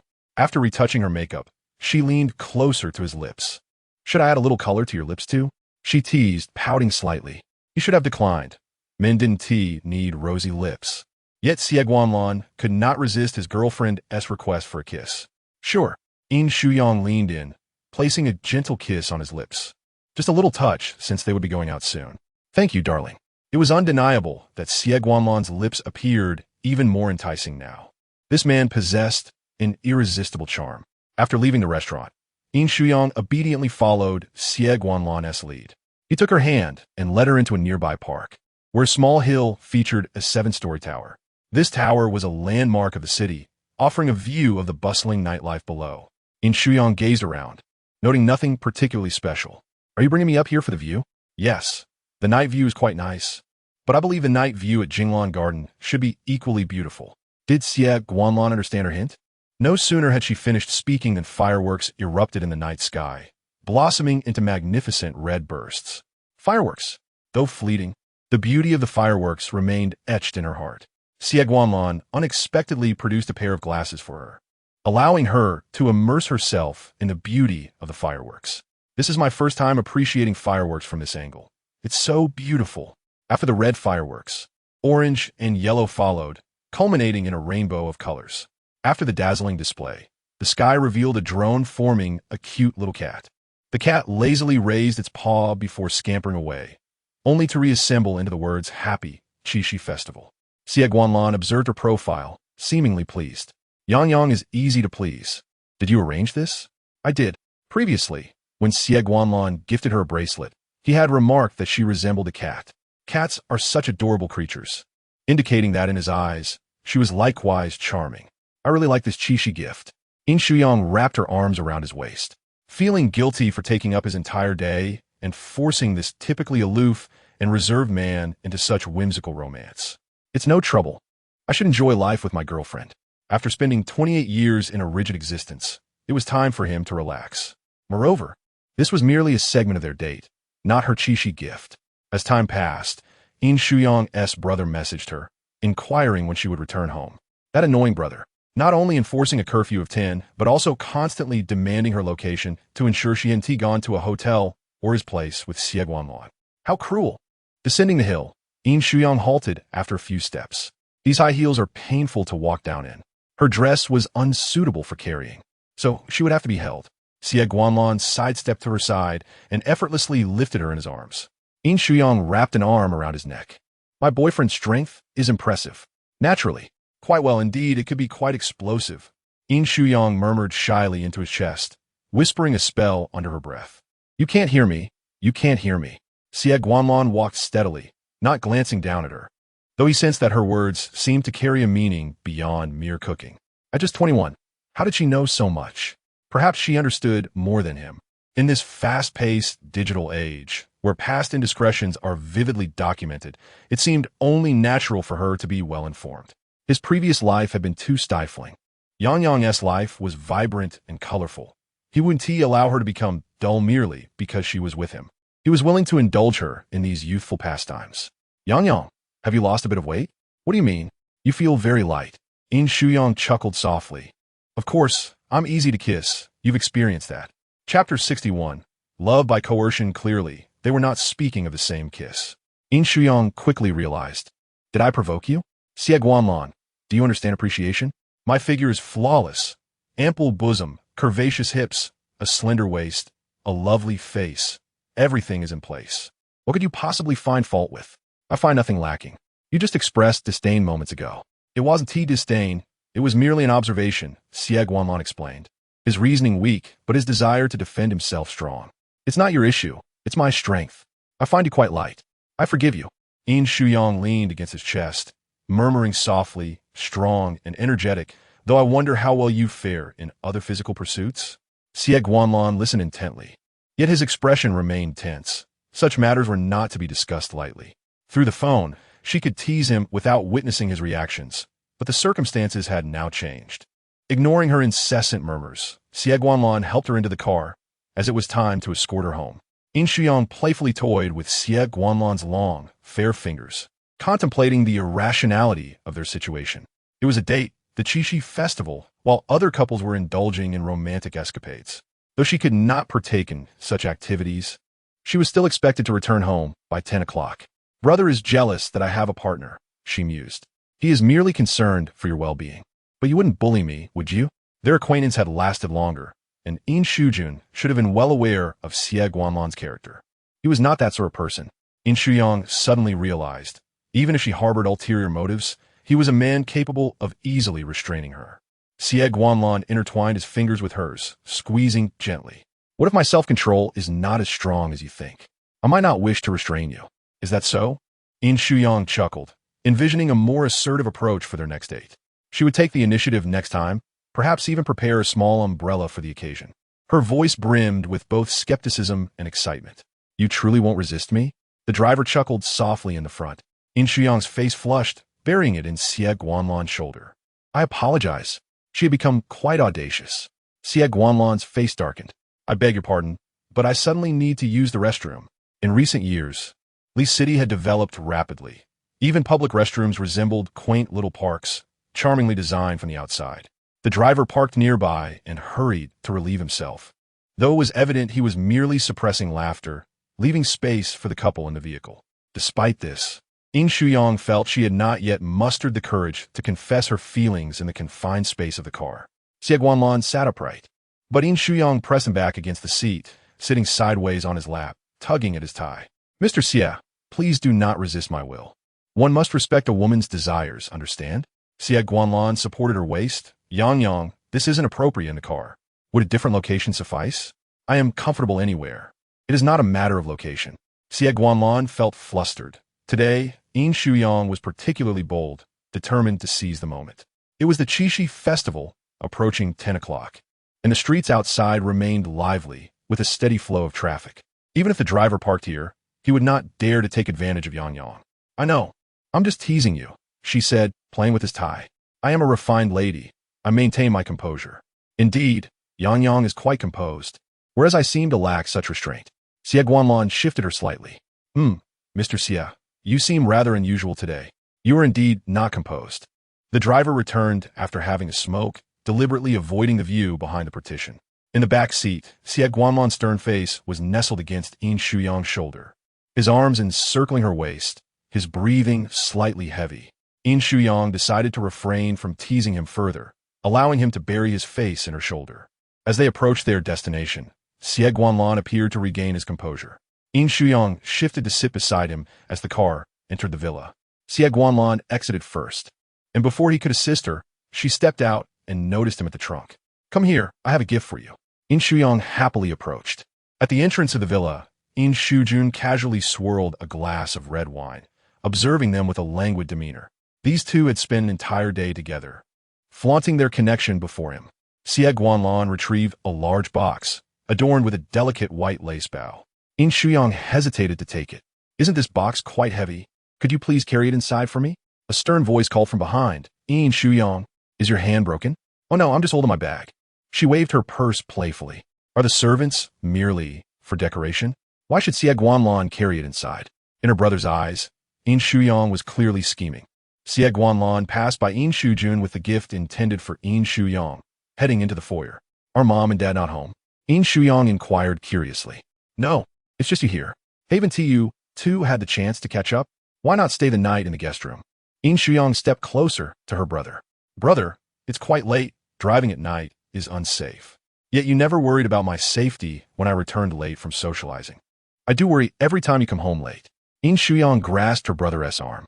"With you here, what is there to fear?" What was there to fear? Was he supposed to stand vigil all night at the door, ensuring she didn't sneak into the guest room with Xie Guanlan? "Don't just question me. Ask him if he wishes to stay." Yin Shujun's sharp gaze met Xie Guanlan's calm, deep eyes, silently challenging him to stay. Mr. Xie, I'm not sure what happened, but the car broke down. At 1 start. The driver rushed to the door. Xie Guanlan barely had a moment to respond. "Then we cannot proceed." Yin Shuyang feigned disappointment, secretly reveling in the unexpected twist. "Well done, driver." The driver internally praised himself, thinking, "Mr. Xie, do you see the effort I'm making for your romance? You must reward me handsomely." Yin Shujun's lips twitched. "It's not as if we lack vehicles. It's merely a guest room. It's not like I'm asking to stay in my own room. So it's settled." Yin Shuyang linked arms with Xie Guanlan. "Let us head upstairs. My room is over there." Yin Shujun immediately followed, determined to witness Xie Guanlan leave Yin Shuyang's room. Otherwise, he would keep watch all night. Chapter 62. Midnight ambush on Xie Guanlan. As Xie Guanlan entered Yin Shuyang's room, she was about to close the door when Yin Shujun pressed against it. "A solitary man and woman, and you wish to shut me out?" "Of course not." Yin Shuyang laughed, releasing her grip. Xie Guanlan placed the gift on the table beside the red roses he had given her earlier that morning. Yin Shujun quickly noticed the watch on Xie Guanlan's wrist, which matched him quite well. It was the watch he had been waiting for over half a year. Yin Shujun felt his heart shatter. His sister belonged to Xie Guanlan, as did the watch. What a pathetic Qixi festival. Yin Shuyang slowly untied the lace and opened the large box, revealing another layer of exquisite wrapping. Inside lay a stunning vintage jewelry set, including a necklace and a pair of earrings. Their mother adored collecting jewelry, and their father often gifted her pieces, resulting in an impressive collection at home. Even having seen numerous jewelry exhibitions, Yin Shuyang found this set to be extraordinarily beautiful and valuable. "Isn't this too extravagant?" she wondered, trying on the necklace against her neck. The two men simultaneously remarked, "It looks lovely. This was left to me by my mother. My grandmother told me to give it to my future wife." Xie Guanlan pointed to the box, indicating there was also a dress beneath. Yin Shuyang was taken aback, her excitement palpable. "Brother, did you hear? He called me his future wife. This is a gift for his future wife." "I heard. My ears are not deaf." Seeing her so delighted, Yin Shujun found it hard to maintain his stern demeanor. However, that did not mean he would allow them to share a room tonight. Yin Shuyang stepped closer to Xie Guanlan, embracing him. "I adore the gift, but what I cherish most is you." "Yin Shujun, are you not ashamed? It's simply unbearable to witness." Xie Guanlan gently embraced her, calmly reminding her that her brother was still present. Yin Shuyang smiled sweetly, indicating that this level of intimacy was permissible in his presence. "Does that mean you all wish to engage in activities that I cannot witness?" Yin Shujun crossed his arms. "Warning before marriage, Xie Guanlan, if you dare to bully my sister." Yin Shuyang quietly retorted, "Why can't it be that I bully him instead? He could easily knock you down with a single punch. How could you bully him?" Yin Shujun scoffed, "With your delicate arms and legs, you think you can intimidate him?" Releasing Xie Guanlan, Yin Shuyang retrieved a beautiful dress from the gift box. Although she owned many beautiful garments, this particular gown gifted by Xie Guanlan was enchanting, a soft pink fairy dress. To her surprise, she realized that in Xie Guanlan's eyes, she appeared as a little fairy. Bashfully, Yin Shuyang exclaimed, "I love it." Yin Shujun felt a pang of frustration, despite frequently buying her numerous gifts. Her expressions of gratitude had never felt quite as poignant as they did now. His beloved younger sister, whom he had spoiled, was now vying for attention with someone else. As the hour grew late, Yin Shuyang declared, "It's time for bed. Xie Guanlan, I shall escort you to the guest room." Was it necessary to be so guarded against her? Could there not be a modicum of trust between siblings? Yin Shuyang carefully stored away her jewelry and dress before heading to the bathroom. After her shower, she sat on the edge of the bed, messaging Xie Guanlan. "Yangbao, where are you? Lan Pengyu, the far left." "Yangbao, after such difficulty in keeping you here, shouldn't we engage in something to make up for the ruined car?" "Yangbao, Lan Pengyu, you'd best stay indoors. Your brother will catch you." "Ah." She couldn't believe her brother could be so tedious. Putting her phone down, she slipped on her slippers and scampered to the door, which opened to reveal her brother's room, also ajar. "Missing out so late? Where do you think you're going?" Yin Shuyang emerged, peering around suspiciously, his demeanor suggesting mischief. "Brother, aren't you tired? I have an international conference tonight, and with the time difference, I won't be sleeping just yet," he replied, gesturing to his shirt. "You're working hard, brother. Thanks to you, I can live this pampered life. Make sure you rest early after your meeting. Good night." With a cheeky grin, Yin Shuyang retreated. Yin Shuyang huffed, "Little imp, you think you can outsmart me. A girl should maintain some decorum." And as for his watch, he wouldn't let Xie Guanlan off lightly without demanding a greater bride price. There was no way he would allow anyone to court his sister without a fight. Returning to her room, Yin Shuyang typed a message. "He has an international conference. I can't seek you out. Boo-hoo. Lan Pengyu, go to sleep. We'll see each other tomorrow. Yangbao, good night." After putting her phone down, she tossed and turned in bed, unable to sleep. In the stillness of the night, she quietly slipped out of bed, cautiously opening her door to find that her brother's room was now closed. It seemed the meeting had concluded. She crept out into the corridor, illuminated only by two soft wall sconces, and approached Xie Guanlan's room, hoping it would not be locked. Nervously twisting the handle, she found it opened. The room was dark, and unfamiliar with the layout, she moved forward cautiously. Suddenly, the lights flicked on, and Xie Guanlan sat up in bed. "Yang." She dashed into his embrace, feigning injury. "I bumped my leg against the bed, boo-hoo." Xie Guanlan lifted her gently onto his bed, noting the redness on her fair skin, which looked minor, just a little princess seeking attention. She nestled her head against him, whining softly. "Can't sleep?" Yin Shuyang replied, her voice laced with a hint of grievance. "It hurts. Blow on it." She lifted her leg, revealing the redness. Xie Guanlan leaned down and gently blew on the spot. "Does it still hurt?" "Just a kiss will make it better," she murmured. Xie Guanlan, taking her words to heart, pressed his lips to her injured area for a few seconds before soothing it again. "Does it still hurt?" Yin Shuyang wished to request a kiss on the lips, but the earlier gesture was thrilling enough. "A little, but I may not be able to return now." With a smile, she lay down beside him. "Can I sleep with you? I'm not doing anything. I want to bully you," Yin Shuyang said, her voice laced with innocence. "But brother said you could easily knock me down. How could I ever bully you? Are you not afraid I might bully you?" she asked, unbothered. "But you, Xie Guanlan, can you? You seem so aloof and reserved," she teased, struggling to hold back your impulses. "Don't worry, just lie down. Turn off the light. It's too bright." Yin Shuyang closed her eyes. The light went off, and Xie Guanlan lay down. Yin Shuyang, who had been lying flat, shifted to her side, her soft body pressing against him, her small leg resting on his. Guding Lan Bengao. Chapter 63.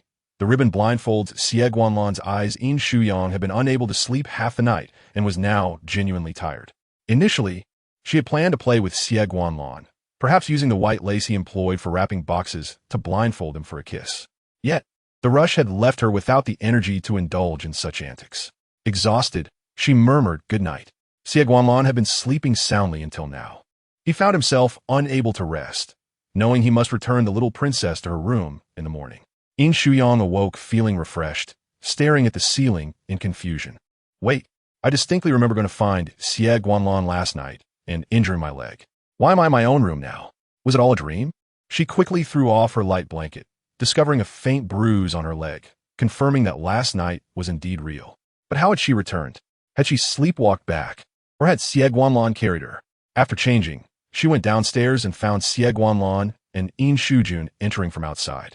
Seeing two handsome men first thing in the morning was quite the treat. "Good morning, Lan and brother." Yin Shuyang silently clenched his fist. "How long have you known him?"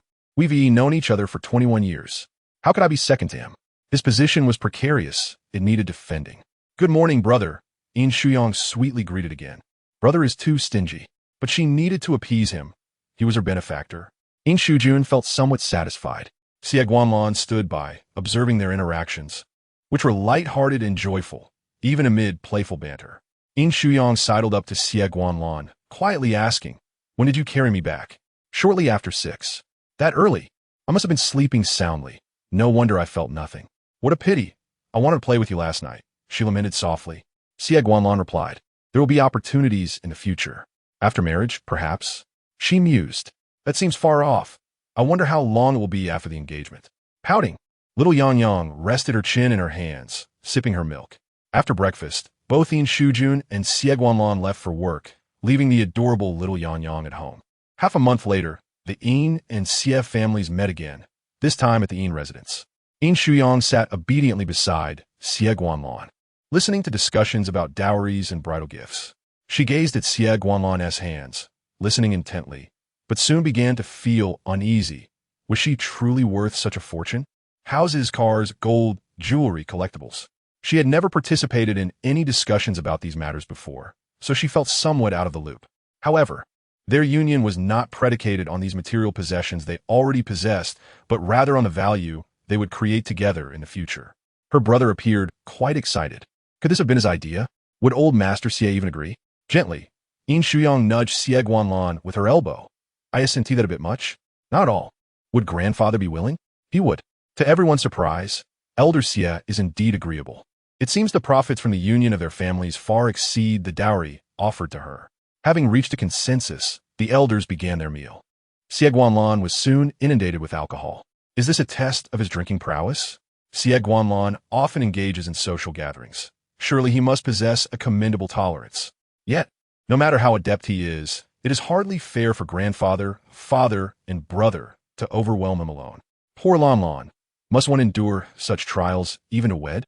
After Xie Guanlan was thoroughly intoxicated, Yin Shujun assisted him to a guest room, unceremoniously tossing him onto the bed before stepping out. Yin Shuyang entered, carrying a hangover remedy. "Brother, I remember you." "So what? He's been drunk before. Why the concern?" Yin Shujun took the bowl from her hands. "I did not raise you to look after others after you marry. Stay away from the inebriate." "Xie Guanlan is no drunkard," Yin Shuyang retorted. "Rest now. He does not require your care. A man of scholarly lineage ought not to be bullied by an unwed son-in-law. Why is grandfather also complicit in this torment of Xie Guanlan?" Yin Shuyang followed her brother inside. Xie Guanlan lay on the bed, his cheeks flushed from the alcohol, providing her an opportunity to indulge her whims. No, she had heard that men are incapacitated when inebriated. Xie Guanlan had consumed quite a bit. Yin Shujun never imagined he would find himself in such a position of tending to Xie Guanlan. After administering the hangover remedy, he grasped Yin Shuyang's wrist and pulled her along. "Brother, let me keep him company. What companionship does he need while asleep?" Yin Shujun closed the door, casting a stern gaze upon her. The notion of keeping him company while he sleeps was certainly not to be uttered. "Brother, have we been a bit harsh on the Xie family today?" Yin Shujun reprimanded her. "Harsh? Have they reduced your dowry? Those gifts are not ours to claim. They are intended for you. The Xie family is quite wealthy. You need not concern yourself with their finances. What have I taught you before? Be a bit selfish. Think more of yourself and care less for others. Reduce your empathy. Thank you, brother, for your thoughtful advice. I hardly understand these matters." "It matters not. I am here." Yin Shujun gently caressed her hair, reluctant to part with his little princess. "You're only 21, and here you are, engaged. Xie Guanlan is truly fortunate." Yin Shuyang pouted. "He is fortunate to marry me? Brother, could you not say something more flattering? Perhaps he has accumulated immense fortune over several lifetimes to wed our little princess." Yin Shujun amended his statement. "Rest well these next few days. The engagement banquet is next week, and you shall be the most beautiful woman there. That is a certainty." 3 hours later, Yin Shuyang stealthily entered the guest room. To her surprise, Xie Guanlan was still asleep. With a giggle, she locked the door, ensuring no one would disturb them. The scent of alcohol still clung to him. Yin Shuyang perched on his lap, draping white lace across his eyes, securing it in place. She leaned down, lifting his head with difficulty to tie the ribbon. Xie Guanlan groggily awoke, his eyes heavy, the air thick with the scent of alcohol mingled with familiar fragrances. The weight of her presence and the sensation of skin against skin reminded him that Yin Shuyang was close, within reach. Before him loomed the gentle curve of her chest. His eyelids felt as though they were shrouded. What was she planning to do? Should he continue feigning sleep? Once Yin Shuyang tied the ribbon, she delightedly admired her handiwork, stroking Xie Guanlan's cheek. The scene was even more exhilarating than she had envisioned. She proceeded to unbutton a few of Xie Guanlan's shirt buttons, revealing glimpses of his collarbone and fair skin. The stoic, restrained CEO, now playfully vulnerable under the influence of drink. How thrilling! Yin Shuyang quietly snapped a few photographs and leaned down to plant soft kisses on his face, wondering if he would ever indulge her in playful endeavors. While she lacked the strength to force him, perhaps a bit of coaxing would suffice. Surely, Xie Guanlan would find it hard to resist her charms. Just as her casually resting arm was suddenly seized around the waist, she gasped as Xie Guanlan's husky, post-drink voice whispered, "I will." Chapter 64. Yang Yang's infatuation with Lamlin's beauty. Yin Shuyang was momentarily stunned. Xie Guanlan's eyes were obscured by white lace, rendering him unable to see her expression, allowing her to relax a fraction. "You're awake? MHM. When did you wake? I should have only just awakened." In her eagerness, she hurried to untie the ribbon from his head, swiftly tearing it away and tossing it aside. Had it not been for his arm around her, she would have fallen off him. "Grandfather Xie has already left." Yin Shuyang initiated a new topic. MHM. Xie Guanlan tightened his grip on her waist. The experience of having a soft, delicate girlfriend seated upon him was quite novel. Having indulged at lunch, his mind still felt somewhat foggy, yet did not impede his desire to play with Yang Yang. Yin Shuyang bit her lip, enjoying the view of his handsome features, which she could appreciate all day. Yet, was she not heavy? "So, are you returning home as well?" "No ruse." "Oh right, no rush. If we marry in the future, you must accompany me home often. If you're on a business trip, I should not be left alone in the villa. Will I become the most frequent young mistress returning to her family? I will try to minimize business trips. Whenever you wish to return, I shall accompany you." Xie Guanlan had no objections to her frequent returns home. Her family would surely relish her visits. He selfishly wished to spend more time with her. Yin Shuyang softly nestled upon him, her fingers playfully poking his face. "It's all right. I can accompany you on your business trips. You know my work is quite flexible. If there are no deadlines, I have ample free time. Would you not find it tedious? If I could spend a night at the hotel with my friend Lan, I would not find it boring at all." Yin Shuyang excitedly planted a few kisses on his face. Xie Guanlan should have anticipated this. Yang Yang was captivated by his beauty, longing for his presence. He must be mindful of his health, lest he be drained by little Yang Yang. "Do you not wish for my company? I worry you may not adapt well." "Oh." Having been pampered all my life, Yin Shuyang found herself in a quandary. That indeed posed a problem. The environment and air in Li City are splendid. She adored it here. The capital, however, did not appeal to her. It was too dry and plagued by smog. "How about this? I will selectively accompany you on business trips to places with good environments and air quality. I shall skip the unfavorable ones, and you and your assistants may go." Yin Shuyang was determined not to compromise her comfort. "All right," Xie Guanlan replied gently. Yin Shuyang nestled against his shoulder, pondering yet another issue. "Today, with all that transpired, your father and aunt did not show up. How will you interact with them in the future?" "I find it difficult to deal with them. I confront them directly. That is how I manage." "Really? Is that so? Were they not aware?" "They are aware," Xie Guanlan affirmed, embracing her back. "I apologize for putting you in a difficult position. My relationship with them is strained, and we shall not live together." "Of course. You won't live together. They're a newlywed couple. They need their own space to enjoy their marital life." She giggled, burying her face in his shoulder, trembling with laughter. Xie Guanlan panicked. "Baby, what is the matter?" Nothing. Although their marriage carried elements of a business alliance, it did not detract from her belief that their future together would be blissful. Yin Shuyang lifted her head, her eyes sparkling with sweet, soft laughter. She leisurely slid off Xie Guanlan, declaring, "I shall not tease you further." Xie Guanlan sat up, his shirt crumpled, but he wore a smile while straightening it. Since meeting Yang Yang, he had developed a desire for marriage and family, yearning for a little princess as adorable as her. At this moment, he suspected his brother might have awakened, and he needed to exit, otherwise he would be lectured on his lack of decorum. Yin Shuyang stepped off the bed. "Being reserved will not win you over with someone as cold as you. Being a bit more passionate is quite delightful." Yin Shuyang stepped back, I'm not so warm with everyone. It is only for you are special in my heart. She made a heart gesture with her fingers towards Xie Guanlan and waved goodbye. Sitting by the bed, Xie Guanlan silently lowered his raised hand. The news of the marriage alliance between the Yin and Xie families spread rapidly through the upper echelons of the city just 3 days before the engagement banquet. The Yin family was bustling with activity, except for Yin Shuyang. The naturally beautiful young lady had always taken excellent care of herself, requiring no special maintenance. Her task was to try on dresses, jewelry, hairstyles, and shoes. This dress is lovely. Darling, are you a fairy descended to the mortal realm? Shimon exclaimed, clapping her hands. This was the gift Xie Guanlan gave me for Qixi Festival. Sherman affirmed that Xie Guanlan had quite an eye for aesthetics. I can't believe you two are getting engaged so soon. Jiang Heng and I haven't even gotten engaged yet. Our situation is different. Your relationship is genuine, while ours is one-sided. The engagement is merely a decision made by our elders. Yin Shuyang held up the beautiful fairy dress, adding, I must thank that ridiculous rumor. Without it, I would never have gotten engaged to Xie Guanlan so quickly. What a disgrace. Such yellow rumors should not exist. I detest those who spread them. Sherman clenched her fists in indignation. And what of Xie Guanlan?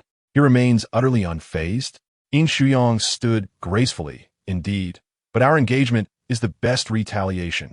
Sherman maintained a serious expression, relieved that Xie Guanlan had a good character. They wouldn't be living together, or else Yin Shuyang's innocent demeanor would surely leave her vulnerable to being taken advantage of. She finally understood why Yin Shujun had previously opposed their union. Yet, the marriage was no longer solely up to Yin Shujun. The elder Yin wielded absolute authority in the household. Besides, Shuyang was utterly enamored with Xie Guanlan, and as an older brother, he couldn't bear to continue to keep them apart. How beautiful! Xie Guanlan is fortunate to marry my dear Shuyang. He must be delighting in secret. Perhaps he is hiding under the covers tonight, chuckling to himself. The two best friends envisioned the scene. The aloof and ascetic Xo, returning home after work, unable to suppress a smile. What a stark contrast. I adore his aloof demeanor. His ears turn bright red during intimate moments. How adorable. Shimon listent kvitli, amatsit. It's incredible. But who is braver, Yin Shuyang or Xie Guanlan? No matter how handsome Xie Guanlan's indifferent face is, I wouldn't dare approach him. Very few women in Li City possess the courage to pursue such a striking yet cold and detached figure. Love is indeed a game for the brave. Yin Shuyang's excitement was palpable as she beamed. Every time he gently restrains me and whispers, Yuyang, don't, I just want to leap into his arms. But my brother is a stumbling block on the path to my happiness with Xie Guanlan. He won't allow it. I suspect after the engagement banquet tomorrow. He'll insist on taking me home. Wouldn't it be possible for her to spend the night at the hotel with Xie Guanlan? She could easily prepare a small umbrella ahead of time. Surely, the hotel would provide one, right? This was a straightforward matter. Shimon casually remarked. Just get June good drunk tomorrow night. Chapter 65. A kiss in the moonlight. It might not even require anyone else to get him intoxicated. My dear sister is engaged. Yin Shujun was more sorrowful than anyone else, likely planning to drown his sorrows in alcohol. The plight of brothers is indeed a universal theme. Getting their parents and grandparents drunk would not be an easy feat. Yin Shuyang cupped her face in her hands, wishing for a smooth engagement tomorrow. After a successful engagement, they could consult her grandfather to determine an auspicious date for the wedding.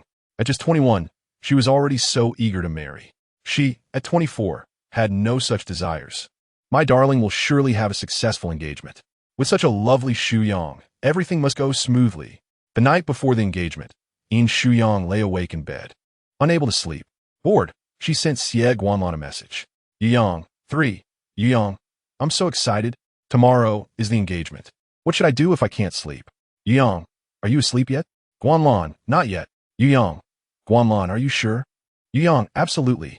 Let's kiss, moi, 3. After sending her messages, Yin Shuyang followed up with several cute emojis of kisses and hugs. Even the most aloof of men could hardly withstand the charms of such a cute and clingy spirit. Waiting a few minutes without a reply from Xie Guanlan, she felt a sense of dread. Her boyfriend had seemingly vanished. What's going on? Did Xie Guanlan fall asleep in an instant? Yin Shuyang pouted, burying her face in her plush pillow, feeling disheartened. She was anxious and excited, unable to sleep, and Xie Guanlan still hadn't replied. Could he be having second thoughts? Yin Shuyang, feeling wronged, left her bed. The villa was lively, with many relatives visiting. The sounds of mahjong echoed from below. She approached her brother, Yin Shujun's door, and knocked. Brother, as soon as he opened the door, he saw his sister with red-rimmed eyes, looking pitiful. What happened? Did Xie Guanlan bully you? Even from afar, he could be so cruel. Yin Shujun closed the door, and the little damsel grasped his wrist. He was just messaging me, and then suddenly vanished. I've been waiting for a few minutes. Try to think positively. He probably just lost signal or something. He might have passed out. Yin Shuyang suggested. No, she cried, her eyes shimmering with tears. Why are you so upset over a delayed message? Is it really necessary? It is. Ignoring messages in a relationship is emotional neglect. What if he regrets this? What if his father opposes our engagement? Yin Shuyang's big eyes glistened with unshed tears, gazing at him imploringly. Brother so cute and pitiful. Yin Shujun felt his heart flutter. No, that one tea happened. We haven't received any notifications yet. Usually, Xie Guanlan would never dare to leave Yin Shuyang's messages unanswered. Xie Guanlan, you haven't even proposed, and you're already neglecting my sister? Yin Shujun pulled her to the sofa. I'll call him. Okay. Yin Shuyang looked at her brother with her most pitiful expression, hoping he would give Xie Guanlan a lesson. You must respond to your girlfriend's messages. All right. Yin Shujun handed her a tissue. Wipe your tears. Don't you want to be the most beautiful girl tomorrow? She and T even cried. Yin Shuyang dabbed at her non-existent tears, her eyes fixed intently on her brother as he dialed. What are you doing? My sister says you're ignoring her messages. Xie Guanlan, you've taken her for granted. Are you still going to get engaged tomorrow? Of course, we're getting engaged. Yin Shuyang interjected. Yes, we will. Yin Shujun lowered his gaze. He replied, Well, she came to find me. You hadn't responded yet, which is your fault. She is a girl, and tomorrow is the engagement banquet. If her eyes swell from crying, she won't look good. Can you take responsibility for that? Yin Shujun still held a grudge against Xie Guanlan for stealing his precious sister. After years of knowing each other, how could such a cool and indifferent man fall for her? It was her fault for being adorable. Xie Guanlan simply couldn't resist. I'm on my way. Tell her to come down, Xie Guanlan replied. Yin Shuyang leaped up. What did he say? He.S. coming.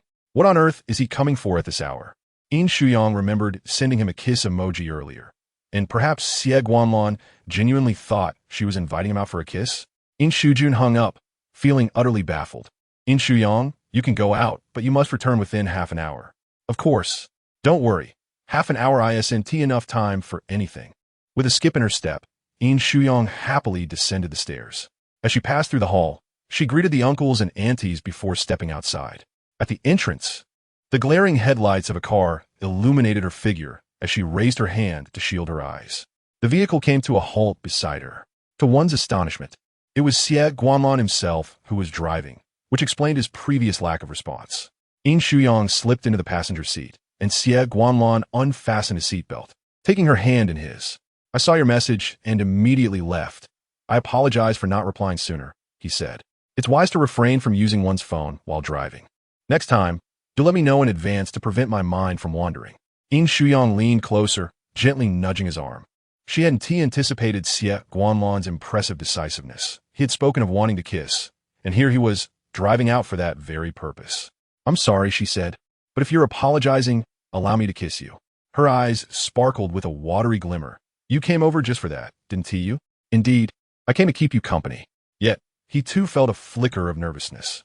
Despite facing contracts worth billions, foreign presidents, and powerful figures across politics, business, and military, he had never felt such anxiety. Yet, with the engagement banquet looming the next day, his heart raced inexplicably. All right, I will keep you company. Yin Shuyang gracefully crossed over the passenger seat, her fair legs elegantly swinging as she settled onto Xie Guanlan's lap. Ouch! Her back collided with the steering wheel, naturally pressing her body against his chest. He instinctively wrapped his arm around her slender back.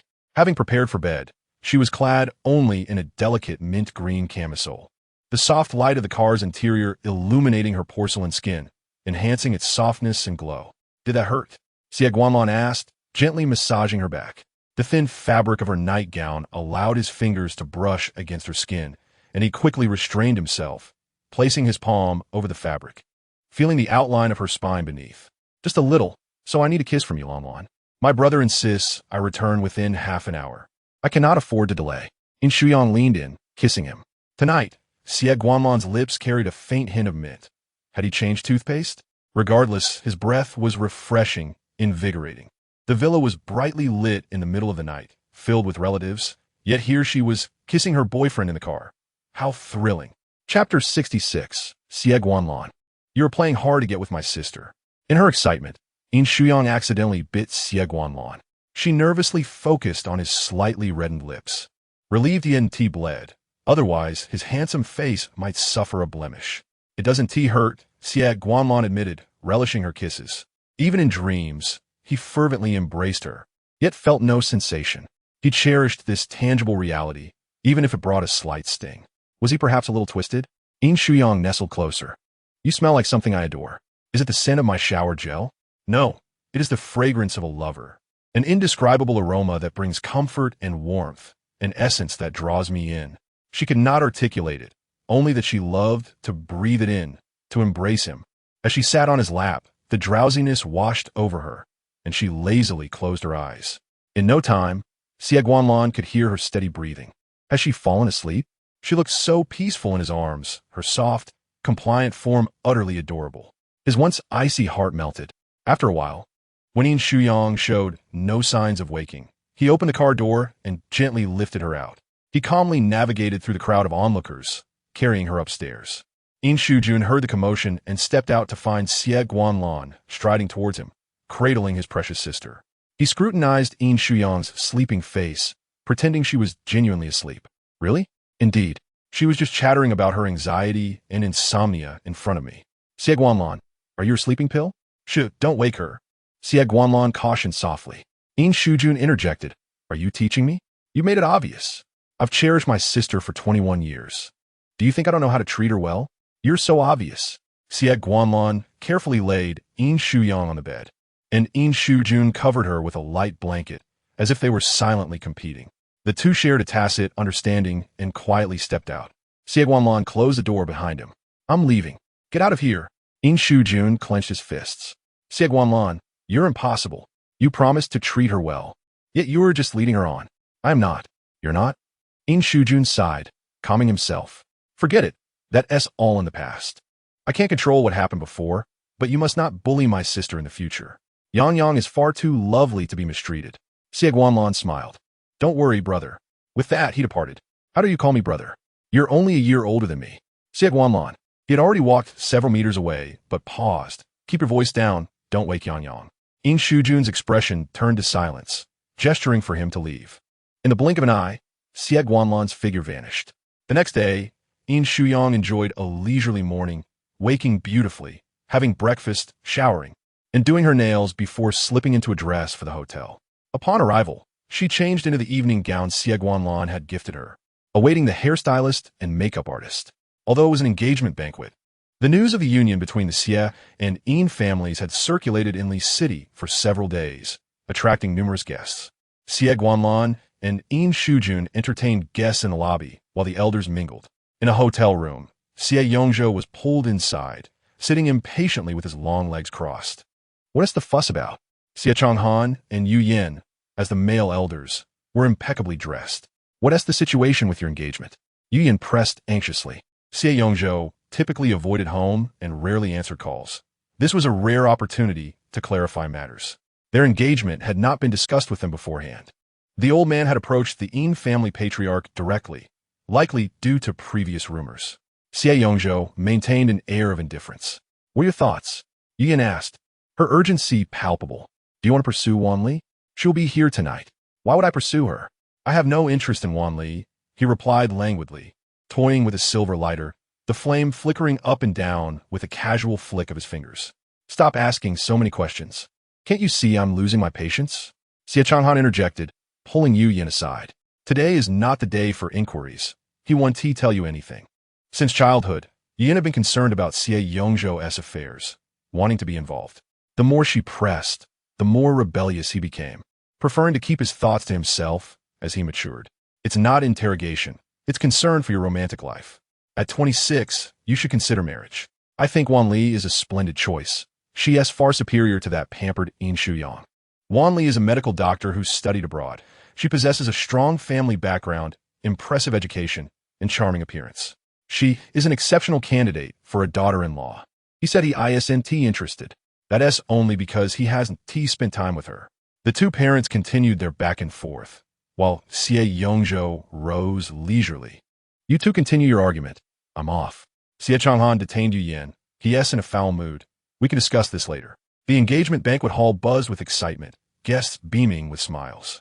Yet, Yin Shuyang wore a solemn expression, having already consumed several drinks while awaiting his precious sister's entrance. 3 months prior, he could never have fathomed that his beloved younger sister would become engaged so swiftly. At merely 21 years of age, she was at the pinnacle of her youth, yet she had been whisked away by Xie Guanlan. Just then, Xie Guanlan approached, and if glances could kill, he would have been riddled with wounds at that moment. How infuriating!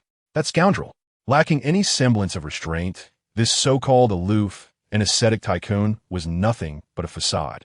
The true Xie Guanlan was far too easily provoked. Nonetheless, it was his sister's engagement party. No matter how enraged Yin Shuyang felt, he could only conceal his emotions, allowing his displeasure to manifest subtly in his gaze, refraining from overt expression. He endured. As long as Xie Guanlan faltered in the slightest regard towards Yin Shuyang, he would not hold back. Xie Guanlan had best not wrong Shuyang. As the host began to speak in the grand hall, delivering the usual banalities, polite remarks, and fervent expressions, the atmosphere shifted when he announced the entrance of the most beautiful and happiest Miss Yin of the evening. Romantic and light melodies filled the air as the intricately carved doors slowly opened. All eyes turned toward the entrance, where Yin Shuyang, adorned with a diamond crown and holding her exquisite gown, stepped forth with a radiant smile, exuding grace and composure. Cameras captured the moment, and guests beamed at her in admiration. Xie Guanlan approached, and Yin Shuyang linked her arm with his. Their gazes met, and words became unnecessary, for everything was conveyed in silence. Miss Yin was breathtakingly beautiful. It was no wonder the Yin family had kept their little princess hidden from the world. In that moment, one could hardly discern whom to envy more. Both were enviable, a perfect match of talent and beauty. As Yin Shuyang listened to the murmurs, he acknowledged that while Xie Guanlan possessed some charm, his sister was infinitely more adorable, gentle, and lovely, a perfect match for him. The age gap of 7 years merely painted Xie Guanlan as a lecherous old cow courting tender grass. To the backdrop of music, Xie Guanlan and Yin Shuyang ascended the stage. She gently set down her skirt and stood elegantly beside him, though had it not been for the crowd, the corners of her mouth would surely have risen significantly. However, as a cultivated young lady raised with propriety, she represented the Yin family's image and needed to maintain her composure. Thus, she offered a subtle smile, showcasing her delicate dimples. "I'm so nervous," she whispered softly. Xie Guanlan, with calm assurance, wrapped his arm around her waist, providing gentle solace. "I am here." With him by her side, she felt secure. Furthermore, with Yin Shuyang standing before her, her nerves began to dissipate. The esteemed elders, Mr. Xie and Mr. Yin, positioned themselves beside the couple and began their speeches. As they spoke, Yin Shuyang instinctively leaned closer to Xie Guanlan, the joyous atmosphere overshadowed by the stern demeanor of the two grandfathers. To them, this was merely a business alliance. Suddenly, murmurs erupted from the guests wielding their phones, and members from both the Xie and Yin families took to the stage. Yin Shuyang's face darkened further as he observed the unfolding chaos. What was happening? Yin Shuyang wore a perplexed expression, and beside her, Xie Guanlan's assistant, Qini, rushed in with his phone. Curiosity piqued, she leaned in. She, not being a celebrity, was bewildered to find herself trending online for the wrong reasons. Scandalous images and even surveillance footage of her with Xie Yongzhou surfaced. Previously accompanying Xie Guanlan on a business trip, she had inexplicably been taken to his room for several hours, and the footage captured her entering and exiting, leading to rampant speculation online. Marketing accounts even suggested that she was expecting Xie Yongzhou's child, rather than Xie Guanlan's. After all, Xie Yongzhou also owned a company, making him a significant figure in his own right. Yin Shuyang could hear the guests' gossip, and with the two grandfathers nearby, she dared not meet their piercing gazes. The atmosphere turned palpably awkward as the guests began to sense something amiss, their discussions fading into whispers. "I did not." Yin Shuyang grasped Xie Guanlan's arm, her voice a lament. That day, you went to work, and I merely went out for a stroll. He insisted on pulling me inside. I was just painting in a room. We did not engage in any improper conduct. I believe you, Xie Guanlan reassured her, holding her hand firmly. Do not fear. She was not a celebrity, and such rumors held little weight against her. However, standing here tonight alongside Xie Guanlan, with the patriarchs of both families present, she represented not only herself, but also the dignity of the Yin and Xie families. The cunning Xie Yongzhou had evidently intended to ensnare her in this web of deceit. Where was he now? Even if she sought him out, he would not come to her defense. Moreover, she noticed that her brother had already departed, presumably in search of Xie Yongzhou. Initially, he had employed such rumors to thwart the union of the Wan and Xie families. Now, he sought to undermine her engagement with Xie Guanlan. Their engagement banquet had scarcely begun when such turmoil arose, a most disheartening development. For the first time in 21 years, the gentle young lady felt a profound hatred toward someone. What to do now? Yin Shuyang had never encountered such a crisis in public relations. She did not wish to interrupt the engagement banquet. At that moment, the assistants vacated the stage and the host resumed speaking. The matters online could be clarified later. The most pressing concern was to continue the ceremony. Throughout the remainder of the event, Yin Shuyang felt dazed, sharing the engagement ring, cutting the cake, and toasting with champagne, all while being led hand in hand.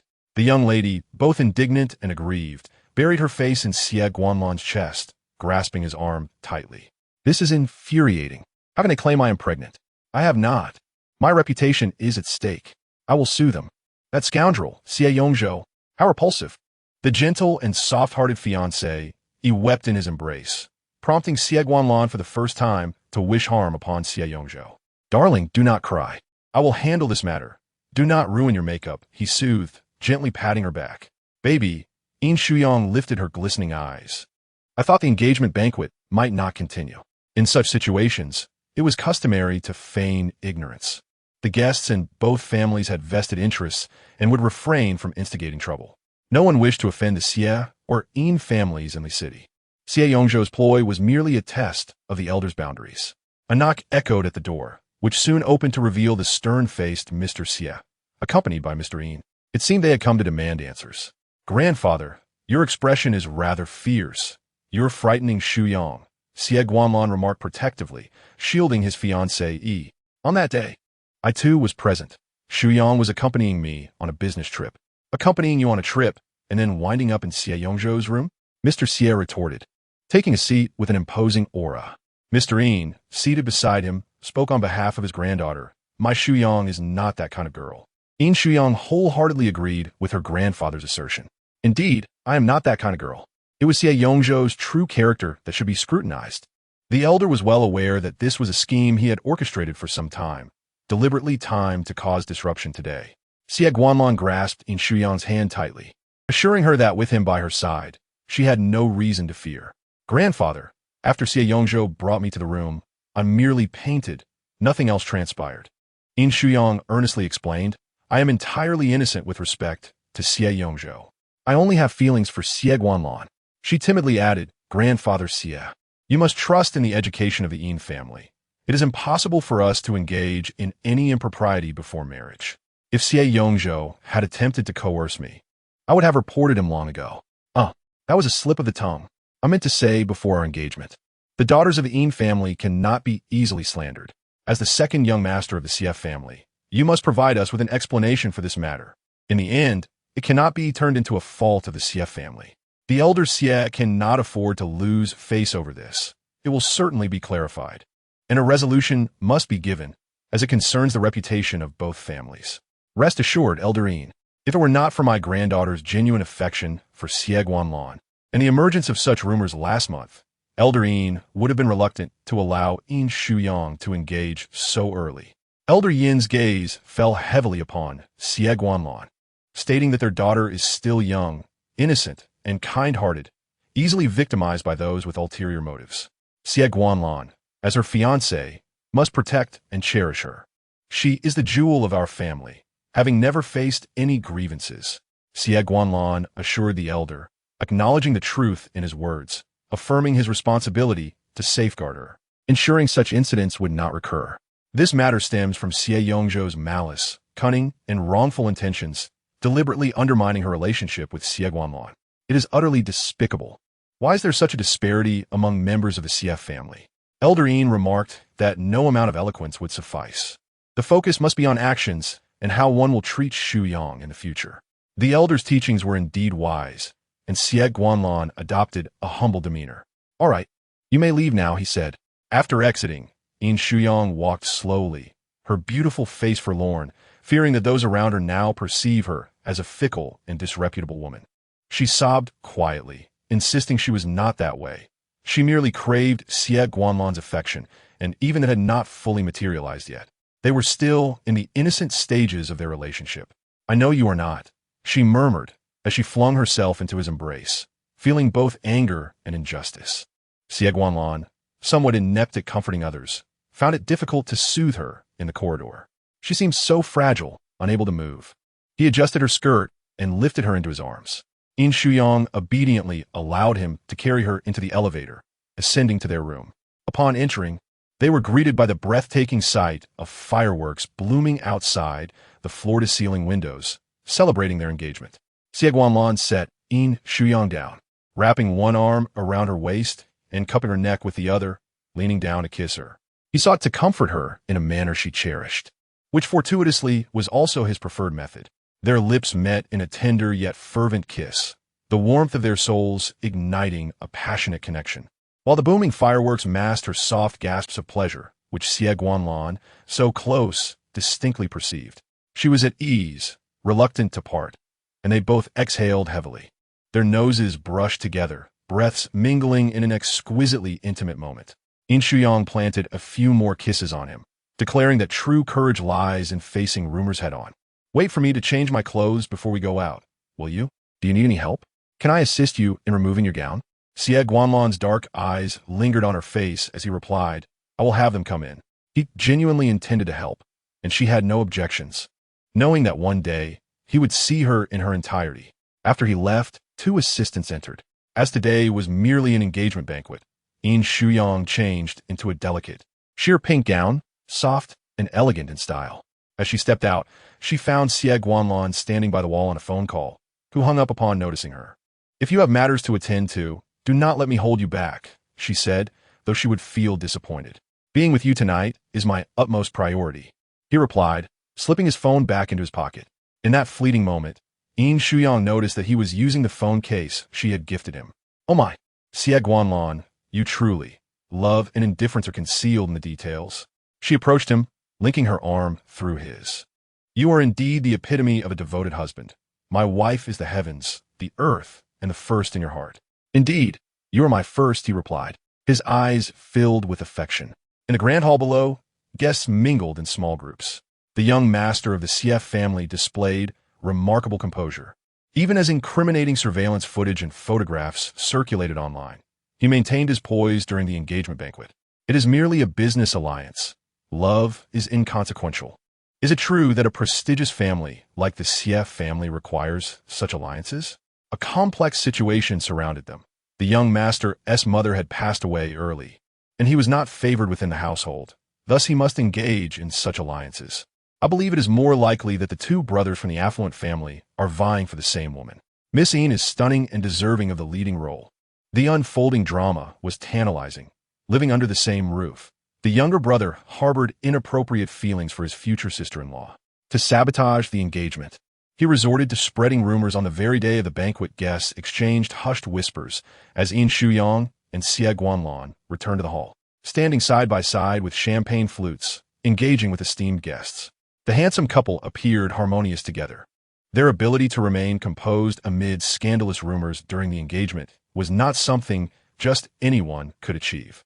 Curious attendees checked their phones, discovering that previous trending topics had vanished, along with all related images, surveillance, and discussions, as if they had never existed. Truly, the efficiency of Mr. Xie was commendable.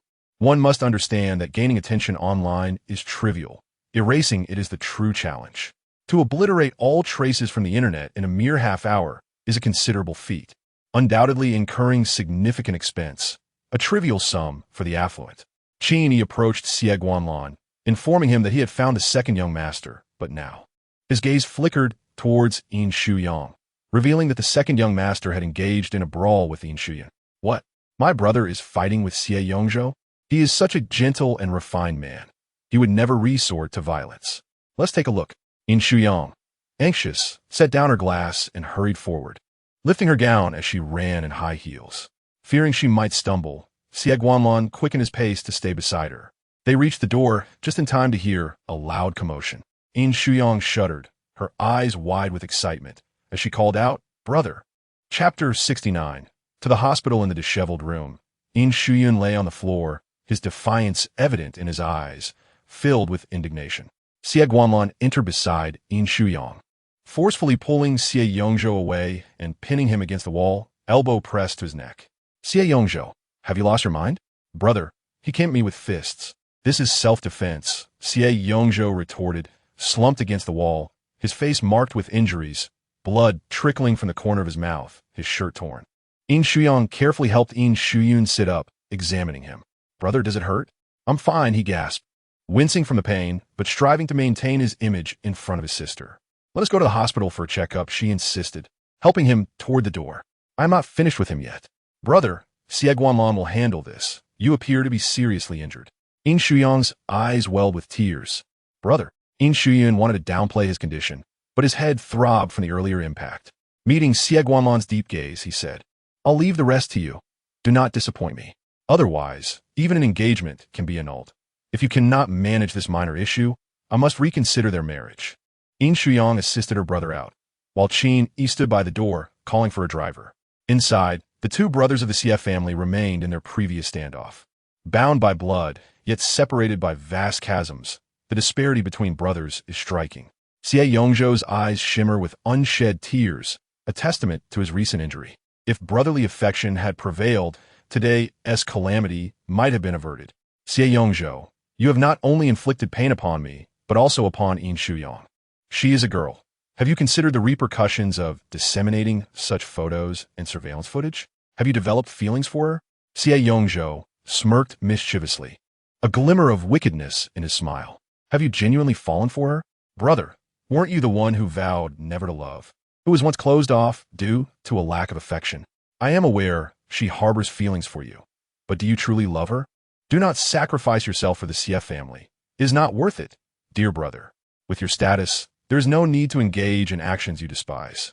Xie Yongzhou remained blissfully ignorant of his transgressions, his expression one of insolence.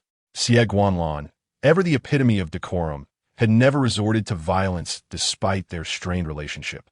Yet, he found himself unable to restrain his anger any longer.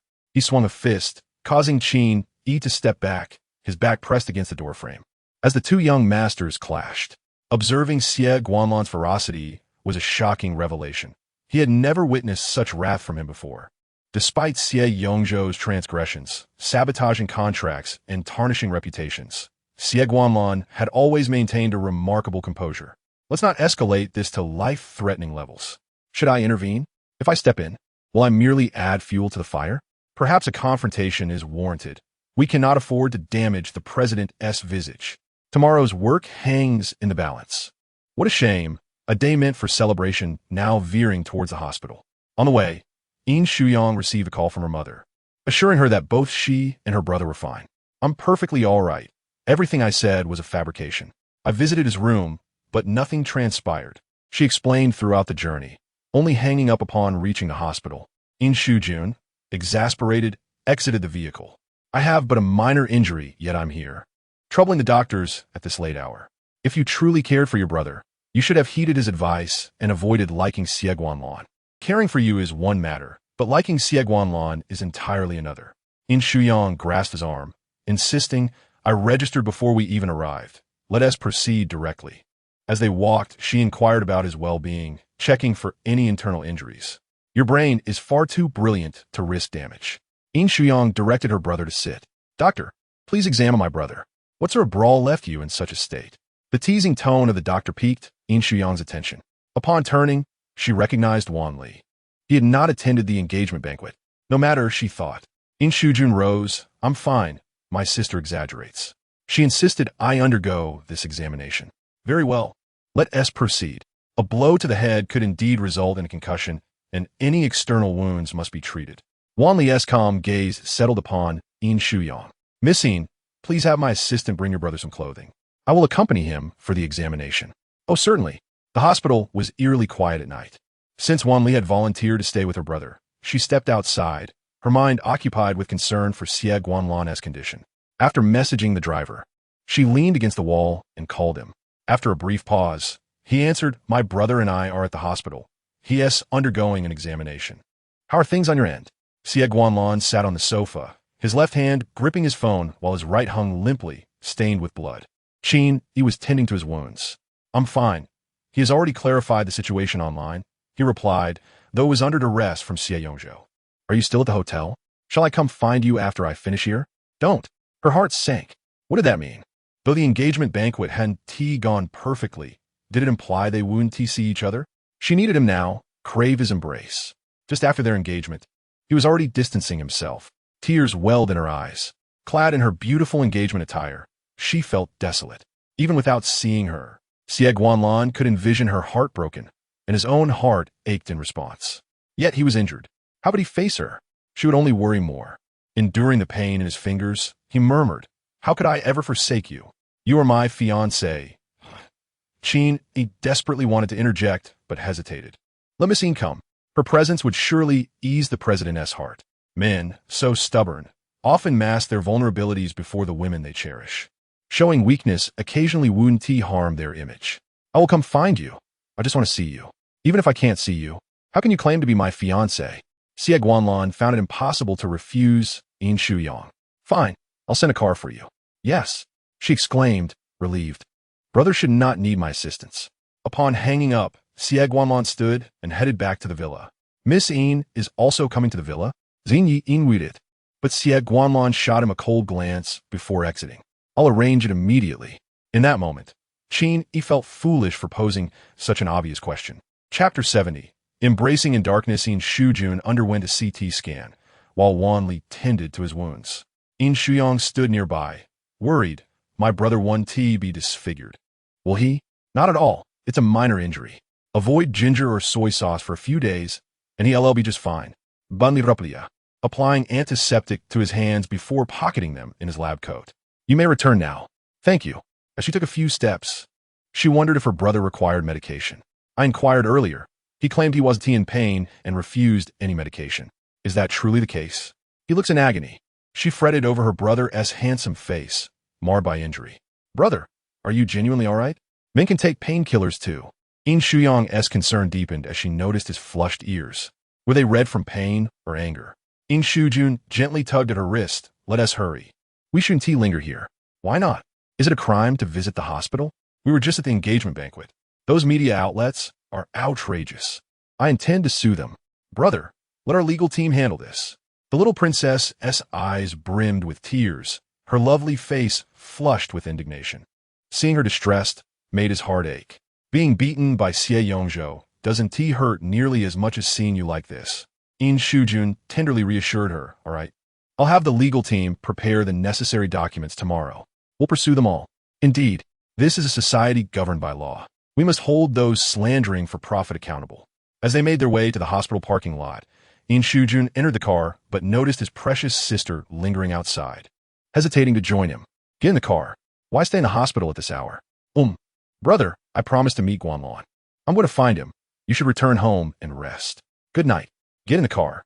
"Brother, please don't be agitated. You need to rest." "Yes, you. I will be sensible and won't act out of line.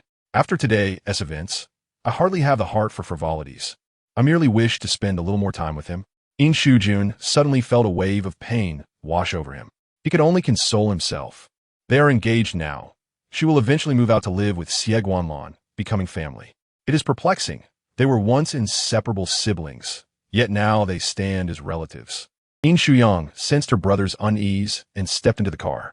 She gently grasped Yin Shuyang's arm, playfully blowing air onto his face, teasingly. "It doesn't hurt, doesn't hurt." Yin Shuyang sighed. "Let's get out of the car. Even if I were to take you back now, your heart would still be elsewhere. But remember your boundaries. You are not yet married. Do you understand?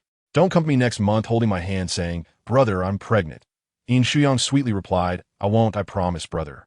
Even if I had such thoughts, you know how aloof Xie Guanlan is. He won't easily be swayed. His principles are more solid than a fortress.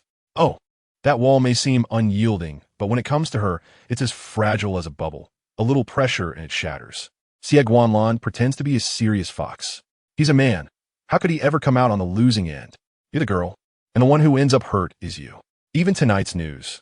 Yin Shujun abruptly fell silent. He tenderly brushed her hair. Brother hopes you'll be happy. I don't want you to suffer. I tried to stop you, but you liked him anyway. So, dear Yin Shuyang, you must promise to be joyful and content. Never allow yourself to be wronged. Okay.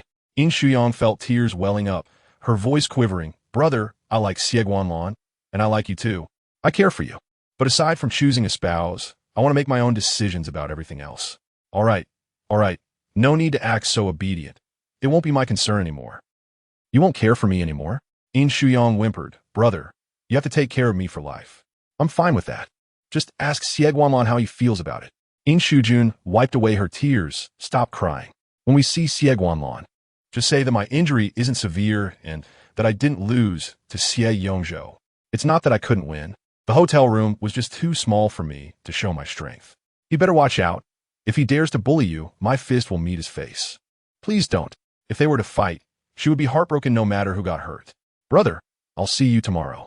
Yin Shuyang got out of the car with red-rimmed eyes. She boarded the vehicle sent by Xie Guanlan, and the two cars drove out of the hospital in tandem before parting ways. After they separated at the intersection, Yin Shuyang immediately received a call from Yin Shujun, asking where she was going. Shouldn't we turn for the hotel? They didn't T-turn. They went straight ahead. I just asked the driver. Guanlan has gone home, so I'm heading to Jinglan Garden. Yin Shujun's face turned pale. She was actually going to Xie Guanlan's house. He said sternly, you will sleep in the guest room. Okay, understood. But knowing didn't mean she agreed. Upon arriving at Jinglan Garden, Yin Shuyang sensed that tonight's villa felt different from usual. The owner was home, yet it seemed so dim. Only soft wall lamps illuminated the hall, and the lights leading upstairs were warm yellow, creating an almost intimate ambience. As she approached Xie Guanlan's room, her heart raced with excitement. Such an ambiguous light could easily lead to misunderstandings. The villa appeared deserted, and Xie Guanlan didn't come out to greet her. Was he in the shower? Yin Shuyang hesitantly knocked on the door. Guanlan, I'm here. May I come in? Footsteps echoed from inside, and the door swung open before she could even glimpse Xie Guanlan's face. She was pulled inside, the door closing behind her, and she found herself against his chest. The room was dark, unlit, yet she caught the crisp scent of his shower gel, reminiscent of woodsy notes. Unable to see, her other senses heightened. She could feel the moisture on him, as if he wore only a thin robe. Yin Shuyang inhaled deeply, savoring his essence. Her earlier anxieties beginning to fade. Her body relaxed as she wrapped her arms around his waist. You smell so good. He must have scented himself to mask any trace of blood, even though his wounds were treated. Do you like it? Yes, I love your scent. She nestled her face against him, feeling at ease. Xie Guanlan allowed her to bask in his presence, his eyes softening in the dark as he caressed her hair in response. Yin Shuyang murmured, I adore you, fragrant Guanlan. I even like you when you've been sweating from vigorous activities. I wonder when I'll have the chance. Can we turn on the lights? Xie Guanlan's heart raced suddenly. Yin Shuyang sensed it, the pounding echoing in the silence. It was both his and hers. Earlier, she had assured her grandfathers of her decorum, vowing to behave as a proper lady, and even made grand declarations before her brother. Yet, in the presence of Xie Guanlan, all notions of propriety vanished. They were engaged, after all. Desiring her fiancé seemed entirely reasonable. But I haven't showered yet. Even unwashed, you still smell delightful. Xie Guanlan kissed her forehead. Not bathing means I can't sleep. Yin Shuyang struggled to suppress her urge to leap at him, but her tone remained delightfully buoyant. Then I'll shower first. Wait for me in bed, my dear Guanlan. Reluctant to pull away, she asked, why don't you turn on the lights? I can't see your face. Her disappointment lasted but a moment before excitement surged anew. Do you want me to feel my way around? So, Xie Guanlan enjoyed that kind of play, did he? It wasn't a bad idea, but she yearned to see him. She wanted to witness the desire flicker across his usually stoic face, to see the flush bloom in his ears, to behold the tantalizing expressions he'd wear when trying to stifle his breaths. Xie Guanlan found it impossible to refuse his adorable Shuyang. Even if he couldn't see her face now, he could wait until she emerged from the shower. How considerate. How generous. Surely, after our engagement, your standards have lowered. In time, Xie Guanlan would become her devoted servant, utterly captivated by her charms. Inside the bathroom, the muted yellow light illuminated her as Yin Shuyang loosened her hold on Xie Guanlan and stepped inside. The door closed, and the brightness intensified. Though still filtered through the frosted glass, it was a welcome contrast to the dimness outside. After a leisurely bath, she dried herself and noticed the nightgown prepared beside her. Xie Guanlan even picked out a nightgown for her, while maintaining his cool, aloof demeanor. Clad in a lacy garment, she mused, "You like the style, huh?" Emerging from the bathroom, she found the room still dim. "Guanlan, could you turn on a light?" The bedside lamp flickered to life, casting a soft glow upon Xie Guanlan, who leaned against the headboard. Half of his striking face was illuminated, while the other half remained in shadow. Dressed, he was even more alluring than without clothes, igniting her desire to redden his ears and eyes, to strip him bare. Merely contemplating it sent shivers of excitement through her. With a composed demeanor, she approached and flopped onto the bed, burrowing beneath the covers. Then the light went out once more, and she could no longer see Guanlan. Did he think he would blush, and didn't he want her to notice the deliberate darkness? Xie Guanlan lay beside her, a source of warmth, and even before anything began, Yin Shuyang felt a heat rising within her. Yet, her body slowly gravitated toward him, her small hand resting on his waist, the robe still draped over him. She slipped her fingers through the opening, touching his warm skin. Xie Guanlan did not stop her from taking liberties, and so she continued to caress him. She could never get enough of touching Lanlan's body. It was so comforting and exhilarating that she doubted she would sleep tonight. Her fingers, having explored his upper body, now ventured downward, sliding over his abdominal muscles, her fingertips growing warm.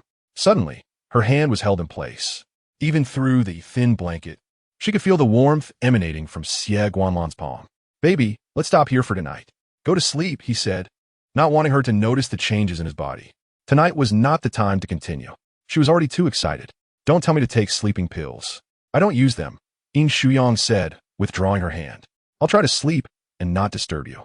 She lay down, seemingly obediently, with no physical contact between them. Her compliance tugged at his heartstrings. Xie Guanlan's restless heart gradually calmed as he closed his eyes. But the quiet darkness of the bedroom lasted less than 2 minutes before Yin Shuyang suddenly turned and straddled him. Xie Guanlan steadied her waist, "Yin Yang, sneaking up on me." "Huh?" She giggled, her soft, fragrant body pressing against him. "You're the best sleeping pill. How can I sleep without a good night kiss?" "A good night kiss is fine, but nothing else." "Yin Yang," he said, pressing her head to his neck. "Never say a man can't do something, understand? You can't. Xie Guanlan can't.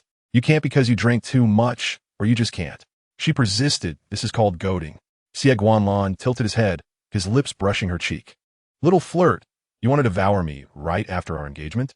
I've been eager to have you for a long time, but you wouldn't let me."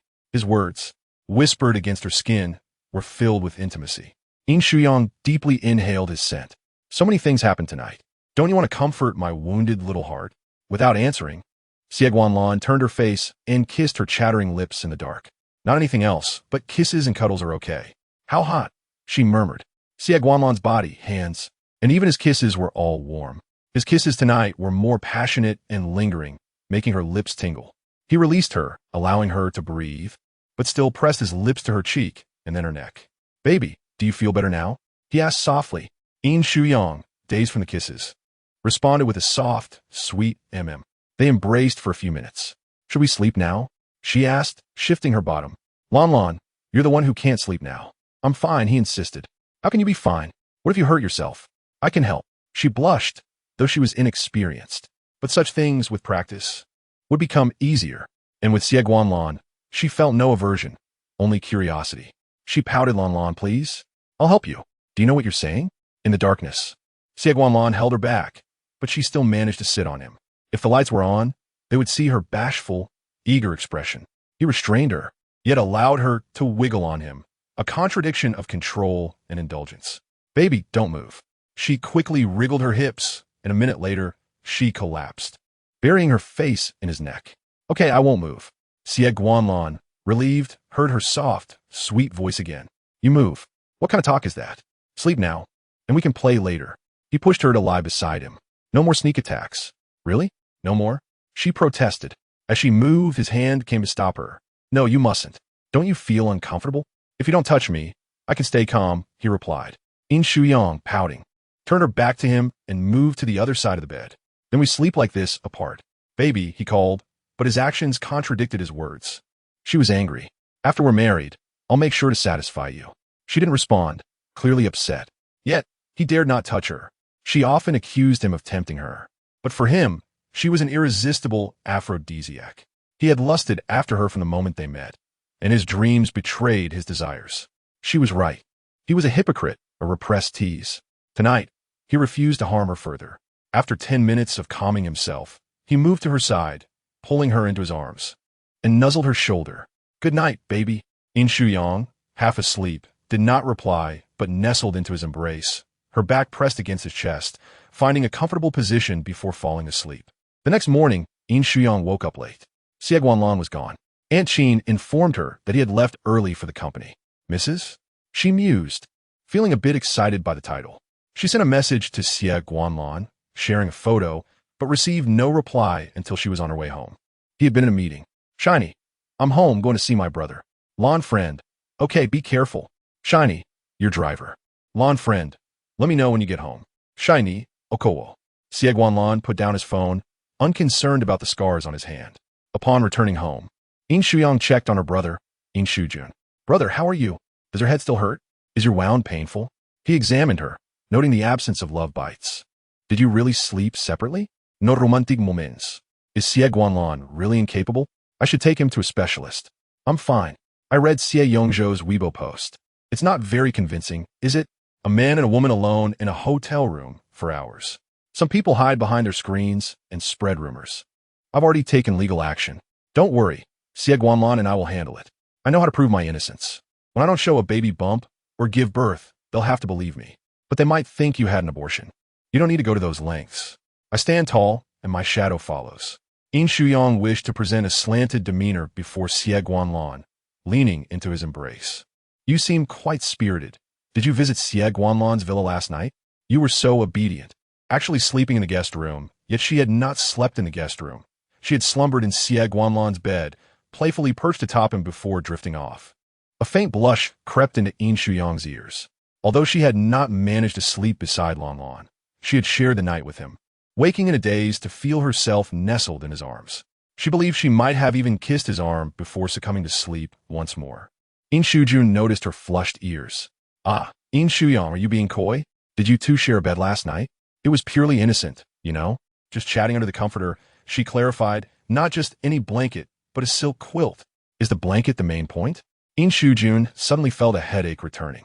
His innocent sister. Xie Guanlan, prepare yourself. It's not important.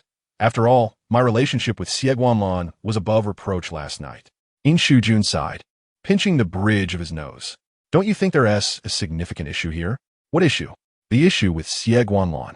What issue with Xie Guanlan? Yin Shujun was nearly speechless. In her eyes, Xie Guanlan was impeccable, without any flaws. You shared the same bed. You're not merely engaged. He remained composed as a rock, without a hint of impropriety, and made no advances towards you. Don't you think this is concerning? Yin Shuyang weakly defended. He.S. just more patient. It doesn't he mean he.S. uninterested. I'm beautiful. How could I not attract Xie Guanlan? Brother, don't overthink it. What am I overthinking? Perhaps he is eager yet restrained. What use is inner turmoil? Brothers understand men better when we encounter the women we adore. We cannot help but succumb to our desires. How could one not wish to be intimate? Yin Shuyang's gaze dimmed, her throat tightening. Brother, have you ever considered this? I fell in love at first sight. My feelings for him undoubtedly run deeper than his for me. Our affections are not equal. He may only have a slight fondness for me. So last night, as restraint is understandable. Nonsense. Even the usually gentle Yin Shujun couldn't refrain from cursing. It seems you are hopelessly infatuated. Chapter 73. I made a mistake. How do you wish to punish me, dear? When her brother scolded her, Yin Shuyang felt wronged. Her eyes glistening with tears, remembering the darkness of Xie Guanlan's room, and how he had insisted she not move, she found it absurd. He must have felt something. Their relationship was not one to be hidden. Why, then, did he endure such restraint, refusing her touch? Yin Shuyang, noticing her tearful visage, panicked. Don't cry, darling. You've done nothing wrong. It's all Xie Guanlan's fault. He is blind to how wonderful you are. Truly blind. He didn't even turn on the lights last night. I'm going to confront him now. Yin Shuyang turned to leave. But Yin Shuyang made no move to stop her. She stormed into the Xie Corporation building. They were engaged now. After all, there was no need for secrecy. Upon stepping into the elevator, Xie Guanlan received news of her arrival. Confused, he glanced at his phone. She and T informed him of her visit. Having just become engaged, his future wife was making a surprise attack. How enviable for the president. He was taken aback, but quickly realized that Xie Guanlan had come to the office early to avoid Yin Shuyang. Perhaps I should intercept her at the elevator and claim you're out for work? Unnecessary. What is meant to happen cannot be avoided. As Qin exited, he spotted Yin Shuyang, her demeanor stormy. Thank goodness he had fled swiftly. Miss Yin was clearly displeased. What had the president done to incur her wrath? Yin Shuyang even politely knocked before entering.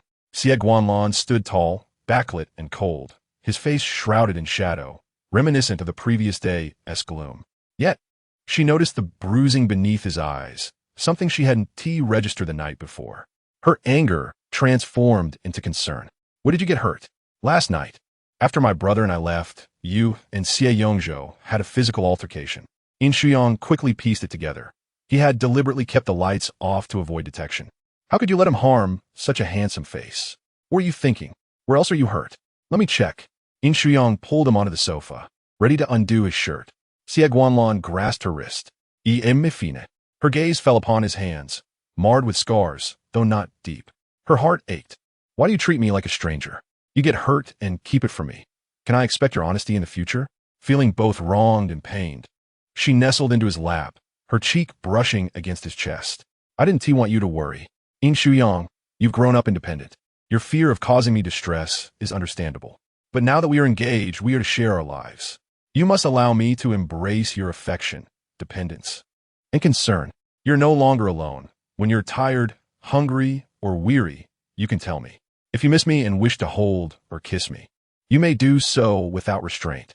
She worried he might suppress his feelings to the point of illness. The soft-spoken words of his delicate fiancée struck him deeply. He had never considered her perspective, yet she understood him. I promise not to hide anything from you in the future. Xie Guanlan wrapped his arms around her slender back. I made a mistake. How should I be punished, my dear? Your contrition seems rather swift, she replied, skepticism lacing her tone. A playful smile danced upon her lips. I'll save that for after our wedding. Xie Guanlan swung his legs playfully. What is this? Am I to treat you like a child? Yet she relished the moment, swinging on his long legs. Leaning close, she murmured, you'll have to put in the effort for this position too. Such a teasing little girl. Xie Guanlan allowed her to nuzzle against him, her warmth igniting a newfound desire for intimacy within him. Yin Shuyang pressed soft kisses against his face. My brother is quite upset. He believes your behavior last night was alarming, not typical of a normal man. He even suggested a checkup at a urology clinic. I simply refrained from touching you last night. That doesn't imply any dysfunction, Xie Guanlan asserted earnestly. Yin Shuyang hesitated, biting her lip. But I can't be sure you're normal. Xie Guanlan's expression broke into a smile. I assure you, I'm perfectly healthy. That's debatable. You've never tested it. My dear, he sighed, you will often have the opportunity in the future. If you truly desire it, we could expedite our wedding. Could she decide the timing of their marriage? That was beyond her control. You mentioned it, so I shall await your good news. Let us see how quickly you can manage, she teased, excitedly nudging his neck. Oh, a certain someone is a high-cold, abstinent, domineering CEO. For now, let us spare him some dignity and refrain from leaving any marks on his neck.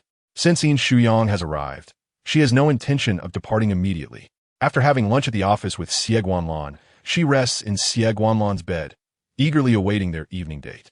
She lingers in the lounge until after 4 o'clock before stepping out.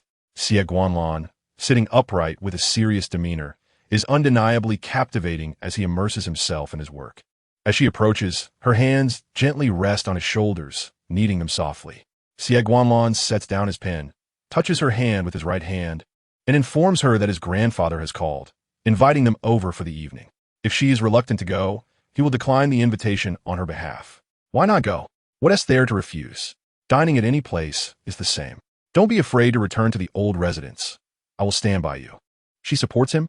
Isn't that reversed? Then I want to give you a massage. I need to retouch my makeup. Yin Shuyang turns back to the lounge. After work, Yin Shuyang accompanies Xie Guanlan back to the Jin Shui Xie. She links her arm with his, her eyes sparkling with laughter as they enter the hall, only to spot Xie Yongzhou with his arm in a cast. Is his injury that severe? Well-deserved indeed. The elder Xie commands with authority. You still haven't apologized to Miss Yin. Xie Yongzhou is reluctant to rise.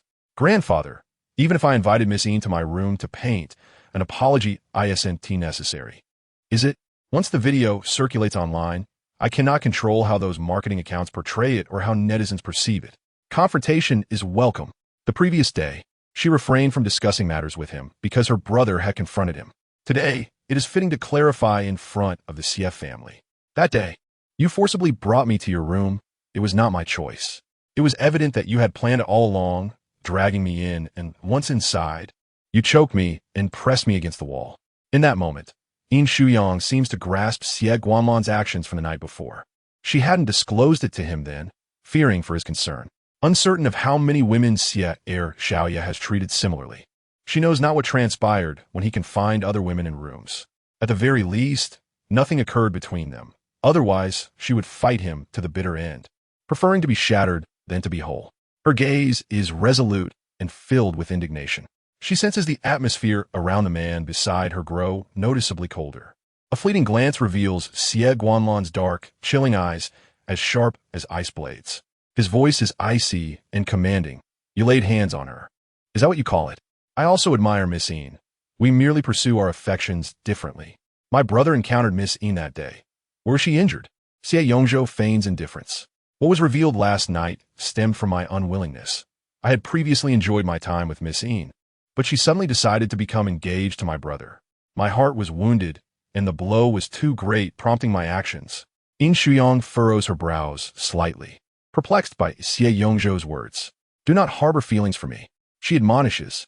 I only have affection for my fiancé, Xie Guanlan. Clutching tightly to Xie Guanlan's arm, she asserts. I feel nothing towards you, Xie Xiaoya. I shall be your sister-in-law, and I believe Grandpa Xie would not wish for such a situation to arise in the family. Xie Yongzhou's words are a blend of truth and falsehood. Though they lack credibility, it cannot be dismissed that he may intentionally be bothering her to irritate Xie Guanlan. Absolutely not permissible. Xie Yongzhou, comprehend and remember, even if you once had feelings for Miss Yin, sever them henceforth. Otherwise, do not return. Elder Xie's words carry significant weight. Yin Shuyang silently observes Xie Guanlan's expression, stern and severe, if looks could kill. Xie Yongzhou would have perished hundreds of times already. I will do my best, Xie Yongzhou chuckles. You still dare to laugh. Apologize promptly. Elder Xie summoned Yin Shuyang deliberately this evening to have him apologize. This is to honor Elder Yin. Apologies, Xie Yongzhou dismissively states, failing to meet Yin Shuyang's gaze during his apology. Where's your upbringing? Elder Xie scolded. Suddenly, Xie Yongzhou stands. Yin Shuyang's heart tightens as she watches him approach with a smirk, finally halting in front of her. Sister-in-law, my apologies. Yin Shuyang genuinely harbors no desire to forgive Xie Yongzhou. Is that all? Xie Guanlan's voice is cold. Xie Yongzhou glances at him with annoyance. Miss Yin, I apologize. Yin Shuyang offers a feigned smile, hoping Xie Xiaoya genuinely feels remorse. Taking a wrong path is not dreadful. Do not continue to err. Xie Yongzhou internally scoffs, thinking it absurd for a 21-year-old girl to lecture him. Elder Xie interjects. It's good to clarify misunderstandings. Let us move to the dining room. Gradually, others proceed to the dining area. Elder Xie remains courteous and amiable towards Yin Shuyang, suggesting she return and discuss with her grandfather. She agrees with a smile. Yet across from her sits Yu Yin, Xie Yongzhou's mother, with a complex expression. She finds it unworthy of her attention, losing her appetite after a few bites. However, Xie Yongzhou leaves the table before she does, ignoring Elder Xie's reprimands. Xie Guanlan notices her discomfort and states, Grandfather, I have matters at the company and need to work late. We will take our leave. With one hand holding Yin Shuyang's bag and the other entwined with hers, Xie Guanlan strides out. Outside the dining room, Yin Shuyang gazes at his frosty profile, a light smile gracing her lips. Oh no, it seems it's my turn to appease Xie Guanlan now. Once in the car, Yin Shuyang cozies up to him. I truly found a wonderful husband who even carries my bag. Who taught you this? Xie Guanlan lazily leans back, devoid of any smile. You know, I grew up without a mother. No one taught me. So you wish for me to commend your awareness? Yin Shuyang leans closer. Although I adore your cold demeanor, could you please not be like that right now? Xie Guanlan slightly tilts his head, his lips brushing against her cheek. You didn't tell me. Yin Shuyang realizes he has taken note of her actions. With lowered eyes, she gently touches the back of his hand, slipping her fingers between his. Upon doing so, he abruptly tightens his grip, trapping her fingers. Because you despise him, I also harbor disdain. I never anticipated he would be so scheming. Had I known he was playing trick for last night, I would have definitely informed you. Xie Guanlan. I promise I won't keep anything from you in the future. Is that all right? Please don't be angry. Yin Shuyang lightly bumps her arm against his, pressing closer. I made a mistake too. How about you punish me instead? Xie Guanlan's dark gaze meets hers, yet he remains silent. Xie Guanlan, I loathe your indifference. Just punish me by forbidding me to kiss you tonight. At last, Xie Guanlan's frosty facade shifts. Is this a punishment for you or for me? For me. You don't want to kiss me. I do. The words slip out, revealing his true feelings. Xie Guanlan, you're doomed. You've fallen in love with me. Yin Shuyang beams, inching closer. Think about it. If you wish, just kiss me. It's not like I'll deny you. Are you reluctant because I've just eaten and haven tea, brush my teeth? How about you drop me off at home, then you step out with me? We can brush our teeth, rinse our mouths, and then... In the dimly lit car, Xie Guanlan grips the nape of her neck and kisses her. No need for any of that. We've eaten the same food. Even if it differs, I want to disdain my adorable Yang. The driver silently raises the partition, unable to bear the sight. The aloof, abstinent, and unapproachable CEO has now begun to indulge in romantic thoughts. As they approach the Yin residence, Yin Shuyang pokes him playfully. Are you truly going back to work tonight? No. Yin Shuyang finds it fascinating. Oh, Xie Guanlan, you actually lied. You looked uncomfortable, so I brought you back early. Such a considerate man is rare. How fortunate she is to have encountered one. Yin Shuyang leans contentedly against him. As the car rolled into the villa, Yin Shuyang reluctantly alighted. Opposite her, Xie Guanlan also stepped out. Now that we've both disembarked, would you care to meet my parents? Yin Shuyang inquired tentatively. At this hour, the villa was brightly illuminated, indicating that the Yin family had not yet retired for the night. Given the events of the previous evening, it was indeed appropriate for Xie Guanlan to extend his apologies to her parents in person. Regrettably, he had forgotten to bring a token of apology. Xie Guanlan approached and accompanied her into the hall. The Yin father and brother were seated on the sofa, engrossed in a financial news channel, and turned to face the pair with expressions that were less than welcoming. Yin's mother, holding a platter of fruit, encouraged them to make themselves comfortable. Don't be afraid. Yin Shuyang whispered, I will protect you. Father, brother, please do not treat him harshly. What happened last night was not Xie Guanlan's fault. Although it was not my fault, I bear responsibility. Xie Guanlan replied with a slight bow of his head. I should have prevented such an incident from occurring and spared uncle and aunt the worry. Observing this, the typically aloof and proud man lowered his head, a rare display of humility. Yin's father, seeing this, spoke earnestly. Shuyang is still young and inexperienced. There are many things she cannot anticipate. You, on the other hand, Xie Guanlan, I entrust her to you, hoping that such incidents will not recur. Father, that was the work of a villain, unforeseen and unavoidable. Had Xie Guanlan known in advance, he would have certainly prevented it. I visited the Xie family today, and the elder has already sent Xie Yongzhou to apologize to me. Yin's father and brother exchanged somber glances. Xie Guanlan's attitude is sincere. He continued, Uncle is correct. I will be more cautious in the future. Indeed, Yin Shuyang chimed in. Let's not be so serious. We're all family now. Yin's mother smiled warmly. Please, take a seat. Yin Shuyang and Xie Guanlan settled down together. Shall we watch a TV show or a movie? I can't comprehend this financial channel at all. It was Xie Guanlan, along with her father and brother, who engaged in conversation. Before they knew it, the clock struck 10, and Yin's mother called for her husband to retire for the night. It's getting late. Guanlan should stay here for the night. There are guest rooms upstairs. Yin's mother's smile was laden with meaning. As soon as the parents left, Yin Shujun grinned. You are better suited for the guest room. After all, you are not in a position to stay elsewhere. What are you talking about? Xie Guanlan retorted. Brother. Yin Shuyang was taken aback. What do you mean? I merely suggested that we should undergo a premarital checkup, you know?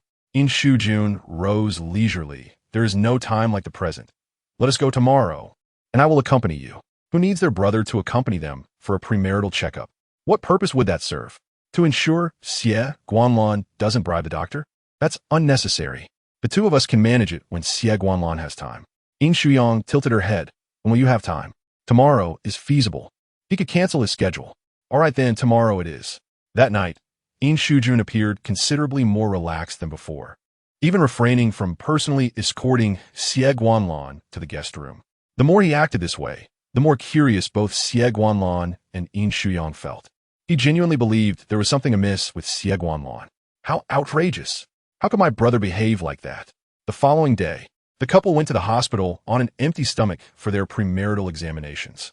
Some tests could be done together, while others were to be conducted separately. After completing the tests, Yin Shuyang leaned against Xie Guanlan, closing her eyes. I'm so hungry. At that moment, in the hospital corridor, many passers-by glanced at them, stifling their laughter. Xie Guanlan wrapped his arm around her waist. Let us go eat. All right. Yin Shuyang affectionately snuggled against him. I'm so hungry I could devour 2 little Guanlans. Xie Guanlan. What a provocative statement. Let's hurry to the restaurant and fill up your little belly. For the first time in Xie Guanlan's presence, Yin Shuyang ate heartily. She caressed her slightly protruding belly. This is all thanks to Guanlan's feeding. Doesn't it seem like I am carrying your baby? Xie Guanlan's heart skipped a beat. Here she went again. The little tease was either flirting with him or on the verge of doing so. If this continued, he would inevitably lose control. However, he might have to disappoint her. Given the previous rumors, they should refrain from having children for now. Yin Shuyang gently stroked her abdomen. I'm still young. I don't wish to become pregnant so soon. I have promised you, he replied, not wanting that either. They needed their time as a couple. If she teased him so much before marriage, he would have to fulfill her desires after, and there was no way he would let her get pregnant. They needed to avoid that if possible. Therefore, the premarital checkup should go smoothly, right? You have no issues? Xie Guanlan put down his chopsticks and met her sparkling gaze. I am very healthy. That's good. Xie Guanlan sighed. Darling, do not let your brother mislead you. Yin Shuyang giggled. Hee, it's not entirely due to my brother's influence. Mainly that night. I was sitting on your lap, and you pushed me away. I'm a girl, and my self-esteem took a hit. My beloved man shows no interest in me. It feels like a failure. The sincerity and purity in her eyes contrasted sharply with the risky topic. After contemplating for a moment, Xie Guanlan proposed. How about we go on a date this Saturday night? Is it as she imagined? A Saturday night outing could lead to spending the night with Guanlan? What preparations should she make in advance? Since Xie Guanlan had never done this before, she felt uncertain asking him. Who knows? Man knows. Yin Shuyang eagerly agreed. And after parting with Xie Guanlan, she arranged to meet Sherman. In the studio, Sherman looked at the starry-eyed Yin Shuyang and said, Congratulations. Engaged. But your smile now seems even brighter than when you got engaged. You've captured Xie Guanlan's heart. Not yet, but it's close. He said we would go on a date Saturday. Yin Shuyang clasped her wrist. You know, I can only boast. I haven't experienced it myself. Yang saw, that is not something you should worry about. It's Xie Guanlan's responsibility.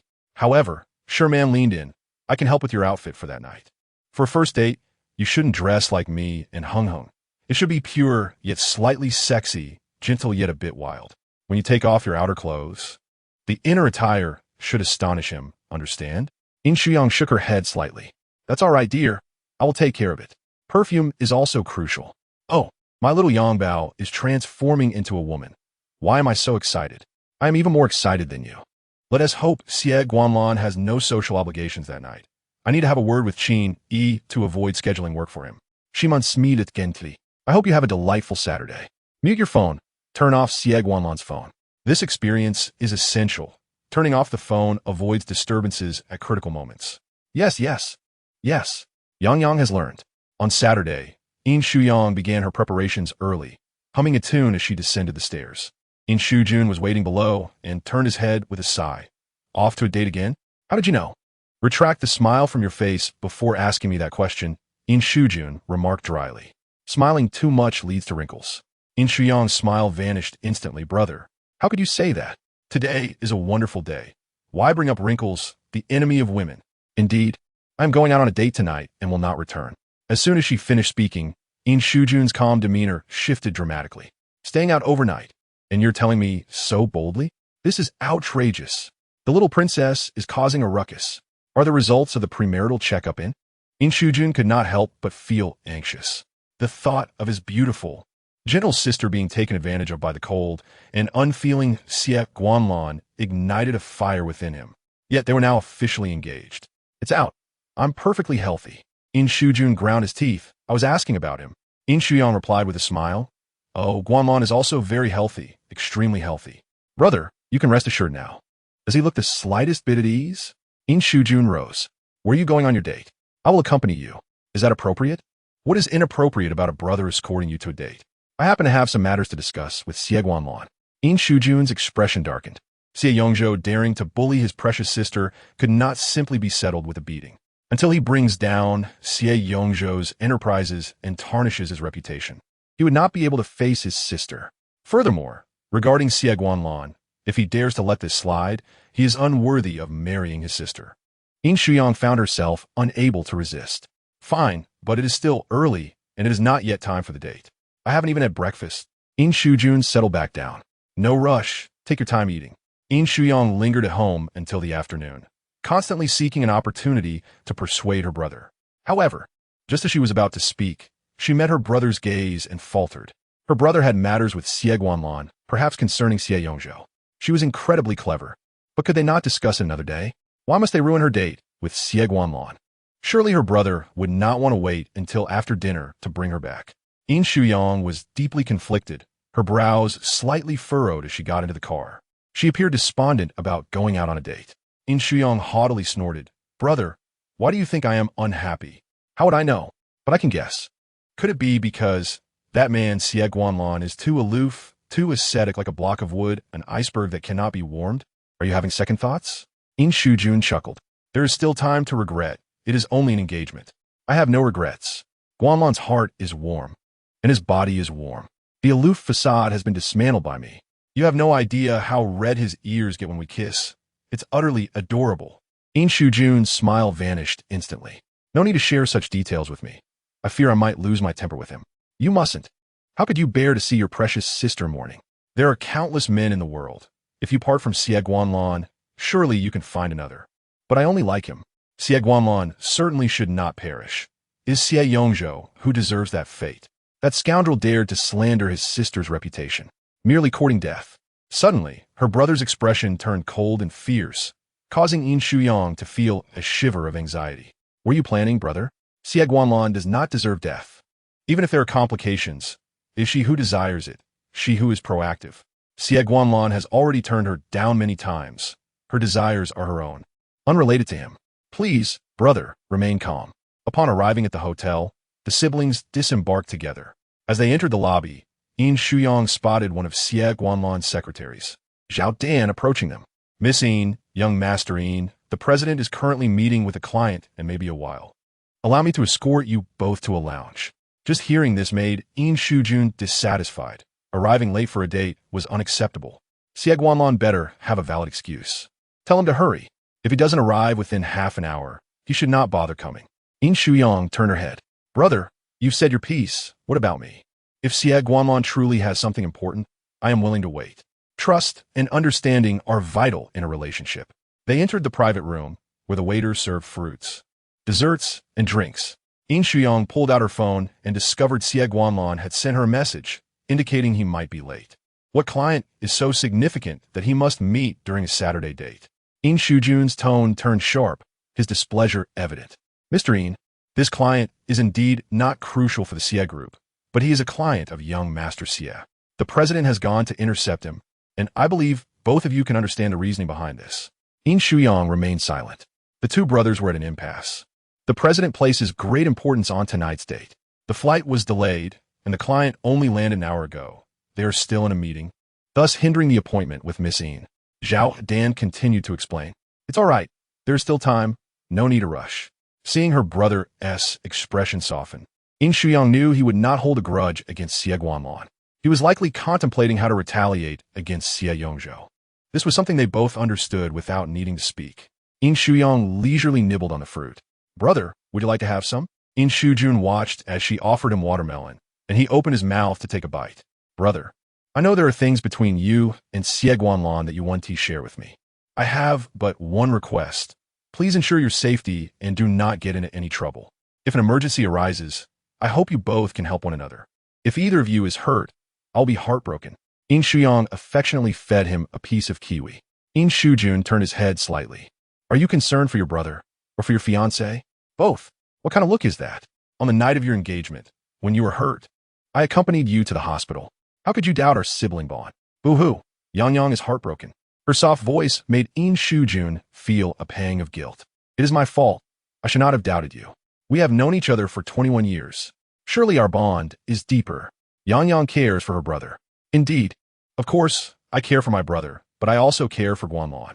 Both are immensely important men in my life. After a few minutes, Yin Shuyang received a message from Xie Guanlan.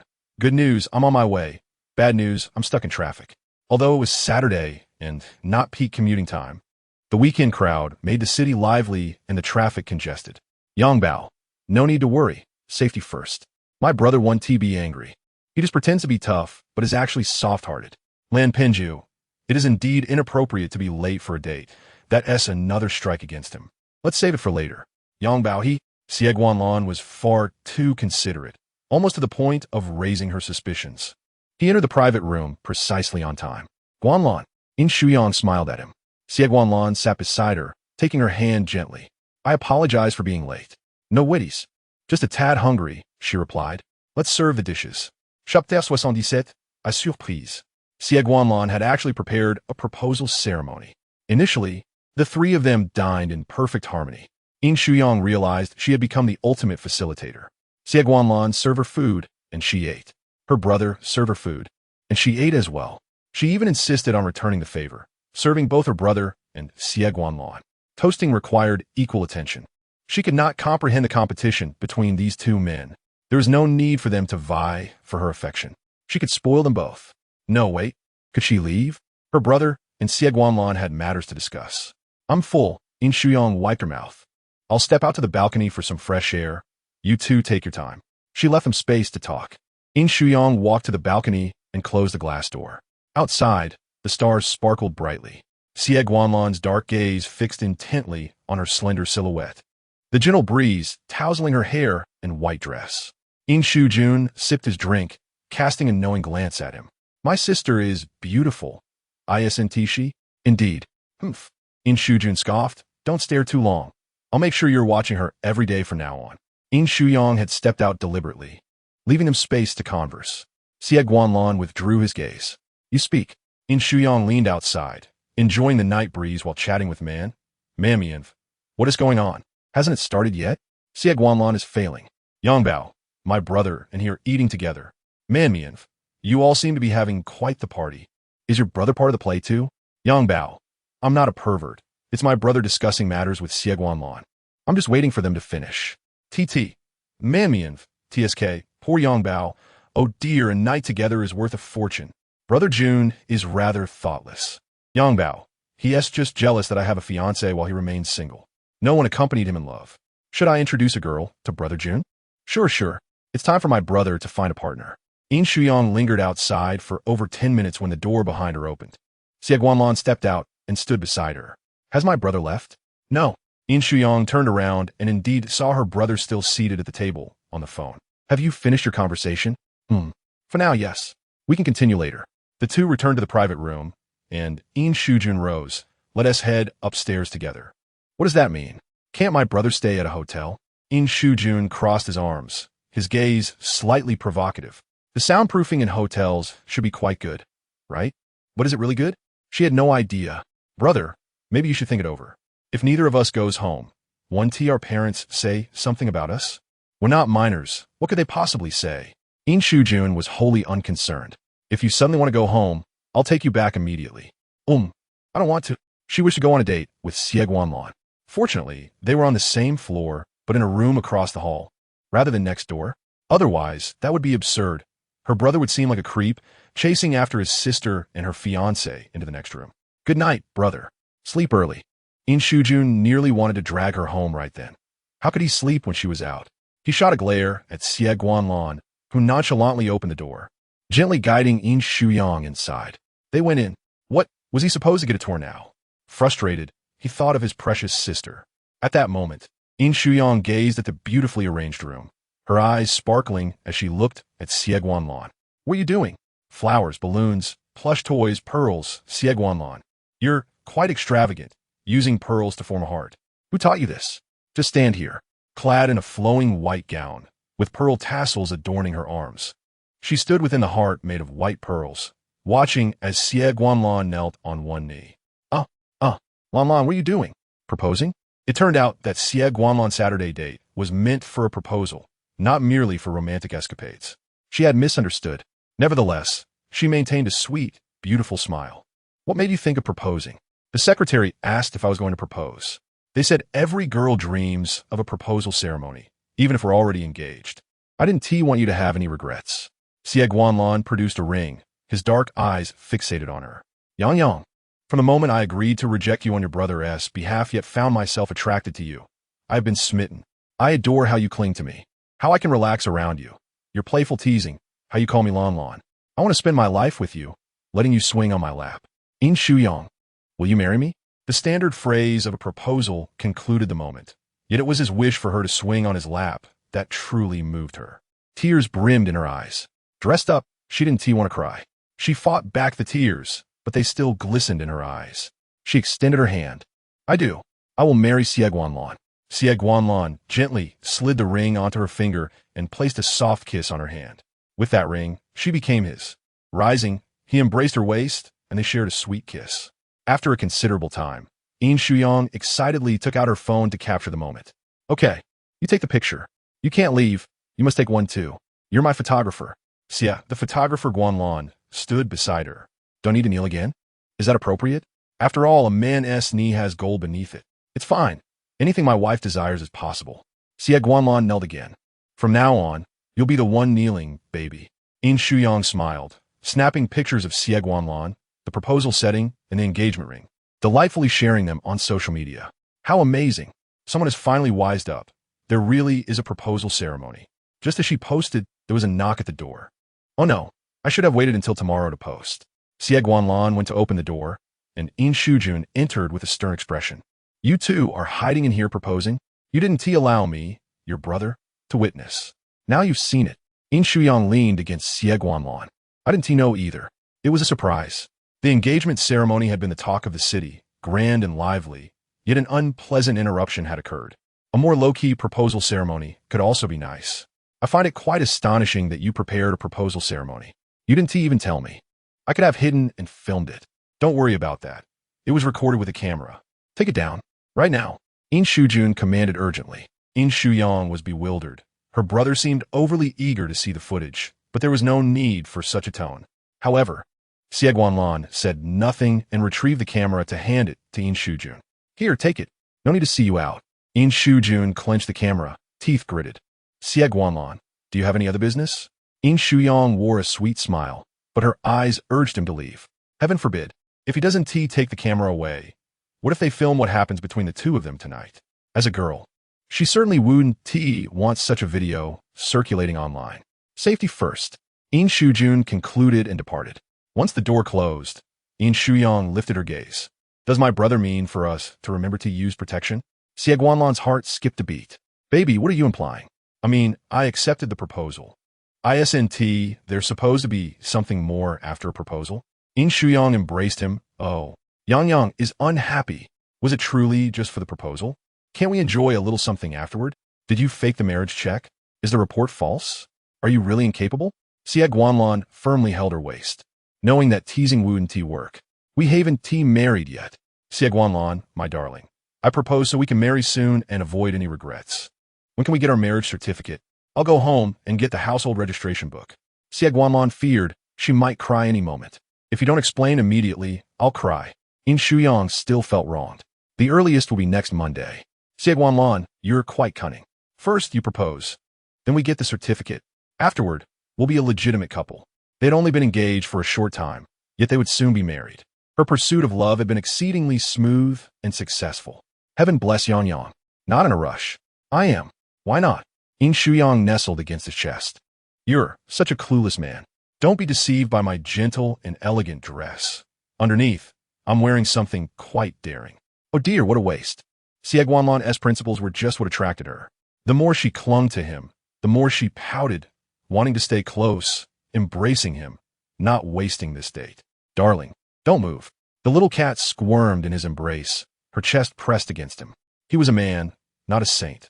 No matter how aloof and reserved he appeared, he was still human. If even gods could fall from grace, how much more so an ordinary man? I'm fine with it. I like your restrained demeanor. But what if my brother asks about this tomorrow? Yin Shuyang gazed at him with sparkling eyes. Can I tell him it's you who can't? Or rather, unable? The phrase caused Xie Guanlan's veins to throb. Can you not ask him such questions with those bright, innocent eyes? Guanlan took a deep breath. The more you do this, the less I can touch you. Your brother is right across the room. Do you think he is here for what? He is deliberately staying behind to test me. Oh, that's not the case. She wondered if she could send Yin Shujun home now. He was clearly testing me, and you're using your allure against me. Yin Shuyang pouted. Fine then, let us each sleep in our own rooms. You take the master bedroom. You sleep. Xie Guanlan was taken aback. Not yet married, and you're already ignoring your fiancée's words. Can I still expect you to be a dutiful husband in the future? My words are law. Do you understand? You will sleep where I say. Xie Guanlan was momentarily stunned by her reasoning. The girl was unreasonable. Even the logical Xie Guanlan found it hard to comprehend her twisted logic. Good night. I'm going to sleep. Is that all? Yin Shuyang left. Suddenly, Xie Guanlan felt an emptiness in his arms, his gaze lost for a few seconds before he resolved himself.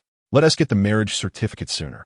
An hour later, Xie Guanlan lay awake in bed, hearing soft footsteps outside. He sighed helplessly. Here we go again. Yang Yang is so keen on midnight raids. Is she unable to sleep again? A battle raged in his mind. Should he call her, turn on the light to remind her, or lie still and be a tool for her amusement? Ultimately, he chose the latter. Yin Shuyang climbed into bed, finding Xie Guanlan's arm, her delicate form burrowing under the covers. Surely my fiancé won't mind sharing a bed. It's not like we haven't done it before. Xie Guanlan, you lack romance. I despise you. You don't even know I'm wearing pretty lingerie. Yin Shuyang's small hand reached out. You aren't wearing anything. She vaguely recalled Xie Guanlan, saying he wasn't particularly resistant to her advances. So if she forcefully insisted on sleeping with him, it would be permissible, right? What would that make her? A reserved young lady? No, a daring one. Yin Shuyang excitedly leaned in and kissed Xie Guanlan's shoulder, fragrant and soft. Ah, I should tie his hands up, then I can do as I please. Aren't domineering CEOs supposed to have light sleep? With such commotion, Xie Guanlan still hadn't awakened? Was he pretending?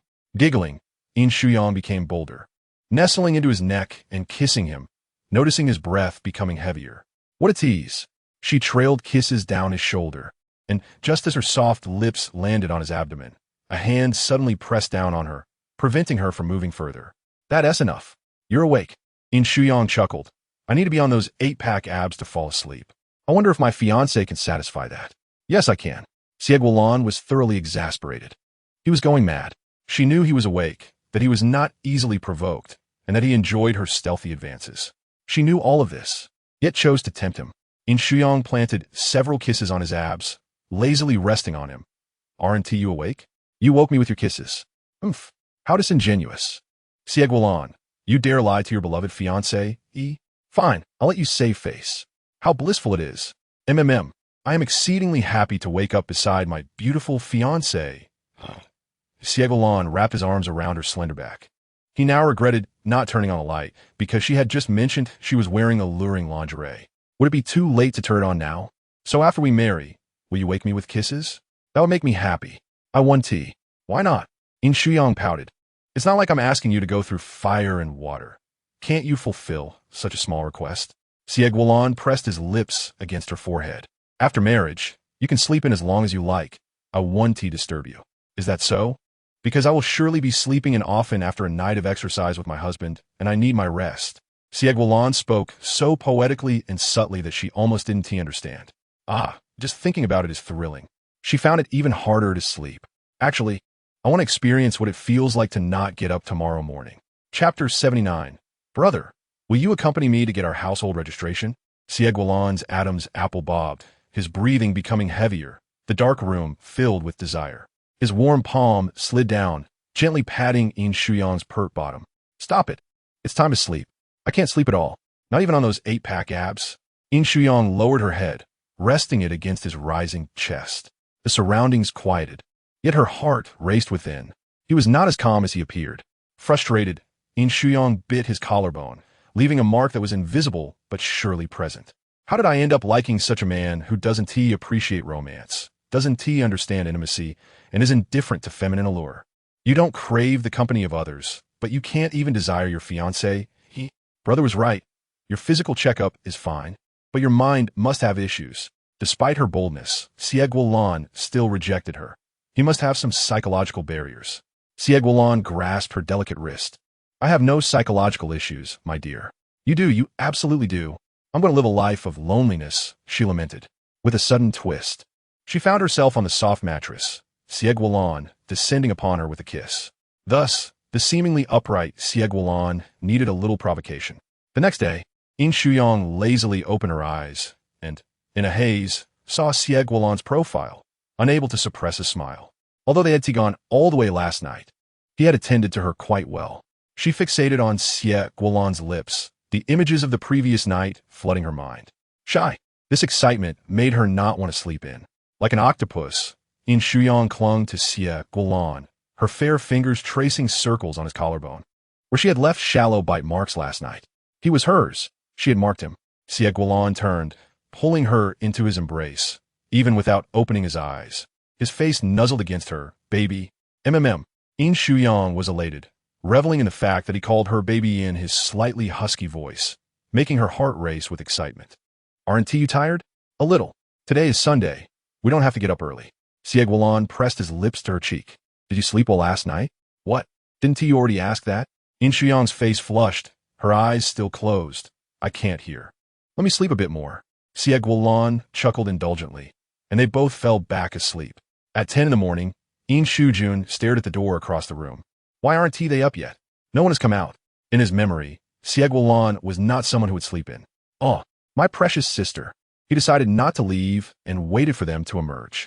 Thus, when Xie Guanlan and Yin Shuyang finally stepped out, they found Yin Shuyang sitting on the sofa, facing the door. Brother, Yin Shuyang poked her head out. What are you doing? Yin Shuyang rose with a stern expression. You tell me. What has that on your neck? Why is it so red?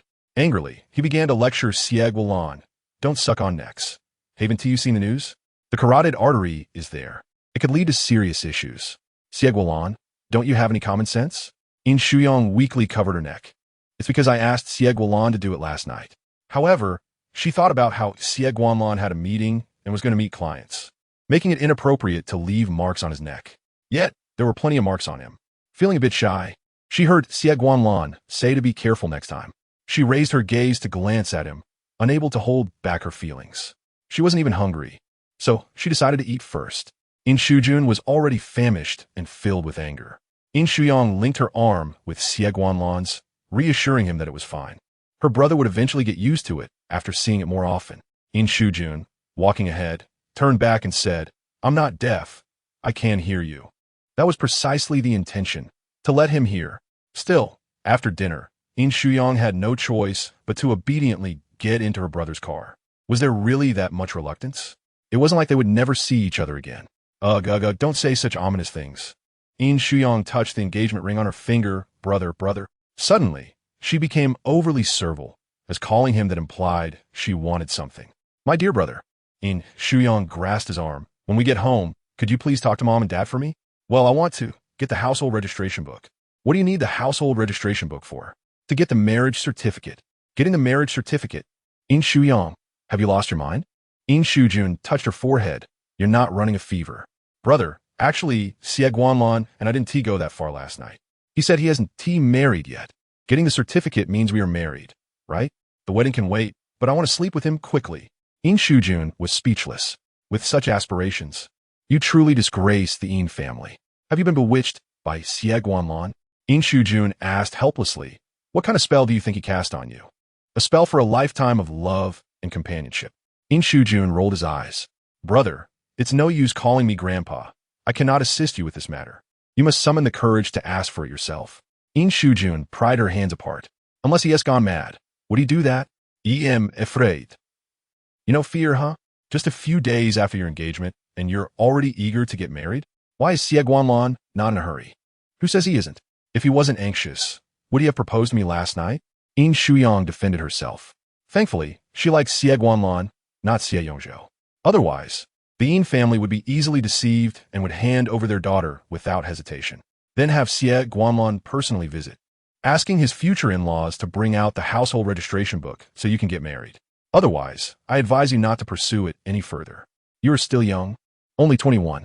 At this age, your parents think it's too early for an engagement.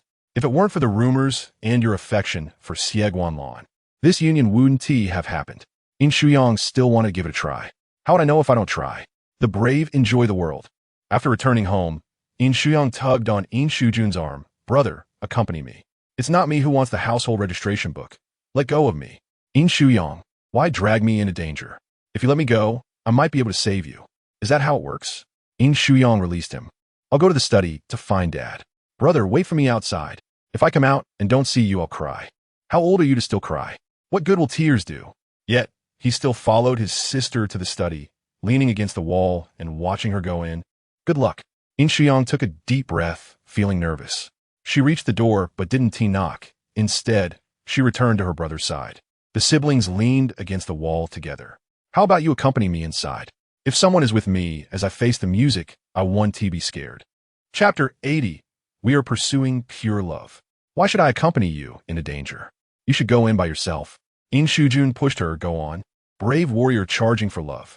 Yin Shuyang walked slowly towards the door, knocked, and entered in one breath. Her parents had always spoiled her, but now Yin Shuyang felt timid. Darling, you were proposed to last night. When Yin Fu saw her enter, he exclaimed, Congratulations, my treasure. Thank you, Dad. She shyly walked over. Date? I want to, So nervous. Yin Shuyang stammered, and her father couldn't guess his daughter's intentions. Need money? No, it's not about money. Yin Shuyang shook her head. I want the household registration book. The household registration book? What do you need that for? Dad, do you really not understand, or are you pretending? What could she possibly want the household registration book for? To get the marriage certificate. I want to marry Guanlan. Yin Shuyang murmured, barely able to meet her father's gaze. Get the certificate? No way. Yin Shuyang looked at him with her watery eyes. Why not? We're already engaged. Engagement is one thing. Marriage is another. There's no rush. Did you draft a prenuptial agreement? Just a few days ago, such an incident happened. Has it been resolved? Yang, you are our treasure, the jewel of the Yin family. You don't need to chase after him relentlessly. You must employ some strategy to win a man's heart. She had already secured Xie Guanlan's affection. Now is the time to bind him with the law of marriage. Dad, our relationship is quite good. As for what you mentioned, I will discuss it with him. We want to get the certificate tomorrow. Yin Shuyang felt she had taken a significant step back. Tomorrow? Tomorrow? Yin Fu couldn't believe his ears. Are you that impatient? Well, Dad, you're busy. I'll step out first. Yin Shuyang left with her head down, and Yin Shujun knew she had not succeeded. He patted her shoulder. It's quite normal not to get the household registration book. Yin Shuyang pouted. What good is pouting at me? The head of the family is Dad. What? She whimpered, but it was useless. She wouldn't help her steal the household registration book. Yin Shujun didn't want her to get married and move out. So how could he assist her? Crying and causing a scene wouldn't work either. Yin Shuyang huffed, then scampered off. In the evening, Sherman invited Yin Shuyang out to play at a high-end club called Sweet Dream. After settling into a booth, Sherman teasingly traced the kiss mark on Yin Shuyang's neck with her finger. Wow, so intense. Our little Yang has lost a piece of meat. Not at all. Not intense. With things like this, how can it not be intense? We are pursuing pure love. But it seems it's not entirely pure. Yin Shuyang bit her lip, suppressing a smile. I can't share the details. She felt bashful. The details were astonishing. So much so that she couldn't believe Xie Guanlan would do such things. But as they would soon be husband and wife, it was quite normal. Your ears are all red. Looks like Mr. Xie performed well, Sherman laughed. She has hit the mark. Yin Shuyang quietly finished a glass of wine. I came to help choose a match for my brother. How did it turn into a discussion about me? Let me see. Sherman pulled out her phone. I carefully selected 5 girls, each with different styles: the domineering, the innocent, the gentle, the cool, and the sexy. Yin Shuyang looked over repeatedly. I don't know. Her brother had never dated or mentioned any girls in front of him. Yin Shuyang was torn, unable to choose. They were all beauties. How about we invite them all out to meet my brother? As his sister, I'm genuinely worried he will end up alone. For his lifelong happiness, I'm truly concerned. That is not impossible, but we can't invite them all at once. We should arrange them separately. My side is fine. It depends on what Junji decides. I'm not sure when he'll be free, but I'll ask his assistant tomorrow and set it up when he has time. Yin Shuyang smiled with excitement. These girls are decent, right? Of course. You can rest assured. This is a serious matter, as I'm tasked with finding a suitable partner for Junge. I cannot simply choose anyone, lest he retaliates mercilessly. Sherman raised her glass and toasted. The two clinked their glasses joyfully, but just as they took a sip, a sudden loud crash reverberated through the hall. In an instant, chaos erupted. A woman had fallen from the third floor. What on earth was happening? There was blood everywhere. The third floor housed esteemed VIP rooms, frequented by high-spending clients. Sherman grabbed her bag and stood up. Yang, we must leave at once. You shouldn't get involved. If something has gone awry, we should flee. It would be disastrous if we were caught on camera. Obediently followed Sherman out. Security rushed to the scene, surrounding the person who had jumped, while the young masters and ladies from the VIP lounge were preparing to exit, only to be intercepted by plainclothes police who had seemingly appeared from nowhere, ready to take them in for questioning due to reports of drug use. Xie Yongzhou sat in his office, watching the surveillance footage. He swirled ice in his whiskey glass, his expression darkening as his eyes glinted ominously. After a long silence, he downed his drink and smashed the glass onto the floor. Xie Guanlan, is this how you wish to play? Yesterday, you poached my clients. Today, you disrupt my establishment. You're truly ruthless. So, do not blame me for being ungracious. In the past, Xie Guanlan had been aloof and reserved, impervious to vulnerability, but now, his weakness was glaringly apparent. Yin Shuyang, holding her in his grasp, meant holding Xie Guanlan at bay. After returning home, Yin Shuyang stumbled upon the news regarding the club, sending chills down her spine. She was acutely aware that the affluent often indulged in reckless escapades. Sweet Dream had been in operation for 5 years, managing to navigate the thin line of legality undoubtedly backed by powerful forces. The events of the night, an incident of a woman falling, drug use, bloodshed, and sexual harassment, would certainly lead to the club's closure, and the responsible parties would face severe consequences. The scale of the incident, with reporters and police present, even the chief of the city's police department on the scene, suggested that the entity behind the reports wielded considerable influence, rendering any protective umbrella ineffective.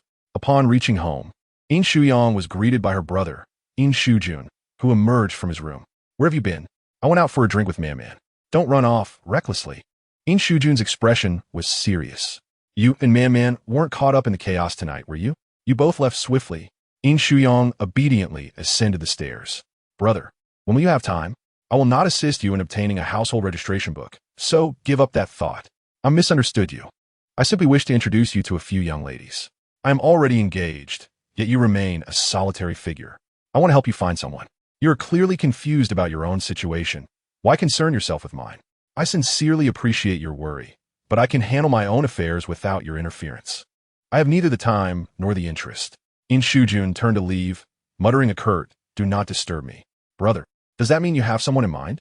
Is there someone you fancy? No. Yin Shujun's face remained stern. Really? Then, I shall speak to Man. Yin Shuyang let her gaze fall, pondering how attractive she found those girls, each one unique in her own way. What if her brother found one appealing? I said no. Yin Shuyang, have you lost your hearing? Yin Shuyang pinched her ears playfully. No, my ears are right here on my head. Yin Shujun felt his patience waning. You are quite adorable, sister. That scoundrel Xie Guanlan is truly getting off too lightly. He ruffled her hair. Is the studio busy lately? I need to catch up on my comics. Are you working from home or at the studio? At the studio, of course. Since our parents disapprove of you marrying Xie Guanlan now, let us wait. She was their little princess, not one to act impulsively, despite her fondness for Xie Guanlan and her desire to live with him. However, she had never shared a living space with him and was uncertain if she could adapt to such a change. Take care of yourself and rest early. Good night, brother. The following day, as Yin Shuyang prepared to head to the studio, she received a call from her brother. She found herself face to face with a man in a black t-shirt and a buzz cut. As a young lady, you expect me to be accompanied by a male bodyguard? A male bodyguard possesses greater strength and can ensure your safety in dangerous situations. You are to be escorted, even to your rendezvous with Xie Guanlan. You must not venture out alone, otherwise you will remain at home.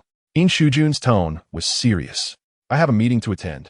So behave and do not worry your brother, understood? Yin Shuyang replied softly. Okay. Miss, my name is Meng Ping. Understood. Meng Ping opened the car door, and Yin Shuyang slipped inside.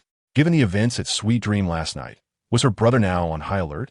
Could she dare to speculate that the true owner of Sweet Dream was Xie Guanlan, rather than the unfortunate manager scapegoated by the news? Such was the privilege of the affluent, easily concealing their misdeeds. With Xie Guanlan's establishment under investigation and temporarily closed for rectification, there was a looming threat of retaliation. Yin Shuyang felt a tremor of anxiety. Was Xie Guanlan coming for her? The car had already exited the gates. Could she, a young lady of stature, demand a return home? Would that be too cowardly? After all, these were merely her conjectures. Yet, once such a thought took root, her unease grew. Upon arriving at the studio, she observed her employees at work and felt an irresistible urge to join them. The summer heat had given way to the refreshing autumn air. The perfect time for excursions, yet she could also enjoy the comforts of home. As long as she completed her comic updates on time, they could commence their holiday. It would last until New Year's Day. Boss, are you all right? Lin Meng asked, standing nearby. Even though you are engaged, there is no need to grant your employees a wedding leave. Lin Meng's gaze fell suspiciously upon her abdomen. Could it be? Yin Shuyang ignored her scrutiny. Each of you will receive a bonus of 10,000. Your regular salaries will continue. Hurry, tidy up and prepare to head home. Boss, is the studio going to collapse? Of course not. Our studio is thriving. It's just that your boss has recently become engaged and lacks the time to oversee you all. Since she is not yet married, I intend to enjoy some leisure to explore the beautiful landscapes of our country and the wonders of the world. We shall celebrate our fortune together and take a holiday. Yin Shuyang feared that Xie Guanlan might retaliate against her studio. Although the likelihood was minuscule, as a young lady of privilege with a bodyguard, what if Xie Guanlan lost control and harmed the innocent? What would happen to her beloved artists? Thus, returning home seemed the wisest course of action. Let us tidy up. We'll take today off. Before the break, let us go out for a meal at noon. Lin Jia, please make the arrangements. With that, Yin Shuyang exited. Lin Meng followed her into the office. Once the door was closed, it was just the two of them. My dear young lady, what troubles you? I'm simply being prudent, preparing for unforeseen circumstances. Yin Shuyang blinked innocently. Is that not the correct usage? What unforeseen circumstances? What trouble have you stirred? I have not caused any trouble. Trouble has found me. Did you see the news last night? Sweet Dream. What does it have to do with you? Are you a shareholder? Yin Shuyang sighed, her expression one of pure innocence. If you look at me with such naivety, it's clear I am not. So what is the story? To put it simply, I am engaged to Xie Guanlan. He has a half-brother with whom he shares a tumultuous relationship, and there have been rumors circulating. Thus, I fear Xie Guanlan may target my studio. I decided to grant you all a holiday to catch him off guard. Am I not clever? Is this not brilliant? Lin Meng smiled wryly. It was commendable that Yin Shuyang had become responsible and was preparing for the future in their romantic relationship. However, was it not a bit hasty to take a break before anything had actually transpired? It was impressive, but would Xie Guanlan target them? Certainly. He had deceived her before, using the alias Zhou Yong. If things did not go smoothly, they could continue their break after New Year's, extending until the Spring Festival if necessary. Yin Shuyang was essentially a laid-back boss, emboldened by the support of her brother and father. All right, I will handle it, Lin Meng said before taking her leave. Yin Shuyang tidied her desk briefly before opting out of her colleagues' gathering, deciding that simply providing monetary support sufficed. Thus, she returned home directly. Meanwhile, Meng Ping, focused on driving, had been assigned as the young master's driver and bodyguard, tasked with ensuring the young lady's safety. Unexpectedly, she went straight home, rendering his services unnecessary. He found himself unemployed just half a day into work. Upon returning home, Yin Shuyang found her parents and brother absent. In the absence of authority, she sat on the living room sofa, her mind wandering. Her father had inquired whether she had signed a prenuptial agreement with Xie Guanlan. Should she just ask Xie Guanlan directly? She sent him a message, playfully teasing him about his impressive physique and asking if he had thoughts of his delicate fiancée. In the conference room, Xie Guanlan was seething, his icy demeanor intimidating all the executives present. Suddenly, he received 3 cheerful messages from Yin Shuyang, nearly breaking his stern composure. "I'm in a meeting, we'll reply later," he quickly typed back, returning to his cold demeanor. Chapter 82. I am not after your money. I want you. Xie Guanlan was busy, as were his brother and parents. Sighing, she decided to go upstairs to paint. Yin Shuyang entered her study, organizing her tools and leisurely snacking on fruit, completely devoid of any work-related thoughts. She began browsing comments on a comic, all praising the handsome male lead. Someone even asked if he had a real-life counterpart. Indeed, he did, her dear fiancé. As she pondered, Xie Guanlan's call came through. "Am I disturbing you?" "Not at all. I just wanted to mention that my father thinks if we were to register our marriage, we should consider signing a prenuptial agreement." Yin Shuyang's voice was faint. "What do you think should be included?" "You handle it. I trust you." Regarding the marriage certificate, she felt it should be a conversation with her uncle. As for the prenuptial agreement, will our baby want a divorce? "Of course not. I certainly won't either, so there is no need for a prenuptial agreement." However, Yin Shuyang worried if Mr. Xie would have objections. If they did not divorce, surely he would not, especially since she was the eldest daughter of the Yin family with good genes. But what if? Did he want to leave her? Yin Shuyang sensed a hint of grievance and possessiveness in Xie Guanlan's voice, as if he would never let her go if she entertained such thoughts. "No, I just mean that things seem a bit overwhelming lately. We could take it slow." Xie Guanlan, holding his phone, felt a pang of hurt at her sudden change of heart. "All right, you take care. Bye." He was left bewildered by the abrupt end of the call, feeling as if the affectionate fiancé he had spoken to moments ago had vanished. Unable to focus on work, Xie Guanlan canceled his evening engagements and headed to the Yin residence. Although Yin Shuyang had received prior notice of his visit, she was still quite surprised. He arrived bearing gifts, which only added to her astonishment. Upon seeing her adorable self, he felt inexplicably more aggrieved. Yet, he maintained a calm facade, desperately wanting to know why she had changed her mind. If her parents approved, would she agree? Dinner commenced, with Yin Shuyang experiencing the peculiar silence of food not spoken. Afterward, Xie Guanlan retreated to her father's study. Yin Shuyang felt anxious, fearing her father would scold Xie Guanlan. She stood at the door, attempting to eavesdrop, but the soundproofing was too effective. Even pressing her ear against the door yielded no information, leaving her distressed. "Mom, do you think Dad will be angry with Xie Guanlan? In a sense, your choice of fiancé is quite perfect, but your father is still struggling to accept it. You're only 21, and while getting engaged is one thing, marrying so soon is difficult for your parents." Her mother explained, "But it's not like I'm moving far away. It's just a half-hour drive from Jinglan Garden to the Yin Villa. Mom, it's close enough. I can come back anytime, even if it's just to enjoy your cooking."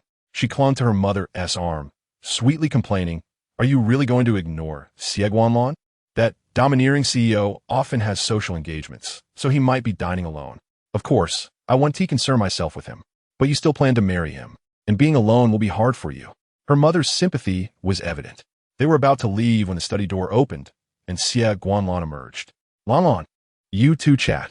Her mother entered the study while Xie Guanlan walked alongside Yin Shuyang. In a hushed tone, she said, "I'm fine with a prenuptial agreement, after all. I'm not after your money. I want you." Although her voice was soft, Xie Guanlan was acutely aware of her words. "You want me?" he asked quietly. "Can I come to your room?" I suppose that's all right." Following her into the bedroom, he closed and locked the door behind them. Xie Guanlan stepped closer, wrapping an arm around Yin Shuyang's waist, pulling her soft form into his embrace. In that moment, as they faced each other, her heart raced, and her clear gaze turned dreamy, unsure where to place her hands, eventually resting lightly on his arm. "Lanlan, something feels different tonight." Typically, he would remain unfazed by her teasing, but tonight he was unusually proactive. What had her father discussed with him? Xie Guanlan leaned down, his forehead touching hers, his warm breath brushing against her cheek. Suddenly, he tightened his grip around her waist possessively. "Baby, my uncle said we could register our marriage early." "Really?" Her heart leaped with excitement. "You're not joking, are you?" "Not at all, but there is one condition." "What condition?" "You must return home at least once a week." Xie Guanlan acquiesced, recognizing that this was a minor request from her future father-in-law. He would accompany her home. Yin Shuyang smiled sweetly. "Xie Guanlan, do you understand why? My parents dote on me. They don't want me to marry so soon. They want me around, hence the request."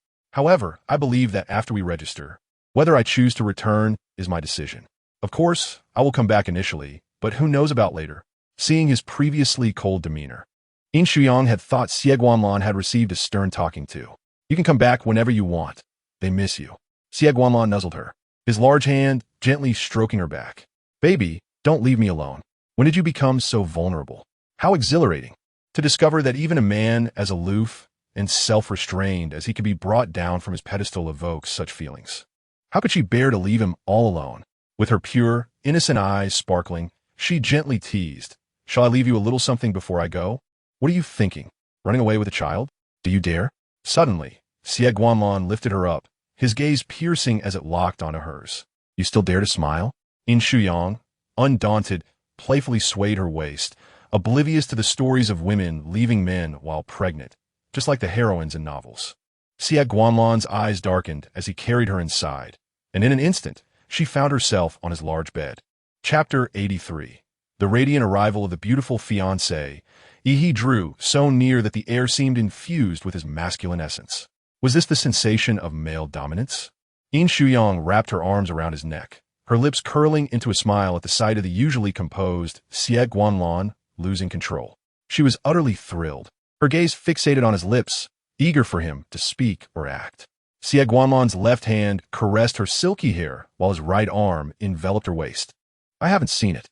I don't wish to see it, nor to experience it. I'm just teasing you. If I were to carry your child, I wouldn't run away. I delight in tormenting you daily. A pregnant woman needs your care, after all. You'd be my emotional punching bag." Of course, Xie Guanlan leaned in and nuzzled her cheek. "You must bear my child. You shall be responsible." His lips traveled from her chin to her mouth, gently pressing against her. "Yang, do you wish to have a baby?" "No, not at all, but I would like to savor the experience." Yin Shuyang blushed, her ears turning crimson. "After we marry." "Not tonight." "Very well." Despite Xie Guanlan's weight pressing down on her, she shouldn't allow her mind to wander to such tantalizing images. A slight disappointment washed over her, her long eyelashes fluttering, eyes glistening with unshed tears. Unable to bear her pitiful expression, Xie Guanlan leaned in, capturing her lips with tenderness, their breaths mingling in a series of soft kisses. After a few moments, Yin Shuyang's hands began to wander, seeking entry into his shirt, but he swiftly restrained her. She laughed bashfully, hee. Xie Guanlan remained composed. Not now. Yin Shuyang adored his restrained demeanor, so cold and chaste, yet dangerously alluring. Beneath his calm exterior lay a torrent of emotions, a desire that would soon erupt. She eagerly anticipated that moment of unrestrained passion. "Are you leaving?" "I'm not going anywhere." "If you're staying, shall we kiss a little longer?" Her eyes sparkled with delight. "But can you lie down? You're quite heavy." The weight of an adult man was a bit much for her to bear. "Already complaining about my weight? What will you do in the future?" As he stood, a hint of amusement flickered in his eyes. "That's different." Yin Shuyang's voice was soft. She leaped from the bed directly into Xie Guanlan's arms. He caught her, hands supporting her hips. "A trust test? You're doing splendidly. You haven't betrayed my trust." Yin Shuyang wrapped her arms around his neck. "Lan, I have a question for you." "Ask away." "Is Sweet Dream owned by Xie Yongzhou?" Xie Guanlan had anticipated her inquiry. "Have you been following the news?" "It's not news. I was there that day." "You were there. Don't get excited. After the incident, Man dragged me away. I learned the rest from the news." Her voice was gentle. "If you prefer not to discuss it, I won't pry. It is his establishment. So that's why you mentioned delaying the marriage certificate. He had been preoccupied all day. That doesn't affect our plans to get the certificate or our married life." Married life, filled with sweetness and delightful exhaustion? Yin Shuyang shyly nestled against his neck, excitedly swaying her body. He whispered, "Are you that happy? Are you not?" "I am." Xie Guanlan carried her around the room, comforting her as one would a child. "Xie Guanlan, I like you so much. I like you immensely." Yin Shuyang's eyes sparkled like stars, radiant and bright, as she nuzzled against his face, emitting joyful sounds. For the first time, Xie Guanlan realized that his existence could bring such happiness to another, a feeling entirely different from the affection his grandfather had for him, which was merely that of a dutiful heir. Now engaged, she could express herself openly, cherishing every moment spent together. "After marriage, we needn't part. Have you prepared the things I need?" "No. I'll find a moving company to handle it myself." Yin Shuyang excitedly began to plan. "I'll follow your lead. You can make a list for me." Leave your things here. There's no need to take them home. You're quite considerate. I'll defer to you. Yin Shuyang playfully swayed her legs, caressing his face, taking in his features to admire him for her comics. When they eventually visited Xie Guanlan's home, she could see his childhood photographs. Moi, moi, moi. Yin Shuyang pouted, wanting to steal a few more kisses. A sudden flash of light illuminated the window, accompanied by the sound of car. Yin Shuyang's body relaxed. My brother is back. Fear not. We are openly engaged, nothing to hide. Xie Guanlan, set her down. Do you know how my brother feels? He despises you for stealing his precious sister, for taking away my love. Xie Guanlan countered. Yin Shuyang, your feelings for him are familial, while mine are romantic. I cannot separate your sibling affection. Only your feelings have grown to include love. Yin Shuyang, somewhat confused, pondered how Xie Guanlan, who had lacked parental love and was merely groomed by his grandfather to be a successor, understood such complex emotions. How could she not adore him? You are right. Yin Shuyang gazed at him tenderly. You are remarkable. After finishing his social engagements, Yin Shujun ascended the stairs heavily, only to see Xie Guanlan emerge from his sister's room. Control yourself, control yourself. Oh, how he wished to strike someone. His hands itched with the urge. He couldn't even best Xie Yongzhou, let alone Xie Guanlan. Kumin, Yin Shuyang peeked from behind the door. Brother, you won't scold him, will you? He's a grown man. What does it matter if I scold him? Don't worry about me. Go wash up and get your beauty sleep. Lanlan, if my brother says anything, please don't take it to heart. His intentions are always for my sake. I hope you can coexist peacefully, Yin Shuyang sweetly asserted. I shall not hold grudges. Xie Guanlan replied casually. It was likely that whatever they discussed wouldn't be shared with her, and Yin Shuyang slowly closed the door, hoping there wouldn't be a confrontation. She quickly showered, applying skincare, while messaging Xie Guanlan. Yuyang, Tajda, the fragrant and beautiful fiancée, he has made her dazzling entrance. Lan, have you finished your conversation? Chapter 84. We've obtained the household register. Lan, finished back in my room. Yang, wow, did you undress? Show me, look. Yin Shuyang pondered the message, imagining Xie Guanlan typing with a teasing smile in her eyes. She was always one to launch surprise attacks. Tonight, she resolved to maintain her composure and refrain from such antics. Show me, and I promise not to ambush you tonight, she texted. What do you want to see? Came a reply. Show me your abs, she teased. Oh my, those muscles, she exclaimed, her excitement evident. Xie Guanlan, having stepped into the bathroom, responded simply, in the shower now. Undress, she urged playfully. Are you live streaming? I'd gladly pay to watch. After a brief wait, Xie Guanlan sent her a photo of his chiseled abdomen. Oh my, you resemble a male deity, she gushed. So sexy. I wish I could leave a few kiss marks on those abs. As she reveled in her fantasies, Xie Guanlan contemplated whether he should have sent that picture. It seemed to have excited her even more. Would she be able to sleep tonight? I'm showering now, he informed her, still waiting on that live stream. Oh, divine one, she replied. He chuckled indulgently, knowing that a live stream was unlikely, but they could share such moments together in the future. I'll let you see up close next time, he promised. Can't wait, she exclaimed eagerly. After their banter, she wished him good night, hoping he would dream of her. Xie Guanlan, however, preferred not to dream of her, as those dreams often unleashed desires he kept hidden, images far too provocative for his comfort. That night, while Yin Shuyang made a list and didn't attempt to surprise Xie Guanlan, she slept in late. By the time she awoke, her father, brother, and Xie Guanlan had all left for work. She sent her list to Xie Guanlan over breakfast, and he quickly replied, asking if she had slept well. Superb. How about you? She inquired. Not too well, he admitted, as he had been anticipating her nighttime visit. Hope I'm not disturbing your work. I'll be off to work too. Love you. She texted, sending a virtual hug. You're clever, he replied, acknowledging her wittiness. She accepted his compliment with a smile. Knowing her brother often teased her for being a beautiful fool, a pretty but seemingly naive girl. As Friday arrived, the family gathered for breakfast, and her mother brought out the household registration book. Yin Shuyang's eyes sparkled with anticipation. Would it be for her? Her brother, Yin Shujun, placed a hand on the book, declaring that marrying their precious gem was not so simple. Brother, don't you want to see me happy? She pleaded, walking over to him with a charming smile, massaging his shoulders. When you get married, I'll bless you too. Reaching for the registration book, she sweetly coaxed him, suggesting he be a witness. The thought of her brother witnessing her marriage filled her with joy. After breakfast, she ascended the stairs to change into a lovely white dress. Adorning herself with the princess crown her brother had gifted her. "Do I look beautiful?" she asked, twirling. "Absolutely. My daughter is the most beautiful bride," her father exclaimed, his eyes glistening with pride. Yin Shuyang held the registration book, gazing at his sister, who had always been exquisite. He felt an overwhelming surge of emotion as they made their way to the Civil Affairs Bureau. "Dad mentioned that after marriage, you'll need to come home weekly," he said, his voice tinged with concern. "Of course not. I love Xie Guanlan, and I love you all.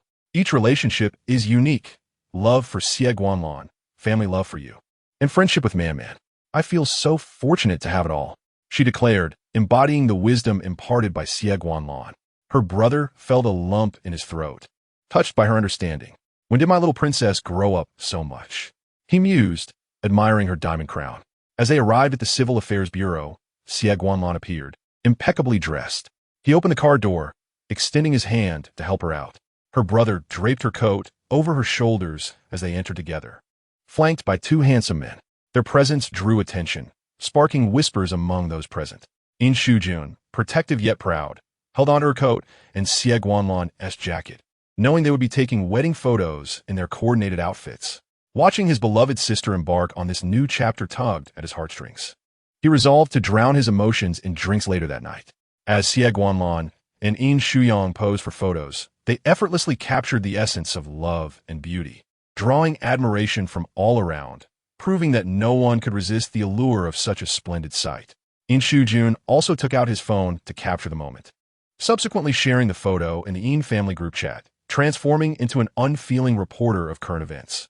The group was filled with praises for Yin Shuyang's beauty, elegance, and sweet smile. But as long as my sister is happy, that is all that matters. It's merely a matter of thanking Xie Yongzhou. After taking the photo, they proceeded to the window to fill out paperwork, and soon the staff handed them 2 red marriage certificates. Yin Shuyang held the certificate close to her heart, exclaiming, "Brother, I am married." Yin Shuyang snapped another photo to document the occasion. "And what else? Congratulations." He put away his phone and retrieved 3 red envelopes from another pocket, presenting them to her. "These are from me and our parents, wishing you happiness in your marriage. As for you, there is none, as long as Yang has. It's fine whether I do or not." Xie Guanlan gazed at her cheerful face with a slight bow of his head. From this day forth, he also had a family that loved him. He had a wife now. "Yang, my wife." "Thank you, brother. I'll share one with you." Yin Shuyang offered one to Xie Guanlan. "From now on, we're family. What's mine is yours. Don't get it to him." Yin Shuyang exclaimed, flustered. Xie Guanlan's hand froze as he prepared to accept. He didn't need the money, but if Yang offered, he naturally had to accept, for he must heed his wife's wishes. He had his own. Yin Shuyang could only instruct him to be careful in the car. "Brother, do you intend to keep it all to yourself?" Yin Shuyang retracted the red envelope. "You actually tried to take Xie Guanlan's envelope." He took my sister. I simply don't want to give it to him." Yin Shuyang tossed his suit jacket to Xie Guanlan while gently draping his sister's outerwear over her. The brother-in-law and sister were 2 entirely different beings. The brother-in-law was insignificant. Xie Guanlan took the suit and exited with them. He slowly asked, "Wife, will you be getting into my car later?" Yin Shuyang clenched his fist silently. "When did your voice become so low? Such a facade." Trying to catch Yang's attention. "Are you?" Yin Shuyang was practically fuming, veins throbbing on his forehead. He opened the car door and handed 3 other red envelopes to Xie Guanlan. "Treat my sister well. If you dare to mistreat her, I will pursue you to the ends of the earth." "Brother," Yin Shuyang gently tugged at his arm. "Isn't this a happy occasion? Why are you so angry?" "How can I not be angry? I've pampered you for 21 years. And now he has taken you away. I was always destined to marry eventually. Then wait a little longer. I can support you even if you never marry. It's never too late. If you ever get divorced, you can call me anytime, even in the dead of night, and I will come to get you." Yin Shuyang shot a challenging glance at Xie Guanlan. "That opportunity will not arise." Xie Guanlan pulled Yin Shuyang close to his side. "Brother, we'll be leaving now. What did you just call me?" "You call me brother. Who gave you permission to call me that?" "Xie Guanlan, you. Oh." Yin Shuyang was so exasperated that he lost all composure and slammed the car door shut. After Yin Shuyang climbed into the car with Xie Guanlan, she snapped a photo of the marriage certificate, intending to share it in the group chat, only to find her brother continuously taking pictures of them. Yin Shuyang truly was a wonderful brother. She felt tears of gratitude welling up. She messaged him, "Brother, you're always welcome to visit my home. You remain my most beloved brother. Brother, I will come." He would undoubtedly come. Yin Shuyang then pulled Xie Guanlan into the Yin family group chat. "Yang Bao, allow me to introduce my husband, Xie Guanlan." Xie Guanlan, seated beside her, cooperatively greeted the family members after witnessing her actions. The Yin relatives warmly welcomed him, congratulating the couple. Xie Guanlan handed the 3 red envelopes to Yin Shuyang. "Wife, you managed this." "Wife, what'd you call me?" Yin Shuyang smiled brightly. Leaning closer, "Say it again, let me hear." Xie Guanlan leaned in, his dark eyes fixed on her wife. "Oh, how thrilling." Yin Shuyang enthusiastically embraced him, calling out, "Husband, husband, husband." She eagerly perched herself on him, and now Xie Guanlan had no excuse to resist her desires. Xie Guanlan gripped her waist, his cold gaze softened with affection. "Wife, we are still in the car. Can that even be an excuse? We have kissed in the car before. What are you pretending for? Kissing is off limits in the car?" Yin Shuyang turned to him. "Look." The driver, ever understanding, raised the partition. Xie Guanlan pressed his lips against the back of her head, kissing her, not because he didn't want to, but because he feared becoming too absorbed and unable to stop. It was merely 10 in the morning. Was it too early to celebrate their wedding night? The corners of Yin Shuyang's eyes reddened as she leaned against him, gasping for breath from the intensity of the kiss. Her lipstick had been thoroughly claimed by Xie Guanlan. She languidly remarked, "Husband, you kissed me so fiercely today, as if you wanted to consume me. Tonight, I shall devour you." Upon hearing this, Yin Shuyang felt a rush of excitement and exhilaration. Is it really going to be that intense? She shyly poked at his white shirt. "Then I shall wait for you." Xie Guanlan held her wrist, his soft, fragrant hand resting against his lips in a gentle kiss. "We want TV going to work today.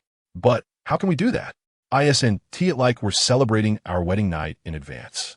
Yin Shuyang's long, beautiful eyelashes fluttered. "Are you teasing me?" Xie Guanlan paused. "Really, I'll take you home to see if you have everything you need, to ensure you're well prepared. After all, we'll be living together for a lifetime. That is not certain. Perhaps when we grow old, we'll want to relocate to another city to retire." Xie Guanlan's eyes brimmed with tenderness. "Then we must satisfy your current needs. My beautiful little princess must have everything at home, and after marrying me, she shall continue to have it all." Yin Shujun had pampered her for 21 years. He would love her even longer. Yin Shuyang twirled in delight, eagerly anticipating her husband's performance tonight. Chapter 86. No matter what he does, he is handsome. Enchanted. Xie Guanlan concurred. "I, the prince consort, shall strive to meet your expectations. I look forward to it. Just don't cry." "What if I do?" Yin Shuyang mused. "Don't men enjoy seeing women in tears, looking pitiful and begging for mercy?" "I cannot guarantee." Yin Shuyang's voice was soft and sweet. "It mainly depends on your performance and whether it can make me cry." Now it was Xie Guanlan's turn to feel anxious. He was uncertain, unable to guarantee anything. He pulled Yin Shuyang into his embrace. "Wife, if I don't perform well, please grant me another chance. I will do my utmost to satisfy you." "It's fine. Take your time. We'll figure it out. After all, you've never tried it before. I want to hold it against you." As Yin Shuyang spoke, a smile crept onto her face, unable to suppress her laughter. After all, Xie Guanlan was exceptionally well equipped. As Man said, men just need a bit of training. She believed in his ability to learn and practice. Xie Guanlan's heart raced with anxiety. How could she perceive any disdain? What kind of qualities did Yang admire? And what level must he achieve to avoid being disliked? Should he study in advance? Should he watch the videos Qin sent him or not? He had no desire to view other women. He only wished to see Yang. Xie Guanlan maintained a serious demeanor, knowing that there could be no mistakes on their wedding night. The newlyweds clung to each other, their affection palpable. And only after stepping out of the car did Xie Guanlan regain his composure. All the servants at the villa stood in 2 lines to greet them. "Good afternoon. Young master, young mistress." "Hello," Yin Shuyang sweetly replied. Xie Guanlan took her inside, and she noticed that the previously cold and lifeless villa had transformed. There were now floral arrangements in the hall. To help her adapt, Xie Guanlan had made many changes. Did this not indicate that she held significant importance in his heart? It must be important. After all, they had just tied the knot, and his wife was everything to him. From the 1st floor to the 3rd, she visited her study, equipped with all the necessary tools, adorned with freshly changed curtains, and offering a splendid view. Finally, They proceeded to inspect their bedroom. Upon entering, Yin Shuyang noticed the red double happiness characters adorning the walls, and even the curtains had an additional layer of lace. Xie Guanlan's deep gray bed had transformed into a vibrant red ensemble, embellished with dates, peanuts, longan, and lotus seeds, symbolizing early progeny. Xie Guanlan stood by the bed, puzzled. For this bedding was not what he had requested. It must have been arranged by Aunt Qin. Yin Shuyang caught sight of Xie Guanlan's flushed ears and jested. "We can do without the progeny part, right?" Not having any," he replied. "That sounds quite agreeable to me." Xie Guanlan grasped her hand, assuring her that whenever she wished to conceive, he would be there. He was a man who cherished her, wanting to spare her any discomfort. Just as Yin Shujun was capable of pampering her, he too could indulge her whims. The little princess was free to do as she pleased, unburdened by other considerations. With someone to take care of the aftermath.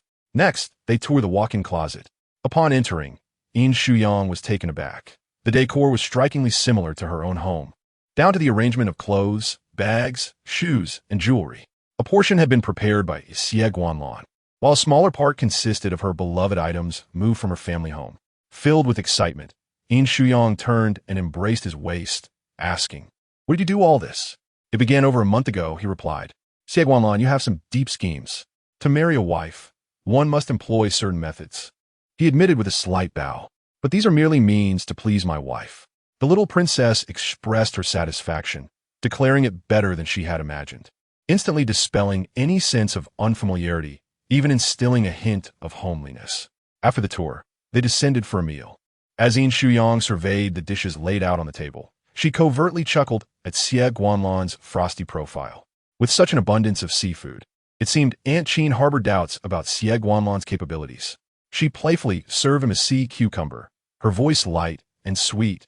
"Dear, make sure to eat plenty."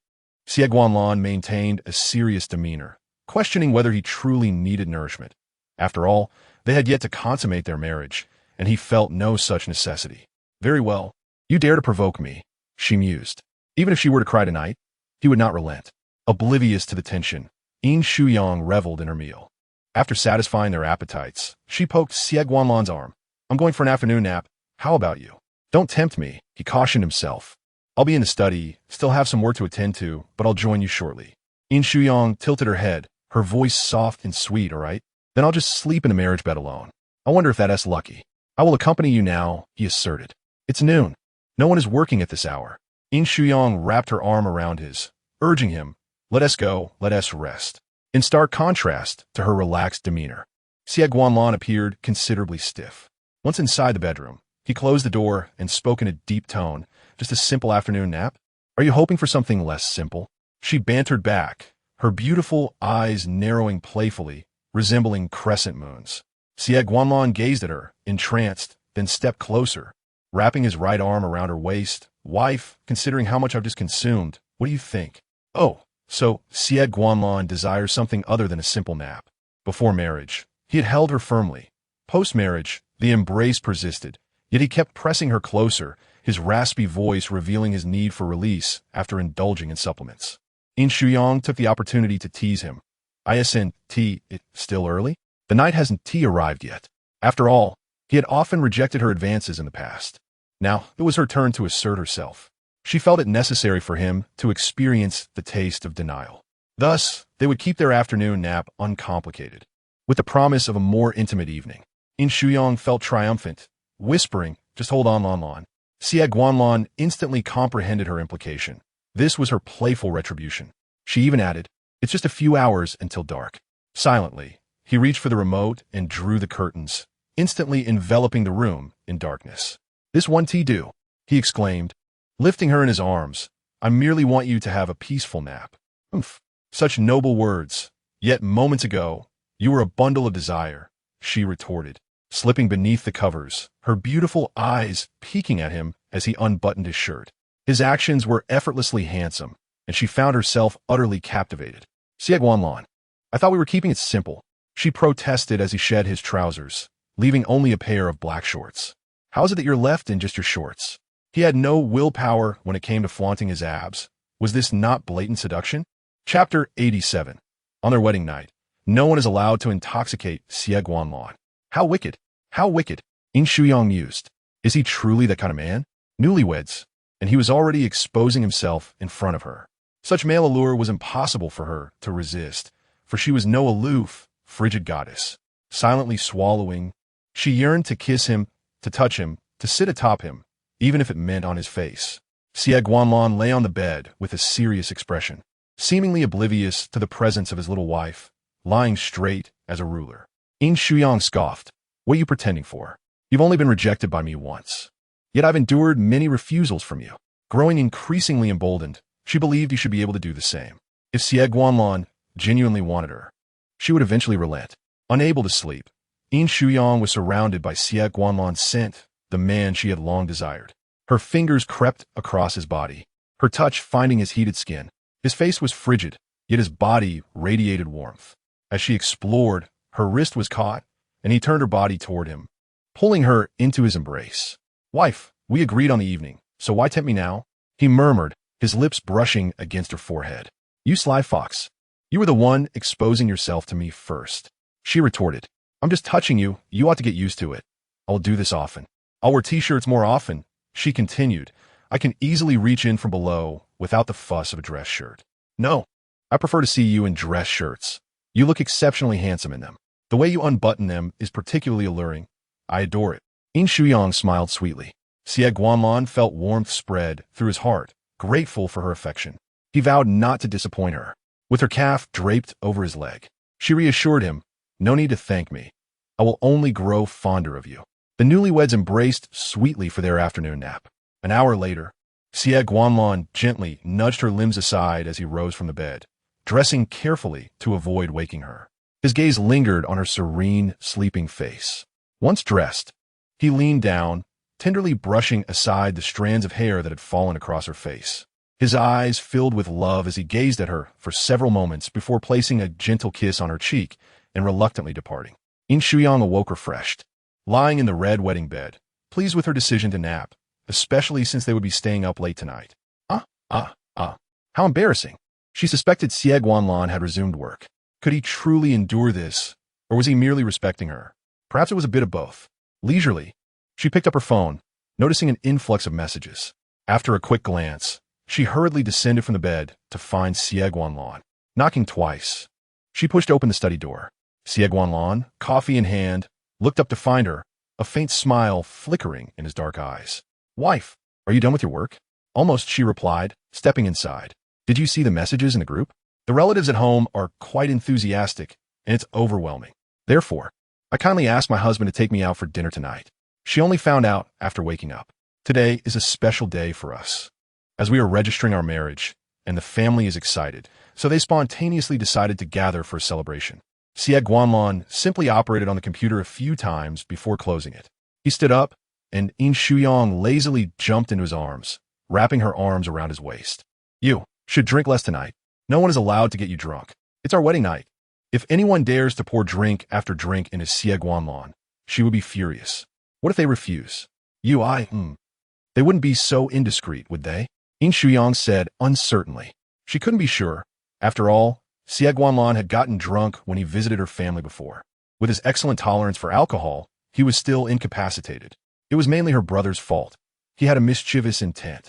If he refrained from causing trouble, the others would likely know their limits. Yin Shuyang wasn't too certain. It's fine.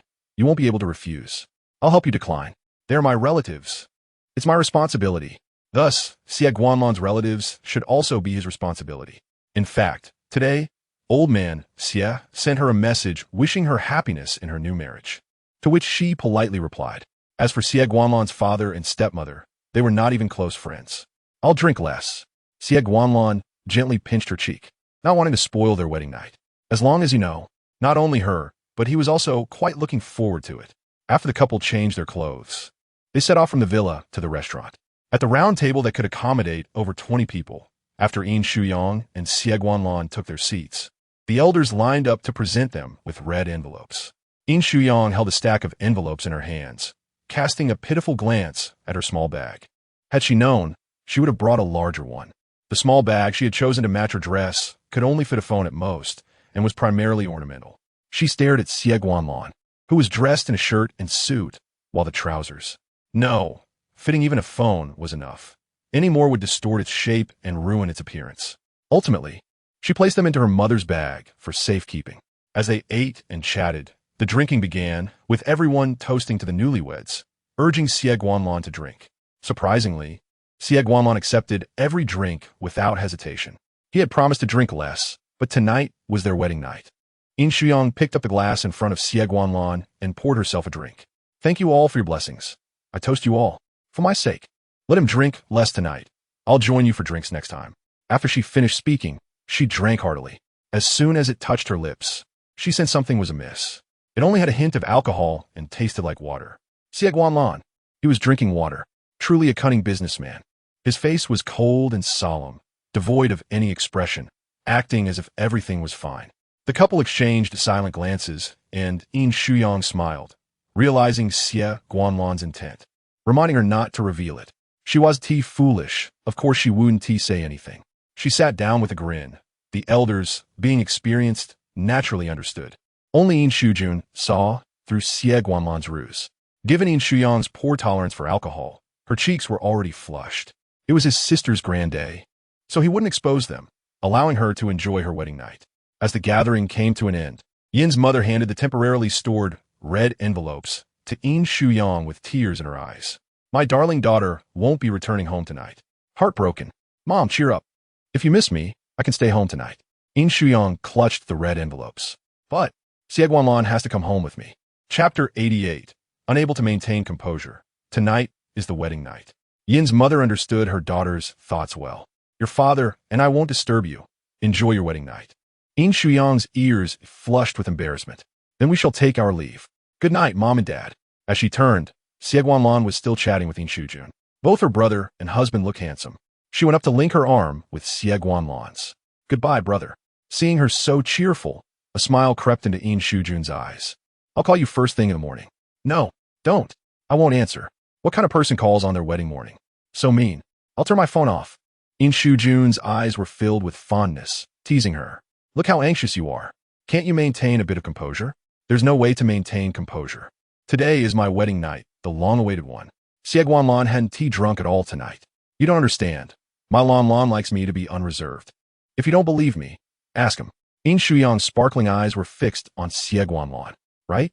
Xie Guanlan met her gaze. Yes, I like it. With such a lovely Shuyang clinging to and hugging him, showering him with pure affection he had never experienced before. He could now feel the happiness of being cherished by her. Stop showing off your love in front of me. Go home and enjoy each other. I'm leaving. Yin Shujun needed to drink something. Otherwise, he might truly be unable to sleep tonight. Today was just about registering their marriage. He couldn't imagine how emotional he would be during the wedding ceremony. Once in the car, his phone buzzed incessantly. Leaning back, lazily, he saw a stream of messages from Yin Shuyang. An array of cute emojis flooded the screen. YMBO, brother, don't cry. Hurry and find me a sister-in-law. I don't mind you showing off your love in front of me. I would love to see it. I want a beautiful sister-in-law, and maybe even a niece or nephew to help take care of. Yin Shuyang was still young, sweet-tongued, and thoughtful. Knowing he was feeling down today, and deliberately sent these messages to comfort him. His precious sister. Brother, I'll find one for you tonight.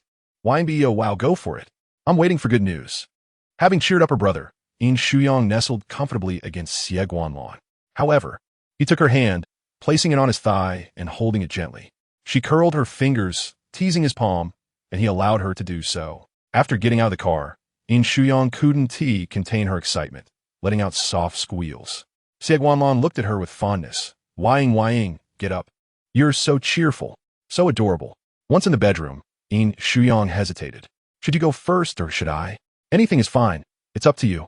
I'll go first then. Girls have more complicated skincare routines. Yin Shuyang took her nightgown and headed to the bathroom. Her brother told her to maintain some decorum. Should she really? After all, they were married now, and Xie Guanlan couldn't escape. After her shower, Yin Shuyang changed in her nightgown, quietly pushing open the bathroom door. She saw Xie Guanlan in a bathrobe picking up peanuts and longans from the bed. His hair was damp, and he had changed clothes, clearly having washed up in another room. Who was in a hurry, after all? Her brother advised her to be modest. Yin Shuyang slowly approached, hugging Xie Guanlan from behind, gently leaning against his back. Husband. Xie Guanlan finished tidying up the items on the bed his left hand caressing her hand. Wife, I'll accompany you to sleep shortly. I'm not in a hurry. Not at all. Just turn off your phone. Where's Xie Guanlan's phone? Yin Shuyang spoke softly. He set down what he was holding and turned to her. Let us dry your hair first. Okay. Thus, Yin Shuyang went to dry her hair. She took the hairdryer and playfully dried his hair a bit. It quickly dried due to its short length. She then sat down leisurely to dry her own. Xie Guanlan stood beside her. Wife, let me help you. No, I can do it myself. She was very protective of her hair and guessed he wouldn't know how to dry long hair. So she didn't let him touch it for now. Xie Guanlan felt sad. His wife wouldn't even let him near her hair. Yin Shuyang stared at the mirror, and Xie Guanlan didn't leave, waiting beside her. Why did she suddenly feel nervous? Dear, since we have decided to postpone having children, have you prepared that thing? What thing? Xie Guanlan teased her knowingly. She wouldn't even let him help her dry her hair. She was upset.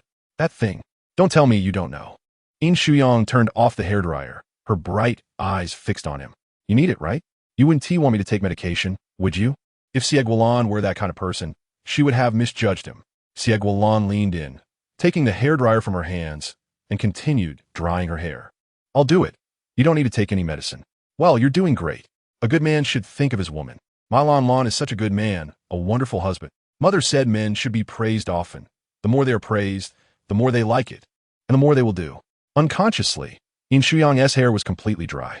Xie Guanlan put down the hairdryer and gently began to comb her hair, his fingers gliding through her silky strands, his thoughts stirring as he lowered his head. From Yin Shuyang's perspective, Xie Guanlan grasped a strand of her hair and kissed it. Although she couldn't see his expression clearly, she felt that this simple action was enough to entice her. Xie Guanlan, don't tease me anymore. Her heart had already been stolen. Yin Shuyang turned around, her soft body leaning into his embrace, her clear eyes clouded with desire. Her breath slightly quickened, the corners of her eyes alluring.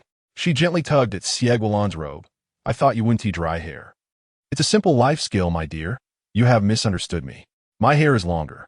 Yin Shuyang stared fixedly at the exposed skin at his robe center. He had stripped down to just shorts during their afternoon break, but now he was wearing a robe. No need. Really no need. Yin Shuyang tugged at his robe's tie. I just have one question. Are we turning the lights on or off? Leave them on. I want to see you. Xie Guanlan leaned closer to her. Baby, are you going to sleep? She murmured a soft yes, and he lifted her into his arms. The mingled scent of their shower gels enveloped them. Yin Shuyang rested her head on Xie Guanlan's shoulder, her long eyelashes fluttering as she leaned in to kiss his neck. You're not working tomorrow, right? No. He had deliberately chosen to get their marriage certificate on a Friday. So all your time tomorrow is mine. All for my wife. Xie Guanlan laid her on the bed, swiftly loosening the tie of his robe, and leaned down to kiss her. After a night of passion and fervor, Yin Shuyang awoke at 11. Her consciousness was alert, but her body felt as if it had been trampled. It was sore, aching, and utterly weak. Her throat ached too. As her awareness gradually returned, she realized Xie Guanlan was still lying beside her, his arm draped over her waist, his breathing steady. Is he still sleeping? It's understandable. After all, someone was quite vigorous last night. She would never again doubt Xie Guanlan's capabilities. He was impressive, very impressive. The marriage check was not fabricated. His 8-pack abs were real, and his physical prowess was undeniable. As she shifted slightly, Xie Guanlan seemed to awaken, nuzzling closer, his soft lips brushing her cheek. Good morning, my wife. How do you rate my performance last night? Are you satisfied? Yin Shuyang's heart raced, and with a hint of shyness, she replied, very good. So good that I need to rest tonight. It was impossible to have a night of revelry every night. She turned away, somewhat incredulous at the sight of Xie Guanlan's neck and collarbone marked with her kisses and scratches. Last night had been a bit intense. I'll be more careful next time. It wouldn't happen again. Though it appeared enticing, she preferred Xie Guanlan's body to be unmarked and clean. Beneath the sheets, Xie Guanlan's hand gently massaged her waist. He should have shown restraint. He shouldn't have been so wild, knowing it was her first time. Yet, he couldn't help it. He adored her too much. Be gentle. Yin Shuyang lazily rested on her stomach, closing her eyes to savor the exclusive massage he provided. A man's touch was inherently stronger. Feels good, Xie Guanlan said as he continued to massage her with one hand while brushing her hair back with the other. Are you hungry, baby? Yes. Then wait for me in bed. Okay, she thought, not wanting to get up at all. Xie Guanlan continued to massage her for a few more minutes before getting out of bed. Dressed, he went downstairs, where all the servants were astonished. The young master was actually sleeping in. The young mistress hadn't even risen yet. Such a loving young couple on their wedding night. Xie Guanlan returned to their room with lunch, only to find the bed empty and the sheets in disarray. Silently, he stepped out and set the food on the table. When he returned, Yin Shuyang emerged from the bathroom, lazily shuffling toward him, half awake, as if she might collapse at any moment. Xie Guanlan hurried over and picked her up, taking her to the living room. "Are you going to feed me?" she asked, sitting on his lap. "Of course. I don't think I can do that." Even her brother, who spoiled her, didn't always feed her. She wasn't used to it. Yin Shuyang slid off his lap and sat beside him. "You are hungry too, and you exerted yourself more last night, so we should eat together. It's only right." Yin Shuyang's eyes sparkled with shyness. Those who can do more should do more. "Mr. Xie, work hard, and you will eventually reap the rewards." One day in the future, they would welcome a lovely baby. Yin Shuyang knew how to gently manipulate him, and he willingly succumbed to her charms. "You're right, my dear. Those who can do more should contribute. Such matters should naturally require the husband to exert himself." Yin Shuyang slowly enjoyed her lunch, then stood up, supporting her waist. "I'm going to sleep. Again? Do you have a problem with that?" Yin Shuyang placed her hands on her hips, glaring at him playfully. "Why do I have to sleep again? Isn't it because of you? Since I married you, I no longer have the freedom to sleep? If you want to go back to your mother's house, you can. We'll go together." Xie Guanlan stood up. "I never meant to keep you from sleeping. But you just said, girls are very sensitive. What I meant was, you just had a meal and are heading straight to bed. You might gain weight." Xie Guanlan pinched her waist lightly. "You can sleep later." He wouldn't dare prevent his dear wife from resting. "But you said last night that my waist was slim." Yin Shuyang pouted, snuggling against Xie Guanlan. "I was wrong. It's all your fault. You can sleep whenever you want, even if you gain weight. The important thing is to admit your mistakes." He remembered Yin Shujun saying that Yang Yang cared a lot about her appearance. Would she allow herself to gain weight? "Xie Guanlan, you once said not to change ourselves for others. We just registered our marriage, and now you've changed. You don't cherish what you've gained." Xie Guanlan embraced her. "No, sleep. I'll keep you company. We'll sleep together, and we'll gain weight together." "No, you can't gain weight. You can't have a beer belly or anything. That would look terrible." Yin Shuyang pouted, feeling wronged, yet she smiled through her tears. "I know you didn't mean it.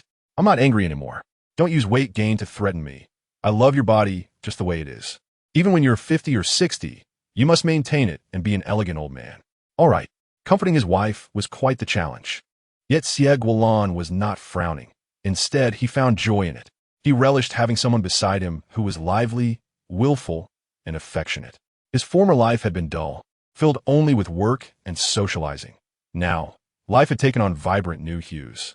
He now resembles a person of flesh and blood, imbued with emotions, rather than a mere machine or a cultivated air. What you said must be accomplished. It is certainly achievable under the watchful eyes of my dear wife. Xie Guanlan effortlessly lifted her, accompanying his wife for an afternoon nap. Back in their bedroom, Yin Shuyang leaned languidly against the bed, powering on her phone. Her parents and brother had not sent her any messages that morning, but just half an hour ago, her brother inquired if she was awake. "Oh, young Bo, em awake. I've even had lunch. What about you, brother?" "Brother, I've eaten." "So, did our little princess enjoy a delightful wedding night?" Yin Shuyang cast a sidelong glance at Xie Guanlan beside her and replied affirmatively. "Yes, it was very pleasant, very comfortable, immensely enjoyable, quite exhilarating, and also exhausting." In short, the domineering CEO would not disappoint her. "Brother, all right then, I won't trouble Xie Guanlan." "Yang Bao, what trouble could you possibly cause him? I've already told you the marriage examination is genuine, no deceit involved." "Brother, take good care of yourself. It seems my brother harbors quite a misunderstanding about you. Has something transpired between you two?" Yin Shuyang curiously tilted her head to meet his gaze. "It should not be the case. He is not targeting me. If anyone else were to become his brother-in-law, he would behave the same way." Xie Guanlan wrapped his arms around Yin Shuyang's waist from behind. "There will be no other brother-in-law for me. I only have eyes for you." Yin Shuyang smiled brightly, leaning in to kiss him, for only Xie Guanlan could fulfill the role of her brother-in-law. Chapter Kilensven, Peshenitkish. Xie Guanlan's eyes glistened with unshed tears as he gently held her, ensuring she remained oblivious to his emotional turmoil. The steadfast love and choice of Yang filled him with profound happiness. It felt as though he had not experienced such joy in an eternity before meeting her. Ultimately, however, the two did not indulge in an afternoon nap. Instead, they changed clothes and visited the cemetery. Following their marriage, it was fitting to pay respects to Xie Guanlan's mother.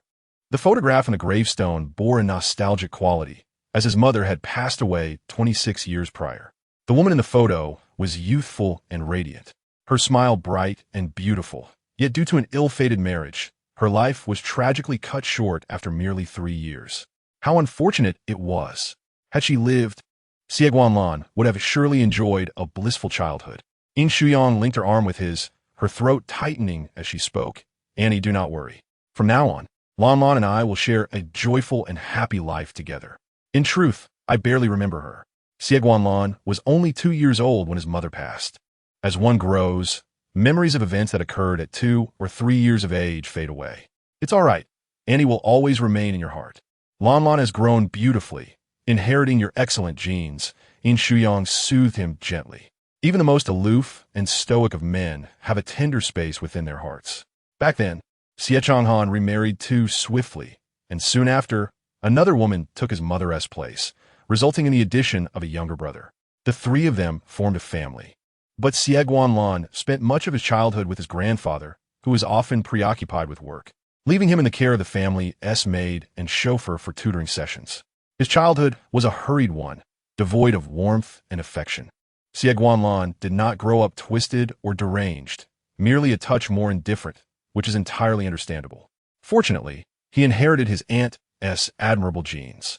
As they departed, sunlight broke through the clouds, transforming the previously gloomy weather into a bright day. The weather has improved, and he surely knows you're doing well now. Xie Guanlan's eyes sparkled with joy, all thanks to Yang. How is this due to me? You were already an exceptional person. It is your inherent goodness that draws me to you. I merely embellish your happiness. He had never perceived life as particularly joyful, nor had he harbored any special thoughts, simply wishing to work diligently. Although others had attempted to introduce him to potential partners, relatives, grandfather, and friends, none had been as straightforward, passionate, and sweetly affectionate as she was in expressing her feelings for him. Her affection was purely for him, devoid of ulterior motives. Had it not been for Yin Shuyang's intervention, he might have succumbed even more swiftly and entered into a relationship much earlier. However, it is not too late now. Their progression is rather rapid.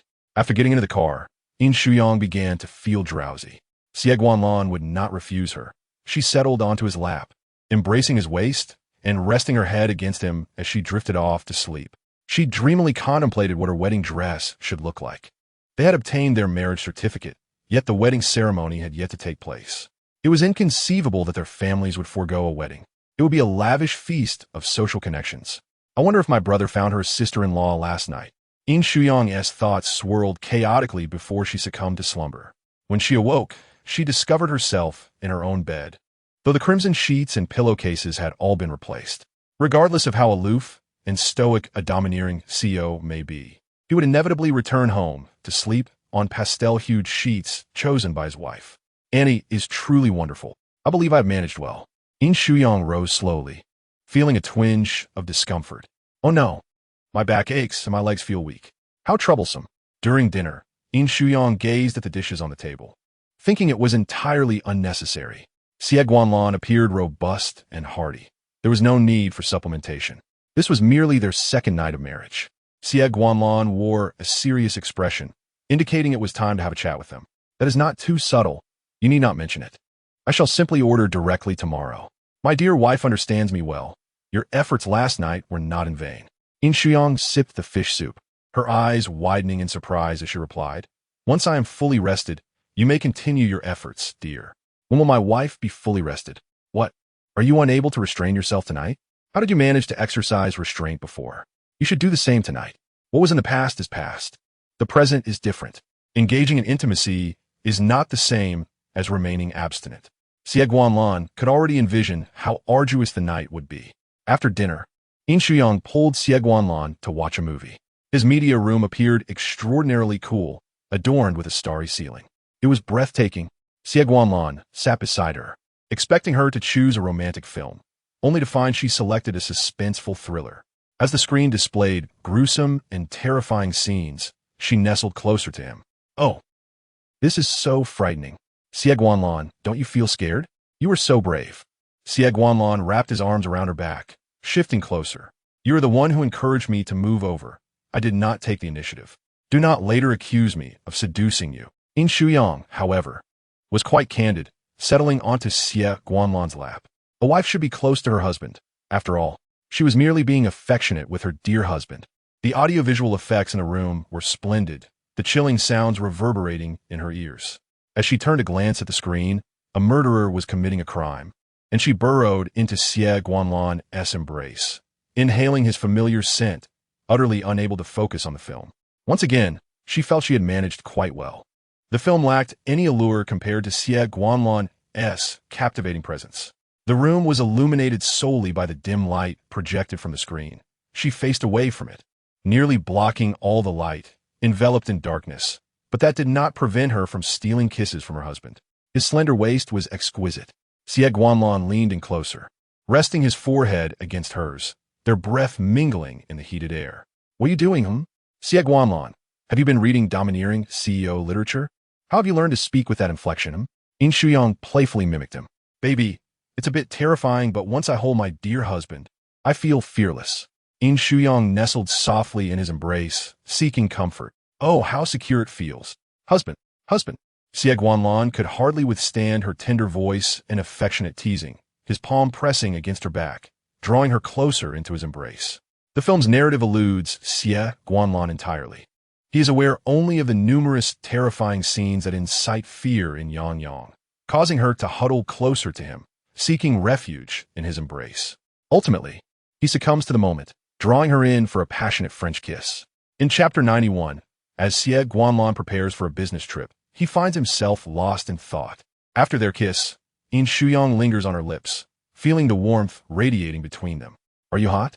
she inquires. "Indeed," he replies. "Is it a stifling heat?" She chuckles softly. "I feel the same. What shall we do about it?" He gently strokes her back, cautioning her against cold showers due to her delicate constitution.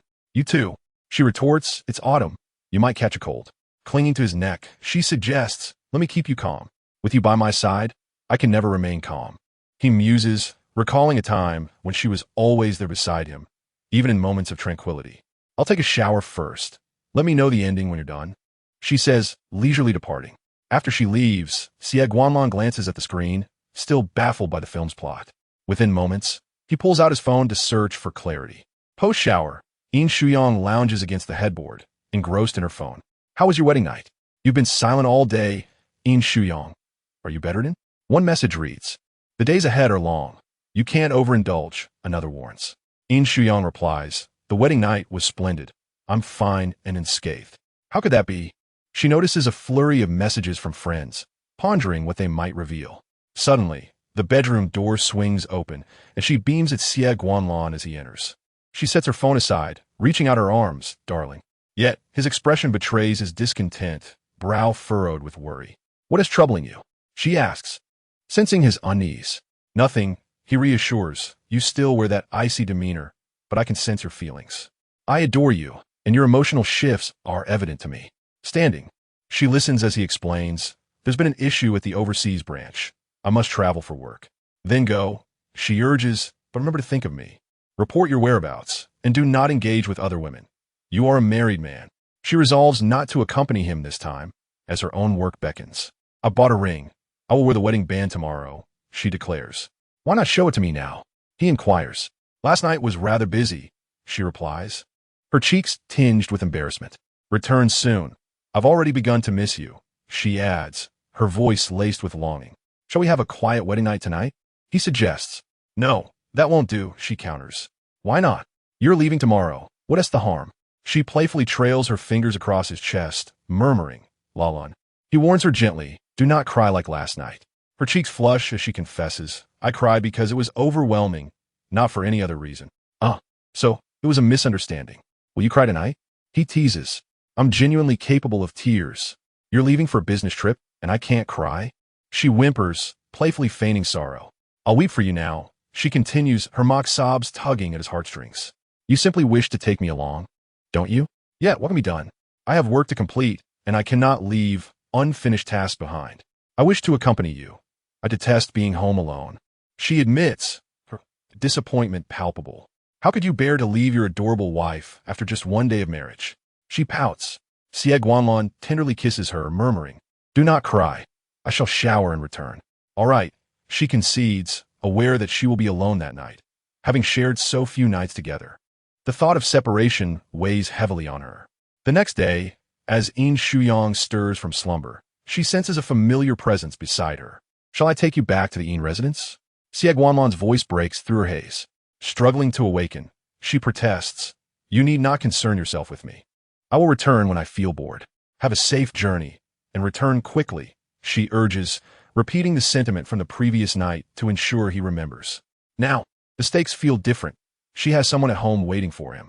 As Xie Guanlan readies himself for the day, he admires her sleeping form, feeling affection swell within him. Shall we have breakfast together? He inquires gently.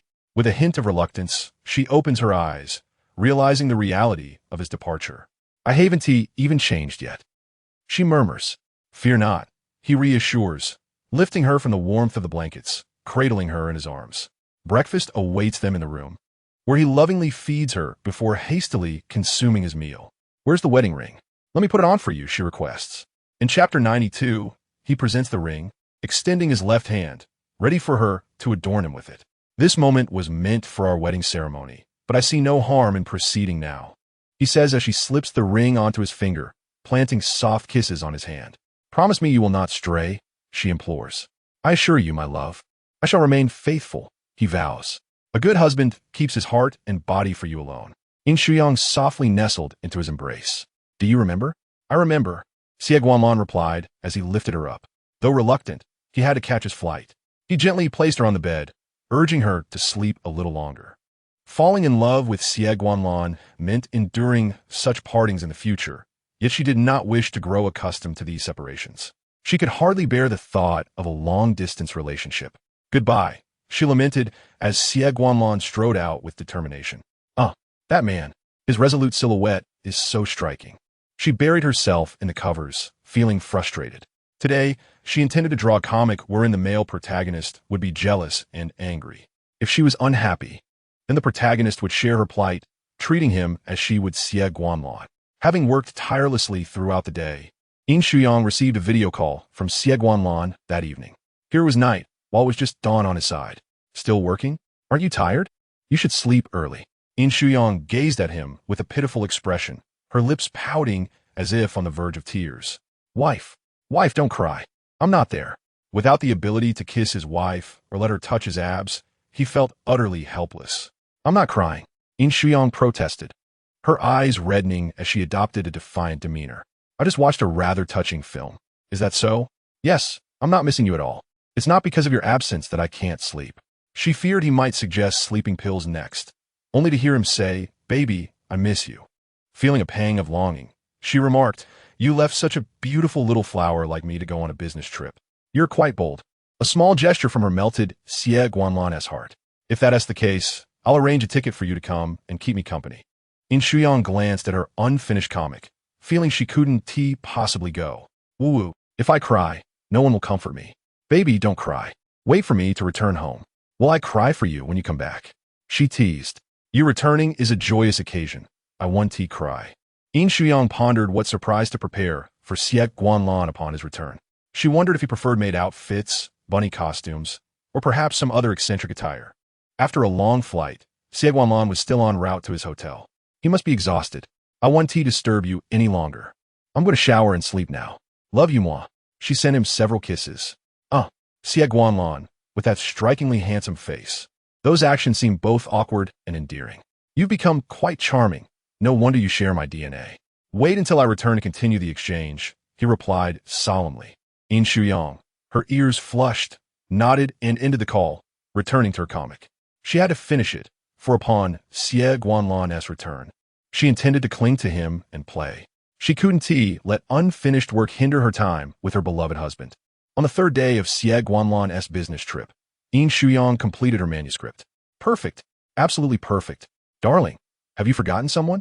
Yin Shuyang turned her head languidly to find Sherman lounging on her sofa, half of the fruits and sweets on the table consumed. Did you really forget? Well, forget it. Sherman rose and approached her, pressing gently on her shoulders. Now that you've finished, let us go out for some fresh air. You can't just stay cooped up at home because Xie Guanlan is away. Play. There's no need to play. Yin Shuyang stood up, exclaiming. Let us go. Charge. I see how it is. When Xie Guanlan is around, you want to go out with me. But only when he is away do you have time for me, Sherman remarked with a smile in her eyes. It was a cause for celebration that her best friend had captured her beloved man's heart. However, with Xie Guanlan absent, tonight couldn't be a grand celebration. So they invited just a few friends. In the private room, Yin Shuyang took small sips of plum wine, sitting quietly in a corner while watching them play games and roll dice. How is she drinking? Isn't she supposed to avoid alcohol if she is pregnant? Is she or isn't she? Let us just beat her up. Otherwise, marrying the elder while pregnant with a younger child would be tantamount to cuckolding Xie. With a loud bang, Sherman slammed the dice cup down. Though she had invited only a few friends, the room was filled with over 10 people. She glared coldly at two gossiping girls. Do you think your tongues are superfluous? Sherman's tone was harsh. What are you still doing? Apologize. The two girls shrank back, their eyes darting nervously. Miss Sure, we didn't mean any harm. We were just discussing what we saw online. Discussing in front of the main person? Sherman scoffed. Who brought you here? A man stood up. Manjia. Their words have nothing to do with me. Feel free. Shen Xiao. The two girls looked at him in unison. Calling me one T help. Shen Wu wouldn't dare provoke Sherman. She is Jiang Heng's girlfriend and Xie Guanlan's fiancée. Although Xie Guanlan and Yin Shuyang hadn't held their wedding yet, their engagement had been grand, and the two girls were unaware that they had already obtained their marriage license. Sherman was furious, and the concerned Yin Shuyang blinked her beautiful eyes as she moved to Sherman's side. What happened? Sherman, both helpless and furious, replied, Baby, they're saying you're pregnant with Xie Yongzhou's child and that you had an abortion. They're slandering you and damaging your reputation. This cannot go unpunished. Previously, marketing accounts that had spread inappropriate comments on Weibo had hastily apologized, pleading with the Yin family not to sue them. Not suing was out of the question, but some still believed it was all a game. Yin Shujun adored his precious younger sister and would never allow her to suffer. Don't be angry, my dear. Anger brings wrinkles. I'm fine. The room has surveillance. I'll call my brother to send the legal department over for evidence. Yin Shuyang linked arms with Sherman. Don't be upset. Just kick them out. Chapter 93. The old man suffers a heart attack. How can I not be angry? This is how rumors start. What does Xie Yongzhou think he is? Ma Yuyang has never liked him, nor does she have anything to do with him. If this issue fell upon her, she wouldn't be this furious. Yin Shuyang grew up with her, 2 years her junior, and Sherman had always treated her like a sister, pampering her endlessly. A sheltered young lady, she had never faced any grievances, living in a pure world, but this world was far from innocent. It was muddled and filthy. Shimun, fuming, ordered, immediately apologize. Her gaze was fierce enough that even Yin Shuyang felt alarmed, let alone the two unfamiliar girls. The two timidly approached. Miss Yin, we're sorry. We were just repeating hearsay. We apologize. Regardless of whether it's the Sure or Yin family, you cannot offend them. Moreover, the two men involved are the eldest and second sons of the Xie family. They thought their quiet discussion, coupled with the lively atmosphere of the private room, would go unheard. Little did they know, Sherman had sharp ears and caught them red-handed. Next time you hear such talk, do refute it. I'm not pregnant. Nor could I possibly carry Xie Yongzhou's child. I will only bear my husband's children. Yin Shuyang mimicked Sherman's stern expression. Yet with her exquisite beauty, she didn't seem angry, but rather resembled a delicate porcelain doll. Get out. Shimun commanded Anglidi. The two girls fled in a panic, colliding with Jiang Heng, who had just arrived. Seeing him, Sherman turned her face away, embracing Yin Shuyang. Yuyang, can I come over to your house tonight? Okay, is that all right? Jiang Heng was right there. Had they quarreled? Yin Shuyang timidly glanced at the approaching Jiang Heng, a man of formidable presence, who bent down and forcibly lifted Sherman beside her. Young Bo, save me. But Jiang Heng could easily overpower her with a single punch. Jiang Heng, let me go. Just a moment ago, Sherman had acted like a boss, sending others away. Yet now she was being carried off by Jiang Heng, utterly humiliated. Yang Yang was still present. Without uttering a word, Jiang Heng carried her away, despite her continual struggles. He brought her to an unoccupied private room and closed the door. Sure, man, I am your boyfriend, yet I can't shake the feeling that in your eyes, Yin Shuyang holds more significance than I do. Jiang Heng held her small waist, preventing her escape. I have known Yang for over a decade, while you and I have only been acquainted for a few years. Is affection measured merely by the length of time spent together? Then why don't you still cherish your kindergarten classmates? Fine. If we break up, I shall seek a relationship with a kindergarten classmate. None of my classmates are married yet. Do you think I can't find one? Sure Man exerted all her strength to pry his hand loose, but it only tightened further, causing her waist to ache. Darling, Jiang Heng feigned weakness. No breakup, and you're not allowed to find someone else. Jiang Heng leaned against her stomach. How about we not be angry anymore? Birds of a feather flock together. You are still friends with Xie Guanlan. Just look at the trouble he has caused, slandering girls, and even daring to target the second miss of the Yin family. You're not innocent either. Sure Man pushed against his forehead. Get off me. Jiang Heng pulled her onto his lap, maintaining eye contact. This incident only transpired a couple of days ago. I have known him for many years, and we have business dealings. After all, he is also the second young master of the CF family. I was unaware of his actions that night. We merely shared a meal together. I refuse to bear that blame. Gossip and slander are not my concern. I am innocent. You are not innocent at all. How could he know that Yin Shuyang likes Xie Guanlan? Did you let it slip? Jiang Heng's expression grew serious. Perhaps it is indeed possible that he obtained that information from me. But how could he know what Xie Guanlan intends to do? Darling, I would never do anything to harm you, nor would I ever wish to hurt Yin Shuyang. What benefit would that bring me? Xie Guanlan's actions are unrelated to me. I will not accept your insinuations. Jiang Heng leaned closer. I disagree. Darling, your friend is doing quite well and has successfully gotten engaged. Can you not be angry now? What am I angry about? Sherman pushed his head away. Speak properly. No, I want to lean on you. You like it when I get close. Jiang Heng, speak properly. Jiang Heng pinched her soft waist. There are collaborations between Xie Guanlan and me. It is impossible to cut off ties completely. You are putting me in a difficult position. Sherman rolled her eyes dramatically. If anything goes wrong, don't blame me for not warning you. Recently, his club was shut down and has yet to reopen. Xie Guanlan and Yin Shuyang are furious due to Yangbao. That club is just the beginning. You still have financial ties with him. Are you not worried about losing everything? We are of the same root. Why rush to harm each other? Do you think Xie Guanlan is capable? What do you think? Xie Guanlan has already spread rumors about his own wife.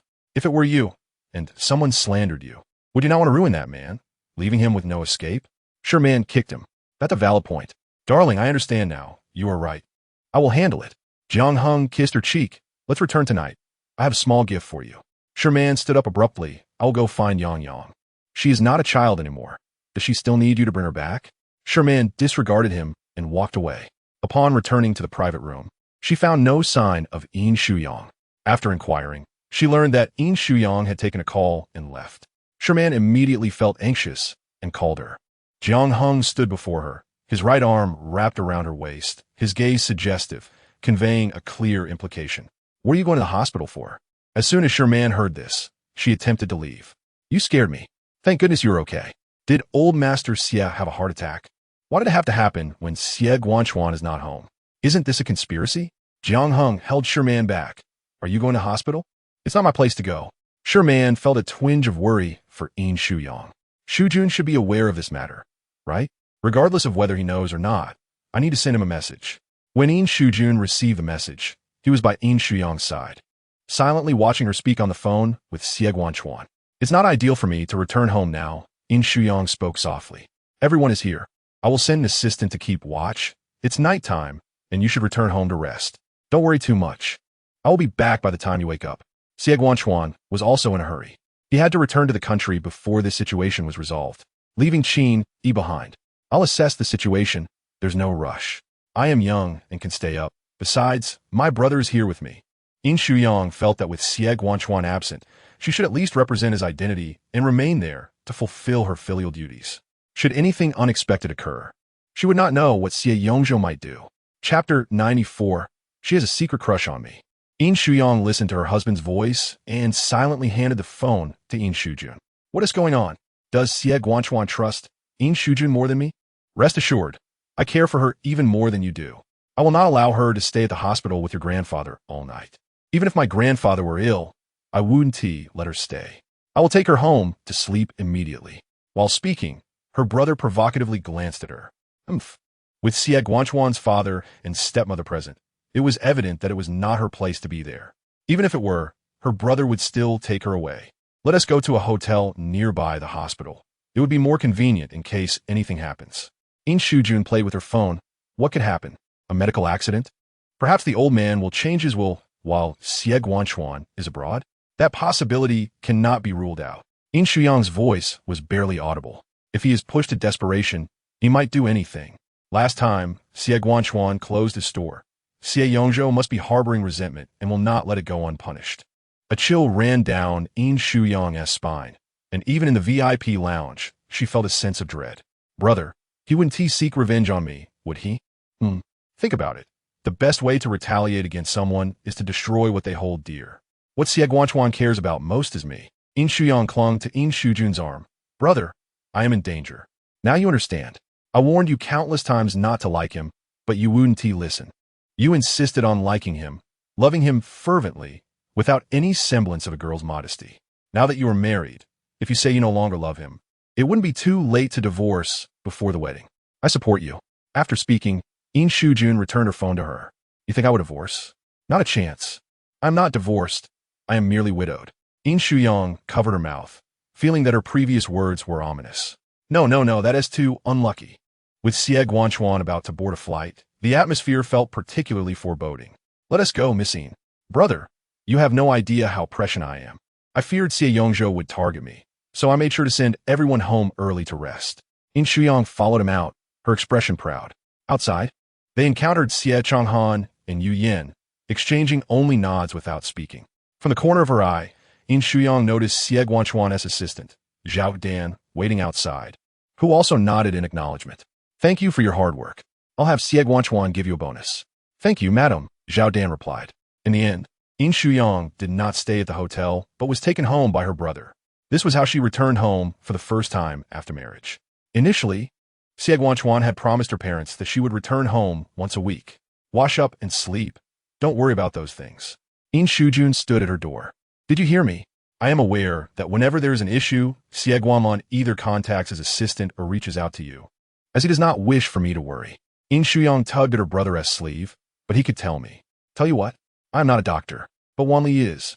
Yin Shuyang gazed at him intently. How do you know she was at today as comprehensive consultation as well? Really? I was just saying that I noticed your ears turned red the last time Guanli bandaged you. Yin Shuyang chuckled. Do you like her? Not at all. Brother, you are being disingenuous. You little brat. What do you understand? It's not that I like her, it's that she likes me. Are you kidding? Yin Shuyang's eyes sparkled with excitement. So you turned her down? Why are you so fond of gossip? He looked at her with exasperation. She has never confessed her feelings. So, do you think she has a crush on you? You are rather narcissistic. Yin Shuyang tilted her head. You have the credentials for it. You are handsome, academically accomplished, physically fit, from a good family, and an exemplary student in all aspects. It is completely normal for someone to have a crush on you. I just don't understand how you know Guanli likes you without any confession. Brother, have you ever liked her? Were you anxious when you heard about Xie Guanlan's potential marriage alliance with the Wan family? Yin Shuyang pushed her back into the room. Go wash up and sleep. Some questions will have answers in due time. Please tell me. I want to know. A loud thud. He shut the door. When I go to the hospital tomorrow, I will ask Guanli. That night, Yin Shuyang slept restlessly. Around 5 in the morning, she woke up, dressed in her pajamas and still drowsy. She padded over to knock on her brother's door. Yin Shuyang opened the door with a scowl, turned around, and headed back to his bedroom. What is it now, little ancestor? It's only just past 5. Do you know what time I went to bed last night? He lounged on the sofa, 2 fingers pressed against his temples, eyes closed in an attempt to gather energy. The sky had not yet brightened. She is married now, not a child anymore. Why does she still come to find her brother when she cannot sleep? Oh, her husband is not around. Yin Shuyang rubbed her eyes and slowly sat beside him. Brother, I feel uneasy. Did you have a nightmare? There are distinctions between genders. He could no longer comfort her as he did when she was young. You can lean on my shoulder. That was the extent of his brotherly support. I am anxious and restless. Surely, Grandfather Xie will be all right. Yin Shuyang felt her forehead. You do not have a fever. Sweetheart, your heart should only be concerned for Xie Guanlan. If old Master Xie were in trouble, you wouldn't feel so uneasy. Yin Shuyang, fatigued, yawned lazily. If you can sleep, then do so. If not, then he glanced at the news on his phone, his words choking in his throat. What is this? What kind of garbage news is this? Is it true? Suddenly, he stopped speaking. Yin Shuyang, curious, leaned closer. A plane crash? A plane. The flight from New York to Lee City, the one Xie Guanlan was on. Brother. Brother Yin Shuyang grasped his arm. Are we dreaming? Am I still asleep? How could Xie Guanlan's plane possibly have crashed? Surely, Auntie in heaven will protect him. It cannot happen. Wu tears streamed down her face. Brother, her voice trembled. Yin Shuyang held her hand to soothe her, while with his right hand, he immediately called his assistant to investigate. She had expressed her unease for a reason. Darling, Chapter 95. The plane crash, it cannot be. I believe Xie Guanlan is still alive. He must be alive. The fear gripped her. Xie Yongzhou wouldn't allow such a catastrophic accident involving others, would he? Brother, it's all right. It's all right. Xie Guanlan clearly has a great fortune. Yin Shuyang was genuinely distressed now. Xie Guanlan, you better be alive. They were only married for a week. How dare you leave us? He would not let it go unpunished. I also feel it. I have this intuition. I am certain he is fine. How could anything happen to him? The domineering leads in novels never truly face calamity. Is it a ruse? A clever ploy? Even if there was a plane crash, he would surely be one of the survivors. Yes, a survivor. Brother, why don't we send people to search? Searching the ocean would be like finding a needle in a haystack. My husband, that is my husband. If we do not search, will Xie Yongzhou ensure that others search diligently? He certainly would not. Yin Shuyang looked at him with tearful, pleading eyes. Brother, he will, he will. As long as he is alive, I will do everything in my power to find him. Yin Shuyang's heart ached, seeing his sister in tears and distressed over the news. Xie Guanlan, you have caused my sister such heartache. He handed her a tissue, but the more he wiped, the more tears flowed, and she cried, her eyes reddening. After much effort, Yin Shuyang finally managed to lull Yin Shuyang to sleep, carrying her back to his room and settling her in. The moment he stepped out, he began making phone calls. His expression was grave, and the lack of sleep made his handsome face appear fierce and intimidating. At the hospital, old Master Xie's surgery was successful, but he had not yet regained consciousness. Xie Changhan stared at the news on his phone, his brows furrowed deeply. Although his relationship with Xie Guanlan had always been strained, he could not deny the bond of blood. Even in death, he could not allow his son to perish in a plane crash without a trace. He had not eaten anything since morning. He should have something. Yu Yin tapped the table. I cannot eat. You cannot eat because of Xie Guanlan? You have been his father for over 20 years. When did you ever act like a qualified father? Is it not a bit late to show concern now? Previously, no matter what happened, it was not life-threatening. But now, what is this? As Xie Changhan seethed with anger, the lounge door opened. Xie Yongzhou strolled in, seemingly oblivious. Is it you? Huh? Xie Yongzhou replied, confused. What happened? I drank too much last night, Dad, Mom. Good morning, it's 11 o'clock. 11 is still early for me.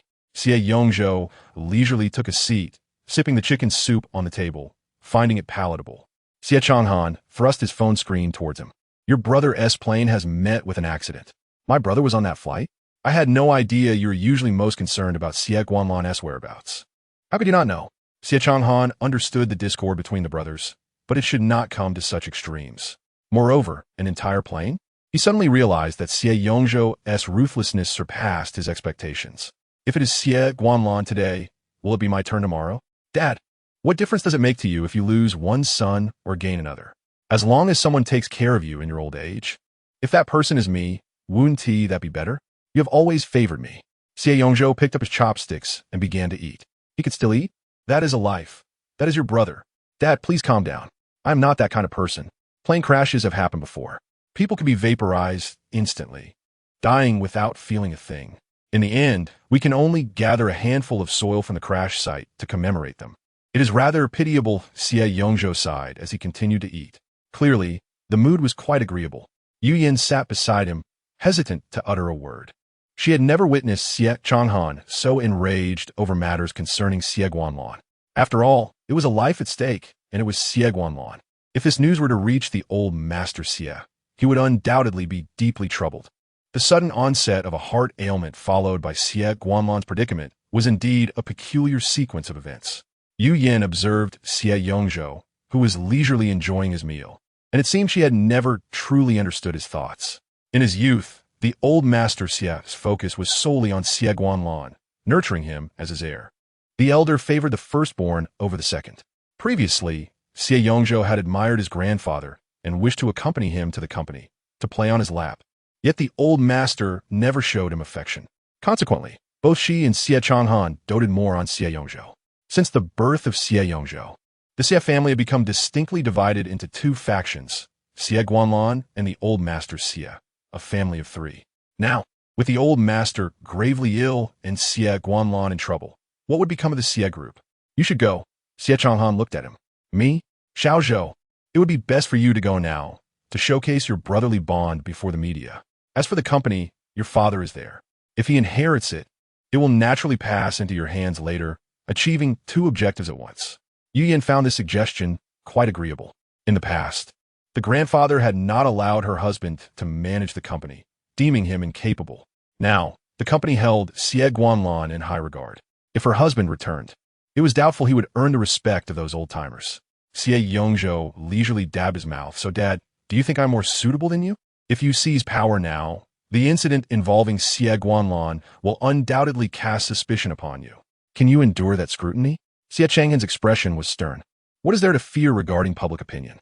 Power is paramount, Xie Yongzhou scoffed. Standing atop the hierarchy, no one dared to question him. The three of them sat in silence, the atmosphere tense. At that moment, a nurse knocked at the door, announcing that the old master had awakened. I will go see Grandpa. You two take your time. Xie Yongzhou stood up. Only one person can enter the hospital room at a time, right? Xie Chang'an, anxious and unable to eat, wished to enter first but was restrained by Yu Yan. She had a vague sense of what Xie Yongzhou would say, and she was solely focused on her son. She would do anything for his future. Xie Chang'an looked at her with a complicated expression. Dear, if the old master were to be angered to death, what would I do? He understood that Xie Yongzhou would convey the news to the old master. And if the old man were to be emotionally disturbed, what if he could not withstand it? Torn between his son and his father, how should he decide? Chapter 96. No news without food. Yin Shuyang slept restlessly, awakening with dry, painful eyes. It felt as though she had experienced a nightmare, yet it was strikingly real. In a state of urgency, she rushed outside. Brother, where's my brother? Downstairs, her mother, Yin Mama, noticed her flustered demeanor. Your brother has gone out. With her brother absent, the chaotic events in her mind felt all too real. The old master Xie was ill, and Xie Guanlan was in trouble. Mom. Yin Mama reached out. Be good. Mom, he won't be in danger, right? We just got married. How could he bear to leave me? Yin Shuyang, looking pitiful, burrowed into her mother's embrace. Having been pampered since childhood, she had never faced any significant turmoil, and this was her first encounter with fear. She could hardly fathom how to live if something were to happen to Xie Guanlan. At present, Yin Mama was also uncertain about the situation, but hoped for Xie Guanlan's safety. She gently patted her daughter's back. You'll be fine. Your brother has already sent someone to look for him, and the Xie family is searching as well. You should eat something. Yin Shuyang had no appetite whatsoever. I'll go to the hospital to see the old master. Don't go. The Xie family has people stationed at the hospital. You won't be able to get in. Yin Mama was somewhat aware of the current circumstances. Without Xie Guanlan present, his father and brother had sent personnel to guard the hospital, making it impossible for her to gain entry.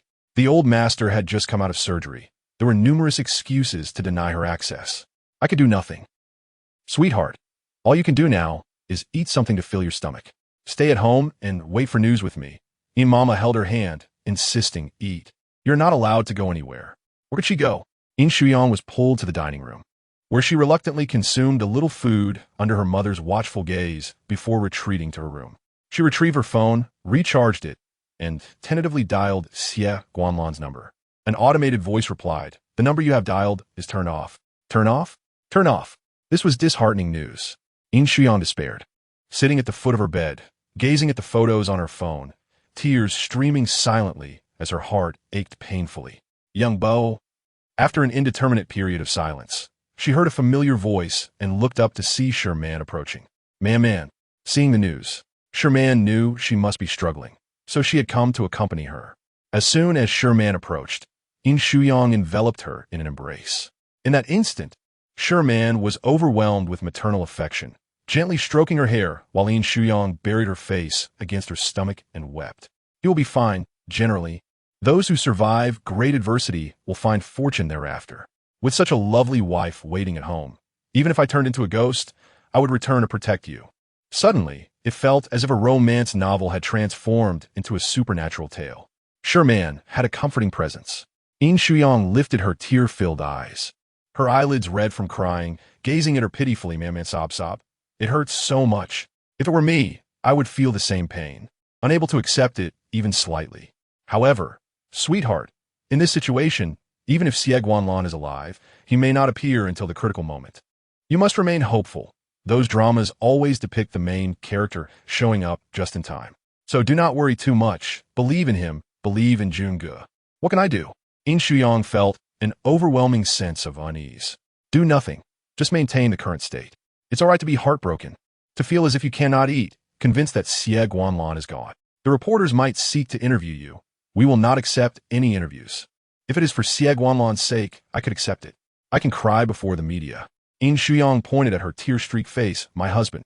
If it were an accident, the chances of survival are comparatively greater. In the case of a plane crash, however, the likelihood of survival is quite slim." Yet Sure Man could not voice the harsh truth. Nothing is absolute. What if Xie Guanlan is the exception? Sure Man looked down at Yin Shuyang's tear-stained face and thought, "No, Xie Guanlan must not die. Her dear friend cannot become a widow at such a young age."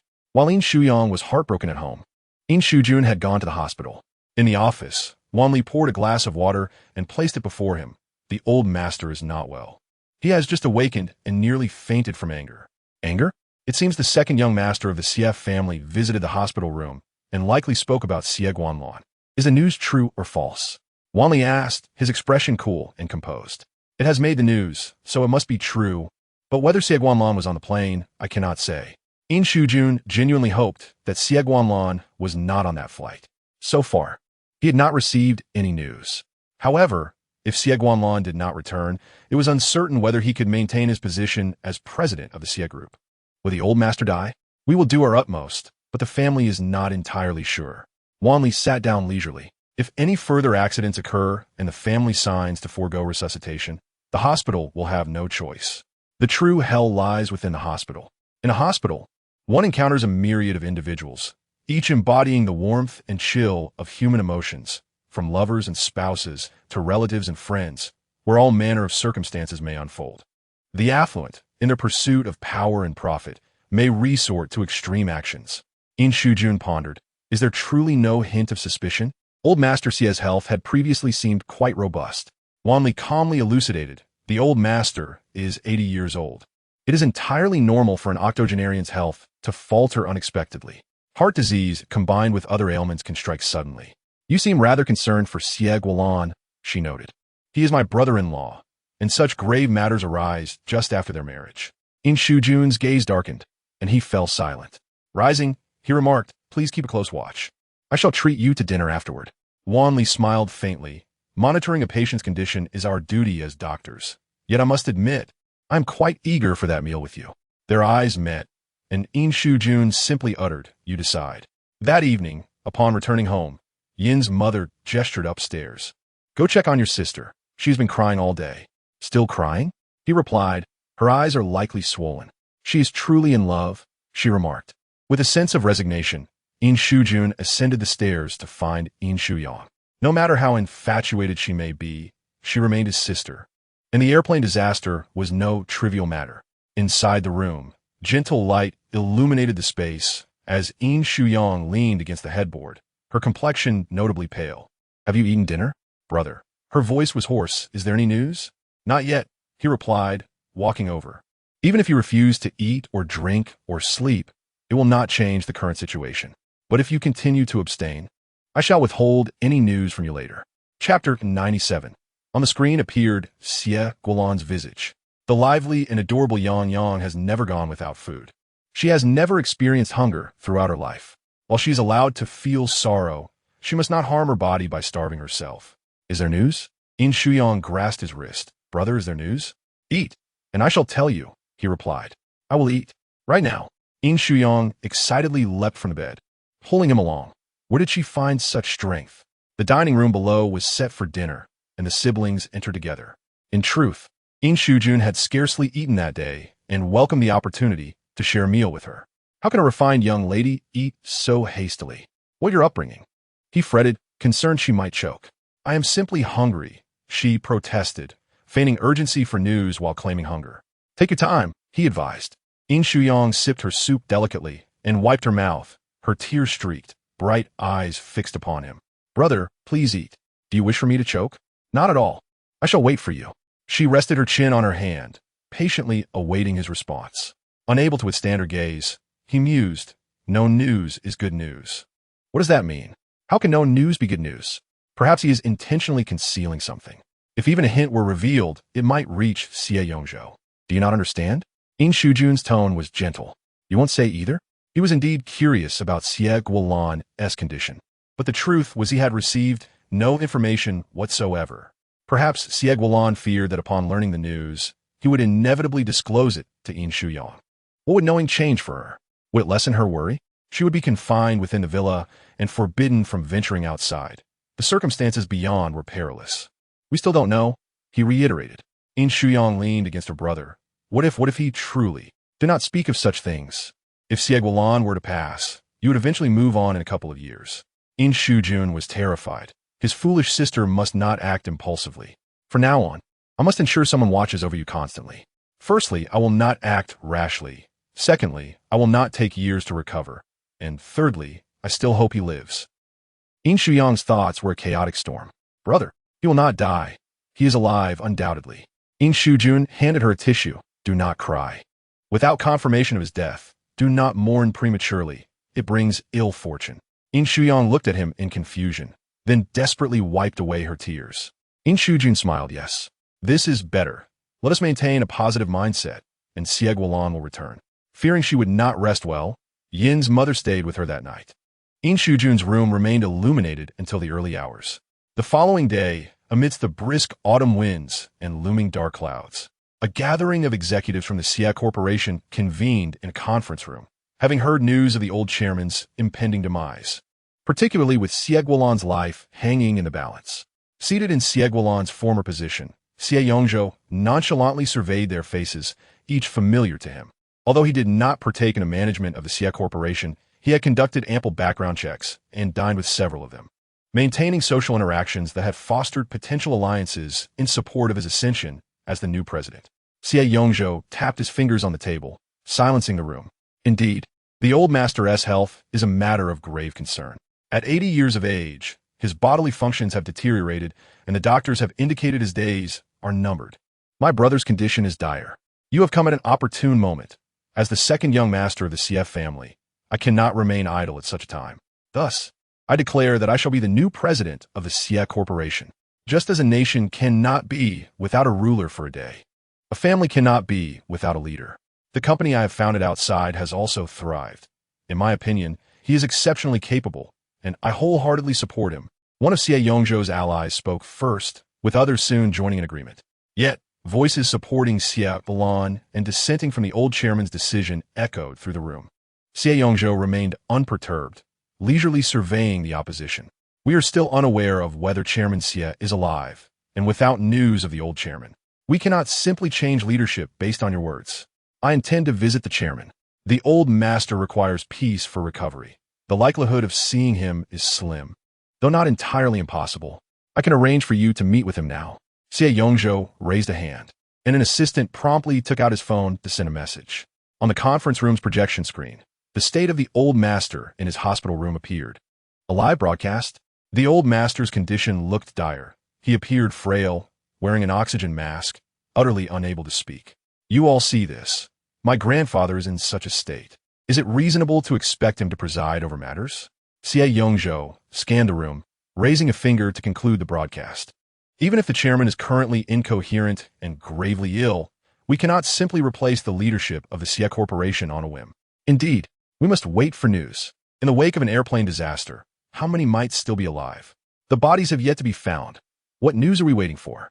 Shall we await official notification to go and gather a handful of earth for a memorial? The conference room erupted into a cacophony of voices.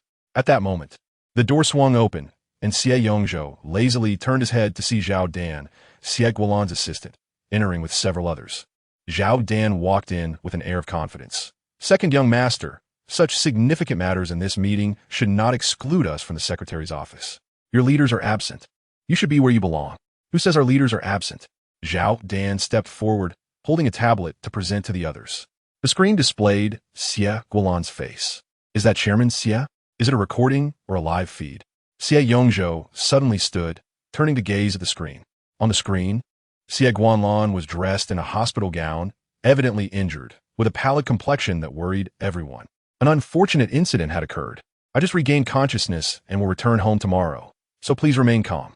Xie Yongzhou's expression grew colder as he cast a frosty glance at his assistant, who wore a perplexed look. Xie Guanlan's voice resonated again. I witnessed everything that transpired in the conference room. I am aware of my uncle's concern for me, and upon my return, I shall treat you all to a drink. His naturally stern visage, coupled with the tense atmosphere, made his pale face and chilling gaze appear exceptionally formidable, even from afar. His presence overshadowed them all. Chapter 98. I will be a good father. The intent behind his promise of a drink was unmistakable. Retribution was on the horizon. Those who had supported Xie Yongzhou today would likely find it difficult to continue under Xie Guanlan's command. The conference room was filled with a mixture of joy and sorrow, while Xie Yongzhou's face darkened further. He had received news that Xie Guanlan boarded a plane. How could he have survived if he hadn't flown? It was inconceivable that he was a survivor. How, then, had he sustained his injuries? Xie Guanlan coldly declared, "We shall resume the meeting upon my return. Today's session is adjourned." After the video call was terminated, Zhao Dan stood nearby. Second young master, the president appreciates your concern for the company's future amid uncertainty and chaos. However, he is in good health and will return shortly. As for the executives present, you may leave for today. The others turned their gaze towards Xie Yongzhou, well aware that Zhao Dan's words were merely formalities, devoid of sincerity. The nonchalance that once graced Xie Yongzhou's face had vanished, replaced by a simmering resentment. He was the first to rise and exit, followed by the others in succession. Upon leaving the Xie group, Xie Yongzhou did not head to the hospital, but went directly to the old Xie family residence at Yin Shuyang. I am furious. Absolutely furious. Second young master, you cannot enter the old master's study. The old master is currently in the hospital. Without his permission, you cannot enter. Jinbo, Grandpa is gravely ill, and my elder brother's fate remains uncertain, while the company is in disarray.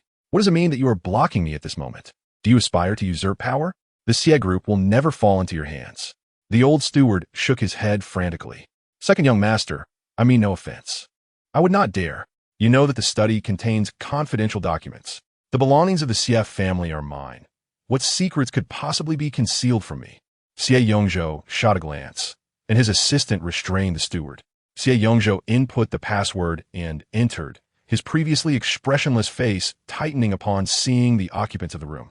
Just half an hour prior, Xie Guanlan had been clad in a hospital gown with a pale countenance, but now he sat behind a mahogany desk, impeccably dressed, his gaze icy as he regarded him.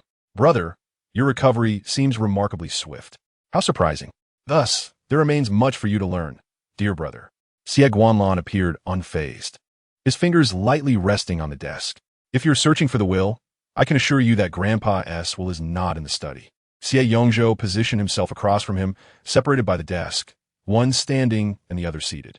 Although they were half-brothers, they shared a few similar features, particularly their elongated, sharp eyes that glimmered with intensity. He truly loves you. The will was given to you long ago. Everything was entrusted to you. Why should I not receive my due? I'm also his grandson. Xie Guanlan, do you believe this is just?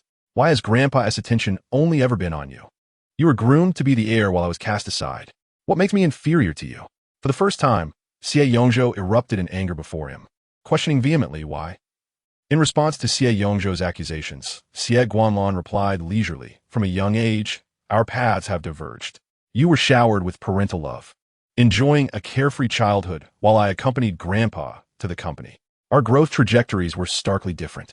You reveled in life while I was destined to tread a more arduous path. You blame me for choosing a different direction. Yet, brother, when I sought your companionship as a child, you refused to play with me. Did you ever embody the role of an elder brother? You do not deserve to be called my brother. Xie Guanlan's memories of childhood were hazy. Most of his time was consumed by studies, work, and the acquisition of various skills, all in preparation for becoming an heir. If given the choice, he would have preferred to live Xie Yongzhou's life, where a brother burdened with the mantle of an heir could enjoy the world freely.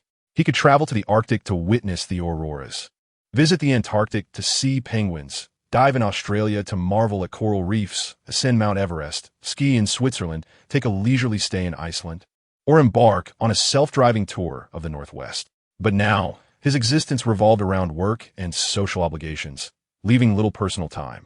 While others' elder brothers would accompany them in sports, horsemanship, or swimming, where was Xie Yongzhou?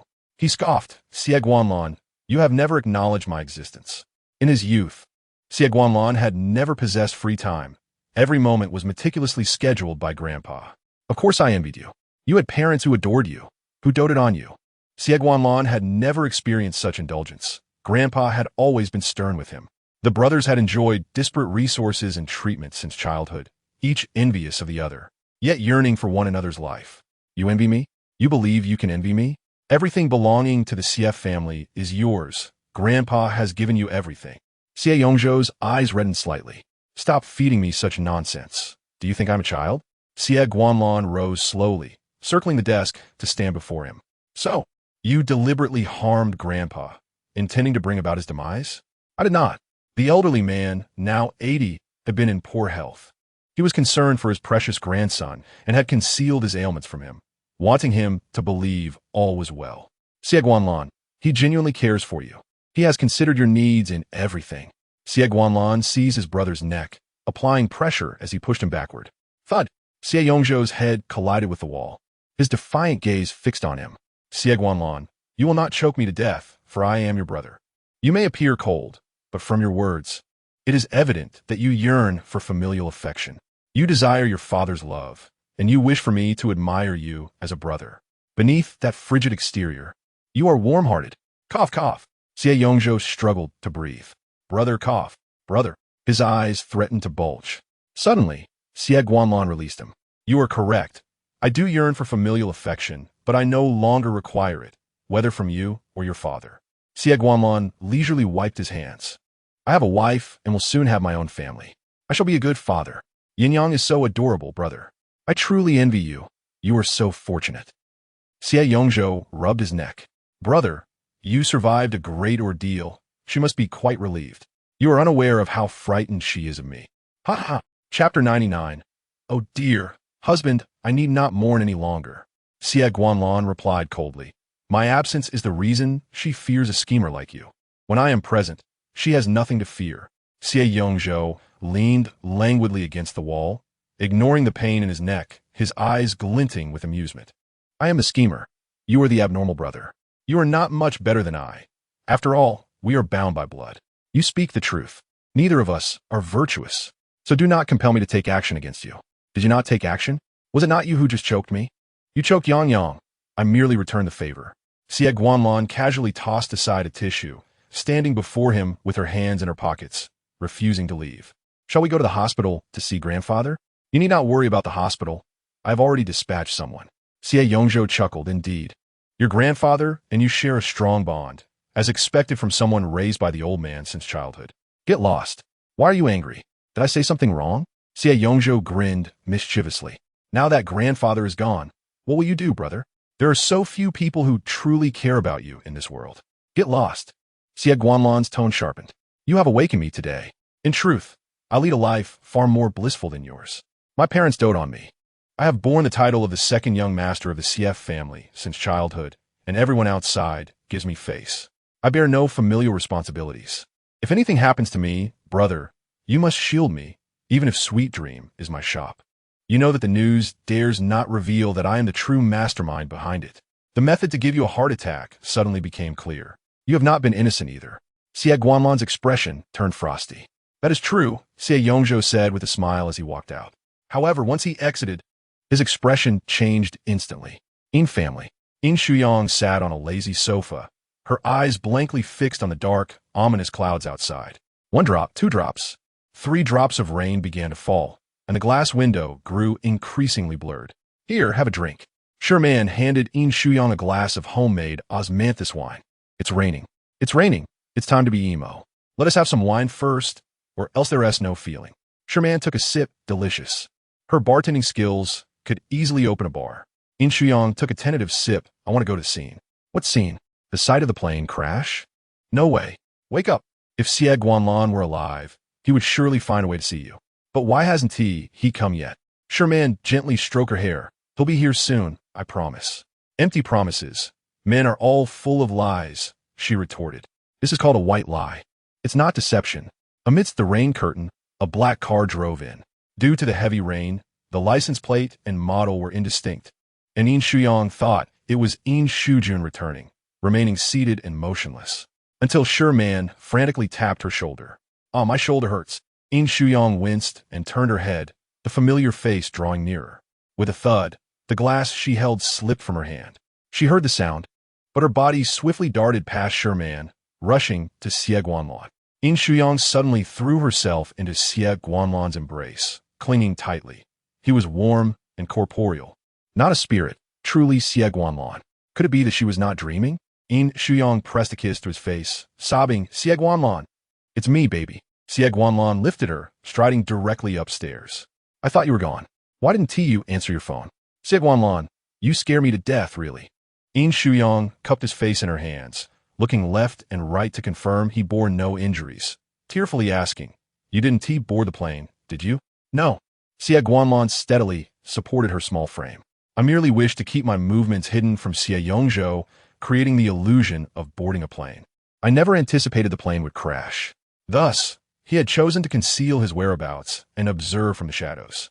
All those who had secretly allied with Xie Yongzhou were purged in one fell swoop. The outcome was favorable, but it had caused his wife undue worry. Darling, you've lost weight. Your once plump cheeks have thinned, and your eyes are red and swollen. Truly pitiful. Xie Guanlan's heart ached at the sight. It's wonderful that you're safe. I knew you wouldn't die. You are blessed and fated to live. Yin Shuyang wrapped her arms around his neck. Everyone around me is fortunate. You're my husband. So, of course, you share in my good fortune. She leaned in for a kiss, her lips warm against his, confirming once more that it was indeed Xie Guanlan. Returning to Yin Shuyang's room, Xie Guanlan held her close on the sofa. I'm sorry, my love. I'm usually very tight-lipped. You can tell me anything in secret, and I won't breathe a word to anyone. Yin Shuyang wished to cease her anxiousness. That feeling was far too terrifying. At times, she felt Xie Guanlan was lost, and, at other moments, she reassured herself he was surely fine. Such occurrences would not repeat in the future. Xie Guanlan gently leaned closer. Baby, don't cry, all right? I can't help it. She did not wish to cry. Her eyes had been sore from weeping these past few days. Yin Shuyang buried her small face in his shoulder, inhaling his comforting scent. Hold me tighter. Tighter still. That night, she fell asleep in Xie Guanlan's embrace. Guanlan, my husband, I need not mourn anymore. How delightful. Xie Guanlan chuckled helplessly, tenderly caressing her back. I'm still here. I want to let you mourn. You can't. It seems that in the future, when you travel for business, I should go with you. That won't do. What if an accident occurs? At least one of us should survive. Yin Shuyang stared at him, speechless. What do you mean? You just said you wouldn't let me worry. Now you speak of such things. Xie Guanlan realized his mistake. I was joking. Not funny. I'm sorry. My love, I promise if you want to accompany me on business trips, you may. Xie Guanlan leaned in to kiss her lips, placing several gentle pecks. The faint, salty taste on his lips was her tears. Ah. Yin Shuyang smiled through her teary eyes. It feels so good to hold you now. These past few days have truly worried me. And Brother Wu Ti let me go out. He is correct.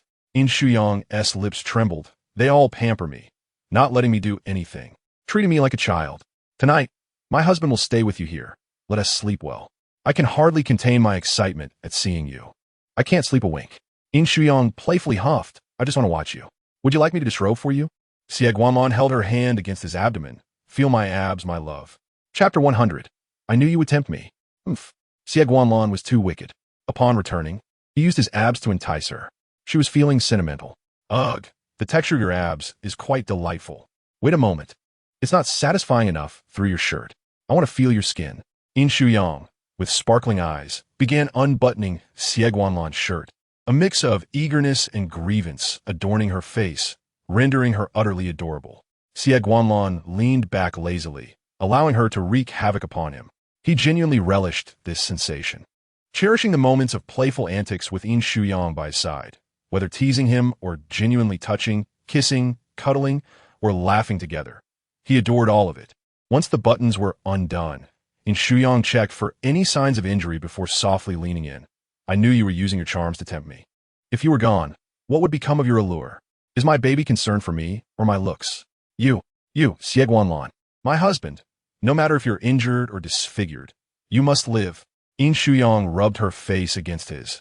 As long as the green mountains remain, there will be no worries for firewood. My love speaks wisely. This time, she truly frightened him. Xie Guanlan felt deeply remorseful. Yin Shuyang dozed off against his shoulder.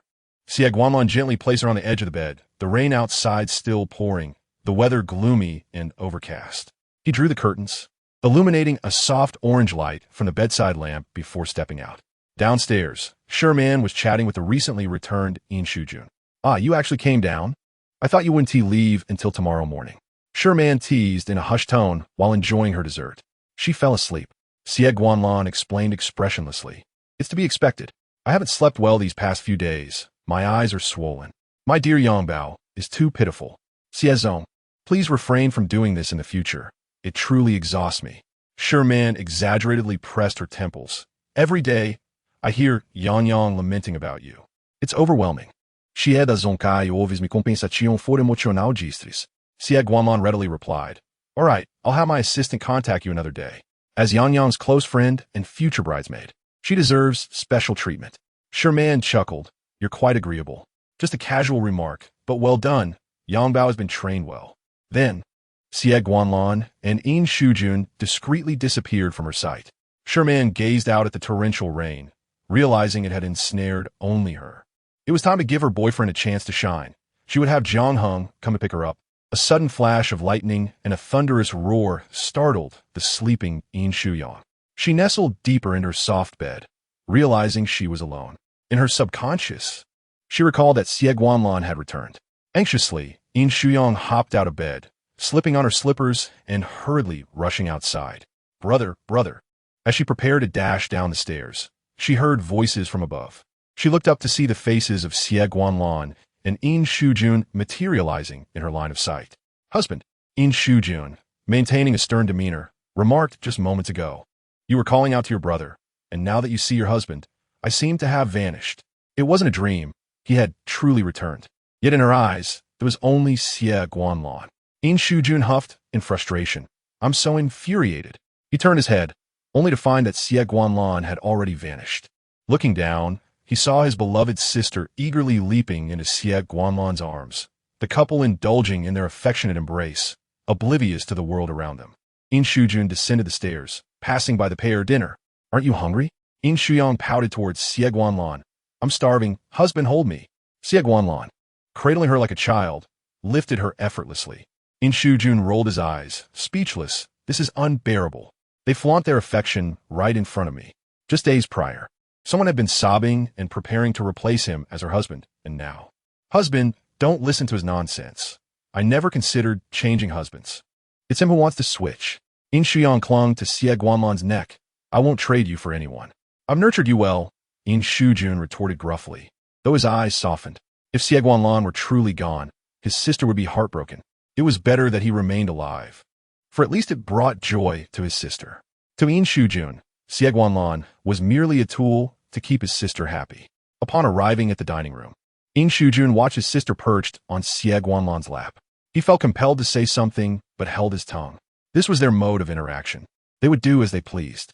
After a few days of absence, Xie Guanlan was now a novelty. He decided not to fuss over them too much, as long as they weren't excessively indulgent. Watching Xie Guanlan feed Yang, he wondered if people became incapable of self-sufficiency once in a relationship. Wasn't she 21, not 2? But it was fine. She was the one being spoiled. Yin Shuyang, just awake, her hair tousled and eyes reddened, gazed intently at Xie Guanlan, her lips curling into a smile. I couldn't eat a thing while you were away. You didn't eat properly? I did. Brother forced me to eat. If I didn't eat, he would get mad and scold me. She shot a glance at Yin Shuyang, who appeared disinterested in engaging. It's not wrong for him to coax you to eat. You must eat. I'd feel sorry for you if you starved. Xie Guanlan continued to feed her. You two are surprisingly united in this regard, Yin Shuyang noted. Indeed, we are aligned in our affection for you. Xie Guanlan embraced her waist. We wish for your health and happiness. Yes, yes, yes, I promise to behave. I'm the most obedient. I haven't starved myself, Yin Shuyang replied, somewhat timidly. In the past, it had been her brother's responsibility. Now, both Xie Guanlan and her brother were overseeing her, and she had no choice but to comply. These two men were among the most significant figures in her life, alongside her father. After dinner, the rain had lessened considerably. Yin Shuyang grasped Xie Guanlan's hand and leaned in closer, whispering in his ear, "Shall we head back to rest? I won't bother brother anymore. He can entertain himself. I need my husband." Yin Shuyang, seated on the nearby sofa, commented, "Let her be. We've discussed everything we needed to this afternoon." "What did you discuss?" Yin Shuyang curiously inquired, only to realize it was an inappropriate question. As the autumn rain drizzled softly in the night, it was a fitting backdrop for their reunion. "Just some work-related matters," Xie Guanlan replied, entwining his fingers with hers. Now that they were married, their families began to collaborate. Setting aside work for the moment, it was time to discuss their own affairs. "Please, my esteemed wife, go on," he said, leaning closer, his ear near her lips. Her warm, soft voice drifted into his ear as she spoke. "Of course, our matters pertain to our married life. Indeed, that is a crucial aspect of marriage." Once they entered the bedroom, Xie Guanlan pulled her close, kissing her tenderly. The night unfolded with passion, ignited by that single kiss. Chapter 101. In need of husband's affection on a refreshing morning following the rain, the air felt invigorating. Upon opening her eyes, Yin Shuyang was greeted by the handsome visage of Xie Guanlan, his typically cool and distant expression now softened. Joyfully, she nestled against him. "Husband, kiss me." "Husband." Xie Guanlan held her back gently, nudging her cheek. "Awake?" "Yes, but I wish to linger. It seems rather chilly outside. Your embrace is so warm." The notion of the aloof, domineering CEO was dispelled. He was indeed warm and inviting. Coupled with the kiss marks she had left on him last night, he appeared utterly alluring. Yin Shuyang beamed as she pressed closer, playfully pecking Xie Guanlan's shoulder. "Husband, husband, husband. Husband." "Lan." Though Xie Guanlan kept his eyes closed, a smile played on his lips. "So happy?" "Yes, what we experienced was even more exhilarating than a long-awaited reunion. I will cherish you well. You can trust me." She caressed Xie Guanlan's face. "I love you the most. I adore you, my Lan." "Yours," he replied. "Of course. He is mine." "Mine, Yin Shuyang's, Yang." Their eyes met, and she declared, "I belong to you, Mrs. Xie Guanlan's wife. Do you remember?" "Of course," he replied, recalling the rush of his heart when she expressed such affection. How could such a delightful girl harbor such feelings for him? "We both have excellent memories." Yin Shuyang lazily snuggled into his embrace. "Let us sleep a little longer. I'll accompany you to the hospital to see grandfather." "All right." By 10 in the morning, Xie Guanlan and Yin Shuyang arrived at the hospital. The old gentleman remained in intensive care. They refrained from entering, instead observing from behind the glass as they inquired about his condition from the doctor. The hospital staff had been replaced by Xie Guanlan's personnel. Even Xie Changhan and Yu Yin were absent, likely aware of Xie Guanlan's return. After visiting grandfather, Xie Guanlan first took Yin Shuyang home before heading to the office to attend to business matters. During Xie Guanlan's absence, Yin Shuyang had no desire to paint. But now that he had returned, her spirits lifted, and inspiration surged as she passionately created in her study until 10 at night. Hearing the sound of a car outside, she wondered if Xie Guanlan had returned. Checking her phone, she noticed a message from him inquiring if she had eaten. It seemed Aunt Qin had come to knock on the door, which she had declined. Just yesterday, she had assured Xie Guanlan she wouldn't starve herself. Yet today she hadn't adhered to that promise. Panic set in as she hurried out, spotting Xie Guanlan just as he stepped inside. Taking a deep breath, she called, "Husband, what were you busy with? Why didn't you reply to my messages?" Engrossed in her work for a while, Yin Shuyang leaned against her waist, feeling the soreness from last night's vigorous activity. Now, seated before the computer, her back ached. "Is your waist uncomfortable? Do you need me to massage it?" She halted her steps on the staircase. Xie Guanlan approached, taking a step down. He lifted her effortlessly, saying, "I heard you haven't eaten. Lost in thought, lost in thought. What about you? Have you eaten?" Yin Shuyang caught a whiff of alcohol on Xie Guanlan's breath. You've eaten and had a drink too. Let us first have dinner together, then you can take a shower. She understood that her brother often had social engagements, though he never shared company matters with her. She refrained from inquiring. I'll remember to eat in the future, don't worry. This is just a rare occurrence. Aunt Chin must have exaggerated. Just as she finished speaking, her stomach let out a loud growl. What a disgrace.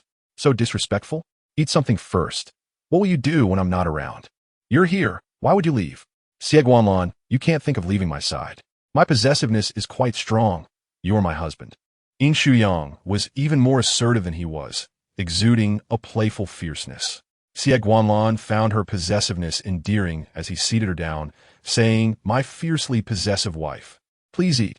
Yin Shuyang obediently began to eat, but a few minutes later, she declared she was done.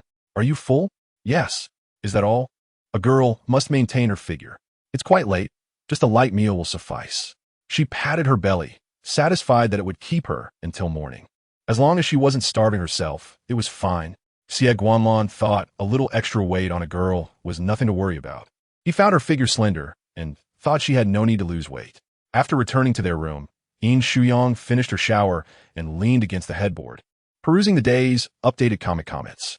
Today's sweetness level is off the charts. So sweet. With her husband back, she excitedly drew a portrait of the main characters. The content updated was from her previous drawings. In high spirits, she began to respond to readers' comments. The male lead is based on my husband. The author replied to me. Is the author married? Really? Is it really the author's husband? But the author seems quite young. Please don't. You married too early. Is there really such a handsome man in reality? I don't believe it unless you post a photo on Weibo. Count me in. Please. Look at my brother-in-law. Call him my brother-in-law. Hearing the commotion, Yin Shuyang glanced at Xie Guanlan stepping out of the bathroom. His hair freshly dried, clad only in a bathrobe, revealing kiss marks on his fair skin. Brother-in-law is here. He looks incredibly handsome.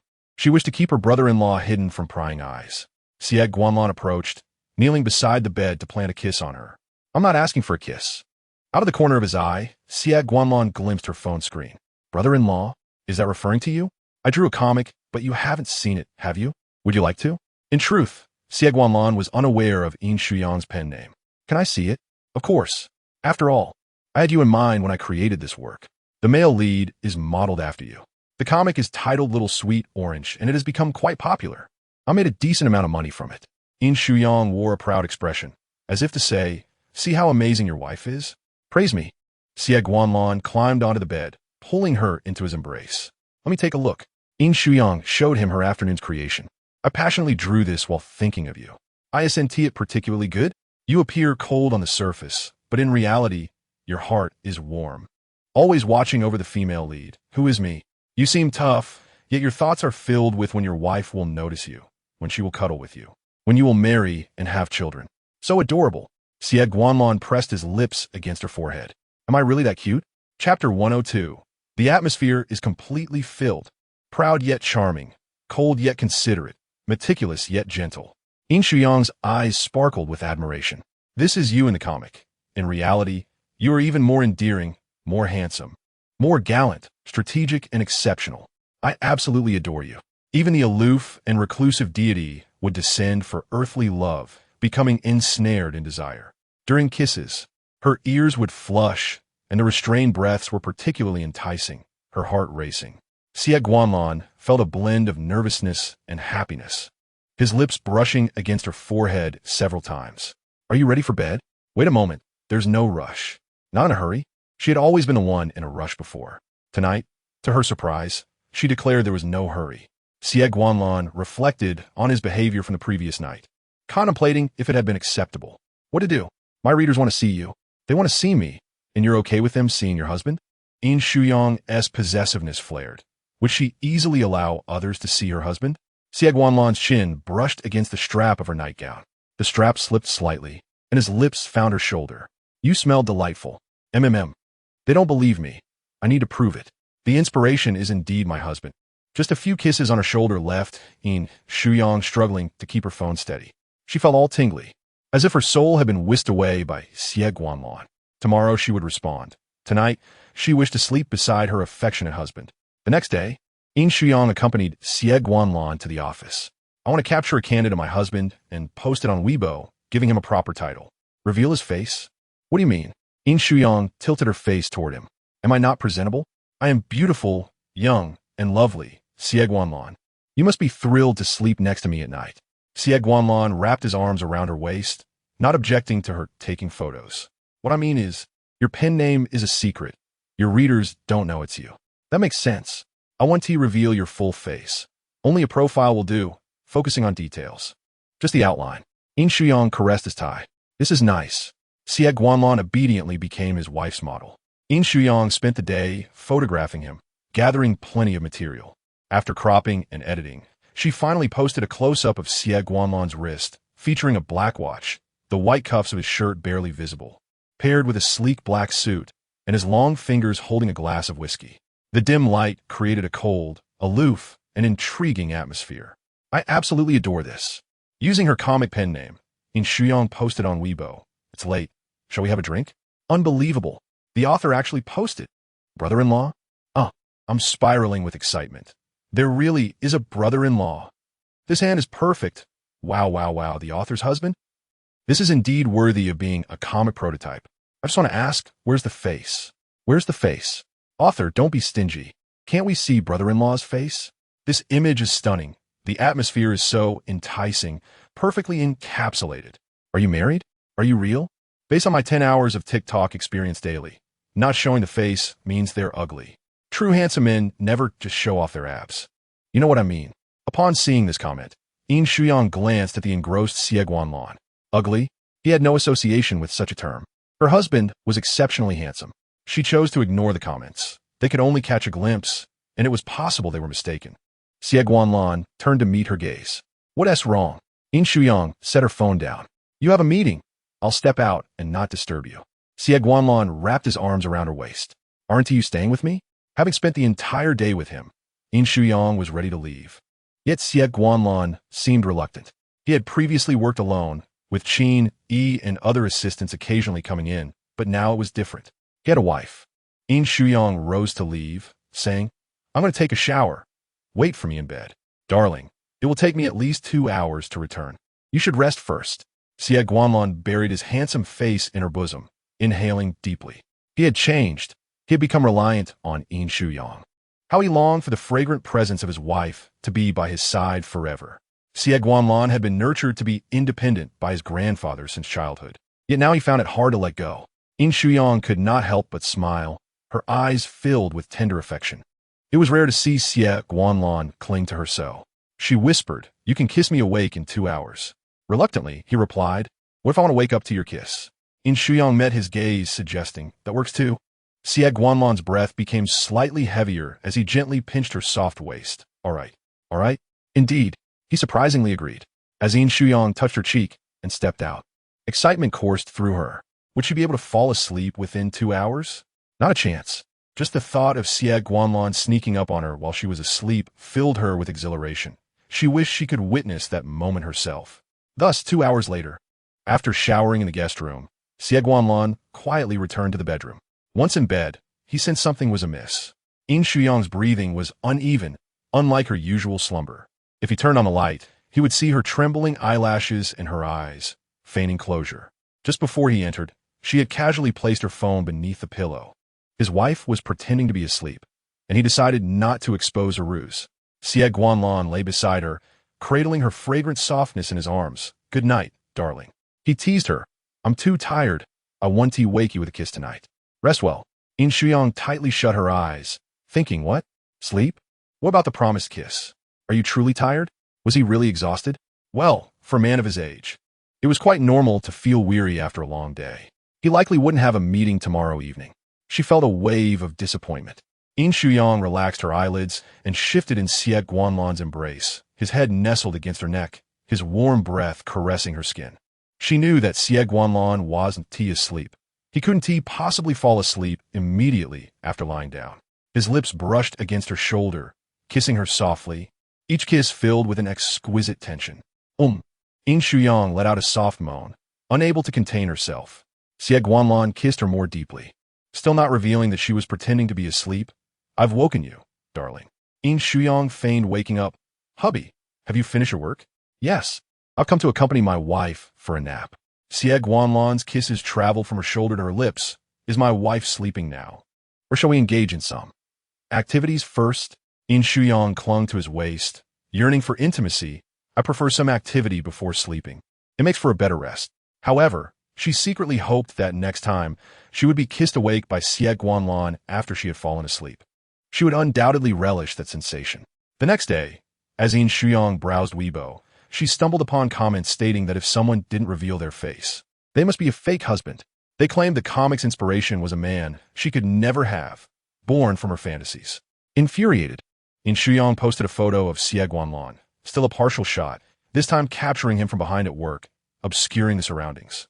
Such a perfect man, captured so closely, could only be photographed by someone intimately close to him. How can this alluring rear view not make one swoon? Very well, woman. You have successfully caught my attention. So handsome. Even from behind, he appears cold and aloof.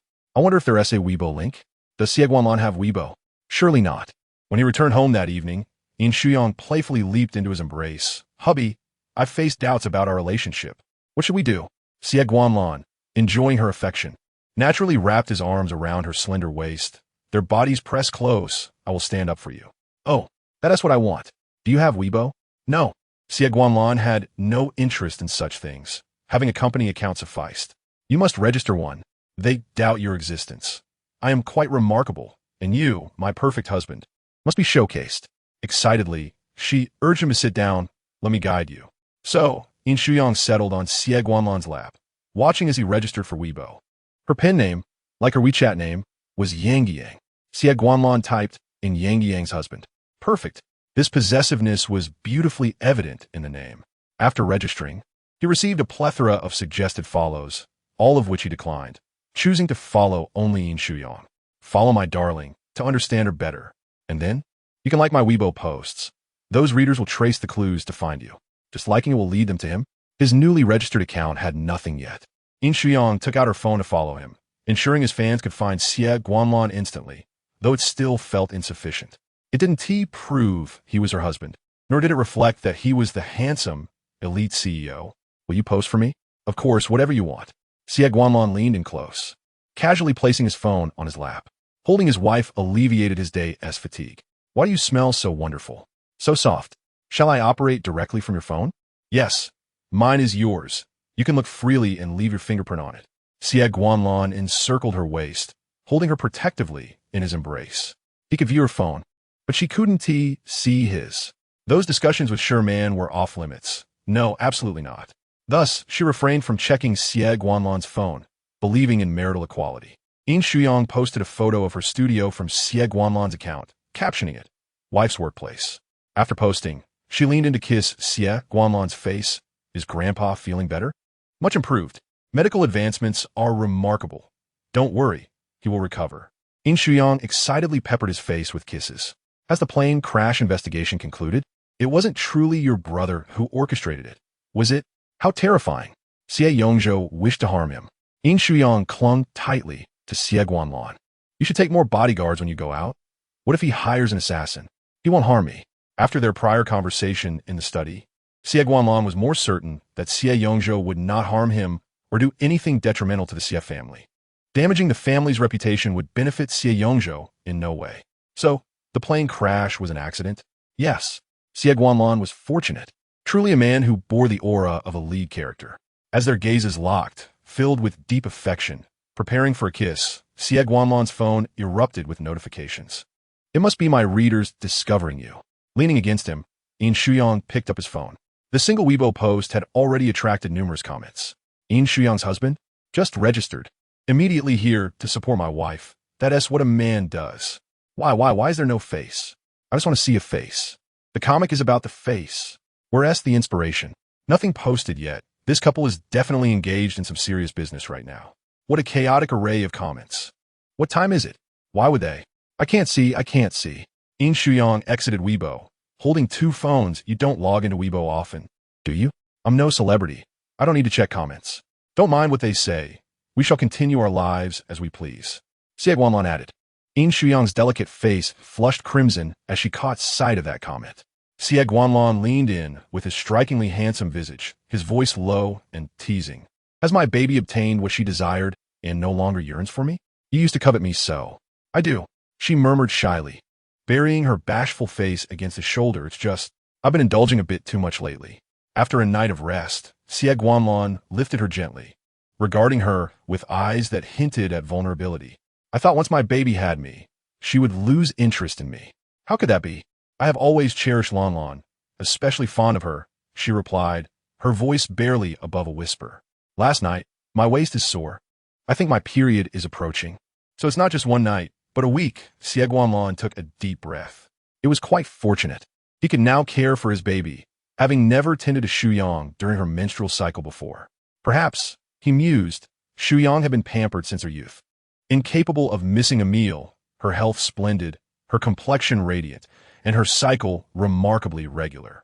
I'll remember that, he said with a hint of mischief. What? Your menstrual cycle? My dear. Yin Shuyang's ears flushed with embarrassment. And what do you intend to do with that knowledge? Calculate my ovulation period, so you can conceive our child during that time? Xie Guanlan, with a knowing smile, replied, my baby can wait until she truly desires a little one. In truth, he harbored a yearning for children, yet he understood that Shuyang was still young, in an age of playfulness, and they, as a couple, required more time for their own world. Children would come in due course, just a little later. Yes, I love you so, Yin Shuyang exclaimed joyfully, swaying her body with delight, secure in Xie Guanlan's steadfast embrace. Meanwhile, in the hospital's parking lot, where the autumn breeze whispered, Yin Shujun sat in the driver's seat, idly observing the figures approaching in the distance.